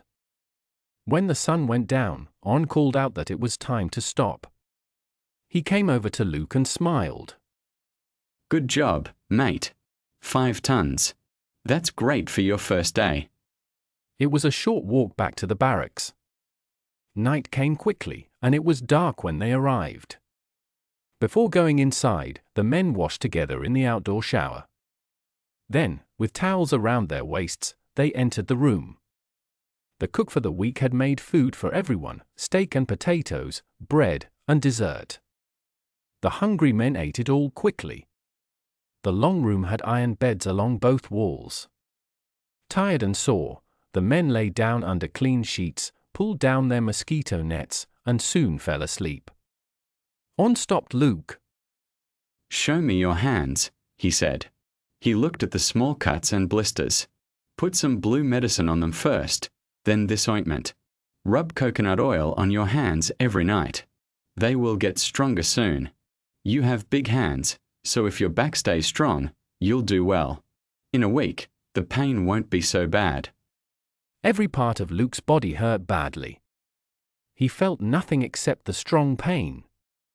His hands were covered and treated, and he lay down on his bed. He pulled down the mosquito net, closed his eyes, and tried to rest. If he had known how hard the work would be, he would not have spent his strength on Meggie. She was now only a small, forgotten thought. He knew he could not care about her while he worked in the cane fields. It took him a week to get used to the hard labor and to cut the 8 tons of sugar cane that On wanted from each man in his group. After that, he decided he wanted to be better than On. He wanted to earn more money, maybe even become On's partner. But most of all, he wanted people to look at him the same way they looked at On, with respect and admiration. On was like a hero because he was the best cane cutter in Queensland. That probably meant he was the best in the world. When they went into town on Saturday nights, men bought On many drinks, and women liked him very much. On and Luke were alike. Both liked attention from women, but they gave all their real energy to cutting cane.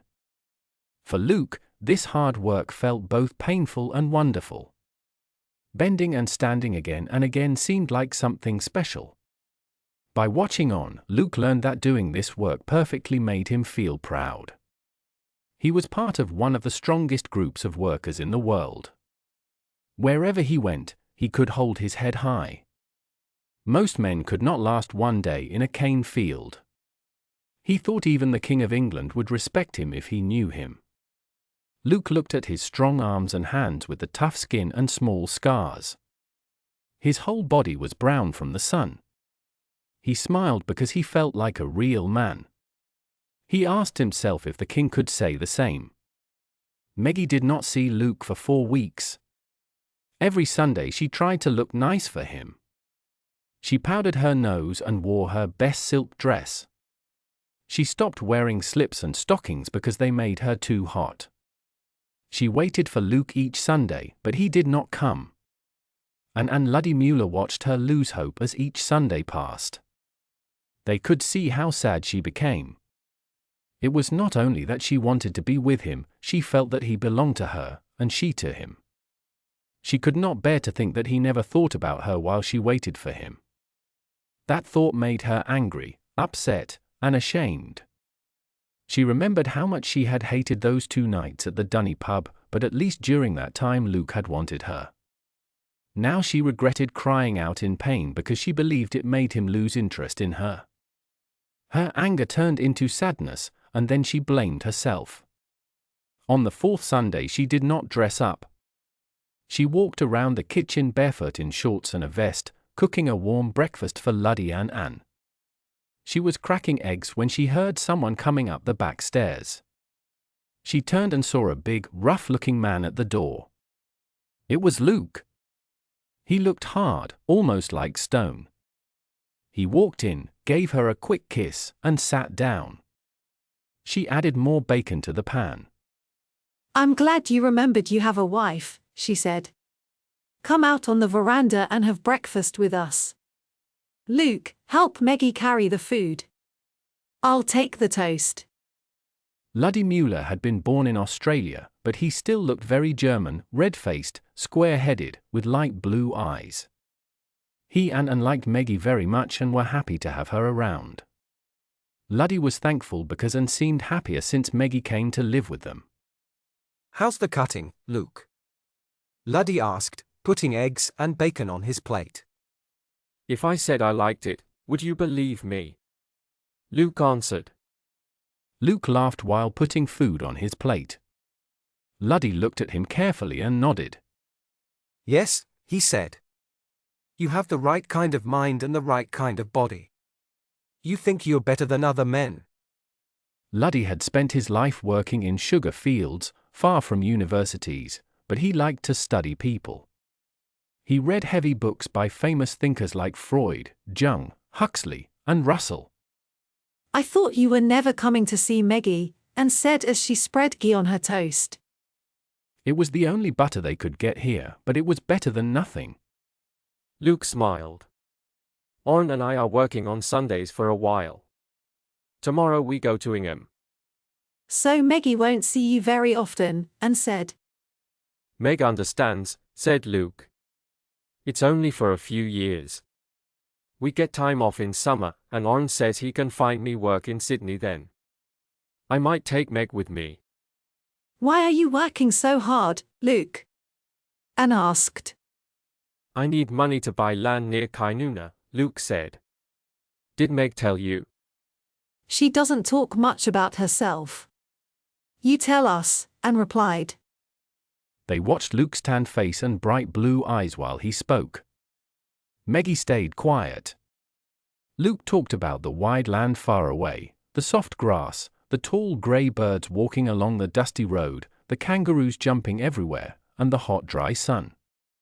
One day, he said, I'll own a piece of that land. Meg has given me some money, and if we keep working hard, you'll have enough in 4 or 5 years. Maybe sooner, if I wanted a smaller place. But I'd rather work longer and buy a better one. He held his teacup in his strong, rough hands. I cut 11 tons of cane in one day. Luddy whistled with surprise, and they began to talk about work tallies. Meggie drank her plain dark tea and thought sadly. First he said 2 years, now 4 or 5. Next time, maybe it would be even longer. Luke loved his work, that was clear. Would he ever stop? Did she really want to wait and see? The Muellers were good to her, and she wasn't too busy, but if she must live without her husband, she would rather be at Drogheda. She had not felt well since coming to Himmelhock. She didn't want food, often had stomach pain, and felt weak all the time. She was scared because she was used to feeling strong. After breakfast, Luke helped her wash the dishes. Then he took her for a walk near the sugar fields. He kept talking about the work, the open air, and how good life was with Oren's men. Later they walked back up the hill. Under the house, in a cool space, and had made a little garden. She stood short clay pipes on the ground, filled them with soil, and planted flowers and vines. There were many orchids, ferns, and small trees. The air smelled of wood chips. Big baskets with ferns and flowers hung from the beams. Meggie loved this place more than anything in Himmelhoch. At Drogheda, plants couldn't grow like this because it was too dry. Isn't it beautiful, Luke? Meggie asked. Maybe, after a few years, we could rent a house for me. I'd love to make my own garden like this. Luke frowned. Why would you want to live alone? It's not safe for a woman here. You're better staying with the Muellers. Aren't you happy? I'm as happy as anyone can be in someone else's home, Meggie said quietly. Meg, you must be happy with what we have for now, Luke said. We can't waste money renting houses. We need to save to buy our land. Do you understand? Yes, Luke, she answered. He felt so angry that he did not kiss her as he had planned. Instead, he gave her a quick slap that was harder than it should have been, and then walked away toward the tree where his bicycle was waiting. He had ridden 20 miles to see her, because he did not want to pay for the train and bus. That meant he had to ride 20 miles back home. The poor girl, said Auntie Luddy. I could hurt him for that. January passed. It was a quiet month for sugarcane workers, but Luke did not return. He had talked about taking Meggie to Sydney, but instead he went with Oren and not with her. Oren was single and had an aunt who lived in Rozelle, close to the colonial sugar refineries. Inside that big building, men who knew people could find work. Luke and Oren kept strong by lifting sugar bags and swimming in their free time. Meggie stayed in Dunglow with the Muellers. She suffered through the wet season, which people called the wet. The dry season lasted from March to November. It was not really dry, but compared to the wet it felt much easier. During the wet, huge storms came often. Between the rain, the land steamed, and white clouds of mist rose from the fields, soil, and mountains. As time passed, Meggie missed her home more. She knew now that North Queensland could never feel like home. The weather made her tired and sick, maybe because she had lived most of her life in a dry place. She felt lonely. People were not friendly. The air felt heavy and slow. She also hated the many insects and animals. Every night she had to fight giant frogs, spiders, roaches, and rats. Nothing stopped them from coming inside. They were big and bold, and she was scared of them. She especially hated the toilet, called the dunny. The people joked about the name because Dunglow sounded like dunny. But the dunny itself was horrible. Because the ground was always so wet, they could not dig holes for toilets. People used big metal cans instead. They smelled bad and were full of worms. Once a week men came to take the full cans away, but Meggie thought that was too long to wait. She could not understand how everyone around her accepted such things as normal. She knew she would never get used to it, even if she lived there all her life. Still, she believed she probably would stay until Luke grew too old to work. She dreamed of going back to Drogheda, but she was too proud to tell her family that Luke did not take care of her. She decided she would rather stay than admit her husband ignored her. Months passed, then a year, then almost 2. Only the kindness of the Muellers helped Meggie stay at Himmelhoch. She wanted to go home, but she could not ask Bob for the money. She was too ashamed to say that Luke gave her nothing.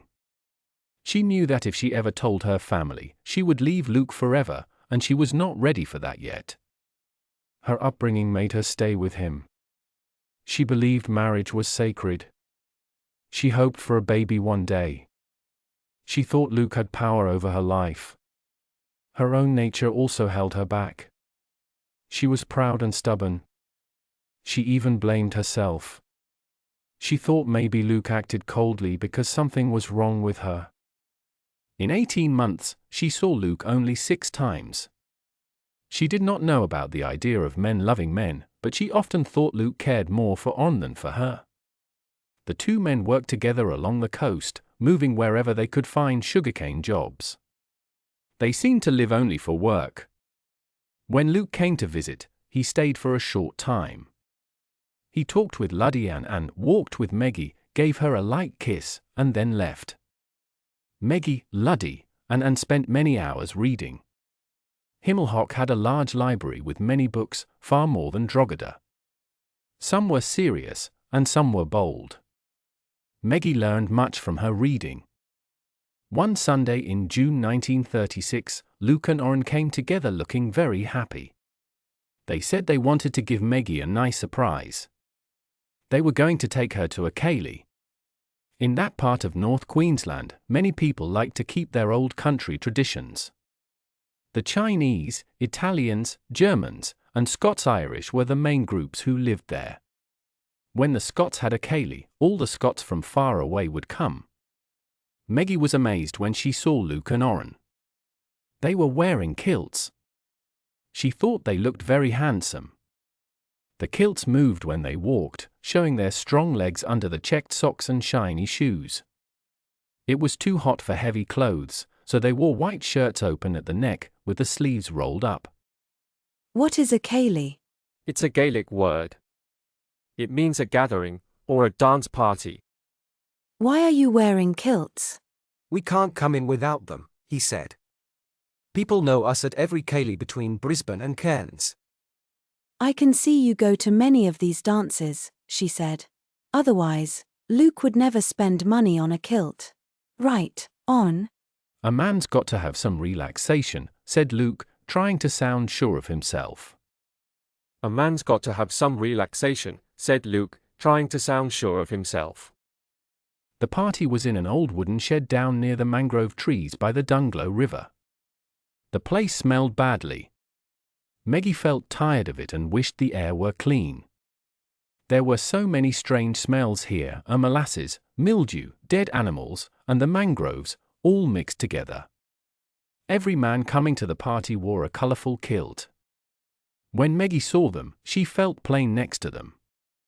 The women almost disappeared in the bright colours of the men's clothes. Later in the evening, this feeling became stronger. 2 bagpipers stood at one end of the hall. They wore light blue tartan and played lively music. Their faces were red from the heat.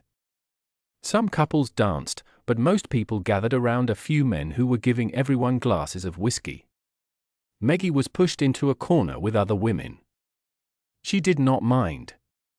She liked to watch. The women wore simple cotton dresses because it was too hot for heavy scarves. Their dresses looked dull beside the men's kilts. There were so many bright patterns, red and white, yellow and black, blue and red, grey and black. Luke wore one tartan, and Orrin wore another. It looked beautiful.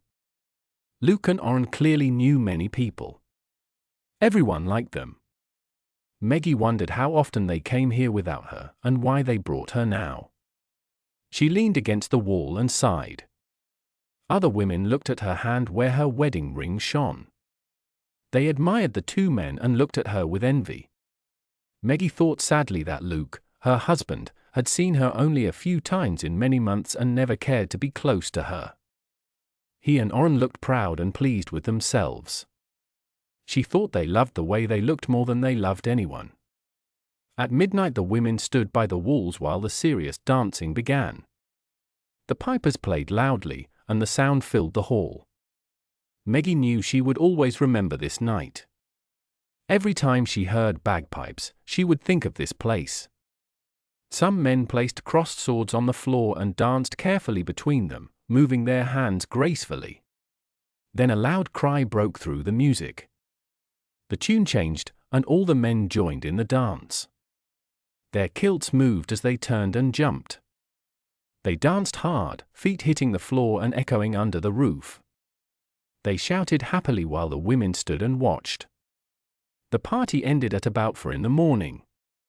Outside it was very warm, with a big moon in the sky and the strong smell of mangroves all around. On drove them home in the old car. In the distance Meggie heard soft bagpipe music fading away. Did you enjoy it? I would have liked it more if I had danced more. Luke laughed a little. At this kind of party, only men really dance, he said. We're nice to let you women dance at all. Meggie looked at him and said quietly, "It seems men get to do many good things, and have the most fun." Luke looked hurt and said sharply, "Well, excuse me.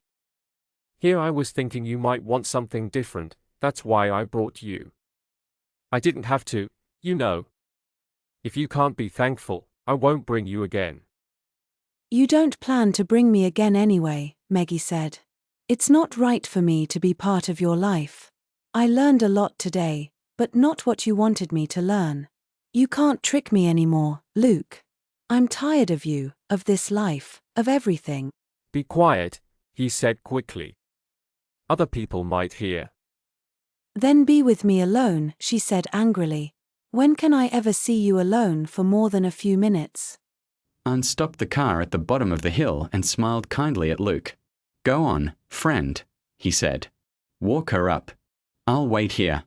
No need to rush." "I'm serious, Luke," Meggie said when they were far enough so Anne could not hear. "Things are changing.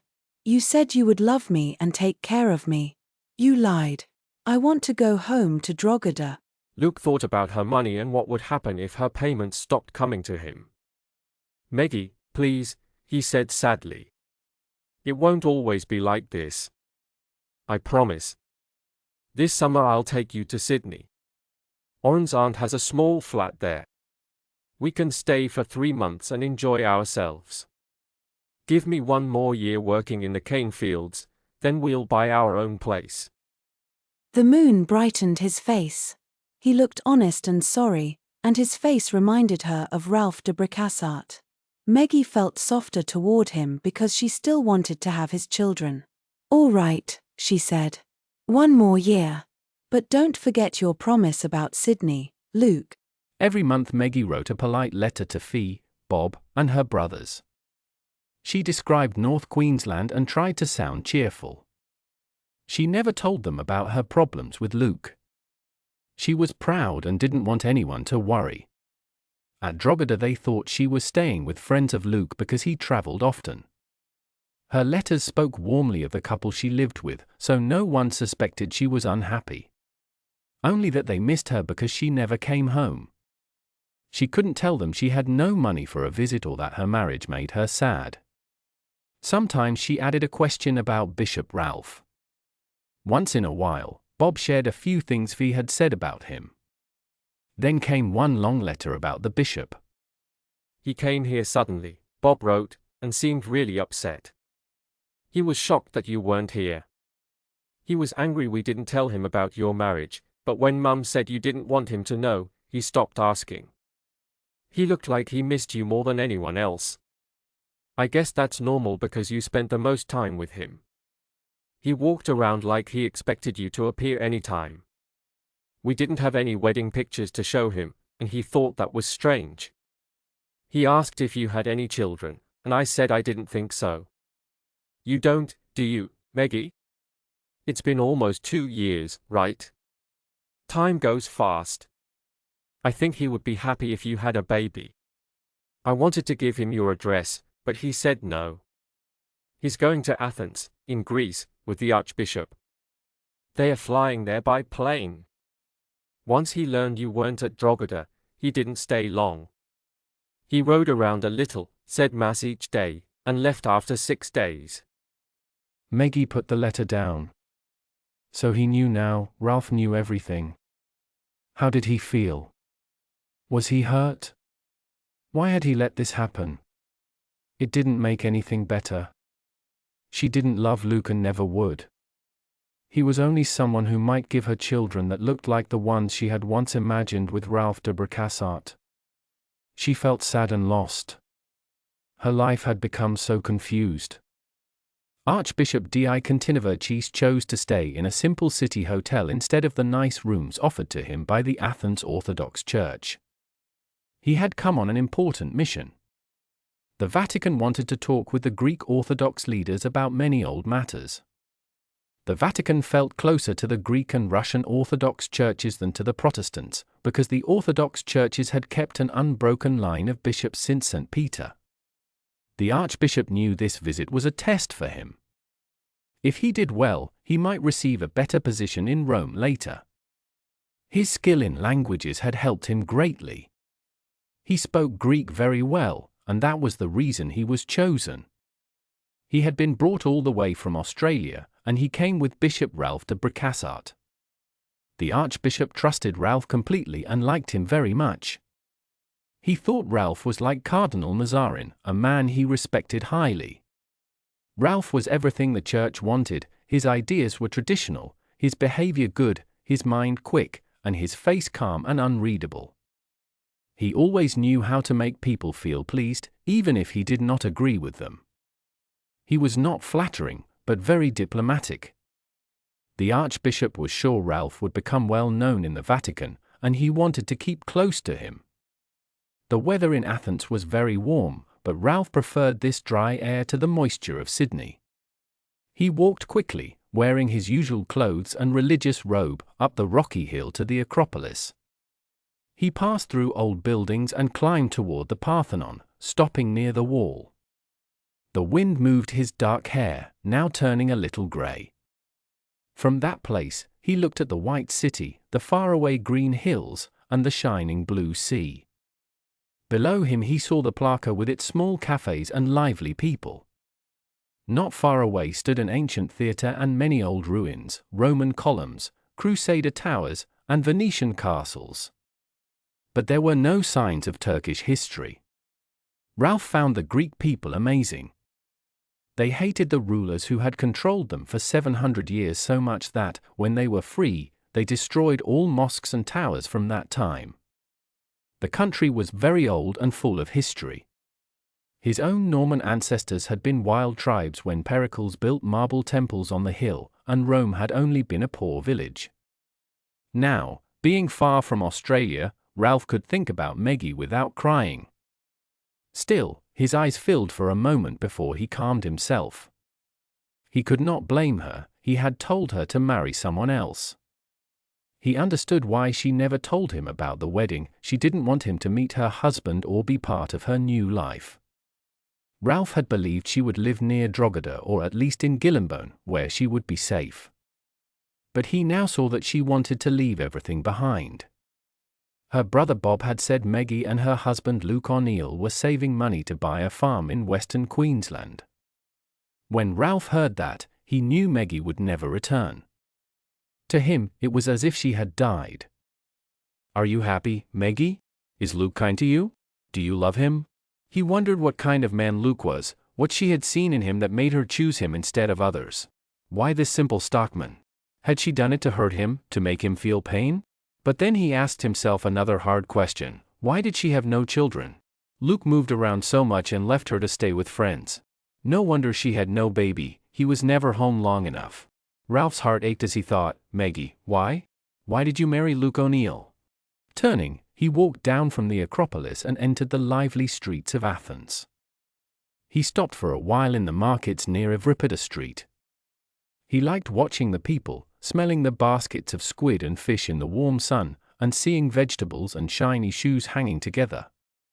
The women smiled openly at him and spoke kindly.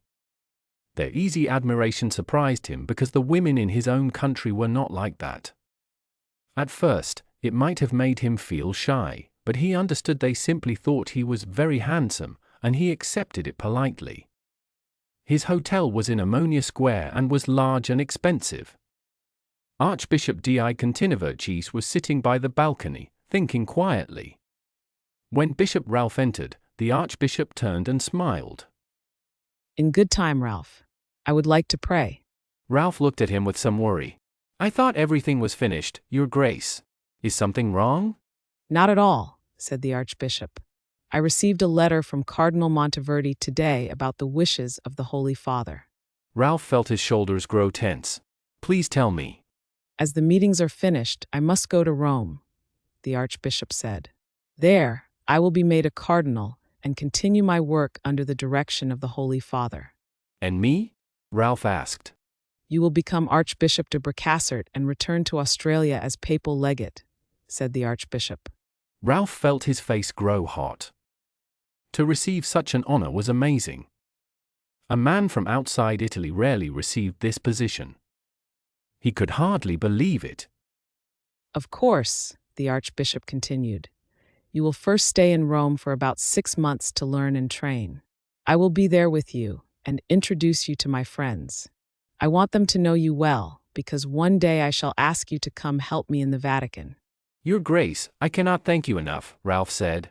God helps me see when a man is too talented to remain unknown, replied the Archbishop softly. Now please let us pray. God is very kind. On a table nearby lay a rosary and a prayer book. Ralph reached for the beads, but his hand shook and he dropped the book. It opened in the middle. The Archbishop bent down, picked it up, and saw a small, dried rose pressed between the thin pages. How unusual, he said. Why do you keep this? Is it from your home, or your mother? His eyes were calm but looked straight into Ralph's. There was no way to hide his feelings. No, Ralph said quietly. I do not want memories of my mother. Then this rose must mean something special to you. What does it remind you of? It reminds me of pure love, Ralph said. I keep it with the book because it belongs with something holy. I thought so, said the Archbishop. But this love, does it come between you and the Church? No, said Ralph. I gave her up for the Church, and I will always stay with the Church. I can never go back. Dear Ralph, said the Archbishop gently, do not be sad. You will do much good and be loved by many. And the woman, if she holds such love, will understand. She will always have your love with the rose. Ralph shook his head. I don't think she knows. Oh, she knows, said the Archbishop. If your love is real, she will feel it. You would not have kept the rose all these years if you had forgotten her. There were times, Ralph whispered, when only long hours of prayer stopped me from leaving everything to find her. The Archbishop came to kneel beside him. You will not leave, Ralph. You belong to the Church, and you always will. Let us pray. I will also pray for the rose. God gives us sadness and pain, but we must carry it bravely. I must learn as you must. At the end of August, Meggie received a letter from Luke. He wrote that he was in Townsville Hospital with Weil's disease but that he was safe and would be better soon. So, he wrote, we don't have to wait until the end of the year for our holiday, Meg. I can't go back to work until I'm fully well, and the best way to recover is to have a good holiday. I'll come to get you in about a week. We're going to Lake Eacham on the Atherton tableland for a few weeks, until I am healthy enough to work again. Meggie could hardly believe what she heard. She wasn't sure if she wanted to go with Luke or not now that he finally asked her. The sadness in her mind had stayed longer than the pain in her body. She remembered her difficult time during the honeymoon, but it no longer frightened her. From her reading, she now understood that much of what happened was because neither she nor Luke had known enough. She prayed that this trip might bring her a baby. If she could only have a child to love, maybe life would feel easier. Anne and Luddy would love to have a baby around. They had told her many times that they wished Luke would come and help end her lonely life. When she told Anne and Luddy about Luke's letter, they seemed happy but did not really believe it. I'm sure he'll find some reason to go without her, Anne said quietly to Luddy. Luke came early in the morning with a borrowed car. He looked thin and tired, his skin yellow and wrinkled. Meggie was shocked, gave him her suitcase, and sat beside him. What is Weil's disease, Luke? You said it wasn't dangerous, but you look very sick. It's just a kind of sickness that cutters get. The rats in the sugar cane carry it, and we get it through a cut or saw. But I'm strong, so I wasn't very sick compared to others. The doctors say I'll be fine soon. They drove through a big valley filled with thick forest. Below them a fast river roared and ran, and at one place a beautiful waterfall came down from high above. They passed between the cliff and the falling water, and light danced around the car. As they climbed higher, the air became cooler and fresh. Meggie had forgotten how nice it felt to breathe cool air. The jungle around them was so thick no one could walk inside it. Long vines hung from trees and covered everything with heavy green leaves. Under the trees, she saw bright flowers, butterflies, large spiders sitting in their webs, and colorful birds flying past. Lake Eacham was calm and lovely on top of the tableland. Before dark, they went out to the veranda of their guest house and looked across the quiet lake. Meggie wanted to watch the big fruit bats, called flying foxes, flying down to find food. They looked scary but were gentle. When thousands of them came across the red sky, it was an amazing sight. Meggie always liked to watch them. Later, it felt wonderful to lie in a cool, soft bed. She didn't have to stay still in one sweaty place anymore. Luke opened a small brown packet from his bag. He took out some little round things and put them on the table beside the bed. Meggie picked one up. "What is this?" she asked. It's called a French letter, he said. I wear it before we make love. It stops a baby from starting. We can't have one yet because we don't have our land. He looked pale and thin, but his eyes were bright.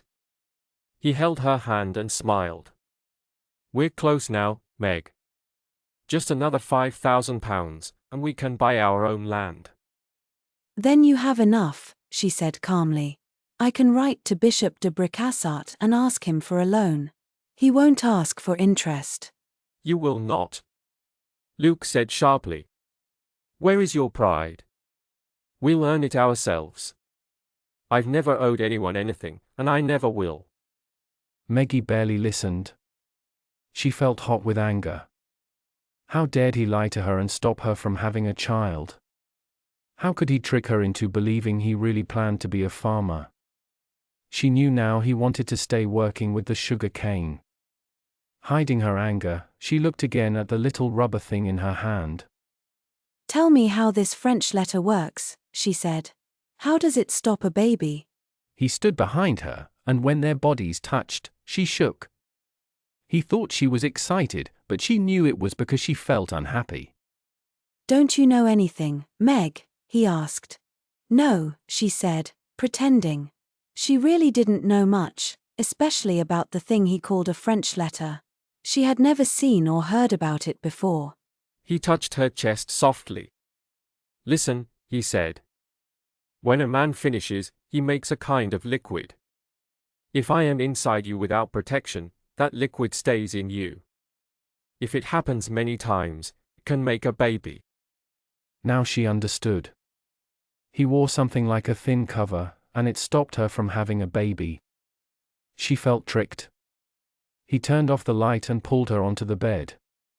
Soon she heard him moving, and she understood that he was putting on the cover again, just like last time. She wanted to find a way to stop him. She tried not to show that he was hurting her. Why did it have to hurt so much if people said it was natural? Afterward, he said quietly, it doesn't work well, does it, Meg?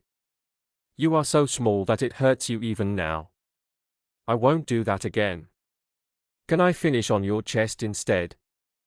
"Oh, if you don't hurt me, that's fine," she said tiredly. You could enjoy it more, Meg, he said softly. "What for?" she answered. But he wanted more. It had been a long time since he had felt like this. He felt free and excited. With Meg, he didn't feel married at all. Her body was strong and fit from riding, and he liked that. He thought it was more pleasant to touch her chest than to use the cover again, because it made him feel less. He pulled her close and kissed her skin. Meg felt cold inside. She thought how strange men were, always wanting and moving for pleasure. He was breathing fast and touching her everywhere. She tried not to help him, because she did not want it. Then she felt him close between her legs. She thought quietly to herself. Then she had an idea. She moved slowly until he was where it hurt the most. She took a deep breath and let him enter her without the cover. It did hurt, but not as much as before. Without the protection, it was smoother and easier. Luke opened his eyes. He wanted to stop, but it felt too good. He had never done it without the cover before, and he couldn't help himself. He held her tightly. When it was over, he kissed her. Luke, she whispered. What? Why can't we do it like that every time? Then you wouldn't need the cover. We shouldn't have done it, he said softly. I finished while I was inside you. She touched his chest gently. But look, I'm sitting up. It doesn't stay inside at all, it goes out. It feels so much better, and it doesn't hurt so much. Please, Luke. I'm sure it's all right. He looked at her, feeling pleasure and trust. He nodded slowly. Maybe you're right, and it feels nicer when you don't fight it. All right, Meg. We'll do it that way from now on. And in the dark she felt calm and happy. Everything was not lost yet. When she felt him move away, she held her body tight and stayed still, hoping she could keep something inside her. She told herself, you will see, Luke O'Neill. I will have my baby, no matter what. Away from the hot, wet coast, Luke got better quickly. He started eating well and gained weight again. His skin looked healthy and brown. Meggie was warm and loving, so Luke stayed longer, first 3 weeks, then 4. But after a month, he said no more. There's no reason to stay, Meg. I feel fine. We're living like royal people and wasting money. Orrin needs me, he said. Please, Luke, think again. You could buy your own land now if you wanted, Meggie said. Let's wait, Meg. Things are fine for now, Luke replied. He didn't say it, but he loved the hard work of the sugar fields. It made him feel strong. Meggie knew she could only make him change his life if she had a child, a baby who could one day have their own home near Kainuna. So Meggie went back to Himmelhoch and hoped. She prayed every day for a baby. And soon, her wish came true. When she told Anne and Luddy, they were both very happy. Luddy was wonderful. He knew how to sew and decorate baby clothes with fine, pretty stitches, things Meggie didn't know how to do. While he worked with his careful hands, Meggie helped and prepare the baby's room. But the pregnancy was not easy. The baby was not in a good position. Meggie was sick day and night, and the sickness didn't stop. Her body held too much water, and her blood pressure grew high. Doc Smith became worried. At first, he thought she should go to a hospital in Cairns for the rest of her pregnancy. Then, after thinking carefully, he decided she would be safer with Anne and Luddy because they truly cared about her. Still, he said that she must go to Cairns for the last 3 weeks before her baby was born. And try to get her husband to come and visit, he said. He shouted to Luddy. Meggie had written to Luke at once to say she was going to have a baby. She thought he would be happy when he knew. But his letter showed the opposite. He was very angry. To him, being a father only meant feeding more people who could not work. Meggie felt sad and disappointed, but she could not change it. The baby now tied her to Luke. She felt sick, alone, and unloved. She even thought the baby did not want to live inside her. She wanted to go home, but the long train ride would be too dangerous for the baby. Doc Smith told her clearly that traveling like that could cause her to lose it. Meggie was upset, but she would not do anything that could harm her child. Still, she slowly lost her joy. The baby now felt heavy and unwanted. Doc Smith thought it would be safer to move Meggie early to Cairns. He worried about her health. Dunglow only had a small hospital. Her blood pressure stayed too high, and she was swelling with fluid. He used medical words that frightened Anne and Luddy, so they agreed that Cairns was best, even though they wanted the baby to be born at Himmelhock. By the end of May, only 4 weeks were left before Meggie could give birth and be free of her pain and tiredness. She began to dislike the baby she had once wanted so much. She asked herself why she thought Luke would ever want it. His actions since their marriage showed he did not care. Maybe she needed to accept the truth and try to fix what she could. Their marriage was a mistake. Luke married her for money. She married him to forget Ralph de Bricassart but still keep him in her heart. There had never been love between her and Luke. Only love could have helped them. Strangely, she could not hate Luke, but she often felt angry at Ralph. Yet Ralph had always treated her kindly. He never tried to make her dream falsely. When he kissed her, it was because she had started it. So why be angry with him? She realized she hated herself for wanting him and being refused. Her sadness made her marry Luke, and that was her real mistake. She had betrayed her own heart. Ralph was the one she really wanted, even if she could never be with him or have his child. She knew that, but it could not change what was done. Luke was her husband, and the baby was his. It was hard to feel happy about that when he did not care. Poor baby, she thought. At least when it was born, it would have its own life, and maybe she could love it then.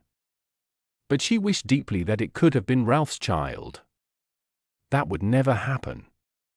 He belonged to his church completely. He had given up his manhood to serve it.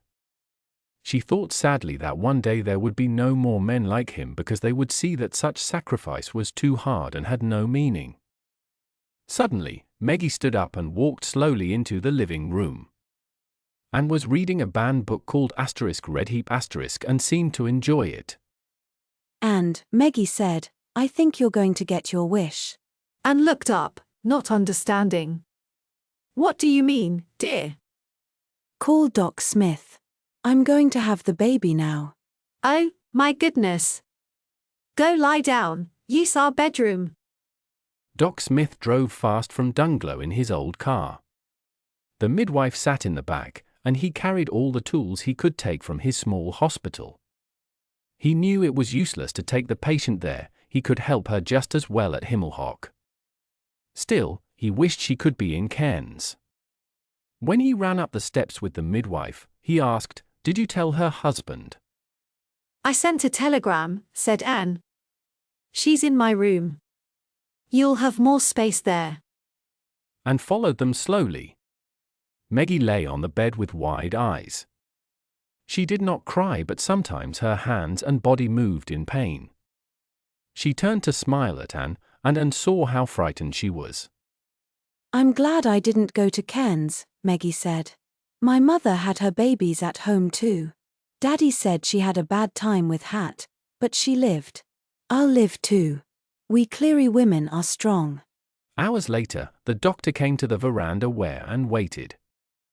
"It's hard for her," he said. "First babies are never easy, and this one is not in a good position. She keeps trying but it's slow. In Cairns she could have an operation, but that's not possible here. She must keep trying by herself." "Is she awake?" Anne asked. "Yes. She's brave and quiet. She doesn't cry or complain.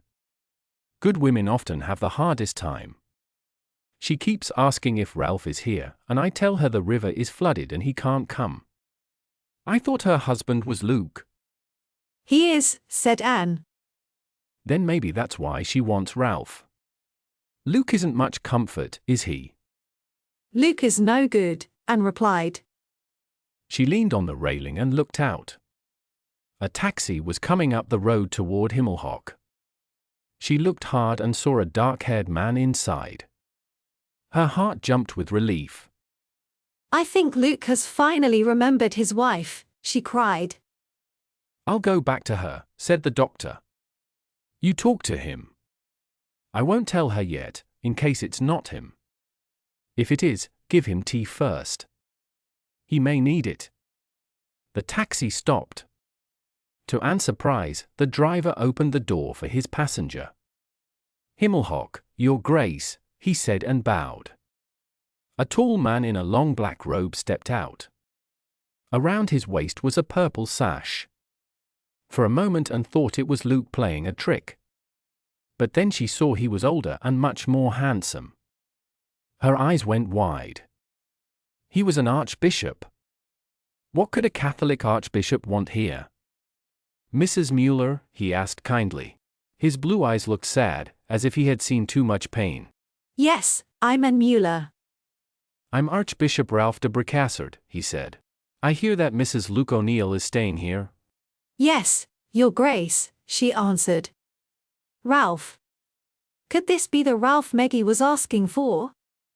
"I'm her old friend," he said. "Can I see her, please?" I'm sure she would be glad to see you, but she's having a baby now, and it's very hard for her, Anne said. Then she saw his eyes change. There was deep feeling in them. He looked worried and full of sadness. "I knew something was wrong," he said softly. "I have been worried for a long time. I had to come. Please let me see her. I'm a priest." Anne had no wish to stop him. "Come this way, Your Grace," she said and led him through the house. She thought nervously about the mess. Was the house clean enough? Did she throw out that old piece of meat? What a moment for such an important man to arrive! Her husband Luddy was still outside on the tractor. Ralph walked past the doctor and the midwife without a word. He came to the bed, knelt beside Meggie, and took her hand gently in his. "Meggie!" She woke up from her bad dream. She saw the face she loved so much very close to hers. His hair was dark, with 2 small white streaks now. His face looked older and calmer, and his blue eyes were full of love. She wondered how she had ever thought Luke was like him. No one was like Ralph. There would never be anyone else for her. She had hurt him by marrying Luke. Luke was dark and cold, Ralph was bright like the sun but far away. She was so happy to see him. "Ralph, help me," she said.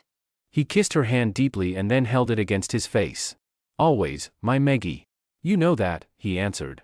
"Please pray for me and the baby," she whispered. "If anyone can help us, it's you. You are closer to God than we are. Nobody really wants us, not even you." "Where is Luke?" Ralph asked. "I don't know, and I don't care," she said softly. She closed her eyes and turned her head on the pillow. She still held his hand tightly. Then Dr. Smith touched Ralph's shoulder. "Your Grace, please step outside now." "If her life is in danger, will you call me?" Ralph asked. "Right away," said the doctor.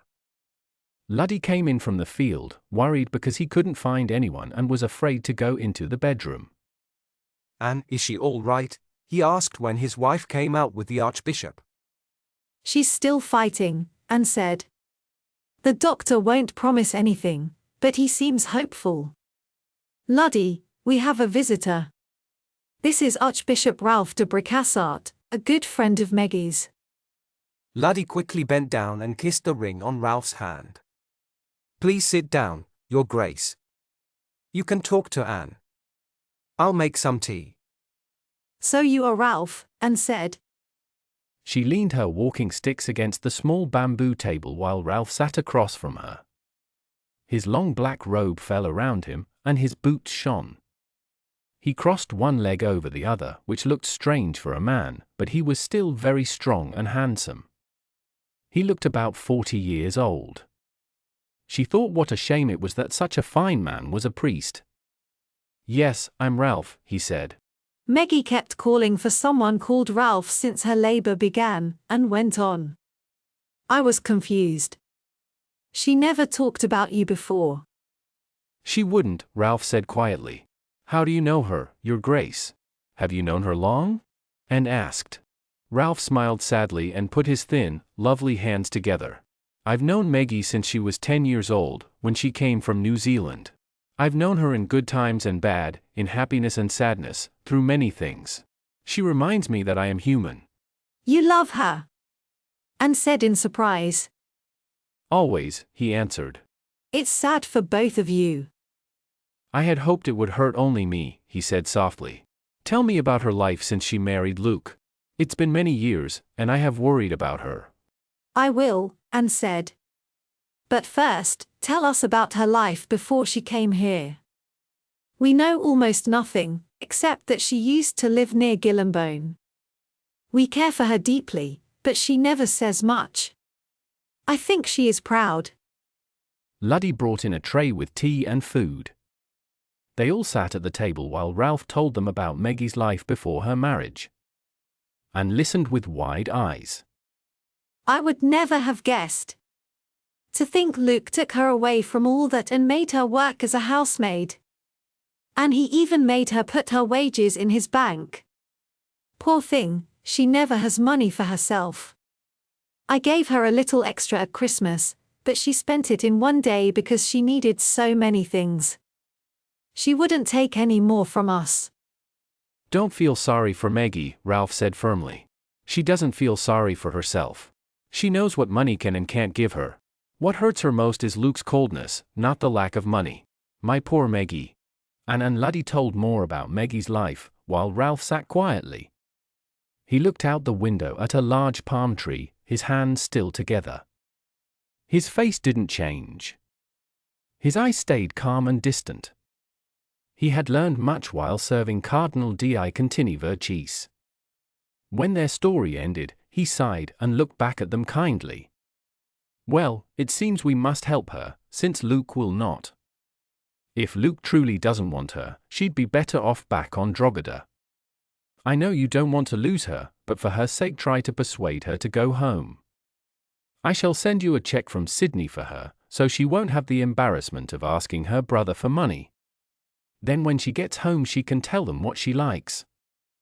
Dear God, let the baby be born. The baby did not come until almost a full day later.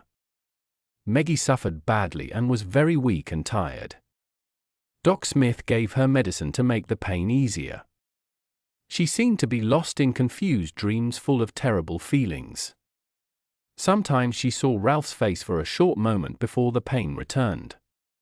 But when he was there, she felt safe and believed that both she and the baby would live. The doctor had to rest sometimes. He ate quickly, drank a little rum, and checked that his other patients were fine. He listened to parts of Meggie's story that Anne and Luddy told him. You're right, and, he said, too much riding has made this harder for her now. Using a normal saddle works the wrong muscles for women. I thought that was only a story, said the Archbishop softly. Doc Smith gave him a sharp look. He didn't like priests. Think what you want, he said. But if you had to choose between Meggie's life and the baby's, what would you do? The Church says we must never choose, Doctor. We cannot end the baby's life to save the mother, and we cannot let the mother die for the baby. He smiled slightly. But if it really came to that, I would tell you to save Meggie. Doc Smith laughed and patted his back. Good man. Don't worry, I won't tell anyone. So far, both are alive, and I don't see any reason to change that. And thought quietly, would you say that if the baby were yours, Archbishop? A few hours later, when the afternoon sun was going down behind Mount Bartle Frere, Doc Smith came out of Meggie's room. It's over, he said with relief. Meggie has a long recovery ahead, but she will live, I hope. The baby is small and noisy, 5 pounds, with a big head and very bright red hair. She's a strong little one. Luddy opened a bottle of champagne he had saved.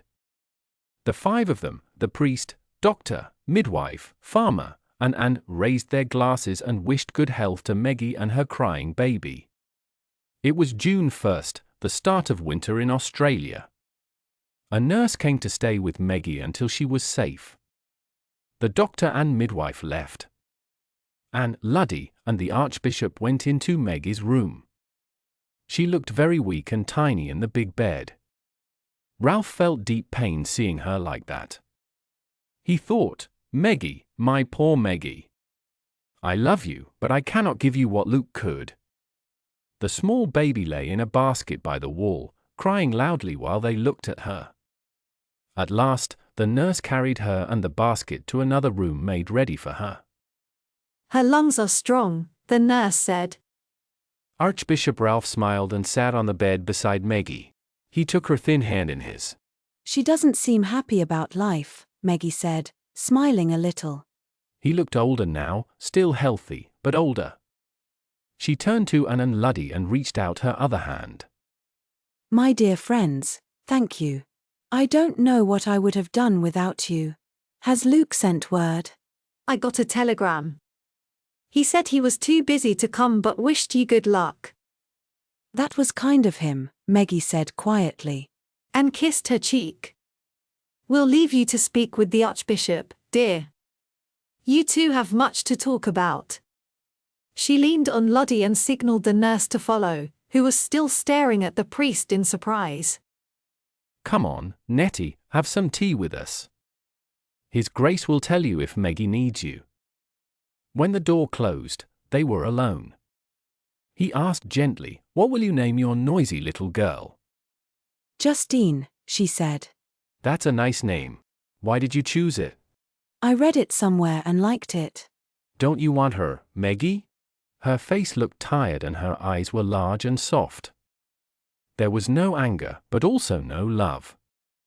I think I want her, she said. Yes, I do. I tried hard to have her. But while I was expecting her, I didn't feel close to her. It's like she didn't want me. I think Justine will always be her own person. She won't belong to me or Luke or anyone else. I have to go now, Meggie, he said kindly. Her eyes changed and became cold. Her mouth looked bitter. I knew it, she said. Men in my life always run away. He looked sad. Please, Meggie, don't be angry. I don't want to leave with you feeling like this. You've always been gentle, and I love that about you. Don't lose your kindness. I know it hurts that Luke didn't care enough to come, but don't let it change you. Then you wouldn't be yourself anymore. She still looked at him with pain and blame. Oh, stop it, Ralph. I'm not yours. I never was. You didn't want me. You sent me to Luke. What do you think I am, a saint? I'm just a woman. And you've ruined my life. I loved you for years, and tried to forget. Then I married a man who looked a bit like you, but he doesn't care for me either. Why is it so hard for a man to love and want a woman? She began to cry but quickly stopped.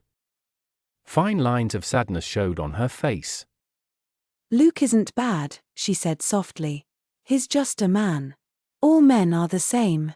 You all chase after something bright and beautiful that is too far away, and you hurt yourselves trying to reach it. You don't see the simple good things that are already around you. He didn't know what to say. He had never seen her like this. He wondered if pain and loneliness had changed her so much. Do you remember the rose I gave you when I left Drogheda? He asked. Yes, she said quietly. Her voice sounded empty now. Her eyes looked dull and lifeless. I still have it in my prayer book. When I see a rose of that color, I think of you. Meggie, I love you, he said softly. You are the most beautiful person in my life. Her mouth tightened again and her eyes glowed with sharp anger. A beautiful person, a sweet memory, just that. You don't really know what love is, Ralph. You only say words that sound nice. You don't understand real life, not even a little. You became a priest because you couldn't live an ordinary life. You say you love me, but you don't know how love feels. Maybe men should just live with each other. Then you would all be happy. Meggie, please stop, he said. Go away. I don't want to see you. You forget something. Ralph, roses have thorns. He left the room without turning back. Luke never answered the message saying he was a father of a little girl named Justine. Slowly, Meggie got better. The baby grew stronger. If Meggie could have fed her, maybe they would have grown closer. But she had no milk at all, though her body was full and healthy. An ironic justice, she thought. She changed the baby and gave her milk, just as she was supposed to do. She hoped to feel a strong love for her, but it never happened. She did not want to kiss the baby's face or hold her tiny hands. It did not feel like her own child. She often called the baby it instead of her. Luddy and Anne never guessed how Meggie really felt. They thought she loved baby Justine very much. Whenever Justine cried, Meggie went to her right away. She picked her up, sang softly, and rocked her gently. The baby was always dry and warm. But strangely, Justine usually stopped crying faster when she was left alone. As weeks passed, Justine began to look prettier. The red color of her skin faded, and her hair grew thicker and curled. It stayed the same bright red color, like her grandfather Paddy's. Her arms and legs became round and soft. Everyone waited to see what color her eyes would be. Luddy guessed blue like her father's, and thought grey like her mother's, but Meggie did not care. When the baby was about 6 weeks old, her eyes started to change. At 9 weeks, they were a strange color no one had seen before. Around the outside they were dark grey, but the middle was so pale it looked almost white. The eye seemed cold and unusual, but Justine could see perfectly well. The doctor had worried about the size of her head when she was born and watched her carefully for months. He thought she might have too much fluid around her brain, but she was fine. She only had a big head, and as she grew, the rest of her body matched it. Luke never came to see the baby. Meggie wrote him many letters, but he did not answer. She was almost glad because she did not know what to say to him. She also knew he would not like the odd little girl. Maybe he would have come if the baby had been a strong boy, but Meggie was happy she was not. The baby showed that Luke was not perfect. Justine grew well and became strong faster than Meggie did after giving birth. When she was 4 months old, she cried less and liked to play by herself. She touched the bright beads hanging near her bed. But she never smiled at anyone. The rainy season came early that year, in October, and it rained a lot. The air was heavy and wet all the time. The rain poured down for hours every day. The soil turned soft and red, the sugar cane was soaked, and the Dunglow River grew full but did not flood. While Justine lay in her bed with her strange eyes open, Meggie sat nearby and watched the hills disappear behind heavy rain, then appear again. Sometimes the sun came out and made steam rise from the ground. The wet cane shone like crystal. The river looked golden. Then rainbows filled the sky, bright and perfect. The clouds were dark blue, but the rainbows were strong and clear. The land around Meggie stayed full of color. At the start of December, Anne came to the porch and sat beside her. She looked at Meggie sadly. Meggie was thin and tired, and even her golden hair looked dull. Meggie, said Anne, I don't know if I did something wrong, but I did it anyway. Please listen before you say no. Meggie turned from the rainbows and smiled. You sound very serious, Anne. What do you want to tell me? Luddy and I are worried about you. You haven't been healthy since Justine was born, and now with all this rain, you look even worse. You hardly eat and are getting very thin. I never thought this weather suited you, but before, you could manage somehow. Now it seems you are truly sick, and if we don't help you soon, you will become very ill. She took a deep breath. A few weeks ago, I wrote to a friend who works in the tourist office. I booked a holiday for you. Don't worry about the cost, it won't hurt Luke's money or ours.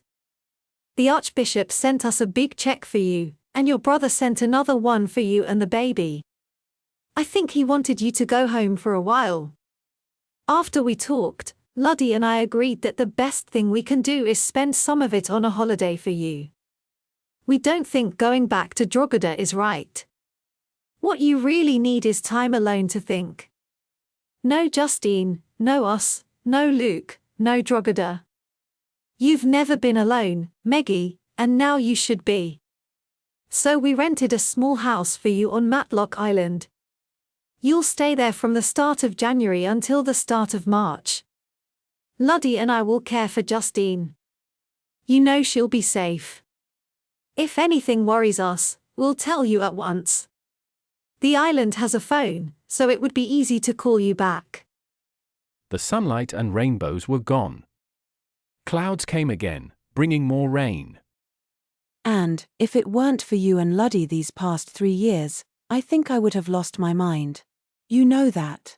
Sometimes I wake up at night and wonder what would have happened if Luke had sent me to people who were not kind. You have cared for me more than Luke ever has. Nonsense. If Luke had sent you to cold, unkind people, you would have gone home to Drogheda. Maybe that would have been best. No. It hasn't been nice, what happened with Luke, but it was better for me to stay and face it. The rain began to spread slowly across the fields. You're right, I'm not well, Meggie said. I haven't felt good since I was pregnant with Justine. I tried to be strong, but now I have no energy left. Oh, and I feel so tired and sad. I don't even think I'm a good mother to Justine, and I owe her that. She didn't ask to be born, I made that choice. And Luke doesn't let me try to make him happy.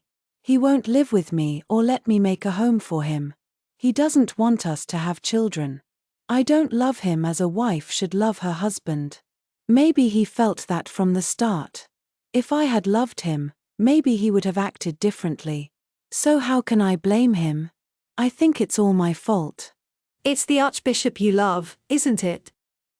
Yes, I've loved him since I was a little girl. I was unkind to him when he came. Poor Ralph. I had no right to say the things I did. He never encouraged me, you know. I hope he now understands that I was in pain and very unhappy. I kept thinking that it should have been his child, but it never could be. It doesn't seem fair. Protestant ministers can marry, so why can't Catholic priests? Don't tell me ministers don't care about people the same way priests do. I know some good ministers and some cold priests.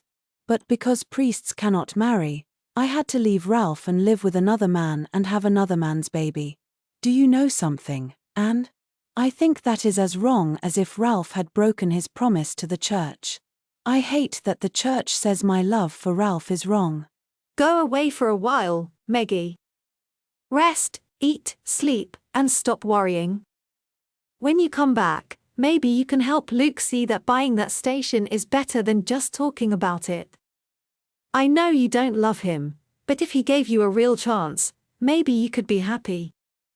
The grey rain fell heavily on the roof. Their voices grew louder, trying to be heard. But that's the problem, Anne. When Luke and I went to Atherton, I finally saw that he will never leave the sugar fields while he is strong enough to work. He loves that kind of life. He likes to work with other strong and free men. He enjoys moving from place to place. He has always been a man who likes to wander. When it comes to having a woman, even for company or comfort, he's too tired after his long days. And Luke doesn't care about fancy things. He can eat off a box and sleep on the floor. Don't you see? You cannot change him by offering him comfort or nice things, because he doesn't want them. Sometimes I think he does not like nice or pretty things. They are soft, and he is afraid they might make him soft too. I have nothing that can change the way he lives now. She looked up at the roof of the veranda, tired and restless. And I don't know if I can live without a real home for the next 10 or 15 years, or however long it takes Luke to stop. It's lovely here with you, and I am thankful. But I want a home. I want Justine to have brothers and sisters. I want to clean my own furniture, make curtains for my own windows, cook for my husband in my own kitchen. Oh, and I am just an ordinary woman. I'm not very smart or educated. All I want is a husband, children, a home and love from someone. Anne took out her handkerchief, wiped her eyes, and tried to laugh. We are both silly, aren't we? But I understand, Meggie, I really do. I've been married to Luddy for 10 years, and they are the happiest years of my life. When I was 5, I had a sickness that left me like this. I thought no man would ever love me, and for many years none did. When I met Luddy, I was 30 and working as a teacher. He was 10 years younger, so I didn't believe him when he said he loved me and wanted to marry me. I thought it would ruin his life. For 5 years I was very unkind to him, but he never went away. In the end, I married him, and I've been happy. He says he is happy too, but sometimes I am not sure. He gave up many things, including having children, and now he looks older than me. The weather here makes people look tired, said Meggie. The rain stopped suddenly, and the sun came out. Bright rainbows shone in the sky, and Mount Bartle Frere looked purple behind the moving clouds. Meggie spoke again. I'll go, Anne. Thank you for suggesting it. Maybe it will help me. But are you sure Justine won't be too much trouble? Of course not, said Anne. Luddy has already planned everything. Anna Maria, who worked for me before you came, has a younger sister called Annunziata. She wants to be a nurse in Townsville, but she is only 15 and will be 16 in March. She finishes school soon, and while you are away, she will come here. She is very good with children. Her family has many babies. Where is Matlock Island? Asked Meggie. It's near Whitsunday Passage, on the Great Barrier Reef, and said. It's a quiet and private place, mostly for people on their honeymoon. There are small cottages instead of a big hotel. You won't have to eat with strangers or talk to people you don't know. At this time of year, it's almost empty because of summer storms. The rainy season isn't bad, but most people prefer to go there in winter. People from Sydney and Melbourne love the reef, but their weather in summer is already very nice. In June, July, and August, the island is full, and people book rooms years in advance. On the last day of 1937, Meggie took a train to Townsville. Her holiday had just started, but she already felt better because she had left the heavy smell of molasses behind. Townsville was the largest town in North Queensland, with many white wooden houses standing high on poles. She had to hurry from the train to the boat and had no time to look around the town. Meggie did not mind this because she did not want to think too much. She remembered the terrible sea trip she had taken 16 years earlier and was not happy about spending 36 hours on a smaller ship. But this trip was peaceful. The sea was calm and Meggie was now 26, not 10. The weather was fine. The air and sea were quiet. At midday, she lay down and slept until 6 in the morning. A steward woke her with a cup of tea and some biscuits. When she walked up to the deck, she saw a new kind of Australia. The sky was high and pale, slowly turning warm pink as the sun rose. The water was so clear that she could see deep below the surface, where colorful fish swam between purple rocks. In the distance, the sea shone green and blue, dark in places where coral or seaweed grew. Small islands seemed to appear out of the water, some flat and low, others tall and covered with trees. The flat ones are coral islands. If they are round and have a lake in the middle, they are called atolls. If they are just high reefs, we call them keys. The hilly ones are the tops of mountains, but they also have coral reefs and lagoons. Where is Matlock Island? We're sailing through Whitsunday Passage now, he said. Then we go to the outer edge of the reef. The ocean side of Matlock has big waves that come from the Pacific. The sound is so strong you can't hear yourself think. We'll reach Matlock before sunset. An hour before the sun went down, the small ship moved through rough waters. White foam lifted high into the sky. A long jetty stood over the reef, and behind it rose steep rocky hills. An older man was waiting for her there. He helped Meggie off the ship, took her suitcase, and said, "Good afternoon, Mrs. Arneal. I'm Rob Walter. I hope your husband can join you soon. It's quiet on Matlock at this time of year. It's really a winter place." They walked along the wooden jetty.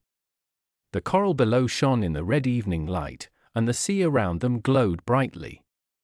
The tide is low, Rob said. That's why your trip was smoother. See that mist far away? That's the Great Barrier Reef. Matlock is very close to it. You'll feel the ground shake a little from the waves. He helped her into a car. This side of the island gets strong winds and looks a bit rough, but wait until you see the other side.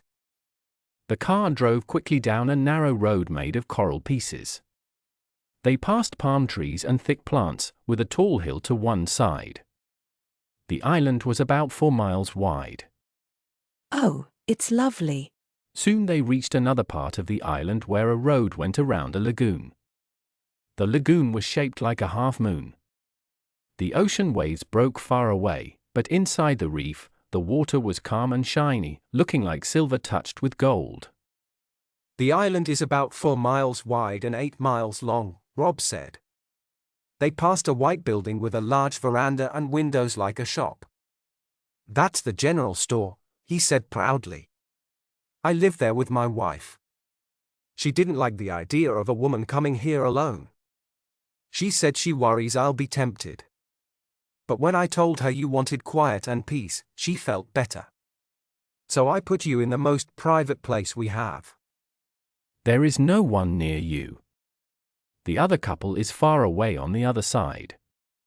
You can play freely because no one will see you.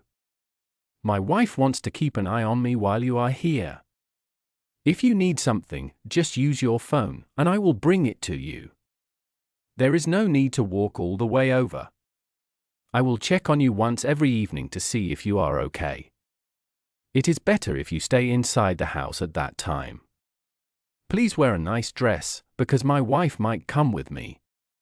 A one-story house with 3 rooms stood at the end of the road. It had its own small beach with white sand between 2 sides of the hill that touched the sea. Inside it looked simple but nice. The island made its own electricity, so there were lights, a small refrigerator, a telephone, and even a radio. The bathroom worked well with fresh water in the bath. Meggie smiled because it was more modern than Drogheda or Himmelhoek. She thought the visitors must come from big cities like Sydney or Melbourne and like to have such comfort. When Rob left to see his wife, Meggie started to unpack her things and looked around.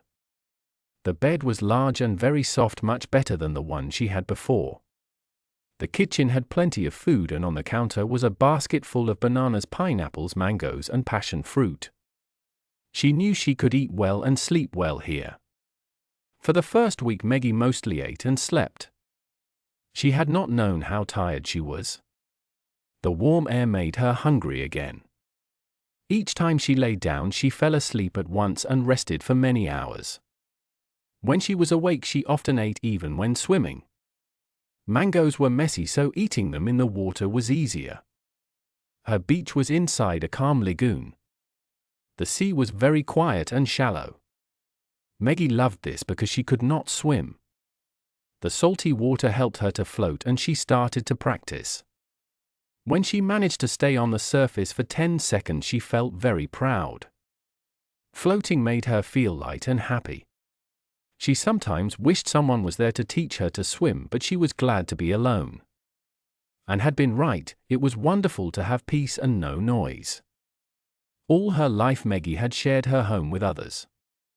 Now she was free and calm. She did not miss anyone, not an Luddy, Justine, or Luke. She did not even long for Drogheda anymore. Old Rob respected her quiet time. Each evening he drove by to check that she was fine and saw her way from the veranda. His wife sat beside him in the car, not looking friendly. Once Rob called Meggie and asked if she wanted to join another couple on his boat with a glass bottom. It felt like she had entered another world. Looking down through the glass, she saw many beautiful and delicate sea creatures.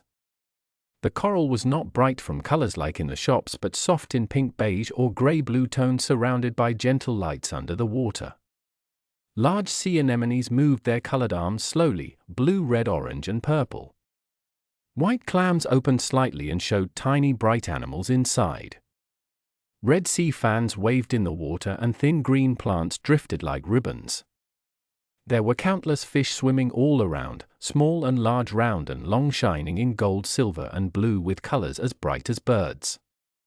Meggie saw fish with long noses, wide mouths and sharp teeth. A large grey shark moved slowly under the boat. Rob smiled and said, "Don't worry. We are too far south for dangerous jellyfish.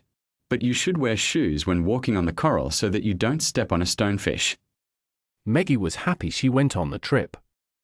But she didn't want to go again, and she didn't become friends with the people Rob brought. She spent her time swimming in the sea, walking, and resting under the sun. She didn't even miss her books, because there was always something interesting to see.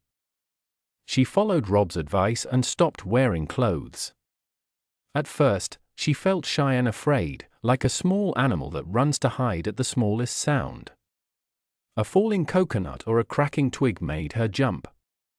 But after a few days alone, she felt safe. No one came near her, just as Rob had said.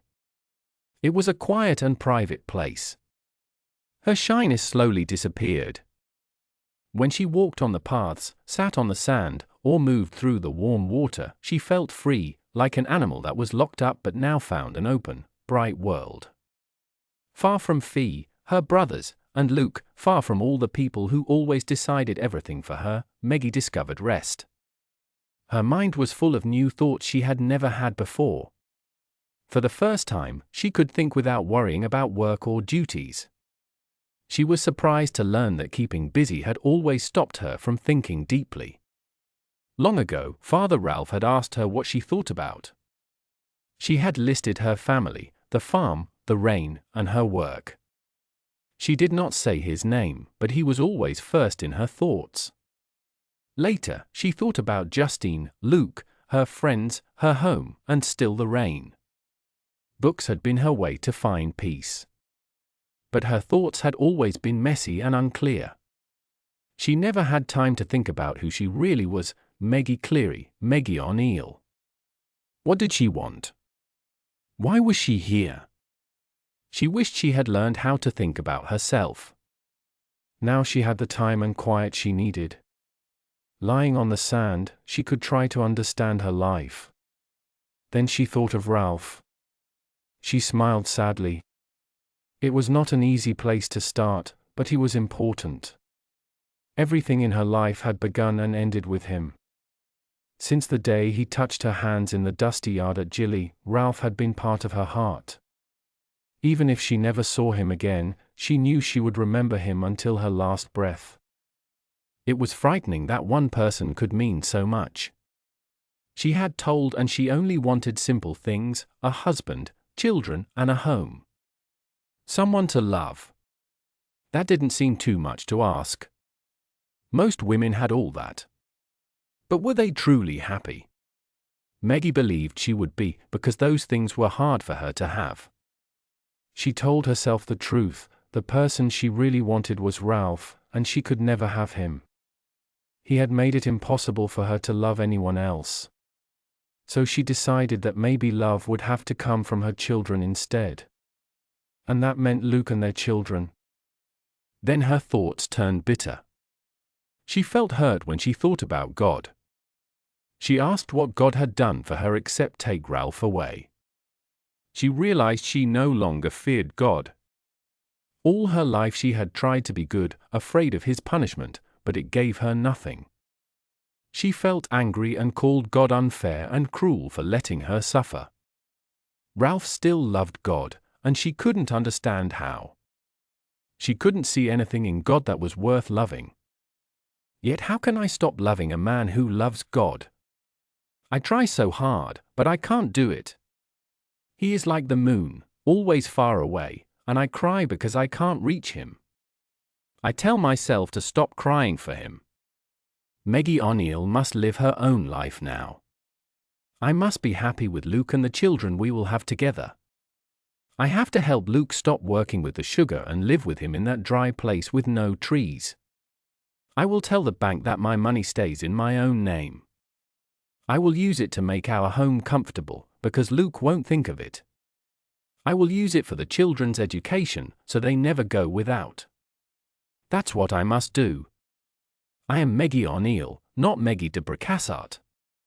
That name doesn't sound right for me. I don't even like the name Megan. Will I ever stop wishing that my children were Ralph's? That question hurts. I keep saying to myself, my life belongs to me, Meggie O'Neill. I must not waste it thinking about a man and children that I can never have. I have to forget the past and look to the future.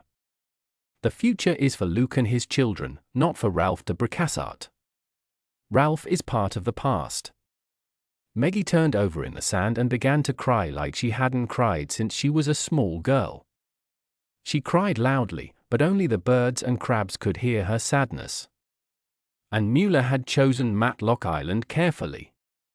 She planned to bring Luke there soon. When Meggie left for the island, and sent Luke a telegram to say that Meggie needed him.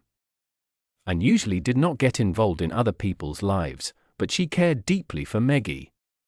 She also loved little Justine, the baby Meggie had with Luke. And felt that Justine needed a real home with both her parents. It was painful to see them apart, but better that than the way things were now. Luke came 2 days later. He was already traveling close to Sydney, so visiting Meggie didn't take him much time. He had not seen the baby before. If the baby had been a boy, he would have come for her birth. But when he heard she was a girl, he was disappointed. Luke wanted sons who could one day help with the station at Kainuna. He thought girls were no help at all, they only cost money and later went to work elsewhere. How's Meg? He asked when he walked onto the veranda. She's not sick, I hope. You hope, and said. No, she's not sick. But come and see your beautiful daughter first. Luke looked down at the baby and could see that he was curious but not moved by her. She has the strangest eyes, he said. I don't know who she looks like. Meggie says no one in her family has eyes like that, and told him. Not mine either, Luke said. She's a funny little thing. Doesn't look too happy, does she? How could she look happy? Anne said sharply. She's never seen her father. She has no real home. And if you keep going the way you are, she won't have one until she's grown up. I'm saving money, and he said quickly. Rubbish. Anne replied. I know how much money you have. I get newspapers from Charters Towers, and I've seen land for sale closer to good water than Kainuna. The land is cheap now because of the Depression. You could buy a nice small place with what you already have. There's drought everywhere west of the ranges, Luke said. It's been dry for 2 years. There's no rain at all, not a drop. Even Drogheda must be suffering. So what do you think it's like farther west? I should wait. Wait until land prices rise again? That's foolish, said Anne.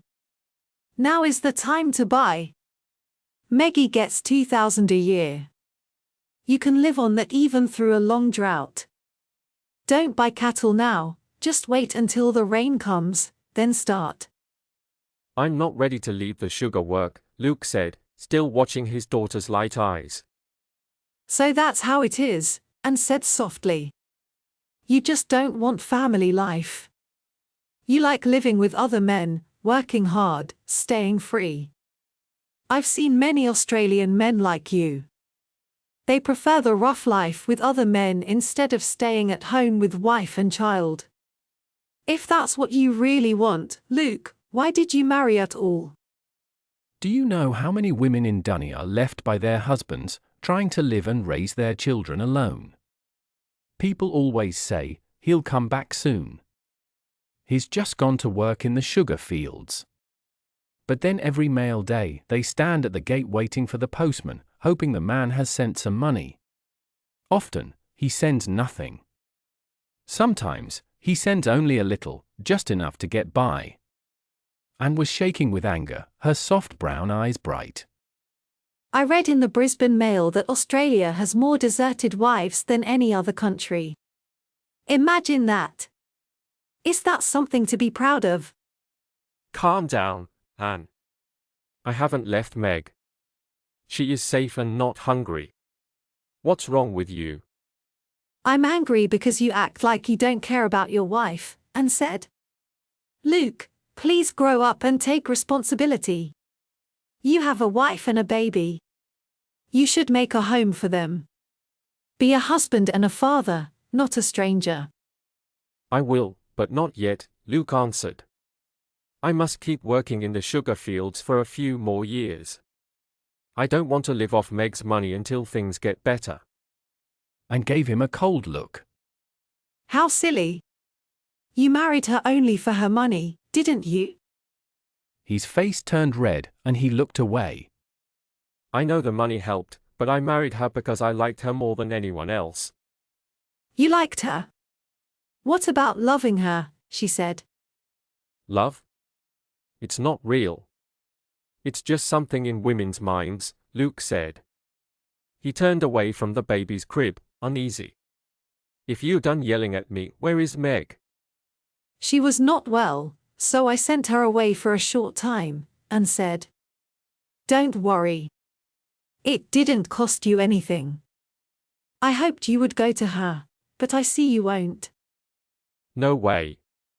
Orrin and I are leaving for Sydney tonight, Luke said. What should I tell Meg when she comes back? Anne asked. He shrugged, ready to leave. Tell her to wait a bit longer. Now that she's started looking after the family business, I wouldn't mind having a son. And leaned against the wall to steady herself. She picked up the baby from the basket and slowly sat on the bed. Luke didn't help her or take the child, he seemed afraid of his baby girl. Go away, Luke. You don't deserve any of this. I'm tired of you. Go back to Orrin and your hard sugar work, and said. Luke stopped at the door. What was her name again? I forgot. Justine. Her name is Justine. Bloody stupid name, he said, then walked out. And put Justine on the bed and started crying. She was angry with all men except Luddy. Was Luddy different because he was kind and soft? Was Luke right that love was only something women imagined? Maybe only women, or men with gentle hearts, could really love. Luke could never stay with any woman. No woman had what he wanted. But the next day Anne felt calmer. She stopped thinking she had failed. A postcard arrived from Meggie that morning. Meggie was happy on Matlock Island and feeling better. She wrote that she would come back when the rain season passed and would face her life again. Anne decided not to tell her anything about Luke. Later, Nancy, whose full name was Annunziata, carried baby Justine to the front veranda. And followed slowly, holding a small basket with baby things, clean diaper, some powder, and toys. She sat in a cane chair, took the baby, and started feeding her with a bottle of milk that Nancy had warmed. The quiet veranda felt nice. Life seemed gentle again. Anne had tried to help Luke understand, but he didn't listen. Still, it meant Meggie and Justine would stay at Himmelhock a bit longer. And felt sure that one day Meggie would see there was no hope with Luke and go back to Drogheda. But Anne feared that day. Suddenly, a bright red sports car came up the long drive. It looked new and shiny, with leather straps and silver parts that caught the sun. And did not know who the man was at first when he jumped out, wearing only shorts. He looked strong and healthy. She watched him climb the steps quickly. What a handsome man, she thought. She wished Luddy looked like that, so fit and full of energy. He was not young, but his grey hair looked nice. She had never seen a cane cutter in such good shape. When his calm eyes met hers, she suddenly knew him. My God, she said, and dropped the baby's bottle.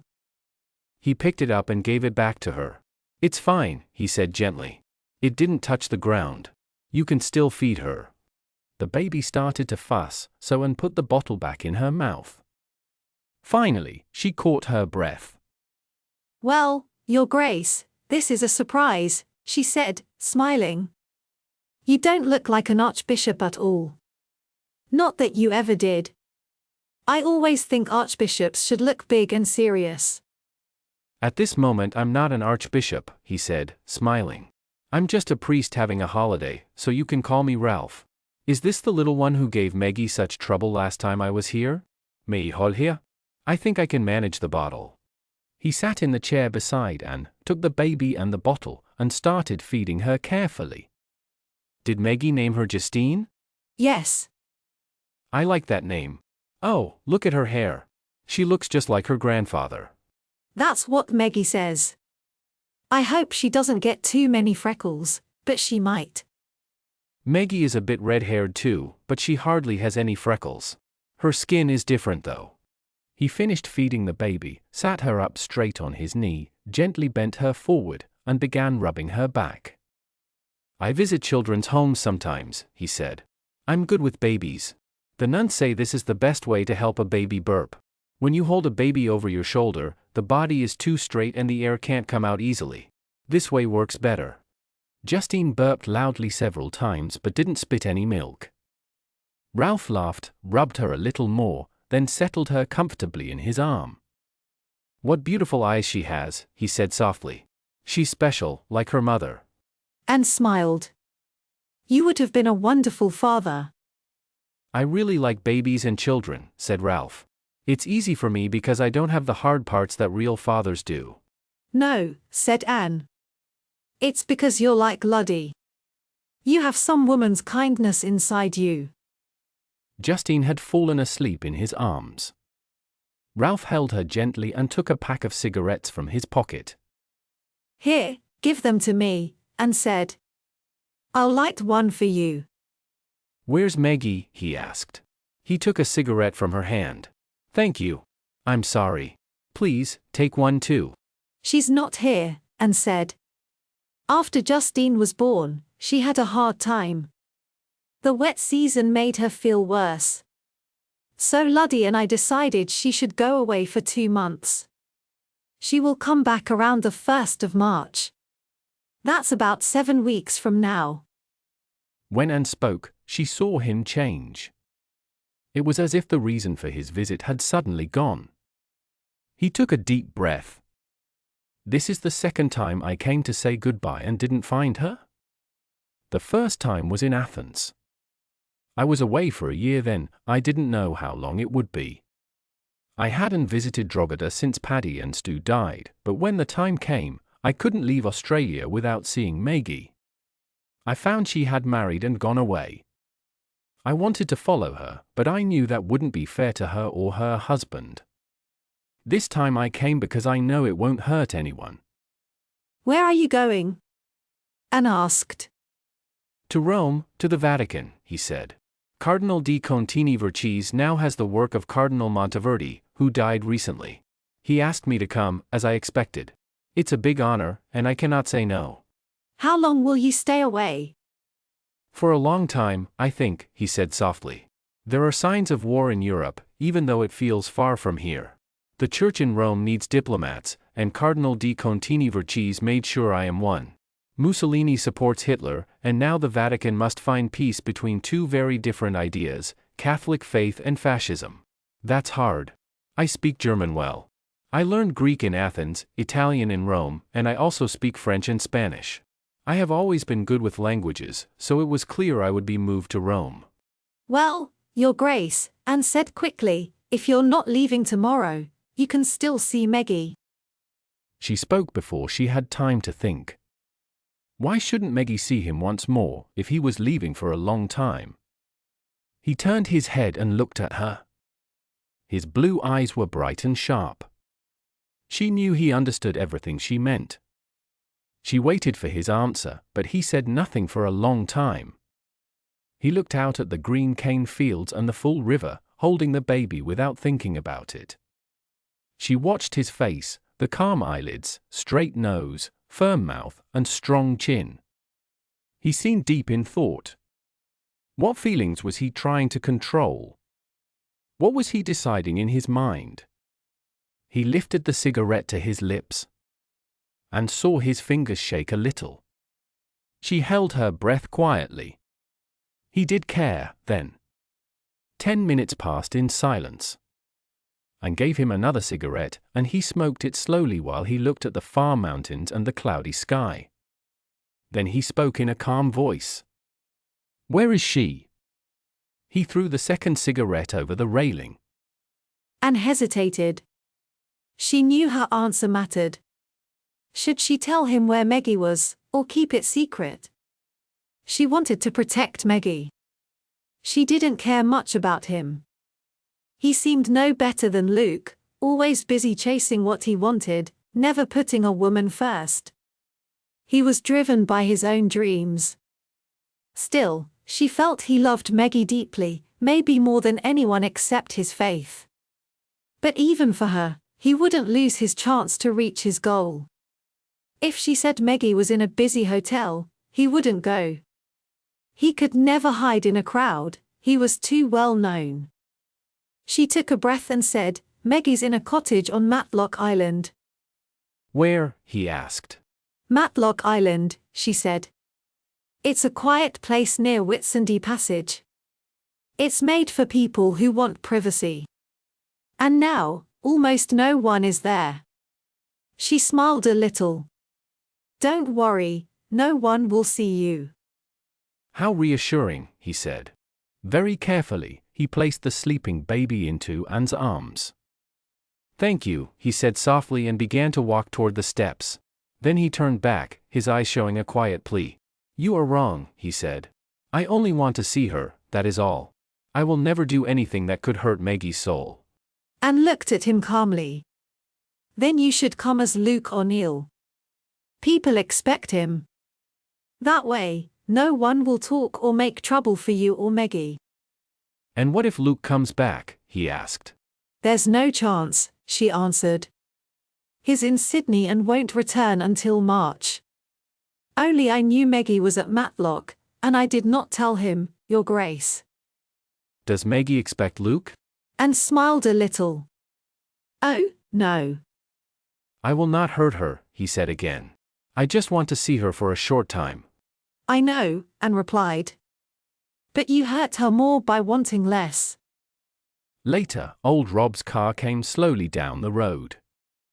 Meggie stood on the veranda and waved to show that everything was fine. Rob stopped the car as usual, but before backing away, a man jumped out. He wore a shirt, shorts, and sandals, and carried a small suitcase. "Goodbye, Mr. O'Neill," Rob shouted as he drove off. But Meggie knew at once this was not Luke O'Neill. Even though the light was fading, she saw clearly that it was Ralph de Bricassart. He was the one coming to her. He must have wanted to find her again. There was no other reason for him to come here pretending to be Luke. Meggie felt frozen. Her body did not move, her mind did not think, and her heart seemed still. Ralph had come for her, so why could she not feel joy? Why was she not running to him, happy that nothing else mattered? He was the man she had always wanted. Had she not spent days trying to forget him? Why did he have to come now, when she was beginning to move on? Anger filled her chest, and she stood still, waiting, sweating, shaking. She watched as he came closer. "Hello, Ralph," she said, her teeth tight together, still not looking at him. "Hello, Meggie," he replied. "Bring your suitcase inside. Would you like some hot tea?" she asked quietly as she walked into the living room. "Yes, thank you," he said, just as stiffly. He followed her into the kitchen and watched while she filled the kettle, got the cups, and made tea. She gave him a tin of biscuits, and he placed some on a plate. When the water boiled, she poured it into the teapot. Then she carried the teapot and biscuits back to the living room, and he brought the cups and saucers. The small house had 3 rooms standing side by side, living room in the middle, kitchen on one side, bedroom on the other, and a bathroom behind. There were 2 verandas, one facing the road and one facing the beach. Both gave them something to look at so they did not have to look at each other. Night came quickly, and through the open doors they could hear the soft sound of the waves and the warm wind moving gently in and out. They drank their tea silently. Neither could eat a biscuit. Even after the tea was gone, they sat quietly, avoiding each other's eyes. At last, he asked softly, "What is wrong, Meggie?" His voice was so kind that her heart jumped painfully. It sounded like a man speaking to a little girl. She understood then. He had not come to see the woman she had become. He had come to see the child he once knew. He loved that child, not the woman. The woman he did not want. Meggie raised her eyes to him, shocked and angry, staring without moving. For a moment he could only look back, surprised by the grown woman in those clear eyes, Meggie's eyes. Oh, those eyes. He really meant what he had said to Anne Mueller. He only wanted to see her again, nothing more. He loved her, but he had not come to be her lover. He just wanted to see her, talk with her, and stay as her friend. He would sleep on the couch in the living room while he tried to understand why she always meant so much to him.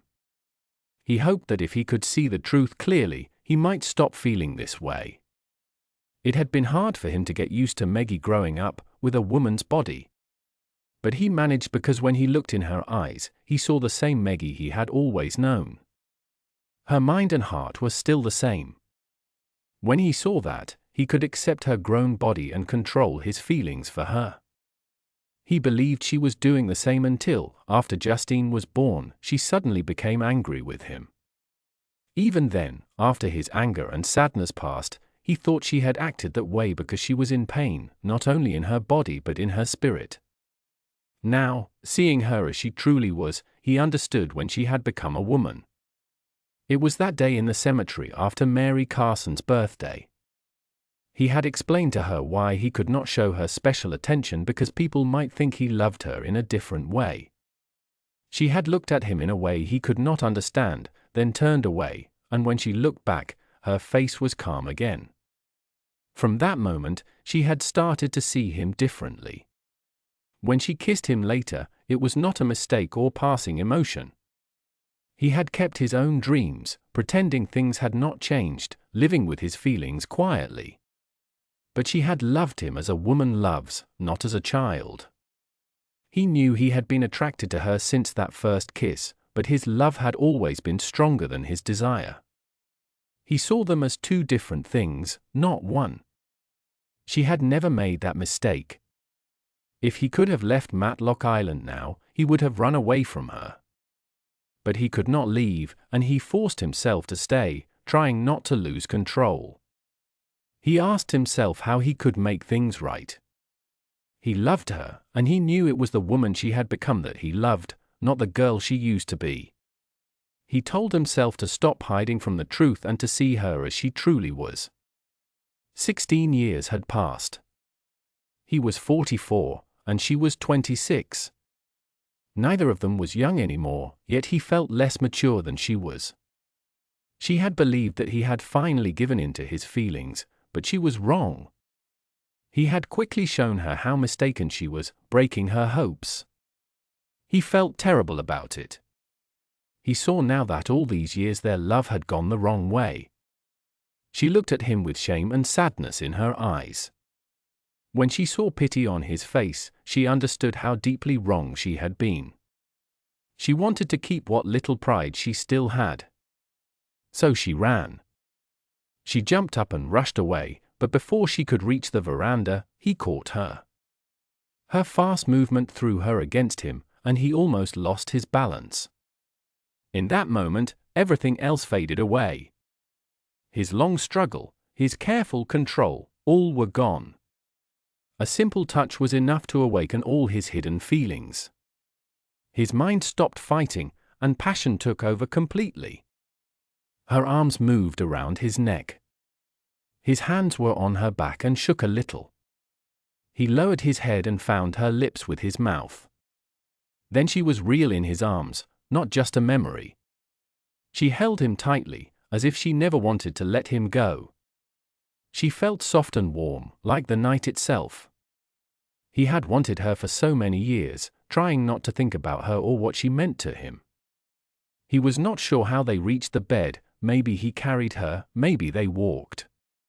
He only knew that they were there together, her skin under his hands, his skin under hers. He thought, my Meggie, my Meggie. He wondered how he had once believed she was something he must not touch. Time stopped feeling like time. It was deep and endless. He felt her so close that he did not feel like two people anymore. He wanted her to be a part of him forever. He would always remember the way she looked, the way she felt. He thought she was made for him, because in some way, he had helped her become who she was. He forgot everything else, forgot that she had ever belonged to another man. In that moment, she was his. She was his dream, his downfall, his creation. He understood something about himself. He had always tried to rise above being just a man, but now he saw that he was a man. He could not be more than that. He felt both sorrow and peace. He cried silently, holding her close. He watched her face in the soft light. Her lips opened slightly as she breathed. She looked calm and beautiful. Her hands and legs were around him like gentle ropes. He pressed his cheek to hers and surrendered to his feelings. His mind was full of light and darkness, spinning with emotion. Then it was quiet. He knew at last what it meant to be a man, and that joy could not last forever. Pain came after, because joy always passes. He held her tightly, not wanting to lose her, not now. He clung to her like someone holding on to safety in a storm. Then peace came again, like a soft wave, and he let himself rest. Meggie lay quietly beside him. He slept with his arm around her and his head on her shoulder. Even in sleep, he held her as if she belonged to him. She was tired too, but she did not want to sleep. She feared that if she did, he might be gone when she woke. She waited, wanting to see his face when he opened his eyes, wanting to hear his first words. Would he be sorry? Would he wish it had not happened? He had fought his feelings for so long. So had she. Now it seemed unbelievable that he had finally stopped fighting. Something in his words and in his pain told her that he had accepted her at last. She felt more joy than she ever had before. From the moment he held her close, it had been pure and complete happiness. She thought, I was made for him and only him. She understood now why she had felt nothing with Luke. She thought only of giving him all that she could, because that mattered more than anything else. He must never regret being with her. She remembered the pain she had seen in him, felt it herself, and strangely, that made her even happier. His pain was real and honest, and it had brought them both here. He was awake now. She looked into his eyes and saw love there, the same love that had always warmed her heart. But behind it, she also saw deep tiredness. It was not from his body, but from his soul. He was thinking that he had never before woken in the same bed as someone else. To him, this was more personal than anything that had happened before. It showed a real connection between them. The air outside was warm and fresh, full of sea smell and green plants. He felt calm, as if he had stopped fighting inside himself. It was peace after many long battles. He thought quietly, I fought hard, Meggie, but now I see that it's not you I must fix, it's myself. He had always been proud as a priest, but now he finally felt humble. He prayed, thinking that maybe he loved her more than he loved God, and that this was part of his punishment. He trusted her, but sometimes he didn't understand God. Still, he loved both. He said with a smile, if I had some energy, I'd go swimming and then make breakfast. He laughed. This place is truly paradise. He sat up and stretched. It's a lovely morning. Maybe that's a good sign. He stopped outside, looked back, and held out his hand. Come with me, he said. We can eat together. I feel like I'm seeing the world for the first time, he said. While eating breakfast, he asked, what is Luke like? Ralph looked unhappy. Is that how you see me, Meggie? And you still want us? He asked quietly. He smiled gently. My wise Meggie. She smiled against his chest. Go swim, she said. I'll make breakfast. You don't need to wear anything here. No one will come. She already missed him when he stood up. She lay watching him walk to the beach door. Meggie held his hand tightly. She felt that this morning was strange and magical. Her eyes stayed on him sadly. "It's not the real world," she said. "This is our world, just for a short time." She thought a little before answering. "He's not like you as much as I used to think. When I first married him, I missed you too much. Maybe that's why I chose him. He reminded me of you in some way. I had decided to marry someone, and he seemed better than the others. Not nicer or kinder, but different. Maybe because he's like you, he doesn't really need women." She nodded. "Yes, I think so. I don't understand why, but it's true. You and Luke both think that needing a woman is a weakness. Not just wanting one, but needing her." She smiled a little sadly. "Yes, Ralph. It has hurt me, but it's the way it is. I can't change it. So I do what I can. I want and need, too. And it seems I want men like you and Luke, or I wouldn't have spent so much love and time on you both. Maybe I should have married someone simple and kind, like my father, someone who would really want and need me. But I think there's a bit of pride in every man. In you and Luke, it's just stronger." "That's not wisdom," she said. "Just common sense. I know I'm not truly wise. Look at my brothers. The older ones may never marry or even have girlfriends.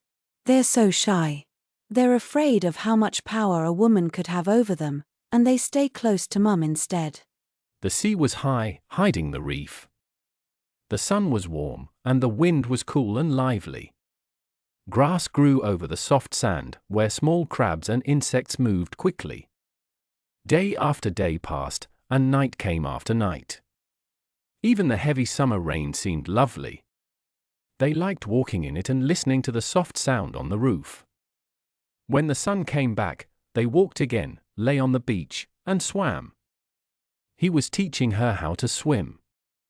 Sometimes, when he didn't notice, Meggie looked at him quietly.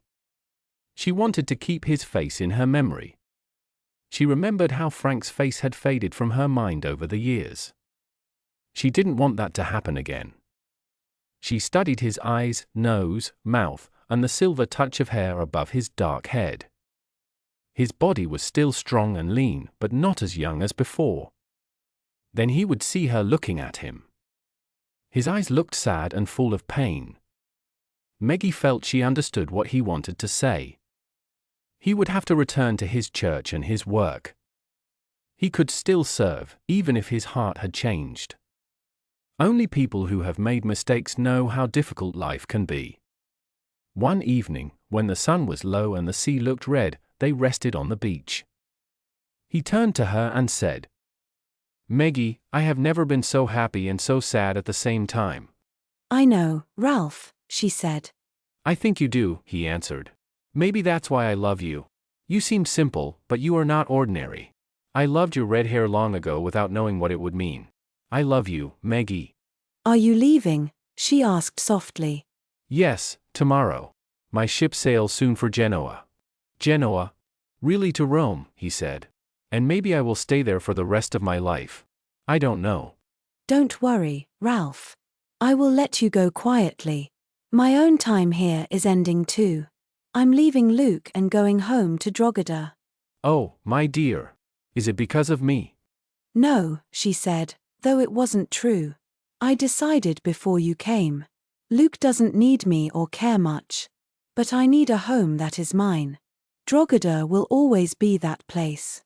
It's not right for Justine to grow up in a house where I'm only helping others.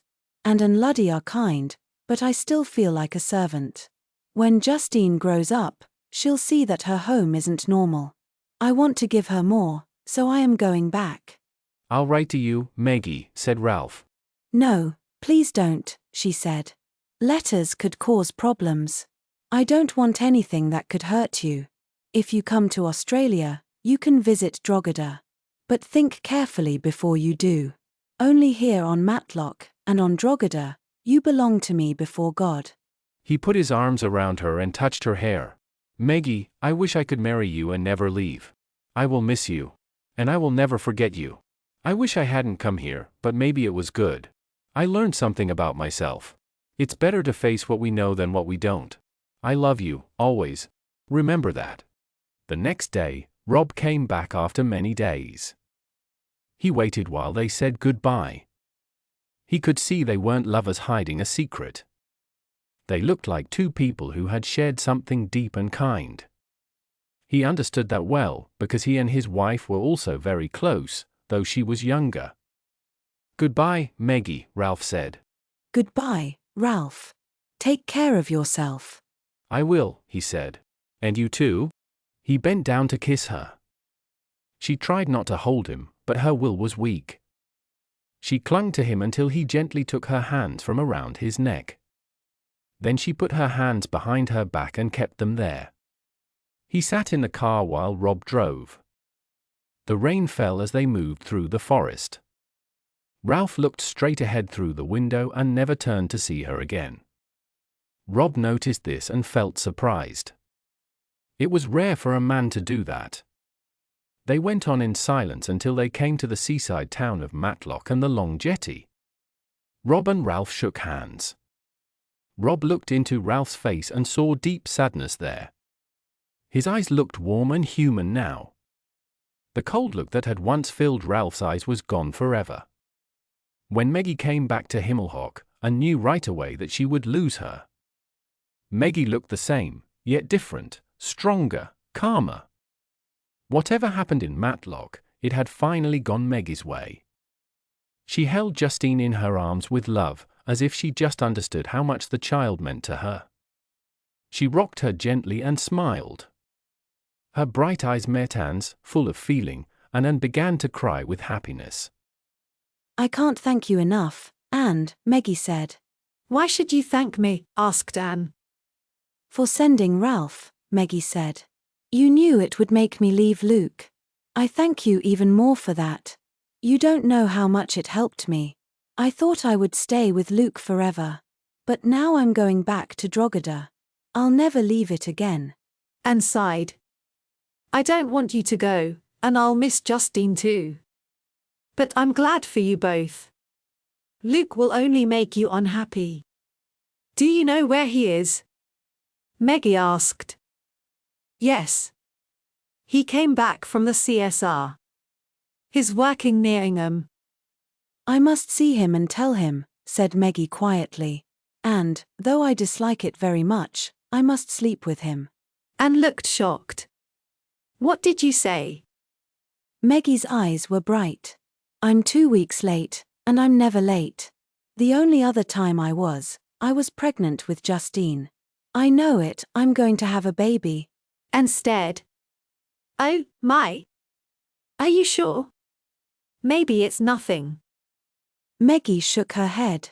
No, Anne. I'm sure. Some things you just know. Anne frowned softly. That will be a big problem if you are. Meggie smiled with strange joy. Don't you see what it means? I can never have Ralph as a man. I have always known that. But I still have a part of him. The church can't take that from me. His child will live through me. And I'm sure it will be a son. He will have sons, and they will continue Ralph's line. I will have something that is truly mine. Anne whispered, Oh, Meggie. Meggie calmed down again. Her excitement faded, leaving her gentle and calm but strong inside. Anne watched her carefully, thinking how the woman had changed. Maybe that strength had always been there, hidden and hard to see. Meggie was stronger than Anne had ever believed. Meggie, Anne said softly, if you care for me, please remember something. Meggie smiled. I'll try. I've read many of Luddy's old books, Anne said. I like the Greek stories. They say the Greeks had a word for everything and could describe every human feeling. I've read some of them too, said Meggie. Then you may remember that the Greeks said it's wrong to love something too much. When someone loves too deeply, the gods become jealous and destroy what is loved. There's a lesson in that, Meggie. It's not good to love beyond reason. Maggie's eyes were calm. Yes, but I will not love Ralph's child in a wrong way. I will love it like the Holy Mother loved her son. Anne looked sad. But even she lost him when he was young and full of life. Meggie put Justine in her bed and stood quietly. What must happen will happen. I can't have Ralph, but I can have his child. Now I feel my life has meaning again. These past years were hard, Anne. I thought my life had no real purpose. She smiled with peace and strength. I will protect this child however I can, no matter what it costs me. And first of all, no one, not even Luke, should ever say this child cannot have the only name I can give. The idea of sleeping next to Luke makes me feel sick, but I will do it. I would even do that for someone worse if it could help my baby's future. After that, I will go back home to Drogheda, and I hope I never see Luke again. She turned from the baby's bed. Will you and Luddy come to visit us? Drogheda always welcomes friends. Once a year, for as long as you want us. Luddy and I want to see Justine as she grows up. Meggie kept her courage alive by thinking about Ralph's baby while the small train shook and moved along the long road to Ingham. If she didn't believe she was carrying new life inside her, sleeping beside Luke again would feel completely wrong to her. But for Ralph's baby, she was ready to make this hard choice. She knew it would not be easy, even in practical ways. Still, she had made her plans carefully, with some help from Luddy. She could not hide everything from him, he was clever and close to Anne. He looked at Meggie with sadness, then gave her good advice. He guessed the truth even though Meggie had not said it clearly. You shouldn't tell Luke you want to leave him when he's tired after working with the cane, Meggie, Luddy said softly. It's better to talk when he's happy. The best time is Saturday night or Sunday, after he finishes his week of cooking. People say Luke is the best cook among the workers. He learned when he was new at shearing, and shearers are picky about food. So cooking doesn't upset him. It's easy for him. That's the time to tell him, when he feels good after cooking. Meggie realized she no longer blushed easily. She looked at Luddy with calm eyes. Can you find out which week Luke is cooking, Luddy? Is there any way for me to know if you can't? No problem, he said brightly. I can ask around and find out. It was Saturday afternoon when Meggie arrived at a quiet hotel in Ingham that looked clean and safe. Every town in North Queensland had many pubs, and this one was the same. She left her small bag in her room and went to the lobby to use the telephone. A football team was staying there for training, and many players were walking around half-dressed and drunk. They laughed and called out to her, which scared her. When she finally found the phone, her hands were shaking. This whole trip felt hard and frightening. Through the noise, she managed to call Braun's farm, where Luke was working, and asked someone to tell him that his wife was in Ingham and wanted to see him. The hotel owner saw that she was frightened, so he walked her back to her room and waited until she locked the door. Meggie leaned against the door and felt tired but safe. She decided not to go to the dining room. She would rather stay hungry until she returned to Dunny. She was glad her room was near the women's bathroom so she could go there easily. When she felt a bit stronger, she sat on the bed. Her hands were trembling, and she looked down at them quietly. On the way to Ingham, she had thought about what she needed to do. She kept thinking, I must do this quickly. She had read about women trying to win men's hearts, but she was not sure how to do it herself. Still, she knew she must try, because if she started to talk to Luke, she would tell him everything she felt, and that would ruin her plan. She wanted to go back to Drogheda and make sure her baby was safe. The air was hot and heavy. She took off her clothes and lay on the bed with her eyes closed, trying not to think too much. Late that night, Luke came into the pub alone. Most of the football players were asleep or too drunk to notice him. Luke had just finished a week of cooking at the farm. He felt rested and was in a good mood. When he got Meggie's message, he had been cleaning up after dinner and planning to go into town to meet his friends. Hearing that Meggie was there sounded much better to him. He sometimes missed her and wanted to see her, even though he was afraid she would again ask him to settle down. But tonight she had come to him, so he was ready to enjoy her company. He hurried to finish his work, rode partway into town, and was lucky to get a ride from a truck. As he walked his bicycle to her pub, his excitement faded a little. The pharmacy shops were closed, and he had no protection. He decided it didn't matter, it was only for one night, and if a baby came, he hoped it would be a boy. Meggie jumped when she heard his knock. She went to the door and asked softly who it was. "Luke," he said. She opened the door a little and moved aside as he came in. Then she quickly closed it behind him.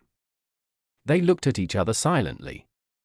He noticed how healthy and full she looked, and without speaking, he picked her up and carried her to the bed. By morning, Meggie still hadn't said anything. She lay beside him but felt distant. Luke stretched and looked at her. "Why did you come to Ingham, Meg?" he asked. She turned her head and looked straight at him. Her expression showed no warmth. He repeated the question, annoyed. She kept staring at him without answering. Then at last she smiled a little. I came to tell you that I am going home to Drogheda, she said. He looked at her face and saw she was serious. "Why?" he asked. 5. 1938 to 1953 fee. Meg stood looking at Luke, angry and calm at the same time. He looked shocked. "But Meg, that was a year and a half ago. I gave you a holiday already. 4 weeks on the Atherton. It cost me a lot. I couldn't also take you to Sydney." You've gone to Sydney twice since then, she said. Both times without me. I understood the first time, because I was having Justine. But I really needed to go somewhere in January. It's always wet and depressing here. He sighed. "Oh, Meg." You are so mean, Luke, she said softly. I gave you £20,000. That money belongs to me. But you didn't even want to spend a little bit to take me to Sydney. You love your money too much. It makes me sick. "I didn't spend it," he said weakly. "It's all there in the bank." Yes, and it will stay there forever. You don't really want to use it. You just want to look at it like it's something holy. You're stingy, Luke. And foolish too. You treat your wife and daughter badly. You hardly see us or think about what we need. You're selfish and proud.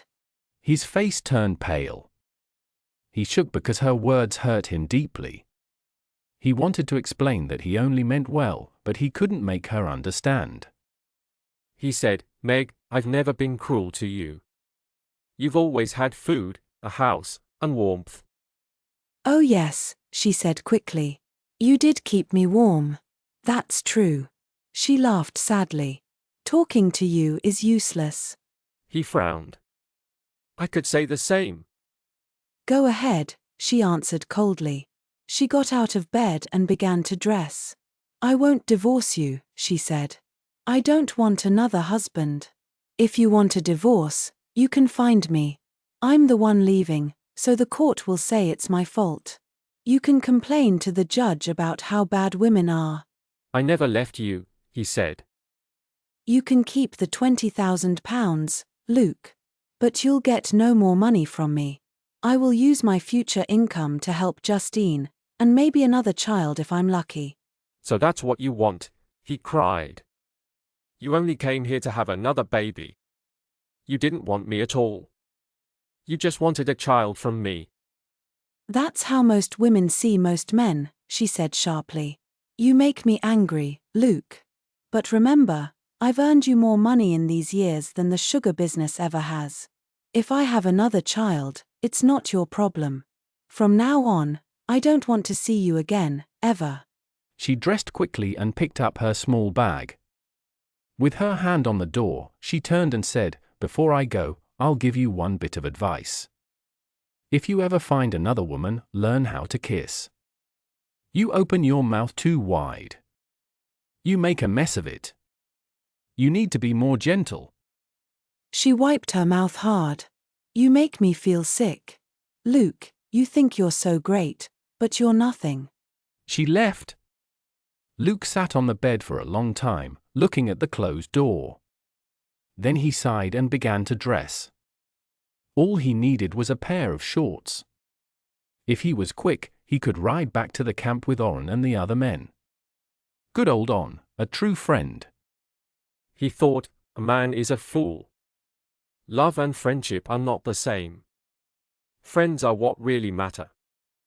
Not wanting anyone to know she was back, Meg rode to Drogheda on the mail truck with old Bluey Williams. Justine was in a small basket beside her. Bluey was happy to see her and asked many questions about the past years. But when they got close to the big house, he went quiet, knowing she wanted to arrive without noise. She was home again, back to the brown land, the silver grass, the dry dust, and the calm that North Queensland never had.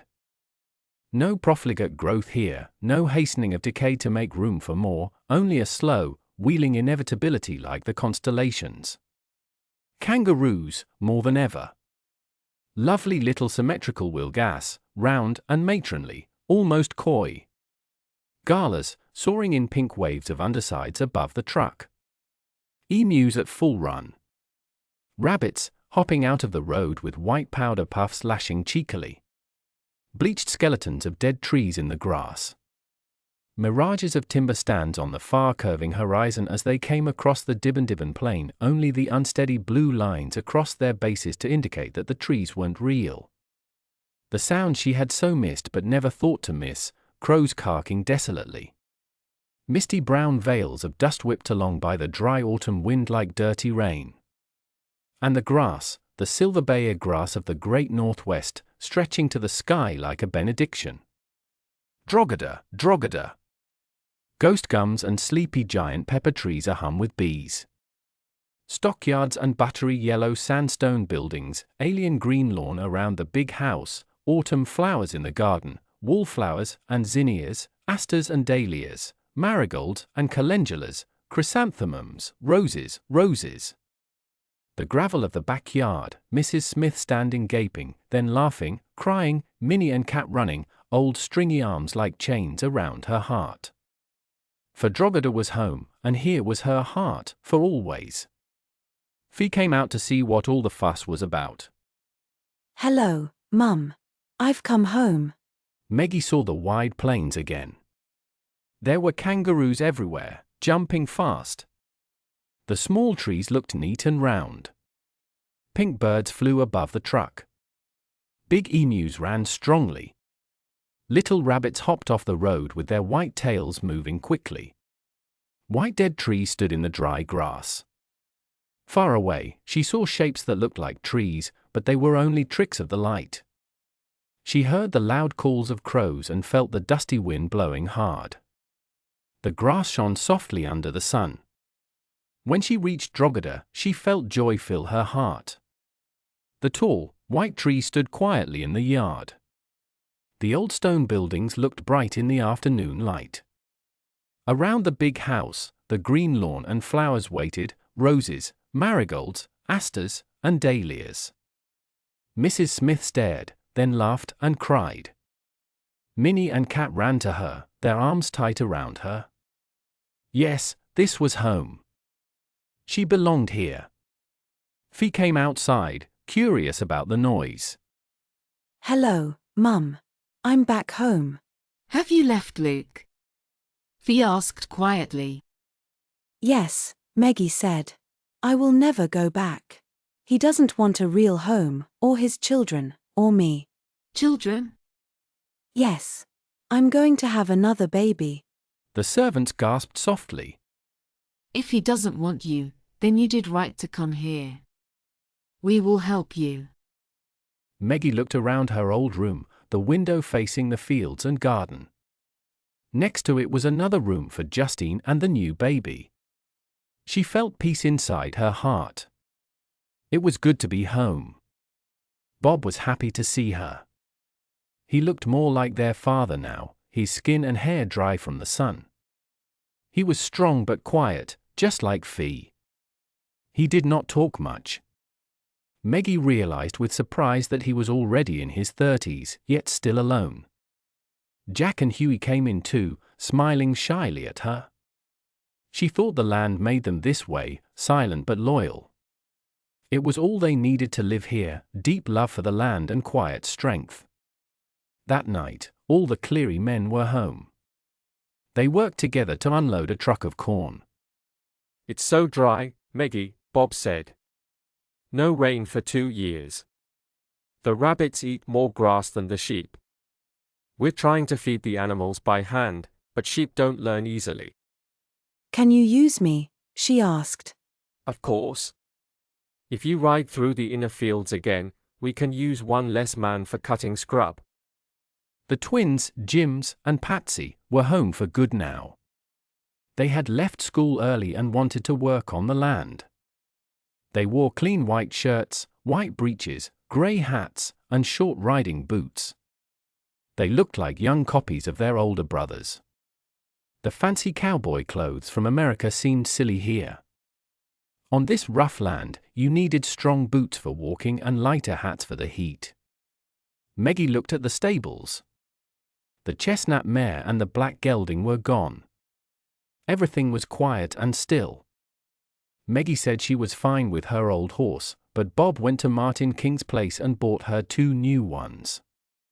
One was a soft creamy mare with a black mane and tail. The other was a tall chestnut gelding. Meggie felt sad when she lost her old chestnut mare. It made her think again about Ralph leaving her, even though that had happened before. But she was happy to ride in the fields again, with the dogs, watching the sheep, the birds, and the open land.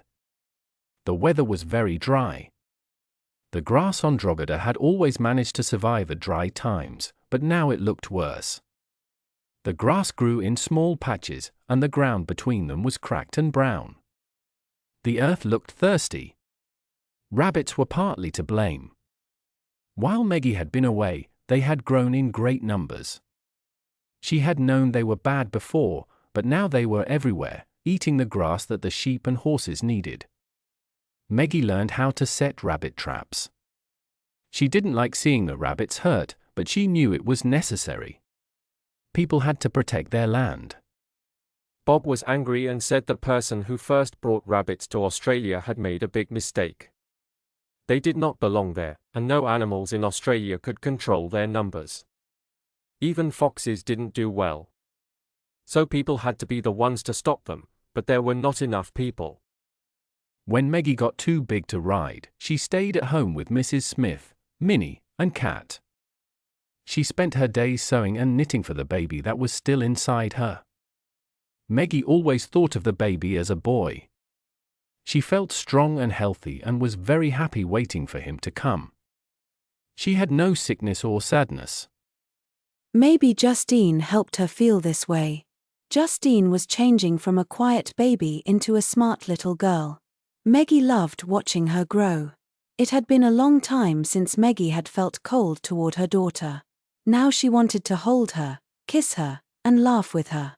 But Justine didn't like being hugged or kissed. She didn't want anyone to make her laugh. Meggie was surprised at how polite and distant Justine was. Mrs. Smith also tried to get close to Justine, especially after Jims and Patsy left, but Justine kept everyone at a distance. She learned to walk and talk very early. She didn't shout or disobey, she simply did what she wanted. She was quiet but very strong inside. Meggie didn't know about family traits, but she sometimes thought her daughter had the strength from all sides of her family. Still, Meggie wished Justine would smile. Everyone on Drogheda tried to make her laugh, but they never could. On the 1st of October, when Justine was 16 months old, Meggie's baby boy was born. He came earlier than expected. She felt a few sharp pains, and then he arrived quickly. Mrs. Smith and Fee helped her before the doctor could reach them. It happened fast, and Meggie didn't suffer much pain. She felt wonderful afterward, even though she needed stitches. Her body was full of milk again, so she didn't need bottles this time.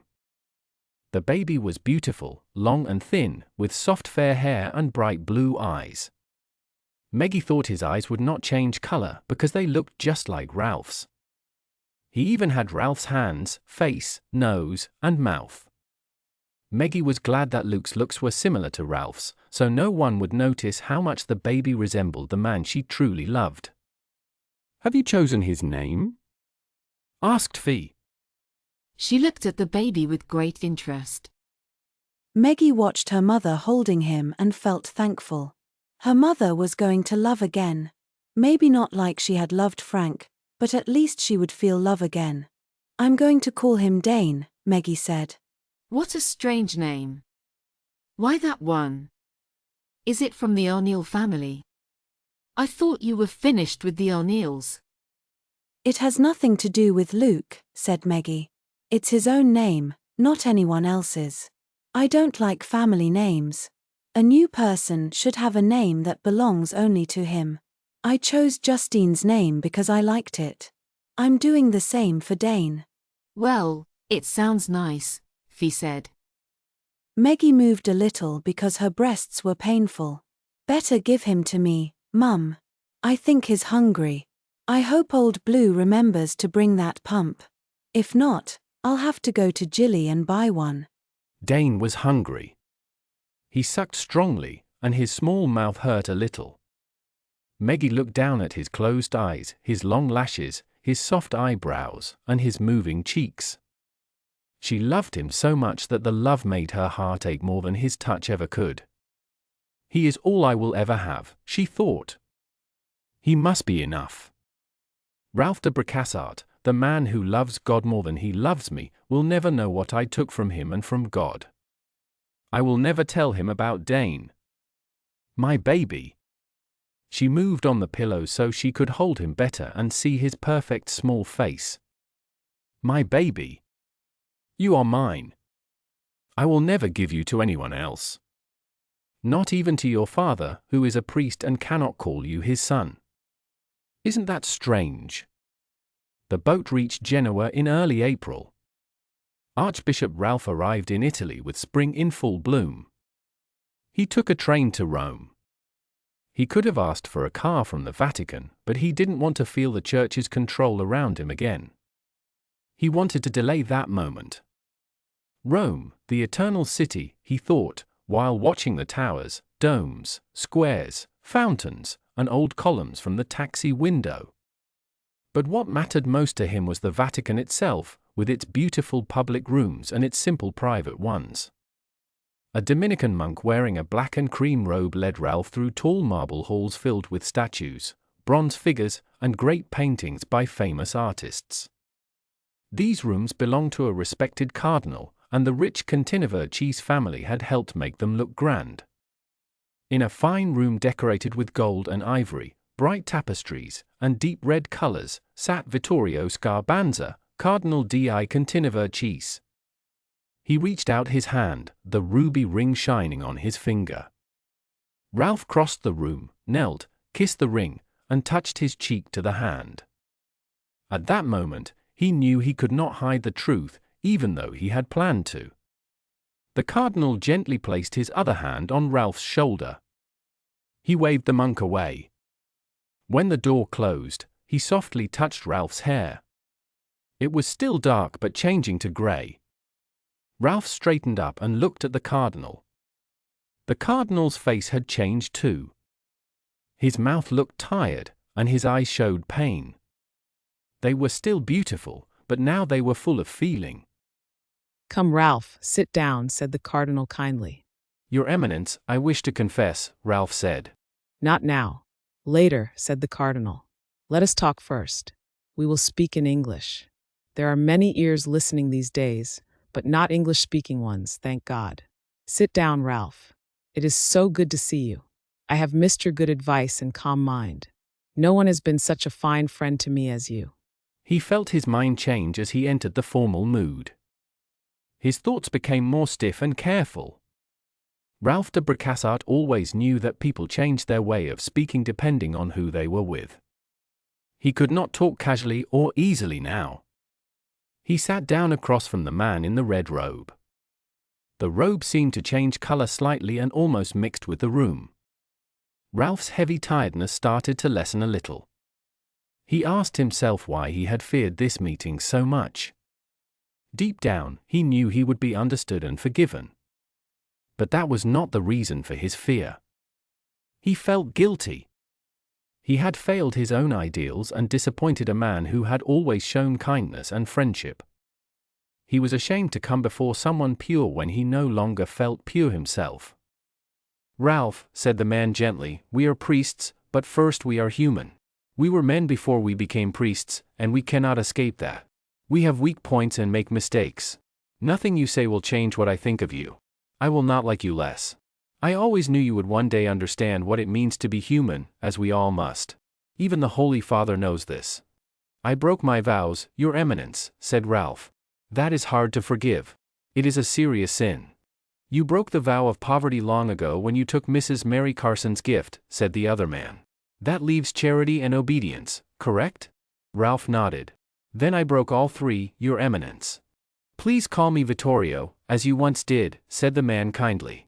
"I am not shocked or disappointed. I believe God wanted you to learn something, even if the lesson was painful. God's ways are mysterious. I know you did not throw away your vows without care.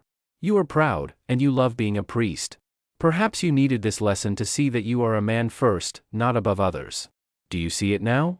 "Yes," said Ralph softly. "I lacked humility. I wanted to be too close to God, maybe even like Him. I have sinned terribly. I cannot forgive myself. How can I expect God to do so?" "Ralph," said Vittorio, "you still do not understand. It is not your task to forgive yourself. Only God can forgive. And He will, if your heart is honest. He has forgiven worse sins from both saints and wrongdoers. Even the fallen angel was forgiven at first. But he could not stop his pride. He chose to lead in darkness rather than serve in light. Pride destroyed him. I do not want that to happen to you, my dear friend. Humility is what makes a person truly good. You must let God handle your forgiveness before you can be humble." Ralph's face pulled tight. "You are right," he said. "I must accept who I am and try to be better, but without pride. I repent and will confess my sins. I repent deeply." He sighed. His eyes showed the struggle inside him that his calm voice tried to hide. "And yet, Vittorio," he said after a pause, "I had no other choice. Either I hurt her, or I carried the pain myself. I love her. She did not cause my feelings, but I could not bring our love to anything physical. Her life became more important than mine. I used to think I was above her because I was a priest. I was wrong. I shaped who she became. I should have let her go when she was a child, but I kept her in my heart, and she felt it. If I had truly let her go, she would have grown without my influence." He gave a small, sad smile. "I have many things to regret. I tried to create something myself." "It was the rose?" asked Vittorio. Ralph looked up at the beautiful gold ceiling and the shining chandelier. "Who else could it be?" he said quietly. "She is my only creation."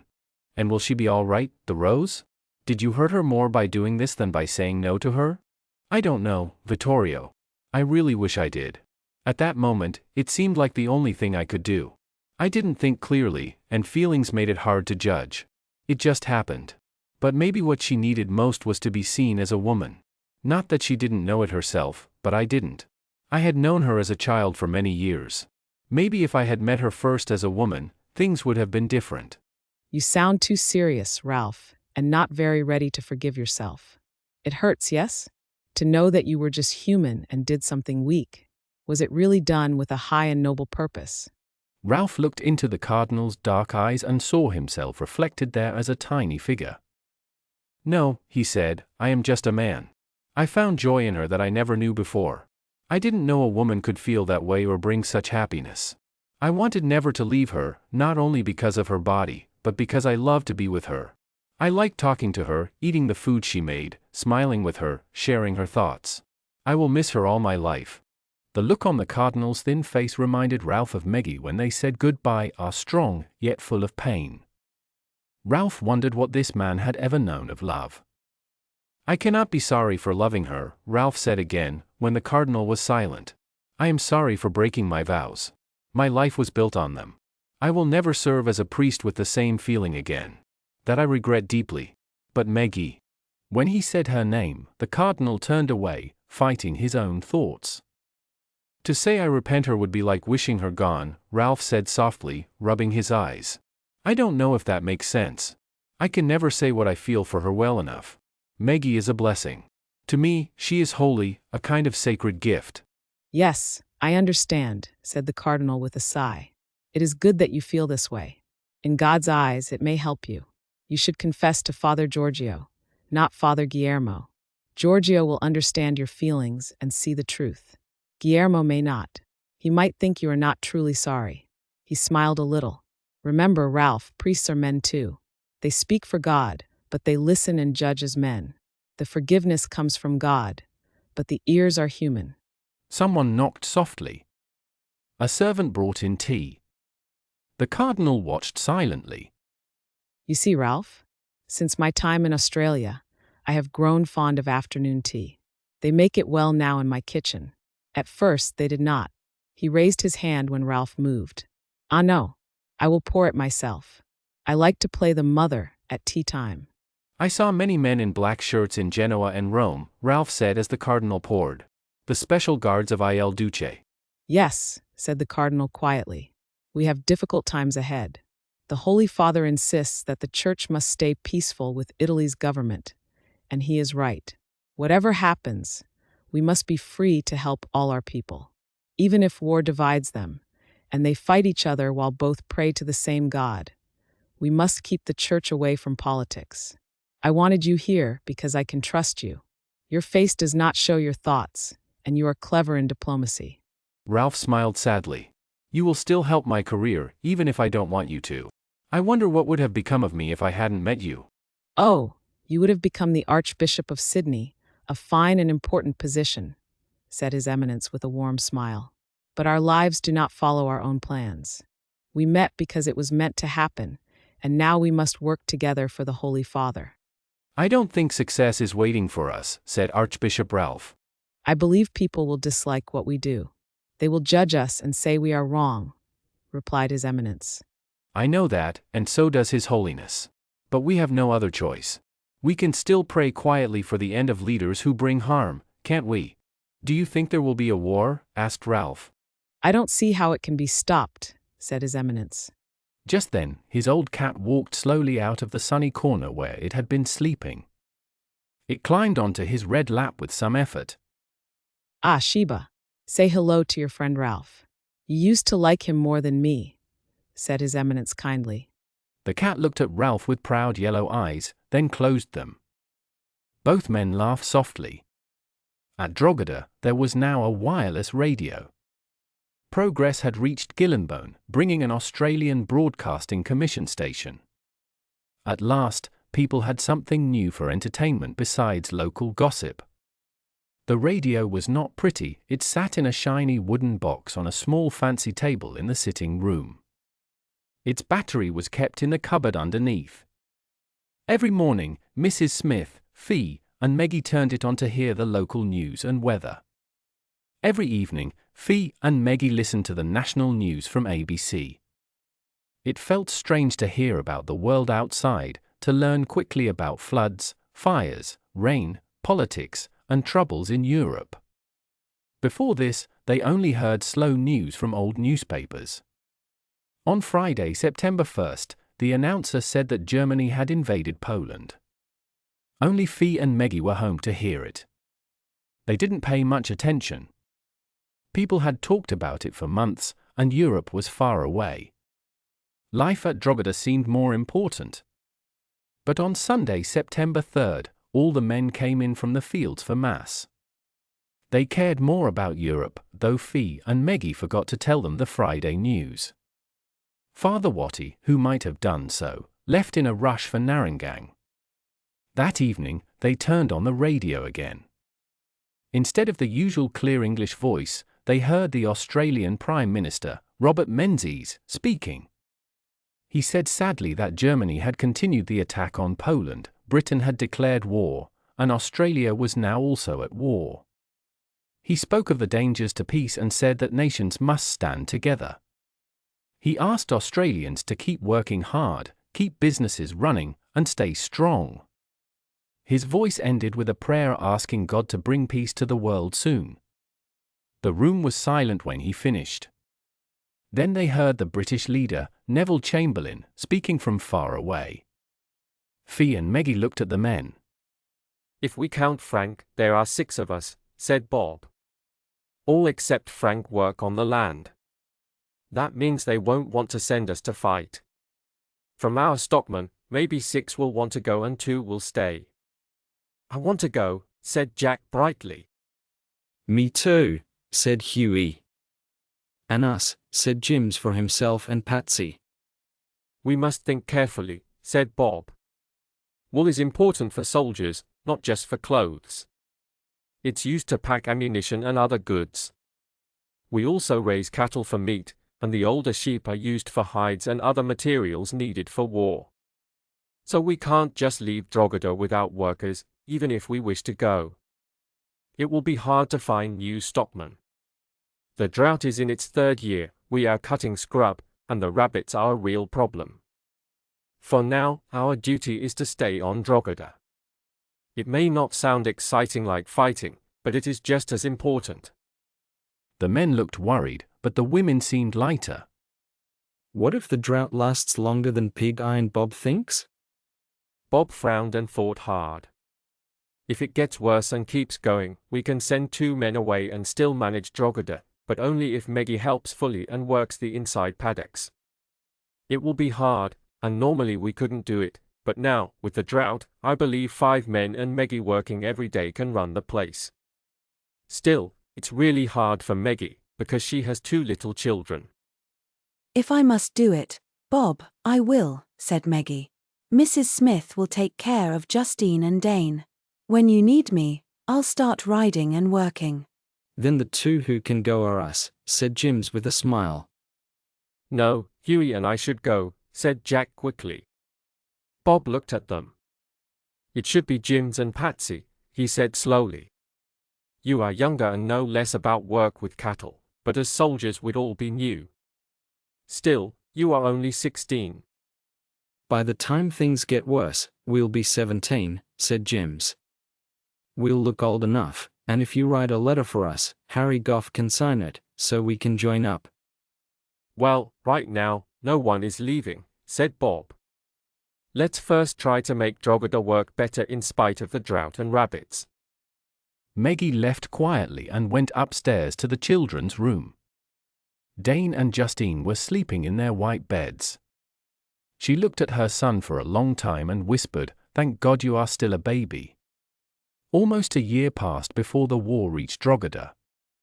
The stockmen left one by one, the rabbits kept growing in number, and Bob worked hard to keep the station running. Then, in June 1940, everyone heard the news about the British soldiers leaving France at Dunkirk. Many Australians volunteered to join the army. Jims and Patsy were among them. For years working in the fields had made the twins look older. Their faces were lined and calm. They took their letters and joined the army without trouble. Bushmen were liked by officers because they could shoot well, follow orders, and were strong. Jims and Patsy joined in Dubbo, but their training camp was at Ingleburn, near Sydney. Everyone came to say goodbye that night. Cormac Carmichael, Eden's youngest son, was also on the same train. The families helped the boys pack into a first-class compartment and stood around feeling sad but too shy to show their feelings. The big steam train made a loud sound, and the station master blew his whistle. Meggie kissed her brothers gently and also kissed Cormac. Bob, Jack, and Hughie shook their hands. Mrs. Smith cried and hugged the boys, doing what others wanted to do but couldn't. Eden Carmichael and his family said goodbye in the same quiet way. Then everyone stood on the platform watching the train move away. Goodbye, they all shouted and waved their handkerchiefs until the train was gone in the sunset. Jims and Patsy were sent to the 9th Australian Division and went to Egypt at the start of 1941. They soon joined the fighting at Benghazi. the German General Rommel began to push the British forces back through North Africa.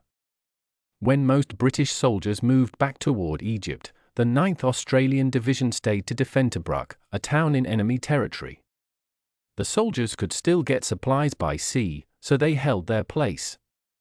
For 8 months, the Rats of Tobruk stayed there, fighting many battles as Rommel tried again and again to make them leave, but he never could. Private Cole Stewart looked lazy as he rolled a cigarette and asked, "Do you know why you are here?" "No idea," he said, smiling. It was a question they often heard. "Well, it's better than cleaning boots in the glasshouse," said Private James Cleary. He lay down and rested his head on his twin brother's stomach. "True," Cole said. "But in the glasshouse, no one shoots at you." Bob laughed softly and said, "I'd rather get shot at than sit around doing nothing." They sat in a dry dugout near mines and barbed wire. On the other side was Rummel's army, still holding part of Tobruk. A big machine gun stood with them, boxes of bullets beside it. None of the men looked ready for a fight. Their rifles leaned on the wall, shining in the hot sun. Flies moved everywhere, but the soldiers didn't care. They were Australian and knew how to live with heat and dust. "It's good you two are twins," Cole said, throwing small stones at a lizard. "You look funny lying so close together." "You jealous," Jim said happily. "My brother is the best pillow in Tobruk." "Sure, but maybe your brother doesn't like it," Bob teased. "Say something, Harpo." Patsy just smiled. He never spoke much, only yes or no. That's why people called him Harpo. "Did you hear the news?" Cole asked suddenly. "What news?" said Bob. Cole said, "The 7th's tanks were destroyed near Hellfire. Enemy guns knocked them out." "That can't be true," said Bob. "I'm a sergeant and didn't hear anything." "You're a private and know everything." "I don't believe it. Those tanks are too strong." "I was near the commander's tent when I heard it on the wireless," Cole said. No one answered for a while. Every man in Tobruk needed to believe his side was strong enough to win. Cole's words didn't help. They all respected Rommel. He was not easy to beat. The Australians knew they were brave, maybe as brave as the Gurkhas. They had shown great courage during the long fight. "British soldiers don't fight like us," said Jims. "We need more Aussies here." Everyone agreed. Then a sudden explosion hit near the dugout. Sand flew everywhere. The lizard disappeared. The men quickly grabbed their guns. "A grenade," said Bob with a sigh. "Lucky it was weak. If it had been a strong one, we'd all be gone." "Would you like that, Patsy?" he joked. Later, during Operation Crusader, the 9th Australian Division left Tobruk and went to Cairo by ship. They were tired after many weeks of battle. While they had been trapped there, more British soldiers came to North Africa. Their army became large and strong, led by General Bernard Law Montgomery. Fee wore a silver brooch shaped like a rising sun to show she had 2 sons in the army. It had 2 gold stars for them. People thought she was doing her part for the country. Meggie couldn't wear one because her husband and son were not soldiers. Luke had written to say he would stay home and keep cutting sugar. He didn't seem to remember anything she told him that morning in the pub. Smiling sadly, she dropped his letter into Fee's basket and wondered if Fee worried about her boys. Fee never talked about it, but she wore the brooch every day. Sometimes letters came from Egypt full of holes where the censor had cut out names and places. Reading these letters was hard work because they said very little, but they meant one very important thing: the boys were still alive. There had been no rain for many months. The year 1941 was the 5th year without rain, and everyone felt hopeless. Meggie, Bob, Jack, Huey, and Fee were very worried. The bank had enough money to buy food for the sheep, but many of them did not want to eat. Each group of sheep had one leader, called the Judas. If the Judas ate, the others might follow, but often they did not. Some of the animals were dying, and the people hated what they had to do. The grass was gone, the earth was dry and cracked. The trees looked grey and brown against the dark ground. When an animal fell down, they used knives or rifles to end its pain quickly. Bob bought more cattle and gave them food by hand, trying to help Drogheda's work for the war. But there was no profit because feed was very expensive. Other farms were poor too because of the lack of rain. Word came from Rome telling them to keep working no matter the cost. Meggie hated working in the paddocks most of all. There was only one stockman left on Drogheda, and they could not find new helpers. Australia always had too few workers. So Meggie worked there every day unless Bob saw she was tired and gave her Sunday off. When she rested, Bob had more work himself, so she tried not to show her tiredness. It never came to her mind that she could say no and stay home with the babies. They were looked after well, and she thought Bob needed her more than they did. She did not understand how much her children wanted her near. She told herself that wanting to be with them was selfish. She did not believe she was as important to her children as they were to her. So Meggie kept riding through the paddocks, seeing her children only when they were already asleep. Her heart jumped each time she looked at Dane. He was a lovely child. Even strangers in Gilly said so when Fee took him to town. He smiled often and seemed calm and happy. He knew himself well and did not often make mistakes. He was never angry or confused. To Meggie, he looked very much like Ralph, and that frightened her, but no one else noticed. Ralph had been away from Gilly for years. Dane looked like him in face and body, but his hair was light gold, like the grass of Drogheda, not dark like Ralph's. From the first moment she saw him, Justine loved her baby brother. She wanted to give him everything good. When Dane began walking, she stayed close to him all the time. Meggie was thankful for this because Mrs. Smith and the maids were old and could not watch a little boy well. I cannot stay home to look after Dane, she said. You must take care of him for me. He is your baby brother. Please make sure he is safe. Don't worry, Mum. I will always look after him.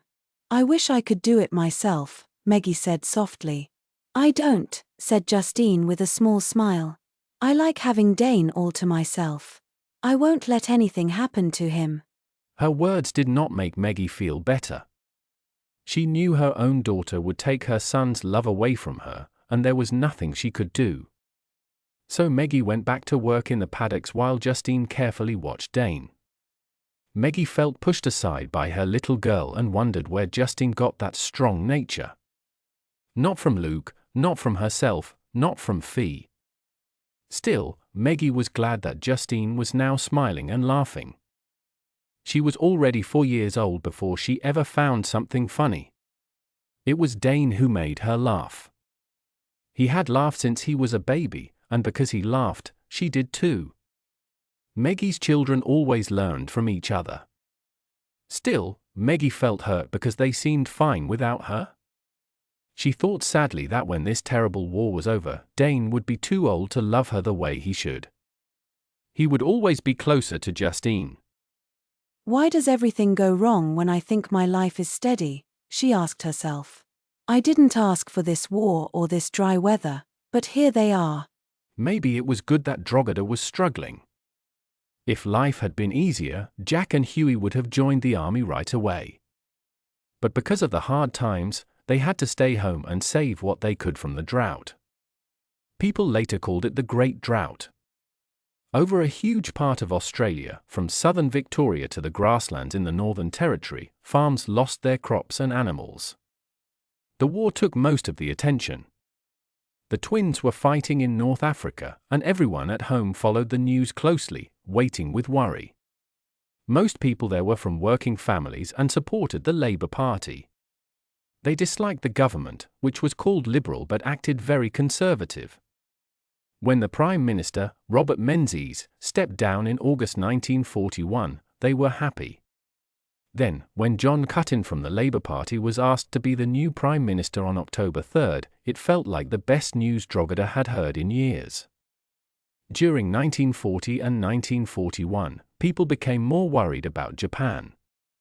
After Roosevelt and Churchill stopped Japan from getting oil, the fear grew stronger. Europe was far away, and they felt safe from Hitler. But Japan was close, in Asia, and people feared it could attack Australia. So, when Japan bombed Pearl Harbor, nobody was really shocked. They had expected something like that. Suddenly, the war felt close to home. There were only islands and small seas between Japan and Australia. On Christmas Day 1941, Hong Kong fell to Japan. People said Singapore would never fall, and they felt safe again. But soon soldiers landed in Malaysia and the Philippines. Everyone believed Singapore could defend itself, yet on February 8, 1942, Japanese troops crossed the narrow water between Malaysia and Singapore and took the city quickly. Singapore was lost. Then came good news: Australian soldiers in North Africa were being sent home. Prime Minister Cuttin argued with Churchill, saying Australia needed its men first. 2 divisions sailed home right away, and another was waiting to go soon. Meggie and Fee were full of joy because Jims and Patsy were coming home. But they never did. Plans changed again when the fighting grew worse near Benghazi. Churchill and Cuttin made a new deal. The 9th Division would stay in North Africa, and an American division would come to help defend Australia instead. Many soldiers felt tired and sad because big leaders kept changing their fates. It seemed unfair that their country had to depend on others who made choices far away. On October 23, 1942, the desert was very quiet. Patsy moved a little and found his brother in the dark. He leaned on him like a child, and Jims put his arm around him. They sat silently together. Nearby, some soldiers joked. Sergeant Bob Malloy smiled and whispered something rude. Jims answered sharply. Cole Stewart teased them and told Patsy to say something. Patsy grinned and made a funny sound like Harpo Marx's horn. Others nearby told him to stop because they had to stay silent. "This waiting is making me crazy," Bob said softly. Patsy answered, "It's the quiet that's making me crazy." Cole whispered back, pretending to threaten him, and the captain hissed, "Quiet down. Who's making all that noise?" Patsy, half the men whispered together. The sound of laughter spread across the field, then stopped when the captain began to swear quietly. Sergeant Malloy looked at his watch. It was 9:40 in the evening. At that moment, 882 British guns started to fire together. The sky seemed to shake, and the ground moved under the soldiers' feet. The loud noise never stopped. Even if they put their fingers in their ears, they could still feel the sound moving through their bodies. No one could imagine what was happening to Rummel's troops on the other side.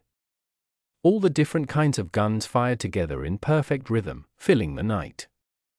The desert shone with fire and dust, bright like the sun.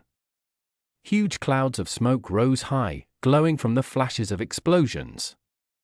Montgomery had aimed everything he had at the minefields, guns, mortars, and howitzers. The crews worked fast and hard, their faces covered with sweat as they loaded and fired over and over again. The guns became hot as they fired again and again. The soldiers moved quickly and worked almost like machines. It was an amazing and powerful moment for them, something they would remember for the rest of their lives. After 15 minutes, all the guns fell silent. The quiet felt heavy and strange, pressing against their ears. It was 5 minutes to 10. The 9th Brigade left their trenches and stepped forward into the empty land. They checked their weapons, water, food, and clothing. The fires in the distance gave enough light for them to see, but thick dust hid them from the enemy, for now. They stopped and waited at the edge of the minefields. At exactly 10 o'clock, Sergeant Malloy blew his whistle. The captain gave the order to move. The soldiers began to walk forward into the minefields. Behind them, the gun started again, loudly. The light from exploding shells showed the path as if it were daytime. Every few minutes, the shell fire moved farther ahead, and the soldiers moved forward again, hoping to avoid mines. Some German and Italian soldiers were still hidden in the field with machine guns and mortars. Sometimes one of the men would step on a mine, and it would jump from the sand before it exploded. There was no time to think, only to move forward with the sound of the guns, faster every few minutes, hoping to stay alive. There was noise, fire, dust, and fear everywhere. The minefield seemed endless, miles across, and they could not go back. Sometimes between the gunfire, they could hear a bagpipe far away. The Scottish troops marched with their pipers leading them through the minefields. The sound encouraged the Scots and comforted the Australians. But for the German and Italian soldiers, the music sounded frightening. The battle lasted for 12 long days. The 9th Brigade was lucky at first. Not many men were hurt in the early part of the fight as they moved deeper into Rummel's land. "I'd rather be out here getting shot at than be a sapper," he said. Those sappers have it easy. They wait behind the lines while we clear the way. Then they come out with their minesweepers to make nice paths for the tanks. It's not the tanks to blame, Bob. It's the officers who decide how to use them. He patted down the dirt around the top of their new trench with his spade. Christ, though, I wish they'd decide to keep us in one place for a while. I've dug more dirt in the last 5 days than a bloody anteater. Keep digging, mate, said Bob without much feeling. Hey, look, cried Cole, pointing to the sky. 18 RAF planes flew down the valley in neat rows. They dropped bombs on the enemy with great accuracy. Beautiful, said Sergeant Bob Malloy, looking up. 3 days later he was gone. A big piece of metal from an explosion badly hurt him, and he did not survive. People had no time to stop except to take his whistle. Many soldiers were falling now, too tired and slow to keep alert. Still, they held the land they had taken, even when the enemy fought hard. The soldiers only wished not to lose. The 9th Australian Division stopped the German generals and helped the tanks go south. At last, Rummel was defeated. By November 8 he tried to gather his troops beyond Egypt, and Montgomery led the army to victory. The battle called Second Alamein was very important. Rummel left behind many tanks and guns. Now Operation Torch could start safely from Morocco and Algeria. Rummel still wanted to fight, but much of his strength was gone at El Alamein. The biggest and most important battle in North Africa was over, and Field Marshal Montgomery had won. Second Alamein was the last fight for the 9th Australian Division in North Africa. They would go home and then help fight in New Guinea against Japan. Since March 1941, they had lived in the front line. At first, they were not well trained or ready, but now they had a very strong reputation. Jims and Patsy were with the 9th and safe. They were allowed to go home to Drogheda for a short visit. Bob drove into Gilly to pick them up from the train.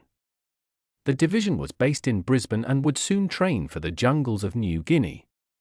When the car came around the driveway, all the women stood on the lawn waiting. Jack and Huey stayed a bit back but were just as excited to see their younger brothers. This day was special, even the sheep could rest. When the car stopped, everyone stared. The twins looked so different. 2 years in the desert had changed them. Their old uniforms were gone, and they wore new green ones. They looked taller, and they truly were. They had grown far away from home and had become men. Life in war had shaped them in a hard way. The sun had made their skin dark and dry. The softness of youth was gone. Their faces showed that they had seen death. Their eyes were blue like Paddy's but not gentle. My boys, cried Mrs. Smith, running to them with tears on her face. It did not matter what they had done or how war had changed them. They were still her children, the ones she had cared for when they were small. But now, the pain inside them was too deep for her to heal. Everyone gathered around, smiling and crying. Even Fee tried to smile and gently touched their backs.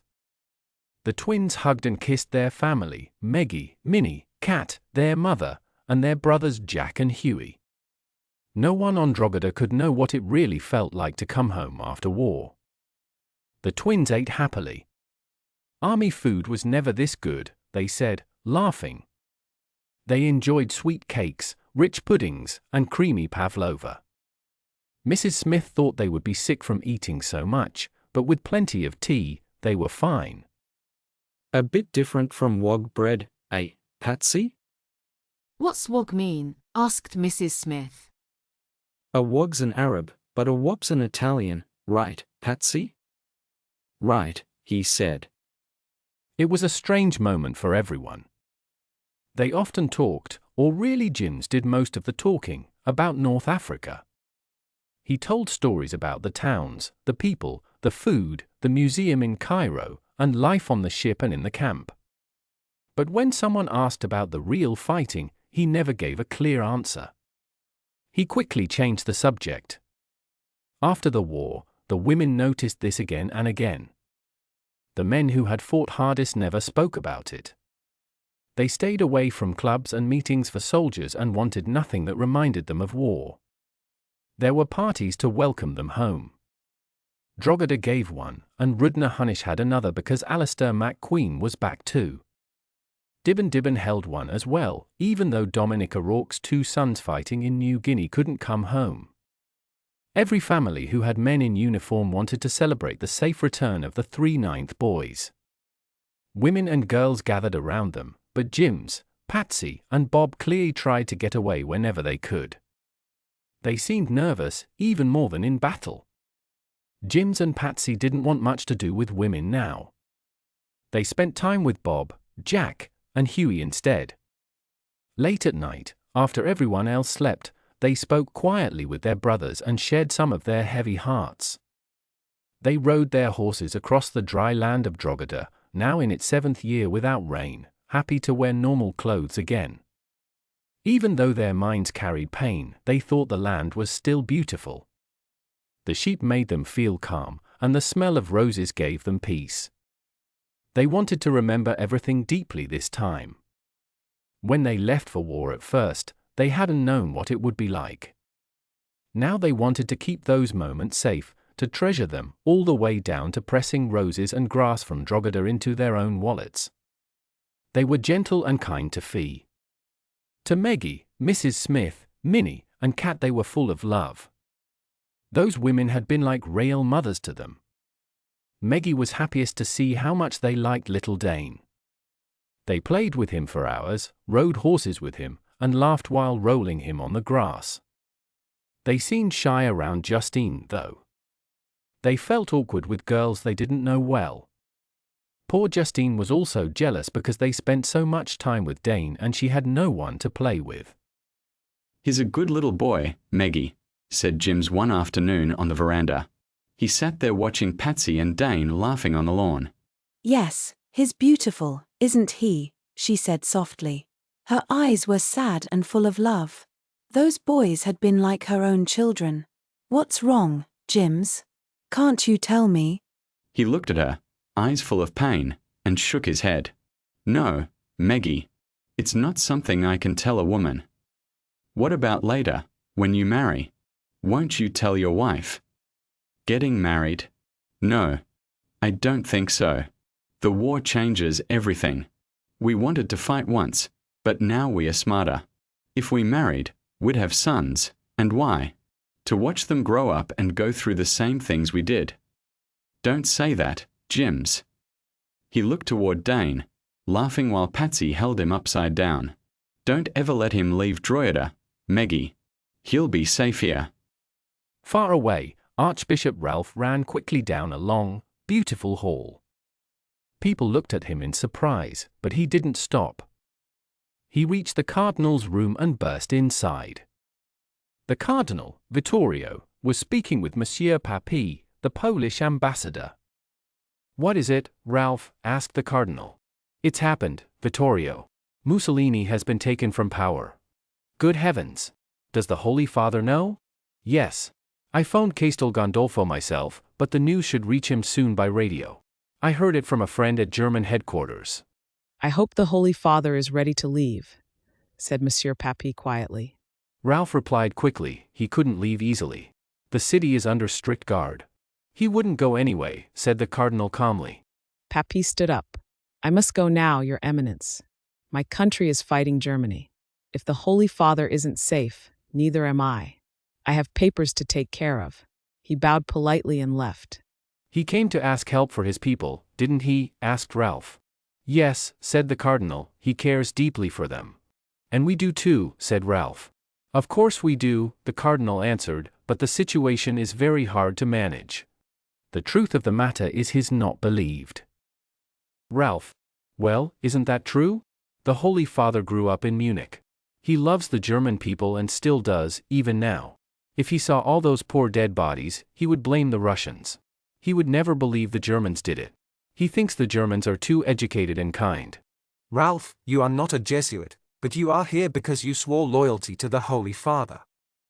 You have a strong and fiery temper, but please, be careful. Since last September we have lived in fear, hoping Mussolini would protect us from German anger. Hitler is strange.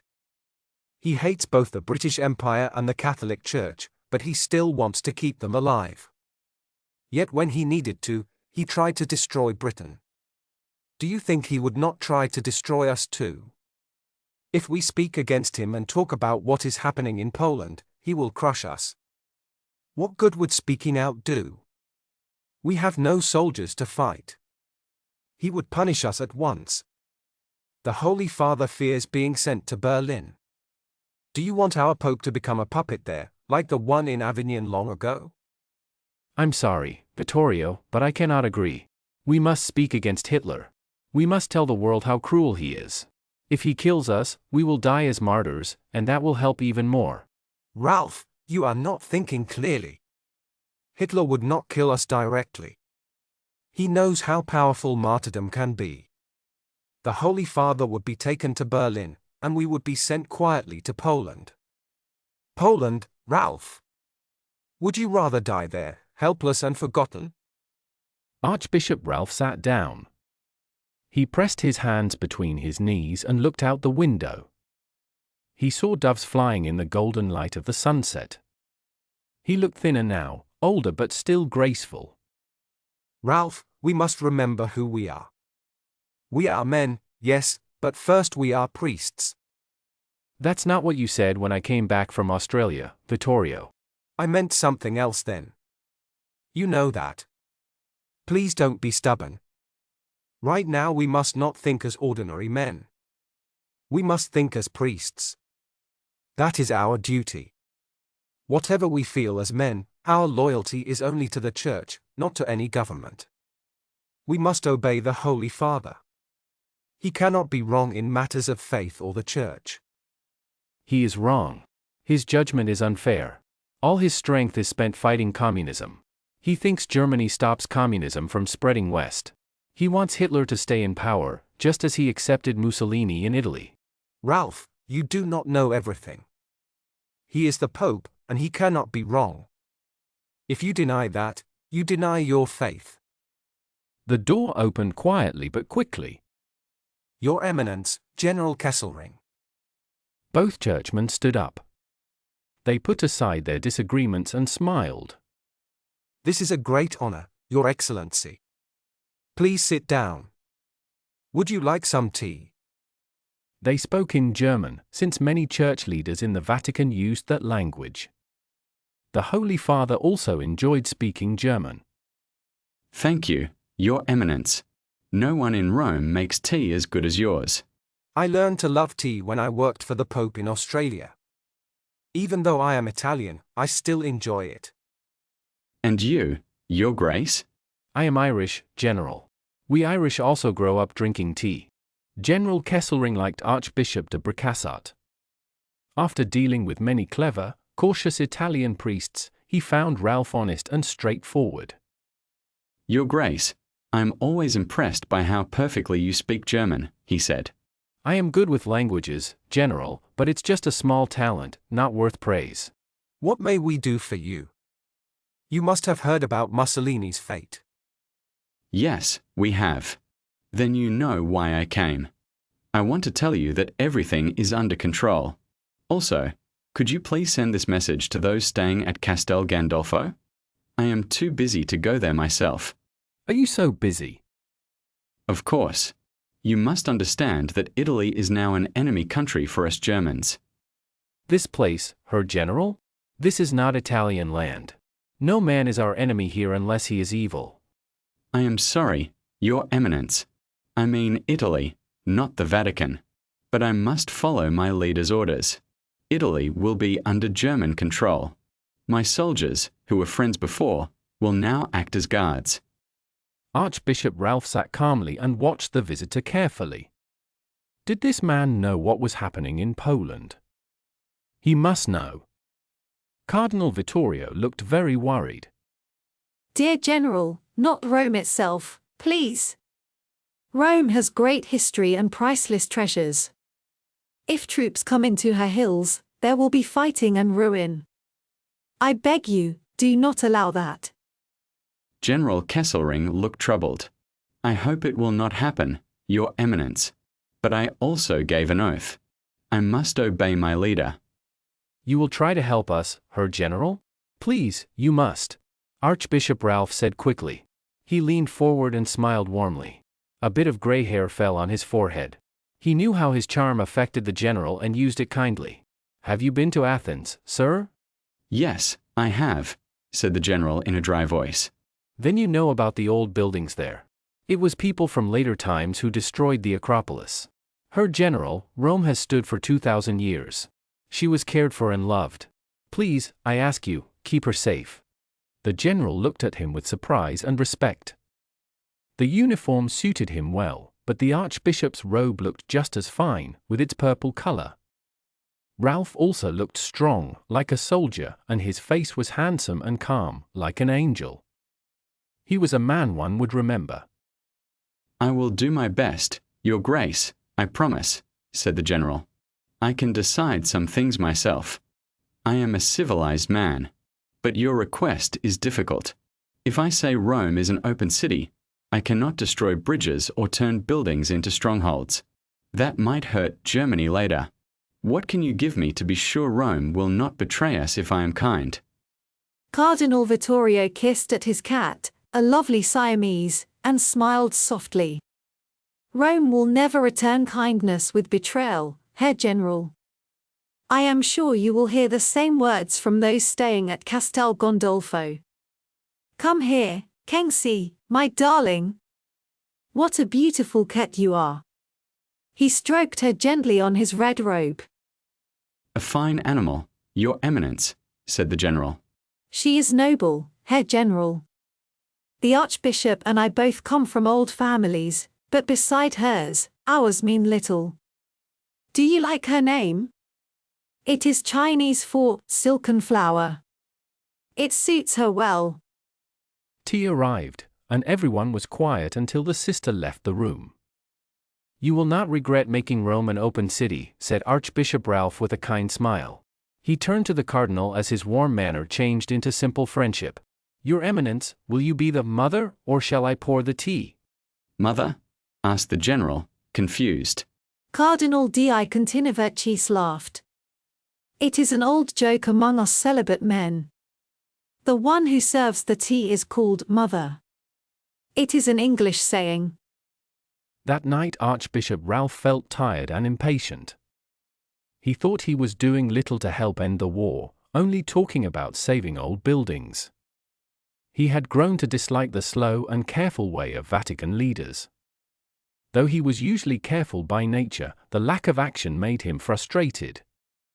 He had not spoken to an ordinary person for weeks. Everyone around him had some purpose, political, spiritual, or military. Even prayer felt harder now. God seemed far away, as though he had stepped back and let people destroy the world he made. Ralph wished he could talk with Meggie or Fee, or anyone who did not care about the politics of Rome or the Vatican. He walked down the private stairs into the great church of St. Peter's. His steps led him there, slowly and without plan. Its doors were locked as soon as night came now. This showed how uneasy the peace in Rome had become, even more than the sight of German soldiers walking through the streets.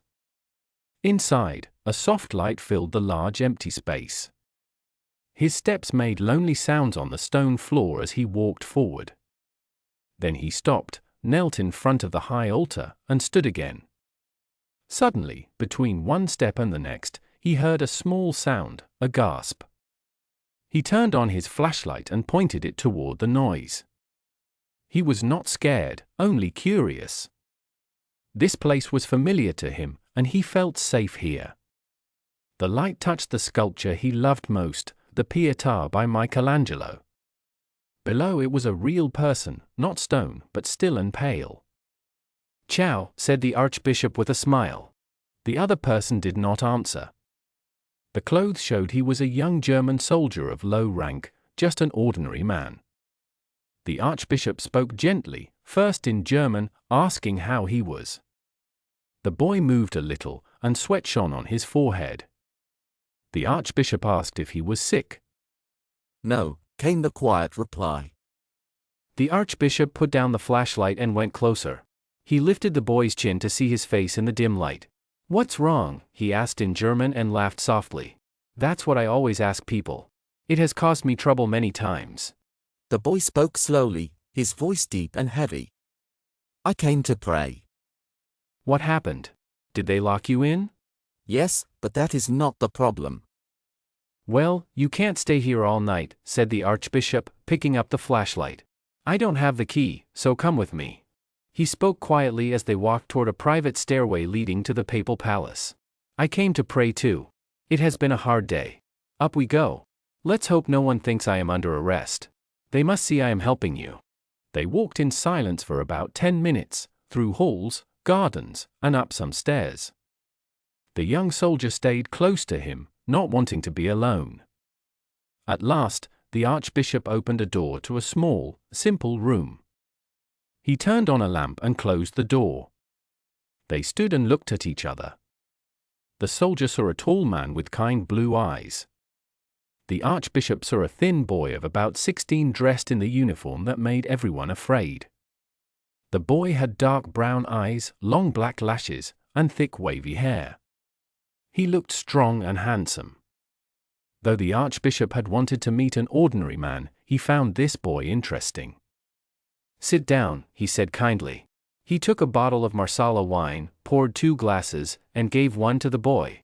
As they sat, he asked, "Are they really sending children to fight?" "I don't know," said the boy. "I lived in a children's home. They would take me early anyway." "What's your name?" "Rainer Morling Hartheim," said the boy proudly.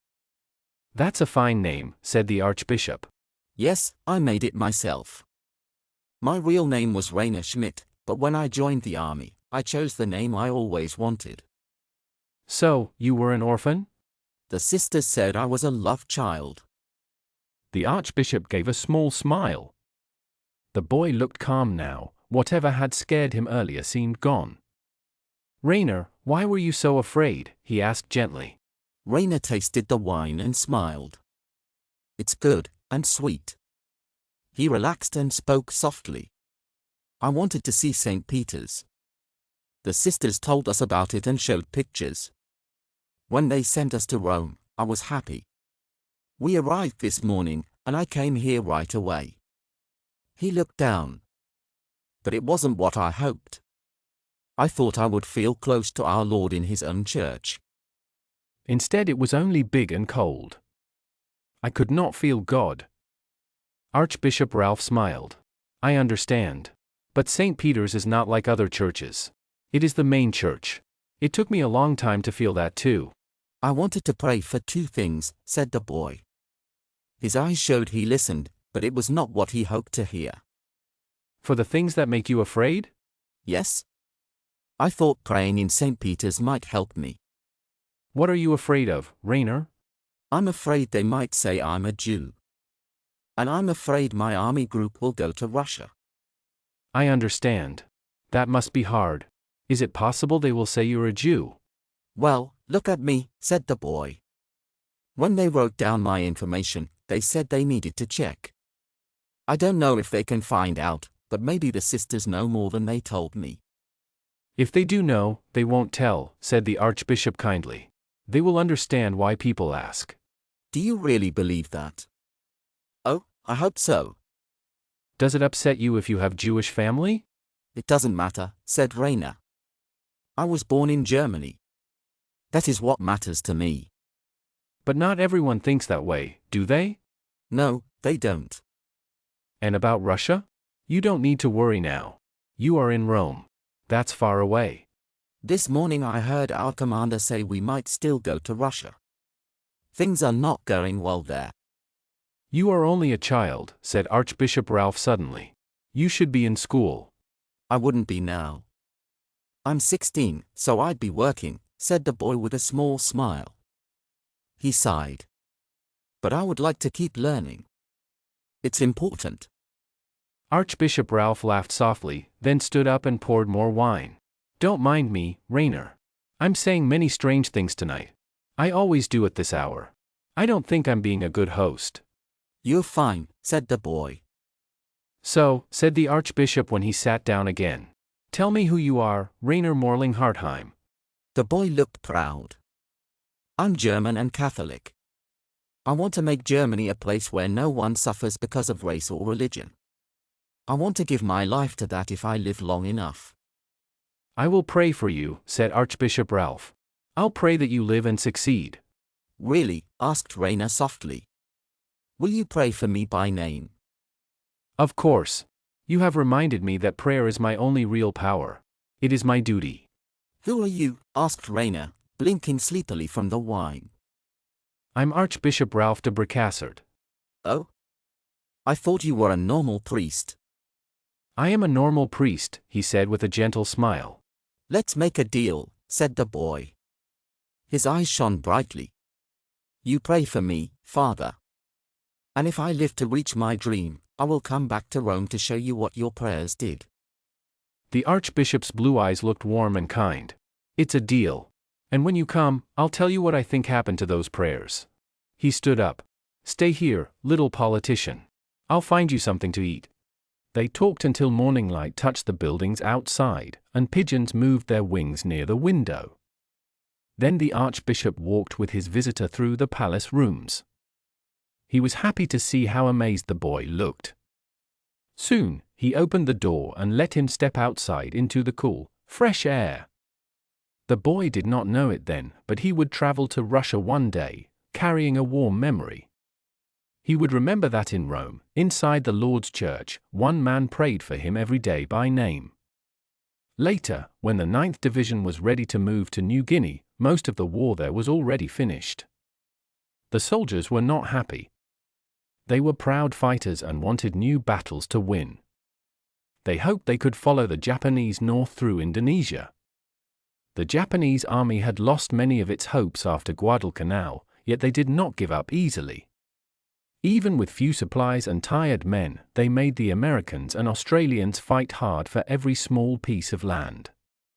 When they left, they moved back from Buna and Gunner to Salamaua, and then farther north to Lae and Finschhafen. On September 5, 1943, the 9th Division arrived by sea near Lae. The weather was hot and wet. It rained every afternoon, even though the rainy season was still many weeks away. Everyone took yellow atabrine pills to protect against malaria, but the medicine made many men feel sick. Their boots and socks were always damp, and their feet became soft and sore. The skin between their toes broke open. Insect bites became painful and didn't heal well. In Port Moresby, the soldiers had seen how sick the local people were. The climate was so hard that even they often had diseases like malaria, pneumonia, and skin infections. It made the white soldiers worry about how they could survive.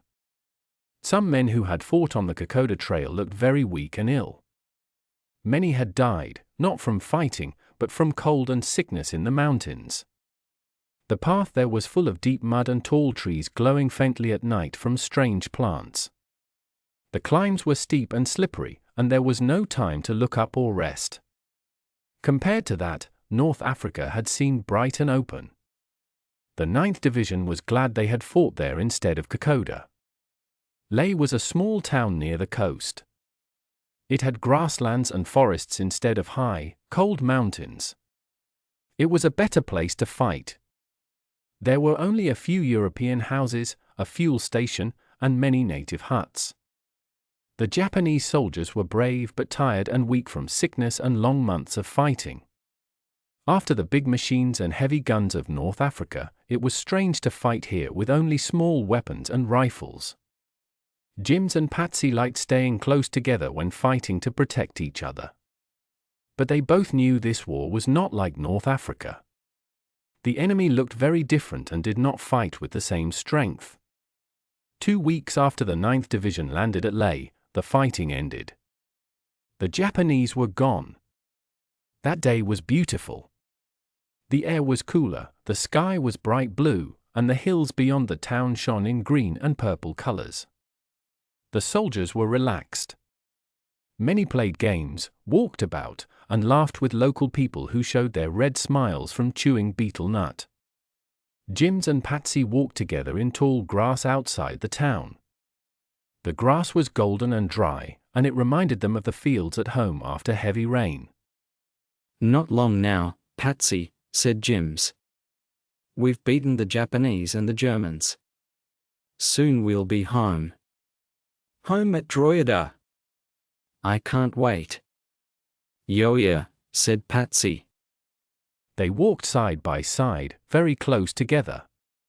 Sometimes their shoulders touched. It did not happen on purpose, but it felt natural, like touching your own arm. The sun was warm and gentle on their faces, not burning like fire. They lifted their heads sometimes and smelled the sweet, hot grass. It reminded them of Drogheda. They dreamed for a moment that they were back home, walking to rest under a tree at noon, reading and sleeping. The earth